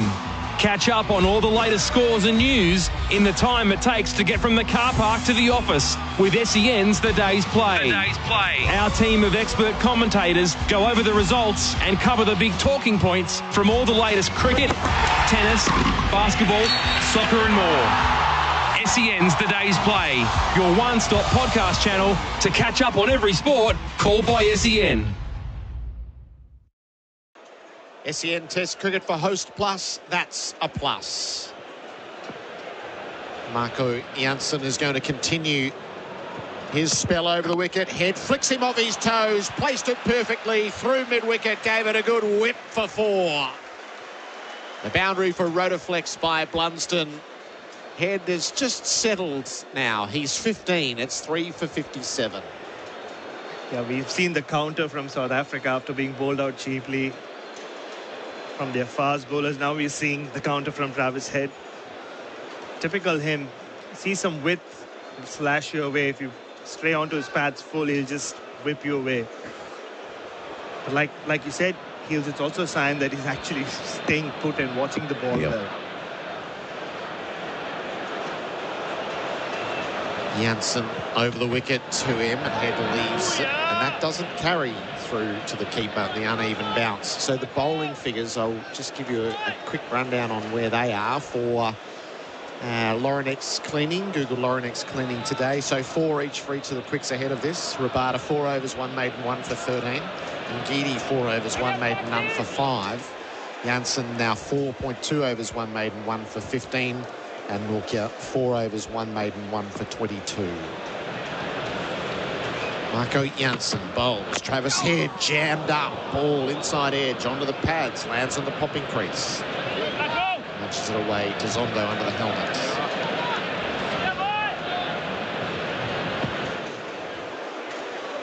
It's the pressure that both sides are under. The bowlers, if they get one wrong and they're up against a Travis Head who's looking to pounce on bad balls, he can put you away for 4. And the batsman, even as he is starting to settle, he'll get something good if the bowler maintains some pressure and gets it in the right areas often enough. Head faces up and he plays straight to mid-off. Nice backstroke, nothing to show for us. Sundaresan is there to field. But like we saw with the South African innings as well, Ian and Gerard, once Kyle Verena and Kemba Bauma started showing some positive intent, there are runs still to be made this pitch.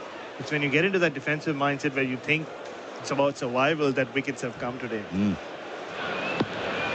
You're always going to get a good ball somewhere. Jansen to Head, who flashed at it outside the off stump. It wasn't there to cut.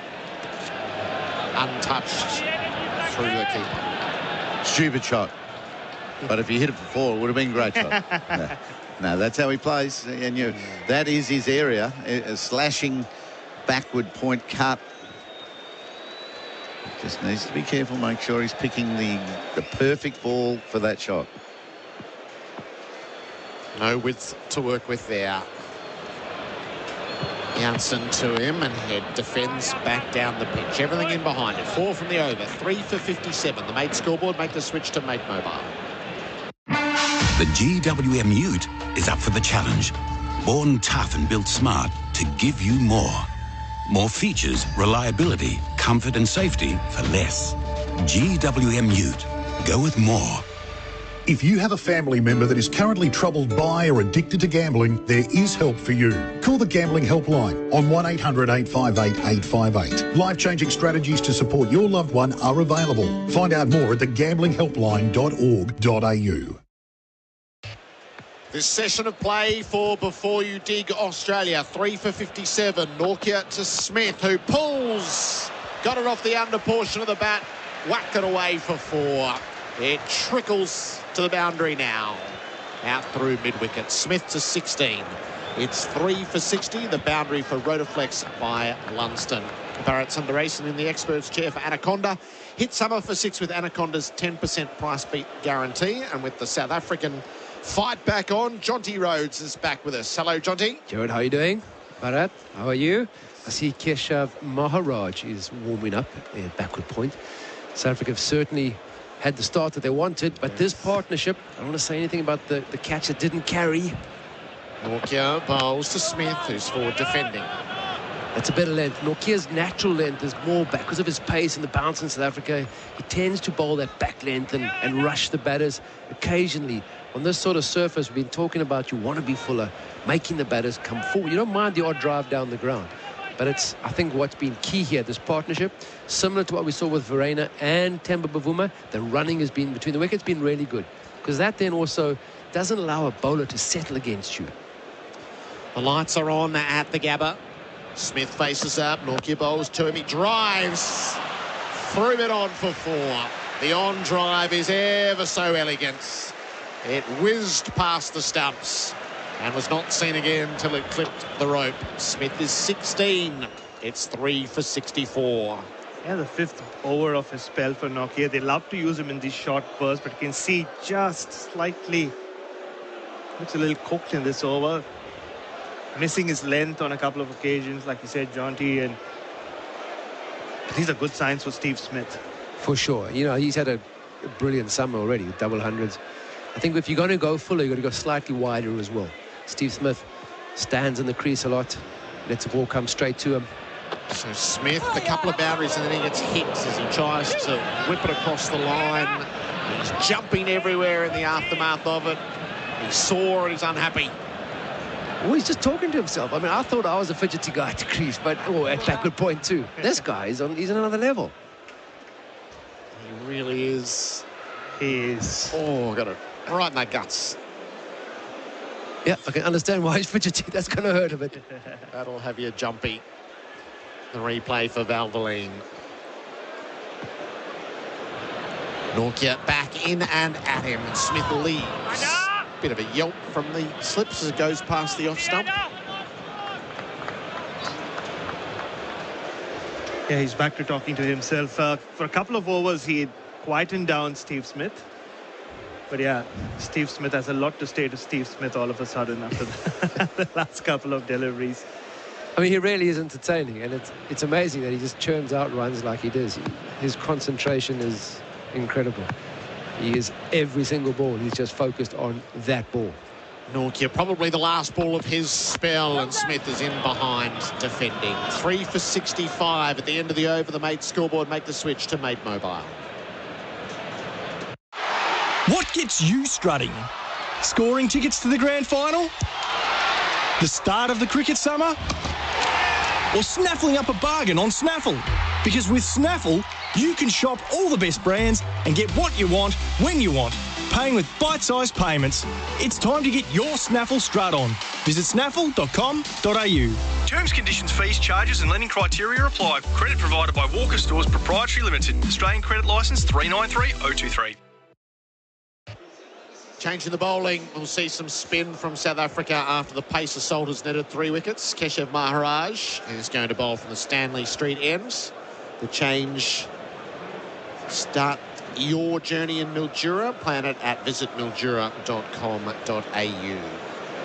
Well, there's been a few bowlers today who've taken a wicket in their first over. As from a South African point of view, we're desperate for him to take a wicket in this. Doesn't have to take a first ball. Yeah. You can take it second or third ball. I'm not that fussy. Yeah. Hey, speaking about Keshav Maharaj warming up in the last over, Jonty, his warm-ups also include quite a few prayers. It really puts me to shame as a born Hindu, honestly. 3 for 65. Maharaj to head, who defends the ball to the leg side. Be interesting to see what sort of line he bowls. If he learned from Nathan Lyon, who bowled it, whose wickets were slightly outside off stump. I think it's too worried about bowl it straight, bowl it straight. Keep it wide, even if it doesn't turn. He's over the wicket. Maharaj head plays back, tickles him round the corner, and he'll pick up a ball. It'll nearly get there at fine leg. Overhauled, no. Nokia covered the ground but couldn't stop the ball in its progress. It clips over the rope for 4. 3 for 69. And I saw you near the nets yesterday, Jonty. You saw Verreynne play a lot of pull shots, but Maharaj was in there as well. And Dean Elgar didn't have a bat, but he was in there with the net just working on his lengths. They had like the markers on, and the focus purely was on length. So it'll be interesting how he goes today. On the follow-up, Maharaj flights it, head whips it down to mid-off, no run. Yeah, I think the key is to make sure that they don't get too straight, because you bowl good length, but it's too straight, taking it away. Whereas now, if it doesn't turn and goes straight on to first slips, it comes in play. Head plays back, carves it out of the stumps, knocks it away through cover. Vanderdussen set off, but to no avail. That was a boundary the moment it left the blade. So Travis Head is all over Keshav Maharaj at the top of his spell. He's 23. It's 3 for 73. And this is how Travis Head plays. I mean, we know he's going to take the game to the quicks and the spinners. So Maharaj got to be patient. South Africa got to just plug away as much as they can. Maharaj has a big role to play for South Africa. You do have to rest those quicks because you want to utilize them fresh and short bursts. And Maharaj is key for that formula. So deep square moves out towards mid-wicket as Head defends. The next ball from Maharaj. There's a long on as well. Okay, not to compare him to Roston Chase, and Maharaj is a world-class bowler, but we saw against West Indies as well. The spinner came on, the pressure was lifted. It's a task to avoid that. Travis Head turns around the corner and he'll pinch a single out to square leg and keep the strike. 9 from the over as Travis Head moves to 24. It's 3 for 74 on the Mate scoreboard. Make the switch to Mate Mobile. This season on SENSA, we're right behind the Adelaide Strikers. Helping clean up the tail enders, it's Laurenex Cleaning, ensuring South Australia's leading commercial businesses are super clean. Google Laurenex today. Catch every Adelaide Strikers game on SENSA. When gambling becomes overbearing in your life, one phone call can change all that. Gamblers Helpline, 1-800-858-858. When gambling becomes an issue, there's always 24/7 support on the Gamblers Helpline. Phone 1-800-858-858. SEN Test cricket for Host Plus, that's a plus. A change in bowling. Nortje's work is done. 5 overs, 1 maiden, 1 for 30. Kisa Rabada is replacing him at the Vulture Street end. 4 overs, 1 maiden, 1 for 13. All the numbers for Laurenex Cleaning. Google Laurenex Cleaning today. First ball of his spell. He removed Dave Warner, caught it short leg for a golden duck. Zondo's under the helmet, in place. Rabada around the wicket bowls, and Head is back and cutting. It flopped away through cover rather than flying away through points. A single taken, 3 for 75. How did you see Rabada's first ball to Dave Warner, Jonty? Well, I think I saw it better than David Warner did. Or he just wasn't expecting it. It almost looked like it didn't quite get there as quickly as he thought it would, because he was definitely reaching in front of him. And when Rabada bowls at that back of a length, it kind of rushes you, and it almost felt like it had more of a tennis ball bounce. So David Warner maybe just wasn't expecting that length delivery. Rabada to Smith. It's full and it's driven through cover ever so splendidly.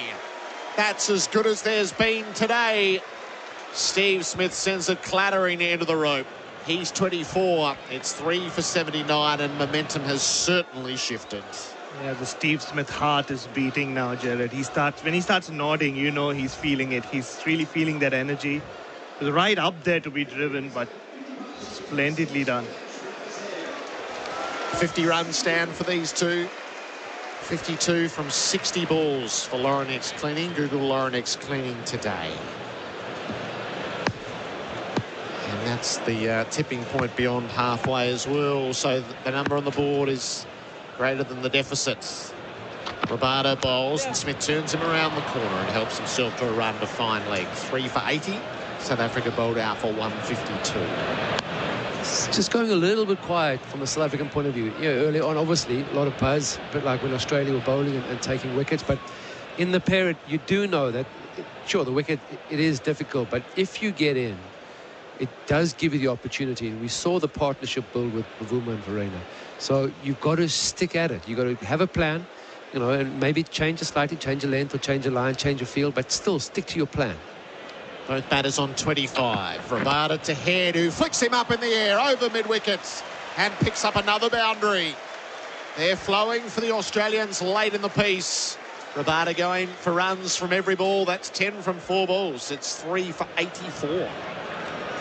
Yeah, because I mean, it really 2 half volleys. So, you know, no matter what kind of surface you're batting on, players of this class, and they are class players, are going to put you away. No matter if your name's Rabada or Jonty Rhodes, that is going to the boundary. But I also think they moved too quickly away from the plan to be short at Travis Head, have the leg slip in. So Rabada is desperately searching for his length. Head is forward and defending. That seemed a little quicker. Maybe a bit of anger in behind that. Well, it was also quite interesting because Maharaj gave us a whole over to show us that he was coming on to bowl. Yeah. Rabada kind of snuck up and he was at the end of his mark without telling anyone. Yeah. So maybe it does take 3 or 4 balls to get loose. Which is not ideal. No, not when you've got so few runs to play with. Rabada to close out the over. He bowls on the back foot, punched away by Head, but nothing there. 3 for 84, the Mate scoreboard. Make the switch to Mate Mobile. Adam Collins is in next. Prefer Australian owned? Want to support local businesses? Believe in community spirit? Want a deal on your energy?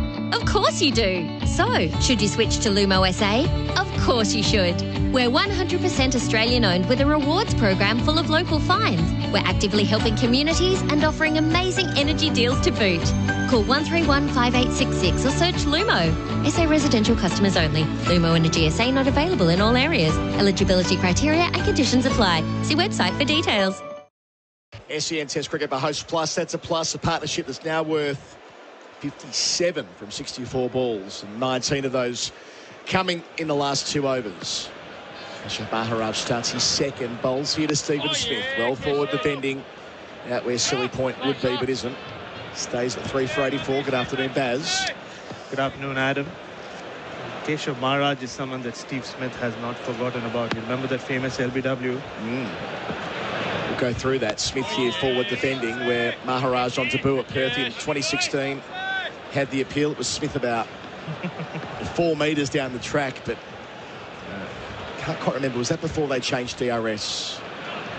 How far you could be down the track. Smith forward again defending. Every time after that, you see him batting in the nets and he steps out of his crease to whoever he's facing. Ball hits on his pad. He'll say, and somebody would appeal, he'll say, bowler's game, I was given out once that way. Slipping a short leg. Maharaj bowls. Smith clips and doesn't beat mid-wicket, but it's parried away, so they'll get a single. Smith 26, 3 for 85 the score. And just leading into this test match, I spoke before pre-show, they had added Lockie Stevens who wang the ball left arm just to prepare for Jansen, but they also got him to kind of become Keshav Maharaj sort of in the nets, practicing for that left arm spin. Bowling at Head here, the left arm tweaker. Head on 29, and he slaps through the offside. Finds a gap, didn't have much room to work with. That's the kind of form that Travis Head is in. Moves to 33 with that boundary. Australia onto 3 for 89. They only trailed by 63, Jonty Rhodes, and Travis Head into this series in great nick, and he got through a tough time to begin. I think the key here, I mean, both these guys have been in pretty good form. South Africa need 1 wicket, and they know that. But they've got to show a bit more fight, a little bit more determination to get that 1. Round the wicket to Head now. Change of angle. Head punching off the back foot, out through point. Work to do for deep third man. That's Ngidi. Collects it here. They get a third. Oh, taken off's the call. If the throw was direct, Head might have needed to put a dive in there. In the end, that's fine for him. So he advances to 36 at the end of the over. Smith is 26. Australia 3 for 92 on the Mate scoreboard. Make the switch to Mate Mobile. You staying up watching football's big show too? Why not use this time to get started in crypto with Kraken? Crypto pioneers. With Kraken, you can safely buy, sell and trade with as little as $5 Aussie. And if you get stuck, you can trust Kraken's 24/7 support team are up watching the game too. Start your crypto journey with Kraken. To get in the game, visit kraken.com or download the Kraken app today. That's Kraken with a K. 56 runs for Australia in the last 10 overs. Our numbers for Laurenex Cleaning. Google Laurenex Cleaning today. It's been this pair to put on 65 in 70 balls. A rear guard. Rabada bowls on the hip of Head, first delivery of a new over. Pushed out to mid-wicket, no run. And Australia will take a lot of comfort from the fact that they've not really played any rash shots or they haven't had to take any risks. Even against Maharaj, 17 runs of 2 overs. He's just been inconsistent and they've just put every bad ball away. It's not like when Kyle Verena was trying the reverse sweep against Nathan Lyon in his first over. Just let it slip a bit in the last 20 minutes, South Africa. Rabada here, can he set them straight? Bowls to Travis Head, that's straight, defended into the offside. Often think about that 2016 Test match at Perth, Jonty, where Keisa Rabada, as a younger man, lost Dale Steyn. Yeah. They'd conceded 150 runs before they'd taken a wicket. And he bowled out Australia twice. Miraculous effort, along with Rabada, along with Maharaj, rather, in the heat, to go 1-0 up in that series. Rabada was player of the match. Bowling here, round the wicket, Head defends, and sort of an early tell how gutsy this guy is. And not just gutsy, I mean, he's such a silky... He's an athlete, I mean, he really is. So I'm not saying it's easy for him, but he certainly, from a rhythm point of view, he doesn't force much at the crease. Although he's not great dissector of bowling techniques, but he hasn't got much of a follow-through at this stage. I'm amazed almost by it, yeah. 2 steps and stopping at the crease. Interesting. So watch it back again here, Rabada. Delivering to Travis Head, clipping him aerial over mid-wicket. Gets enough of it to trickle out towards the rope, but Zondo in pursuit. Doesn't need to slide, they get 3. Travis Head to 39 from 44 balls. One-day analysis. Australia 3 for 95. Yeah, he's like one of those sleek automobiles, right? Keisa Rabada, he just stops. Like, yeah, you press the brake and it stops immediately. Travis Head won. I don't think his vehicle has a brake in it when he's batting. Well, he was under the pump, wasn't he, early on, Travis Head? He was in a great degree of difficulty against Nortje and Jansen, but he's found a way. Challenging conditions, and yeah, 59 runs in 10 overs later. Not like Jonty Rhodes knows anything about a brake. He lived in Mumbai for all those years on a cycle. You know that, right? Like, he never took a vehicle. I know the brake and the horn. Smith 26, facing Rabada here, pulls him down to long leg for 1. 27, 3 for 96. Just go back over that again. What did he ride? Oh, he would like, when he was with the Mumbai Indians, everybody else would take the team bus, but Jonty Rhodes was doing his own thing, weren't you, Jonty? Yeah, on a motorbike. I like to live dangerously. Lots of times I'm more enthusiasm than skill, a bit like when I batted. Lots of enthusiasm. Snowboarding, batting, riding a motorbike, very similar for Jonty Rhodes style. Yeah. Riding a motorbike all around India as well. Yeah, he did the whole... all around, for sure. Crazy man. Thank you. More on this in the next over, I think. Rabada, the finished ahead, who pulled, gets it over mid-wicket, not by far. Did hang in the air, but enough of it to trickle out towards the rope. Travis Head moves into the 40s. Australia beyond 100, indeed. They're exactly 100. 3 down, Heads on 43 at the end of the over. On the Mate scoreboard, make the switch to Mate Mobile. With the World Cup just around the corner, you won't have to look too hard to find the best venues in Adelaide to watch the Socceroos live in action. In fact, you can catch all the key World Cup games live as they happen, including late night and early morning matches at the Hope Inn, Waterloo Station, Brighton Metro, the Mile End, the Colonist and Mick O'Shea's. All with food and drinks available. Find your nearest venue at ozvenueco.com.au. Our apparel partner on SEN Test Cricket is Ringers Western. Whether it's the paddock or the pub, Ringers Western has the kit to keep you cool this summer. Michael Kasprowicz looks cool to my right, jumping into the expert chair. G'day, Kasper. Well, thank you very much, Colo. Just calling it as I see it. 64 runs in the last 10 overs for Australia. I did choose this shirt myself, actually. That pull shot from Travis Head, previous ball, last ball of the previous over, rather. That's the second time he went over mid-wicket in the over. He's looking to really transfer pressure back onto South Africa here. It's going to be Lungi Ngidi returning to the attack. Change of bowler. Stanley Street end. 4 overs earlier. Bowls here to Smith on his hip. Worked just behind the square leg umpire. Smith to 28. 3 for 101. So they're only 51 runs behind. That was the problem for South Africa, wasn't it? Unless they went through Australia, the scoreboard pressure moves back onto them. Yeah, the key there was our partnership, that 98-run partnership, was only on the 4th wicket. You know, they were already, all 4 wickets already down, the 5th wicket partnership, whereas you only had one. That was the last batting pair, really. Whereas here, you still got batting in the shed to come. So even if there's a break through the partnership, Australia still have quite a lot more batting than we had in our lineup at this stage. Because there's still something in it. Sure South African is. bowlers have to believe it. Travis Head, the leading run scorer so far for Victoria Police, made for more. Facing Ngidi here, head defending. Down towards mid-on, no run.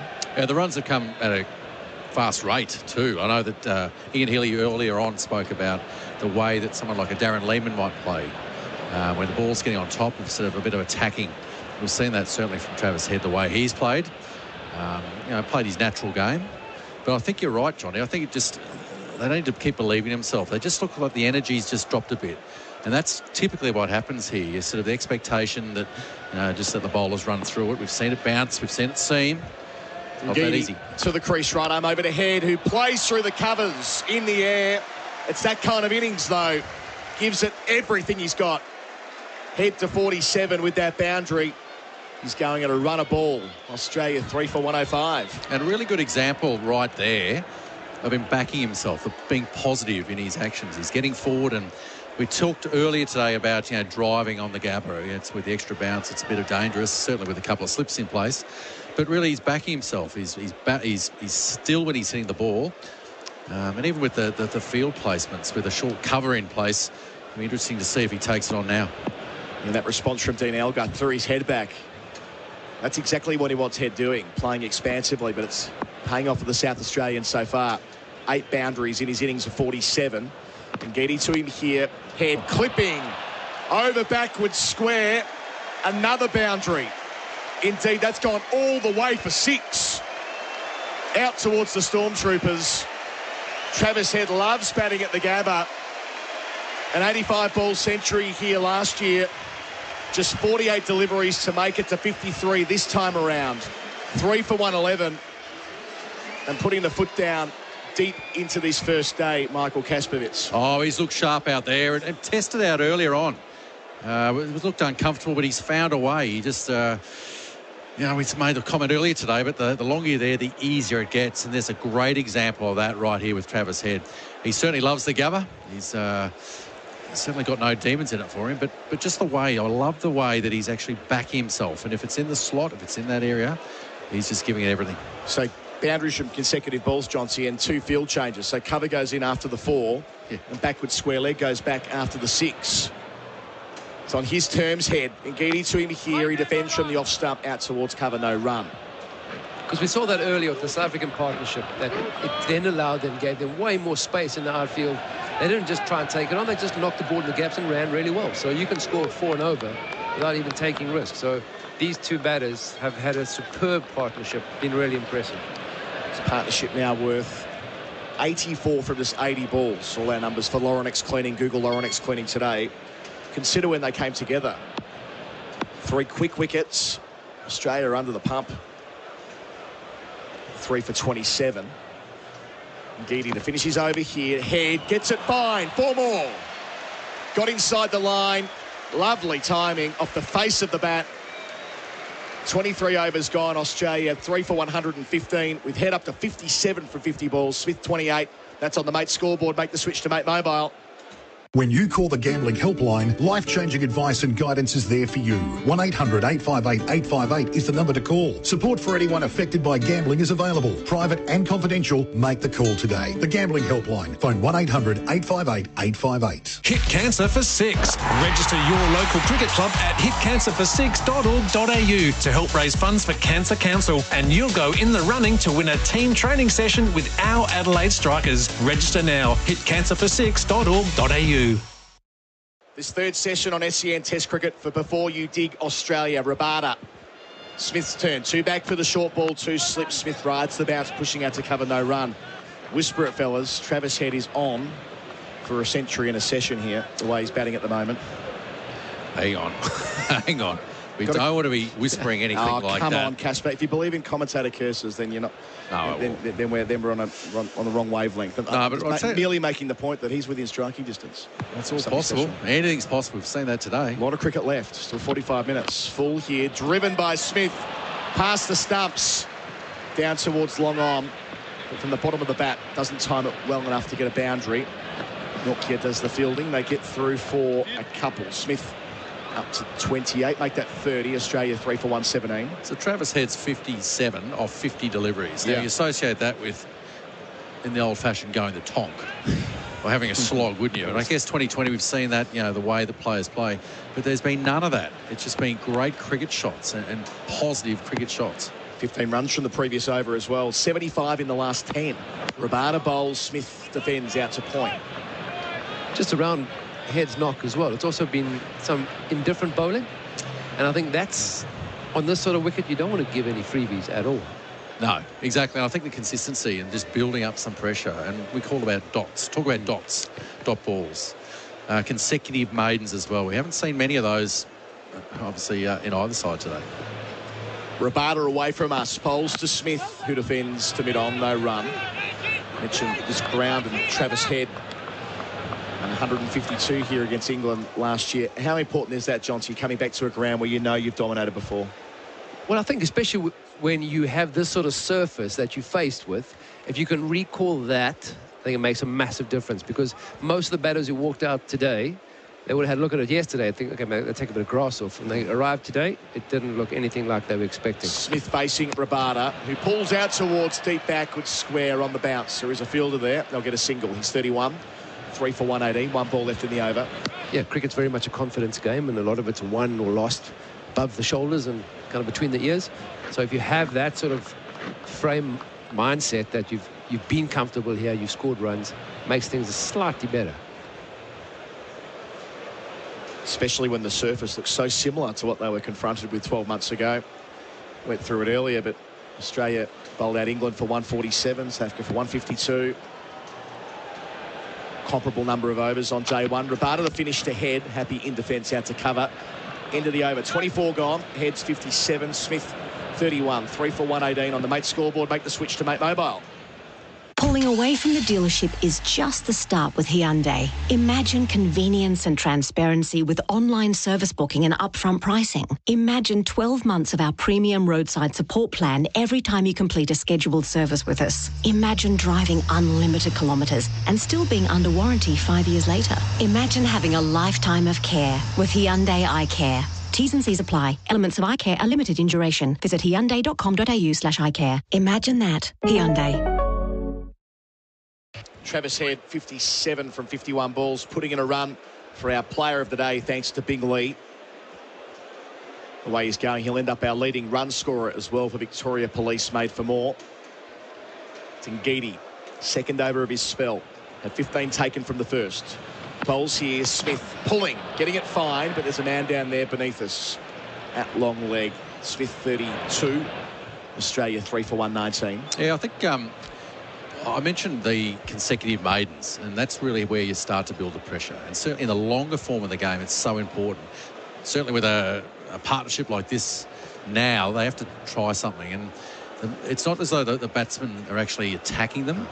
And I'd just like to see the ball going through, maybe just be consistent. And that's where bowling in partnerships is such a key from both ends. Because if all of a sudden loading up and you get four dot balls first four, close the over out, don't go trying the in-swing Yorker. Ngidi's round the wicket to Head, who took him apart in his previous over, plays respectfully out to mid-on here. And that just creates pressure on the batsman. If all of a sudden they feel like they're not scoring, they'll start to play shots that may be a little bit wide, a little bit out of their normal scoring areas, or just taking risks. And it just doesn't look like there's any risks at the moment. And do you think that comes from the captain or the bowler? I mean, would you make that call yourself to say, Skip, let me just build a bit of pressure, or does Dean Elgar need to make that call? I think that's the expectation on this wicket. When people turn up here, seeing that get a green tinge in the grass, feeling like we've just got to keep attacking here. You know, and at early wickets we saw, but they ought to break this partnership now. Ngidia delivers to Head. Yep. On his front pad, works it just in front of square. He'll get one. For a moment, there was a consideration of a second, but they don't go on the arm. 3 for 120. Head up to 58. See the umpires just checking that Rabada in his slide didn't what do you call that rule now? With the umpire, you pretend to go for the ball. Fake fielder. Fake fielder. There you go. Who was the yes? I think Marnus Labuschagne was the first cricketer to get pinged for fake fielding in a Shield game. Yep. Which is perfectly in keeping with the enthusiasm of the young man. Queenslander. And is there a run penalty to that? Yeah, it's 5-run penalty. Yeah. How'd they come up with that? The MCC brought it in 2017 into the laws. Right. I think that was bringing it into line with the ICC playing conditions for international cricket. Smith facing up and Geedy outside the off stump, leading into the gloves. So he obviously doesn't do his own washing then. Yes, I mentioned before, Jonty, before you rejoined us, that Labuschagne, of course, brought up in Northwest Province, and Dean Elgar, who's on screen at the moment on television, he was sledged by Labuschagne in Afrikaans in a county game last year. I was hoping they'd rekindle that today, but in the end, Elgar pouched Labuschagne at second slip. That's Janssen's first ball. The perfect comeback. Exactly. Geedy over the wicket, bowls here, driving straight is Smith and Geedy, and his follow through athletic, juggles it up to himself. No run available. And Geedy, who throughout the course of this World Test Championship cycle averages 18.4 with the ball before today. So you talk about bowling in partnerships, they've got so many threats, but just letting things drift in the last 45 minutes to an hour. And there's stages in all games where you just have to maybe just pull it back a touch, just build some pressure here. And it's an important stage here. I realise that, to close the day out, they're really keen for this wicket. But if all of a sudden you stop Steve Smith and scoring, you might just go fishing at something a little bit out of his comfort zone. Geedy to finish his over. Smith leaves alone and goes full 360 in the pirouette again when watching the ball into the gloves. Australia trail by 32 runs. They're 3 for 120 on the Mate scoreboard. Make the switch to Mate Mobile. Did you know that over 40 of Australia's top athletes have invested in Guzman y Gomez? Like us, they believe that fast food can be good food you can eat every day. It all starts with GYG's clean menu. There's no added preservatives, no artificial flavors, no added colors, and no unacceptable additives in our food. How awesome is that? No wonder GYG's burritos and bowls are the go-to post-match meal for so many elite athletes and teams across Australia. GYG, it's fast food that athletes say yes to. Love ya. So a couple of good overs back-to-back for South Africa, just to settle things down after Australia got away. Our coverage, the host plus, that's a plus. Rabada here around the wicket, bowling to Travis Head, 2 out for the short ball. That's full, pushed out towards mid-on. No run. Rabada picked up David Warner with the first ball of the innings, caught it short leg by Zondo. Great catch. Means the story on all the back pages tomorrow, gentlemen, will be all about the veteran opener. You can guarantee that, regardless of what the scoreboard reads.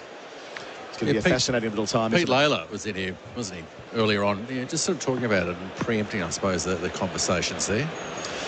Rabada round the wicket, bowls to Head, who cuts, but, well, in the end, he doesn't cut off the bottom edge. What Pete ended up saying with us, he said a similar thing on Channel 7, and Ricky Ponting engaged with him on it. And Ricky said, well, this might be the time for David to start thinking about how it might sequence. So it just feels like even with one dismissal, things can move quite quickly towards the end of a batter's career, Jonty. Yeah, always tough, because it's got to come from the batter. It really does. If he still feels he's in the game and contributing, tough to walk away. Rabada away from us to Head. Middle stump pushed out to mid-on. There's no single to Anrik Nortje. I think the tough thing is that the next 2 tours are to India, where he struggled in 2017, and England, where he had a nightmare of a time in 2019. It's not as though he can take a beat. They're 10 very challenging test matches back-to-back. I thought you were going to say the tough thing was Anrik Nortje. You've been amazing. No. It's pretty easy, eh? Back to the little fella, the opener. Rabada bowls and Head off the back foot, doesn't beat cover. Timed it well, though. No run. So that might feed into the thinking. I think the Ricky Ponting comment went on to say that you wouldn't want to end up in one of those 2 countries and get the tap on the shoulder. You want to sort of dictate terms at the end of your career when you've had a successful one like Warner. 24 tons. It's incredible averaging record. 46. Averaging 46. Yeah. Amazing. Incredible. All-time great, that's for sure. Rabada to Travis Head. Driving, off driving. What a shot that is. It's in the slot, but the timing and placement, outstanding. Head to 62. Australia 3 for 124. He is in wonderful, Nick Michael Kasprowicz. He just looks like every time he hits it, he finds the boundary. He hits the ball so hard. Doesn't just sort of push at it. But the best part about it is he's still. When he's hitting the ball, his head's so still. But it's just powerful shots. Supreme confidence to take on Rabada. Bowls again and has a little waft at one through to the gloves of Verona. Was that the commentator's first? Wouldn't quite go that far, okay. Kasper. 3 for 124 at the end of the over on the mate scoreboard. Make the switch to mate 5G. SEN SA's studio on King William Street is powered by Lumo Energy. Join SEN and power your home or business with energy from an Australian-owned company. Lumo Energy SA. Learn more. Head to lumoenergy.com.au today. If you have a family member that is currently troubled by or addicted to gambling, there is help for you. Call the Gambling Helpline on 1800 858 858. Life-changing strategies to support your loved one are available. Find out more at thegambling.helpline.org.au. This pair have been together for 100 deliveries. They've added 97. Geedy bowls here to Smith, who leaves alone outside the off stump. All the numbers on SEN Test Cricket for Laurenex Cleaning. Google Laurenex Cleaning today. Got Jonty and Kasper with us on commentary. It's been a gorgeous day in Brisbane. 29,500 people in. Just what we needed on a Saturday afternoon, Kasper. Competitive day of Test cricket. Absolutely. What a fantastic day. And I think having a Test match day one, obviously on a Saturday, is different, but also having it so deep into December, I think it's something different. So well supported here by all these passionate Queenslanders. Geedy in his 7th over. Bowls again to Smith. It's a full toss, and he doesn't get it past the man at point. Not quite. Maharaj stuck out of hand. Takes the pace off it. They'll still get through for a couple. That was there to be hit. Smith up to 34. 3 for 126. Of course, there's the cricket. You can always come through and enjoy that in summer, but there's also surfing. And Jonty, I know that you love your surfing. And, Don't get me all jumping. Yeah. In the box. Well, I'm just thinking that if this doesn't go 5 days as a Test match, there's maybe an activity. I'm just trying to find something for you to do. There's most definitely. Thank you. I've put out feelers and calls already, so... And Matty Hayden come back to you? He has. Yeah. Delivers. If it's an early finish, and it could easily be 13 wickets on day one. Geedy bowls Smith. Oh, nearly back onto his woodwork. Wow. And he's frustrated. He throws his left hand off the bat. Smith knows how close that was to being thrown away. And Geedy just hitting the seam and standing it up back to Smith. That was ever so close to his leg stump, but he survives. It remains 3 for 126. And it's the type of shot that where normally he's been leaving it, letting it go, but then all of a sudden he wants to feel the ball on the bat, getting a bit too comfortable. But also to your point, though, I think the last 2 and a bit overs, I know Geedy's over went, and Travis had a great drive down the ground. It wasn't a half volley from Rabada. No. But I think South Africa are now going into that sort of mindset. Let's try and make it quiet. Dot balls, dot balls, dot balls. Smith feels that. He wants to score the runs like he was earlier. He's faced 50 balls for his 34. Smith leaving alone and going the whole way around again. There's the dance moves from the last couple of summers, Kasper. We did ask Steve about that 2 weeks ago, and he said he largely put them away, but his observation historically has been, historically he has said, well, when I need to concentrate even more than usual, that's when you'll see me do things like that. So clearly the pressure's on. That's fantastic. Yeah, great insight, isn't it? He made that 100 here in 2017 against England. There's a lot of emotion to it, but a lot of, other bits and pieces. And the lightsaber, which was a feature in India in 2017 as well. And he said, well, when I'm doing that, you know that it's really tough and I've got to fight hard. He's fighting hard here. They trail by just 28 runs. 26 runs make that. Geedy bowls and Smith defends. No run. He jumps out the crease again. Dancing towards the fielder who picks it up. Yeah, I like what Ngidi's doing here, and I think he is, Johnny. That's it. They've decided, let's just block it up. Get the ball through. Get the ball through to the keeper. Some good stuff going on here, and it's wonderful Test cricket, isn't it? Yeah. This version of the game, with obviously 2020 and all the action going on, but today we have seen some splendid cricket. Yeah, one more wicket here will really make it interesting. Australia 29 minutes away from the close. Geedy up to Smith, who leaves again. Completes the over. It'll be Gerard Whateley jumping in to complete the day on commentary. 3 for 126 Australia on the mate scoreboard. Make the switch to mate 5G. Hi, Alex Carey here, Australian cricketer. Every Toyota performs its best with genuine parts and genuine expertise from our trained technicians. Keep up with your services, and the longer and more economical life is for your engine and your car. At the same time, sticking to the recommended maintenance intervals is a great way to preserve your car's future resale value. With Toyota Genuine Service, the feeling never fades. Oh, what a feeling. Toyota. 3 for 126 SEN Test Cricket for Host Plus, an industry super fund for all Australians. It had got ragged for South Africa and they've pegged it back a little. Rabada begins his fresh over edge, short. Head survives, it falls short of second slip. So, I was running the maths on this. 69 runs from 8 overs. When Nortje started to get tired, Maharaj came on and then Ngidi went for 15. And then Rabada and Ngini have pulled it back 3, 2, 4 and 2 after it got right out of hands. They would love a late wicket. Head is defending Rabada back down the pitch. It actually coincided when Colo said that Head was on for the century in a session, and that's when the brakes just pounded on. Ian Healy, welcome back. Thanks, Gerard. But he doesn't believe in the commentator's curse. He's just influences his way around the world. Those two opening bowlers had a big task to rein it back in. They've done that for the time being. Head off his pads, whips it away to deep square and takes a single. 62 is going to better than a run a ball. Rabada's done it with control, hasn't he? He hasn't really fired up. He hasn't been overly aggressive. His speed is about the 135 mark, and he's just controlled things okay. That's the 100-run stand between these two. Stats for Laurenex Cleaning. Google Laurenex Cleaning today. 100 from 109 balls. It's been good going. There's been some attractive batting in that. Rabada bowls and Smith is forward defending. Yeah, they score them quickly and not through rash shots or anything like that. It's just been good cricket shots. I think in some ways that the South African bowlers have been a little too straight at times, enabling the batsmen to score and rotate the strike.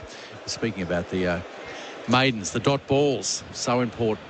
Rabada bowls. Smith leaves outside the off stump and then goes suspiciously over the line and stays where it was, watching everything ever so closely. This was a really nice delivery too.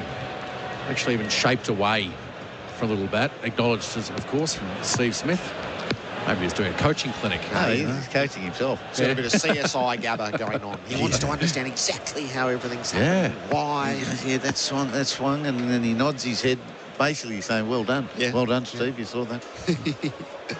2 in the deep on the leg side and 2 slips in place. The shadows creeping across the Gabba. Rabada bowls and Smith defends the ball down front.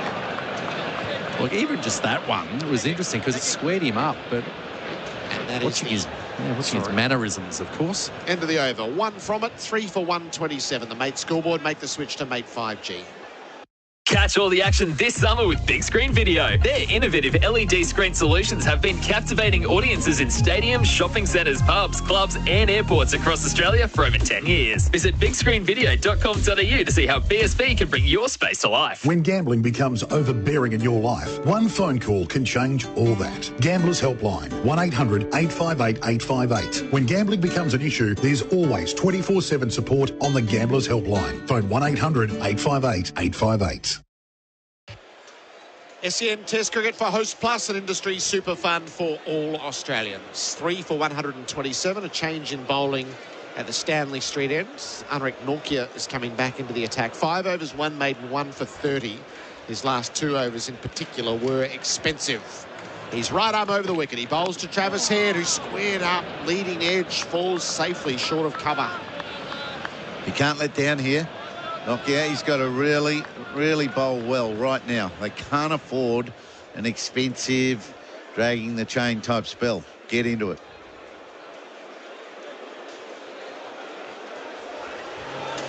Head 63. He's batted so well to spread the field. He's spread the field, and it's just a ring.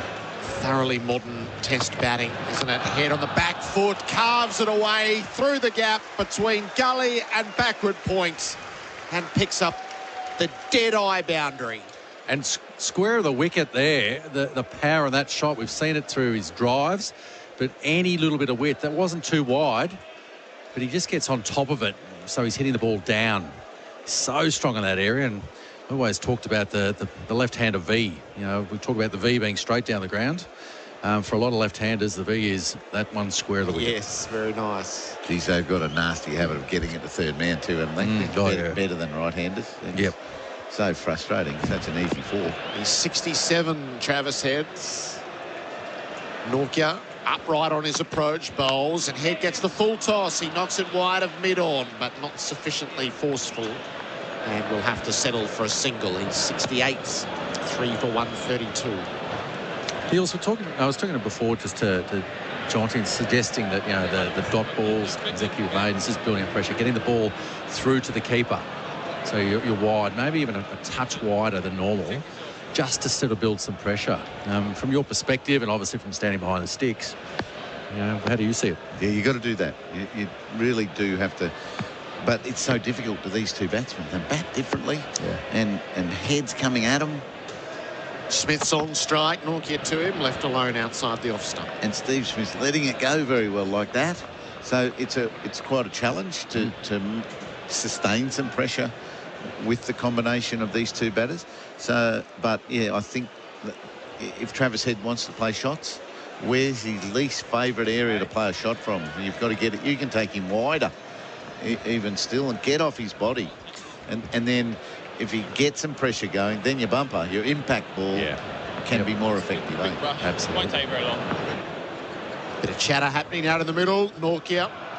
He bowls to Smith, who leaves again well outside the off stump. You got a sense that that's what they're doing. They are looking to just dot him up, stop him scoring, slow things down, because the runs have come at a rather quick rate. But you tend to do that at the Gabba too. The ball does fly across the surface. Beautiful looking field, the Oval today. I know they haven't had a lot of cricket on it. I think the World Cup and even Shield games have predominantly been at Allan Border Field. So it's looking green all round. Smith to see the last ball of Norkia's over, and he's happy to leave it alone. 5 from it, 3 for 132. The mate scoreboard. Make the switch to mate 5G. Montine, everybody's talking about Montine. And everybody's talking about Ford, Kia, Hyundai and Mitsubishi, with all 4 brands representing state-of-the-art vehicles with unheard-of stock availability. Montine at Mount Barker is your ultimate destination for servicing, parts, used cars, vehicle finance, all at one perfect location. Mention the code word MG coming soon to receive $500 free accessories on any vehicle purchase. Now that's why everybody's talking about Montine. MVD 182170. Travis Head may very well end up as the player of the day here, thanks to Bing Lee. He's 68. Verena made 64 to top score for South Africa in 152. And Australia with a real sight of leading on night 1, 3 for 132. Rabada is operating. Around the wicket, he's bowled to Head, who ducked the bouncer. Now the keeper thinks that was feathered on the way through. He's got absolutely no support from Corden or bowler. So he might be hearing things, Verena, or he might be the only one who heard what was there. He's not going to find out in real time. No, Rabada's walking, he's backpedaling in his run-up, and he's sort of saying, well, come on, let's appeal it.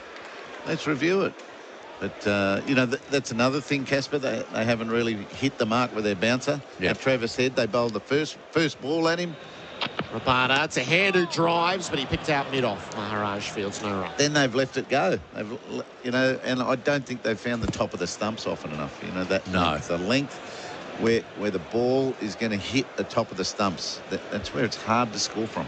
Well, that's the whole idea. When we talk about, you know, good length bowling, the best ideal length is that, you know, just outside, you know, off stump, just the top of off stump, because the batsman has to make a decision. Do I get forward? Do I go back? Do I play it? Do I leave it? Rabada to Head. He defends. Knocked down in the follow-through by Rabada. Smith just stops the ball and then flicks it up between bat and foot up into the hands of Rabada. And the point around that length, you want the batsman to make a mistake, because you don't get out from the Jaffa. No one gets out to a Jaffa. It's always, you know, the result afterwards when your feet aren't moving or you play it away from your body. And we just haven't seen that enough, not the collection of those sort of deliveries. Head faces up. He knocks the ball out to the offside. It's fielded at cover by Elgar. No run. So that's good length there. Yep. Batsman sort of on the crease a bit. He's pushing forward at it, but that's the sort of length. And certainly in Brisbane, because the extra bounce, you can be a little bit fuller. And that's where Travis Head's been pouncing. He's been playing that one very well. Yeah. And they've steered clear of it. He's sort of taken their minds off what's good. Head readies himself. Rabada bowls the bouncer, and again the periscope was up. Head got the body down underneath, but he does leave the bat waving out the top. This might be something a little bit different here. The result of two pretty good bounces there. It didn't really, almost slower, those bounces. They didn't fly up, but yep, there's a technical issue there if you leave the bat hanging above your head like a periscope. Those have been two good bounces in this over by Rabada. Like the bat at the back of the bat is absolutely in play. Rabada bowls. Head lifts it up over the court and he strikes back with a boundary. There's disgust in the field as to how that all unfolded. But Head's a dasher. He's a slasher and he sees it away. He's 72. 3 for 136. Mate scoreboard. Make the switch to Mate 5G. Prefer Australian owned? Want to support local businesses? Believe in community spirit? Want a deal on your energy? Of course you do. So, should you switch to Lumo SA? Of course you should. We're 100% Australian owned with a rewards program full of local finds. We're actively helping communities and offering amazing energy deals to boot. Call 131 5866 or search Lumo. SA residential customers only. Lumo Energy SA not available in all areas. Eligibility criteria and conditions apply. See website for details. 3 for 136. Smith's on 34. Nokia begins his fresh over. Rides the bounce, does Smith. Gets it down off the stickers of the bat safely to his toes. The leading wicket takers today for Valvoline, which oil ensures you're never caught out. You know Valvoline, the original engine oil. Stark and Lyon each took 3 when Australia was bowling, and Rabada, Janssen and Nokia have 1 apiece for South Africa.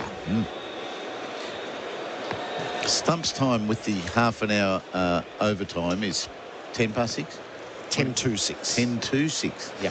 That's 5:50. 15 minutes to go. 10 overs to go.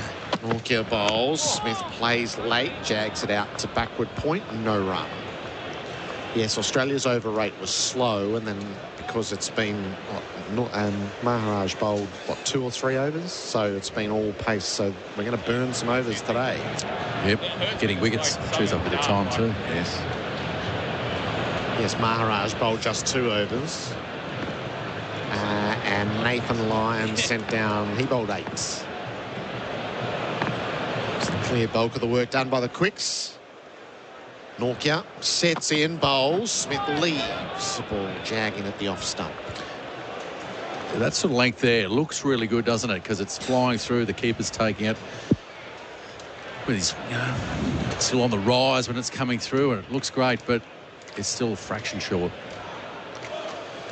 It went over the top of the stumps by about 30 centimetres, maybe 40 centimetres high. So adjust the length of touch and Steve Smith won't be so comfortable in letting the ball go. It was at 147.7, so the fastest ball of the day. Well, very late in the piece. Nokia generates the heat. Smith leaves with the bat raised high. So for that's 148. So Nokia is hiking it up. Just doesn't quite have the length to trouble Smith. I like his action. It's one of those sort of whippy sort of actions. It's strong.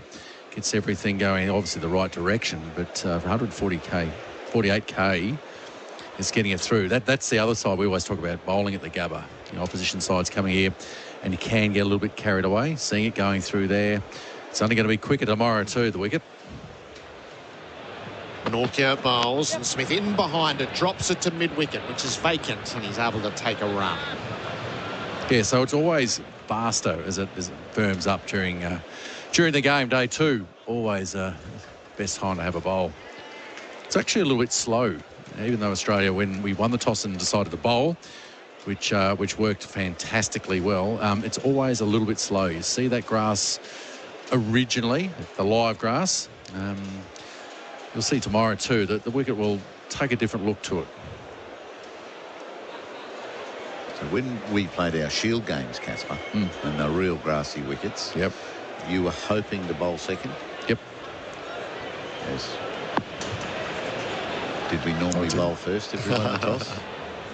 Norkia, last ball of his over. Head squared up and squeezes away to the offside. And Travis Head was hurt by that. You heard clearly the 3 for 137.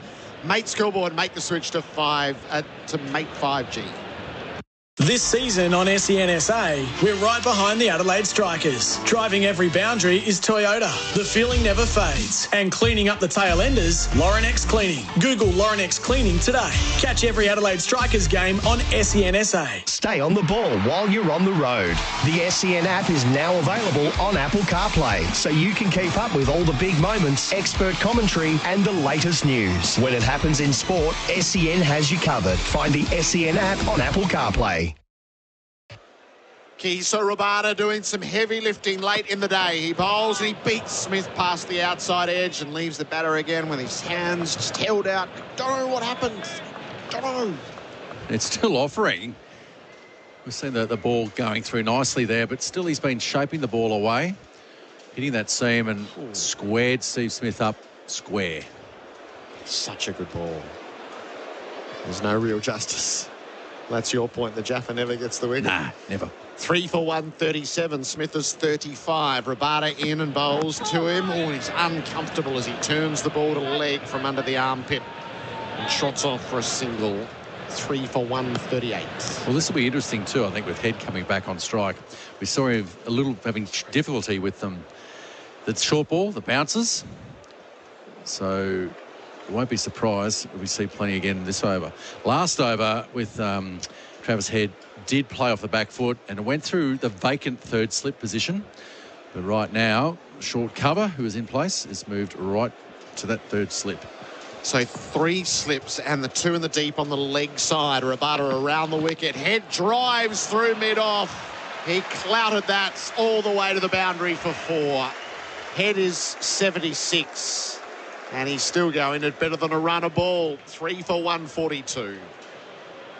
Not as demoralising as I thought it was going to be. Punch it through the gap they've left for him. But at least he went straight down the ground. But Rabada didn't quite get it right. Just over-pitched at a time where they need everything to go their way. Got to break this partnership before stumps. Rabada strives. Head tied up. Inside edge. Ballooned off the pad. Fell short of the corner. That inside thigh's getting a workout, isn't it? And he's got a few in there. Give me a nice little rub it. I don't think he wears a guard there either. Christmas soon. Fleshy blows. Christmas present idea there, maybe. Yeah. Hey, Mum, can you get Santa to bring me an inside thigh pad, please? Yeah. Rabada sets in. He bowls down the leg side. Head turns him away. He wasn't going to miss out there. Finally gets around, slides in. Good work by Norkia. Parries it up. Throw comes in from Zondo in the deep. They take 2. Heads to 78. Australia creeping closer. The deficit is just 8. Yeah, just it releases all that pressure. Any pressure building, and certainly the previous over with a couple of short balls and getting Travis Head thinking about it. There's 2 men back, 1 in front of square on the boundary, and of course fine leg. 3 slips in place now. What's he going to do? Last ball of the over. Rabada pitches it up. It's left on length over the top of the stumps by Head. 3 for 144. Head 78. Smith is 36. Ringers Western, our apparel sponsor throughout the summer. Whether it's the paddock or the pub, Ringers Western has the kit to keep you cool this summer. You have just had a quick little glance of Cameron Green. So if a wicket did fall now, is Green worthy of a night watchman? Or do you toddle the young man out and go, you get the stumps yourself? There needs to be some real clarity around this one, doesn't there? Otherwise, it can't be iffy. He knows. Like Steve Waugh, he won. They didn't use them, did they? They said no to night watchman, I think. So you need to be that clear. Is that right, Cass? Norkia starts a fresh over. Smith defends the ball down to his toes. It might be seen as an opportunity, though. Of course, a good friend of mine, Jason Gillespie. Yes. in his Took it last as an test. opportunity. Who have we got? Well, Lino does I think he's been relieved. So I reckon Boland's the night watchman. Yeah, that's right. Lino will have the theory that he became a little too valuable.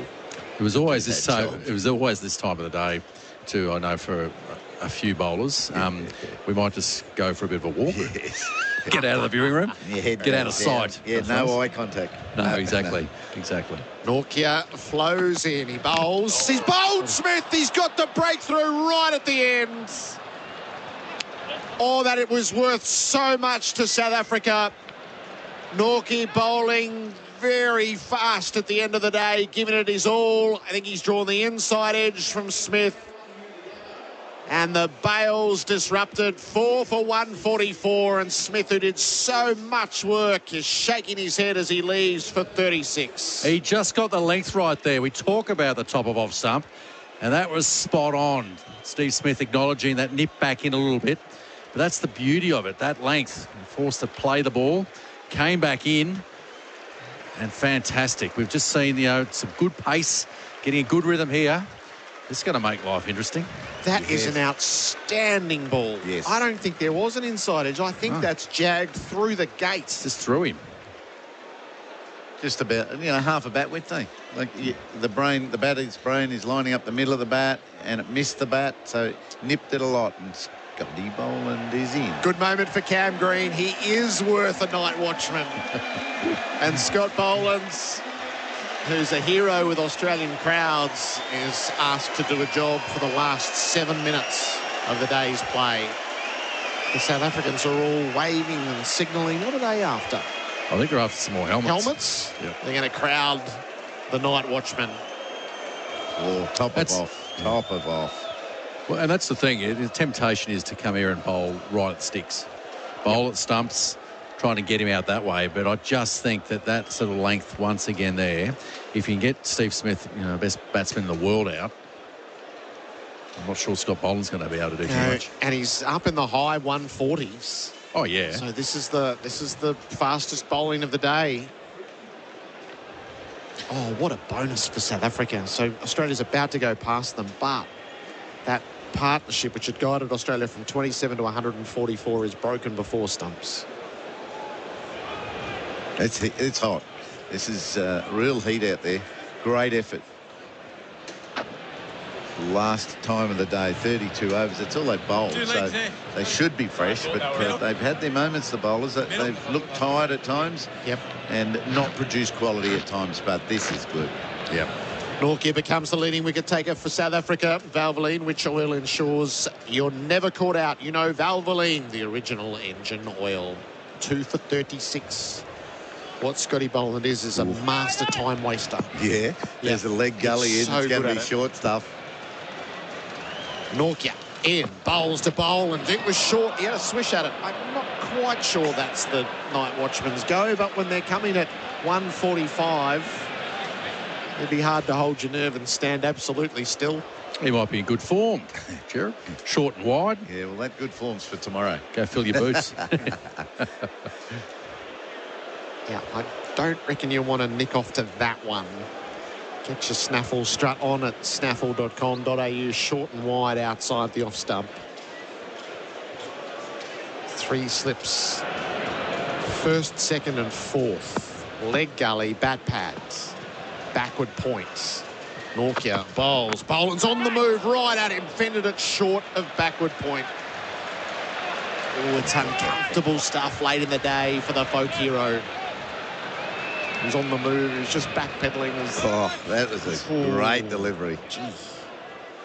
That's how Ngidi went right at the end when he just fended a ball from Cummins straight to green in gully. And Boland wasn't far from repeating that. He's got to get through 1 more minute to ensure that the next batter doesn't have to come out, I think. I think 17:47 would be the close of play if the wicket fell. Nortje steams in, bowls, Boland tucked it past Zondo under the helmets, who had a little dive to his right, and he gets a run, so he puts himself in the firing line at the other end. He's doing all the right things, Scott Boland. Head's got to survive 1 ball. He's off the mark. I just wonder then, whether taking the next ball and deciding not to run is kind of what you roll. It's one of those debatable things, I think. Yes. Yeah, take the runs when they're on offer, but then you're exposing Travis Head here. You're really there to protect the next batsman in. Right. But come last over, you might as well protect the batsman as well. So Nortje will get one look at Heads. I couldn't imagine they would take a single. And then it'll be Boland's job to get Australia to stumps. The deficit is 7. Nortje in, bowls, and Head jumps and defends the ball to cover and does not take the run that was there. So that's the method. 4 for 145. Head is 78. Boland 1. Nortje gets the wicket of Steve Smith for 36. Outstanding. Yeah, it was. I mentioned before that the Jaffa doesn't get you out, but maybe there's Exhibit A. That was a great ball. Great ball by Nortje. Hit the seam, jagged in between bat and pad. And it really looked like it was an inside edge, wasn't it? But there wasn't. It was a great delivery. Serious pace. Yeah. Not even Steve Smith could close that gap quick enough. A great example, like we're talking about, the top of off is the ideal length, and that was the greatest example of it just there. Stark got Jason Holder on the weekend, just gone, must have been Sunday in Adelaide with that ball, but to do it to Steve Smith. So last over of the day, Gisa Rabada in to Scott Boland, who's edging and he's out. Rabada picks up the wickets. And Australia will be 5 down at the close of play as Scott Boland can't repel. He will leave for 1, and that will bring stumps upon us. 5 for 145. 15 wickets fell in the day's play. It was as lively as it looked when we arrived to see that green pitch at the Gabba. South Africa rolled for 152 and Australia 5 for 145 in reply. Ian Healy. Great length again, wasn't it? Whether it's a night watchman tail ender or not, the length was right. The nick was claimed, and it's a great tribute to the partnership of Smith and Travis Head that they overcame good length and good bowling and got through it and made it look much more easy than when the South Africans get a bit of a roll on and get their lengths right. So, yeah, really good bowling, those two. Great finish to the day. Nortje and Rabada, top effort. We're going to join Travis Head here with Kath Loughnan. As the crowd stands to observe all that's happened, South Africa is still in the match despite what happened with the match. Travis Head, how do you sum up that day's play? Yeah, it's an entertaining days of cricket, isn't it? Disappointing probably to lose the 2 at the end there, but yeah, we fought hard. It was a difficult wicket, so yeah, I think we'll take that at the end of the day. We've got to come out and have a good couple of hours in the morning. What was your advice then to Scotty Boland? Get in behind him, expect the full one. He said he just did his job, so he's come in with, yeah, disappointing, can't make the most of tomorrow, but I felt we did well. Finally, just how'd you find the pitch? Very tough, very tough. There's a fair bit there and a little bit up and down, and they bowled extremely well. We're able to try to get be as positive as we probably could be, and yeah, again, very important morning. Good luck tomorrow. Thank you. Cheers. Travis Head, 78 not outs at the end of play. So, and it was, I mean, we could tell watching Steve Smith, but the words of Travis Head, it's a tricky pitch to be batting on. 15 wickets in the day we saw, and look, everyone talked about this green wicket, it's going to do everything. I'm not sure it necessarily did a lot. Bowlers bowled well, but Boland, we saw that because he presented the seam. He was hitting the seam. Mm-hmm. And because that extra grass on the wicket that was there and it's hard underneath, it'll deviate. It'll nip around a little bit. Steve Smith found out the hard way with one that nipped back in and taking his stumps. But, you know, even just then, Travis Head said, you know, it's been an exciting day. Plenty of action. And I know that the 30,000 people that came to the Gabba on Saturday, we're going to love it. Let me give you the tale of the day. Now, you each have a task to perform here. Casper, you will be the performer, the plus performance of the day. So right. You can select something that happened, but Heels, you've got the player of the day. Right. So see if we can stay away. See if we can honour 2 rather than just 1. Let me give you how it unfolded. Australia won the toss and elected to bowl. South Africa lost wickets right from the outset. Elgar caught down the leg side by Carey from the bowling of Stark for 3. Van der Dessen caught Carey, bowled Cummins for 5. Avia caught Green, bowled Boland for 10. A lovely catch low down in the gully. Zondo, LBW Boland in the same over for 0. So South Africa were 4 for 27. Bavuma, a 98-run stand alongside Verena. He was bowled Stark for 38, and that triggered the ends. Janssen caught Green, bowled Lyon for 2. Maharaj caught Smith, bowled Stark for 2. And then Verena caught Smith, bowled Lyon for 64. Nortje caught Head, bowled Lyon for 0. And Ngidi caught Green, bowled Cummins for 3. Rabada not out on 10. South Africa bowled out in 48.2 overs for 152. Stark 3 for 41, Lyon 3 for 14. Boland 2 for 28. Cummins 2 for 35. And Green none for 20. In reply, Australia. Warner caught Zondo, bowled Rabada for a golden duck. First ball of the innings. Fended a ball straight to short leg. Labuschagne caught Elgar, bowled Janssen for 11. Khawaja caught Harmer, the sub, bowled Nortje for 11. And then a 117-run stand brought to a close in the second last over. Smith bowled Nortje for 36. And Boland caught Verena, bowled Rabada for 1. 5 for 145 with stumps called. Travis Head is unbeaten on 78. So, time for a plus performance of the day. That's a plus for Host Plus, an industry super fund for all Australians. Right, my performance of the day is Kyle Verena. I think his 64 runs come into the wicket, 4 for 27, I think it was at the time. Really needed something special. He certainly did that. 96 deliveries that came off. But really his effort in the middle there and the partnership with Bamuva was actually the key of just changing the tone. It was a real pickle at the start of the day. Well done. That's a plus. Host Plus, an industry super fund for all Australians, run only to benefit its members. Search Compare Host Plus today. And Ian Healy, our player of the day for Bingley. I'm trumping Kasper because he did it a little bit more convincingly and a little bit longer. Travis Head, 78 in no time, put the bowlers really much more on the back foot than Verena did. I like Verena's work too. It's all about these two partnerships, isn't it? The 117 you said, and 97 or 98 by Bavuma and Verena. So great play. But Travis Head, after a really rugged start where he wasn't quite picking up the speed of Nokia, and he's got a handle on things, and he's mastered it and powered his way to stay not out. Game moved a long way on the opening day, so Australia's 7 runs in arrears with 5 first innings wickets in hand. SEN Test Cricket for Host Plus, that's a plus. Chief Executive of Cricket Australia, Nick Hockley, will be our headline guest tomorrow morning.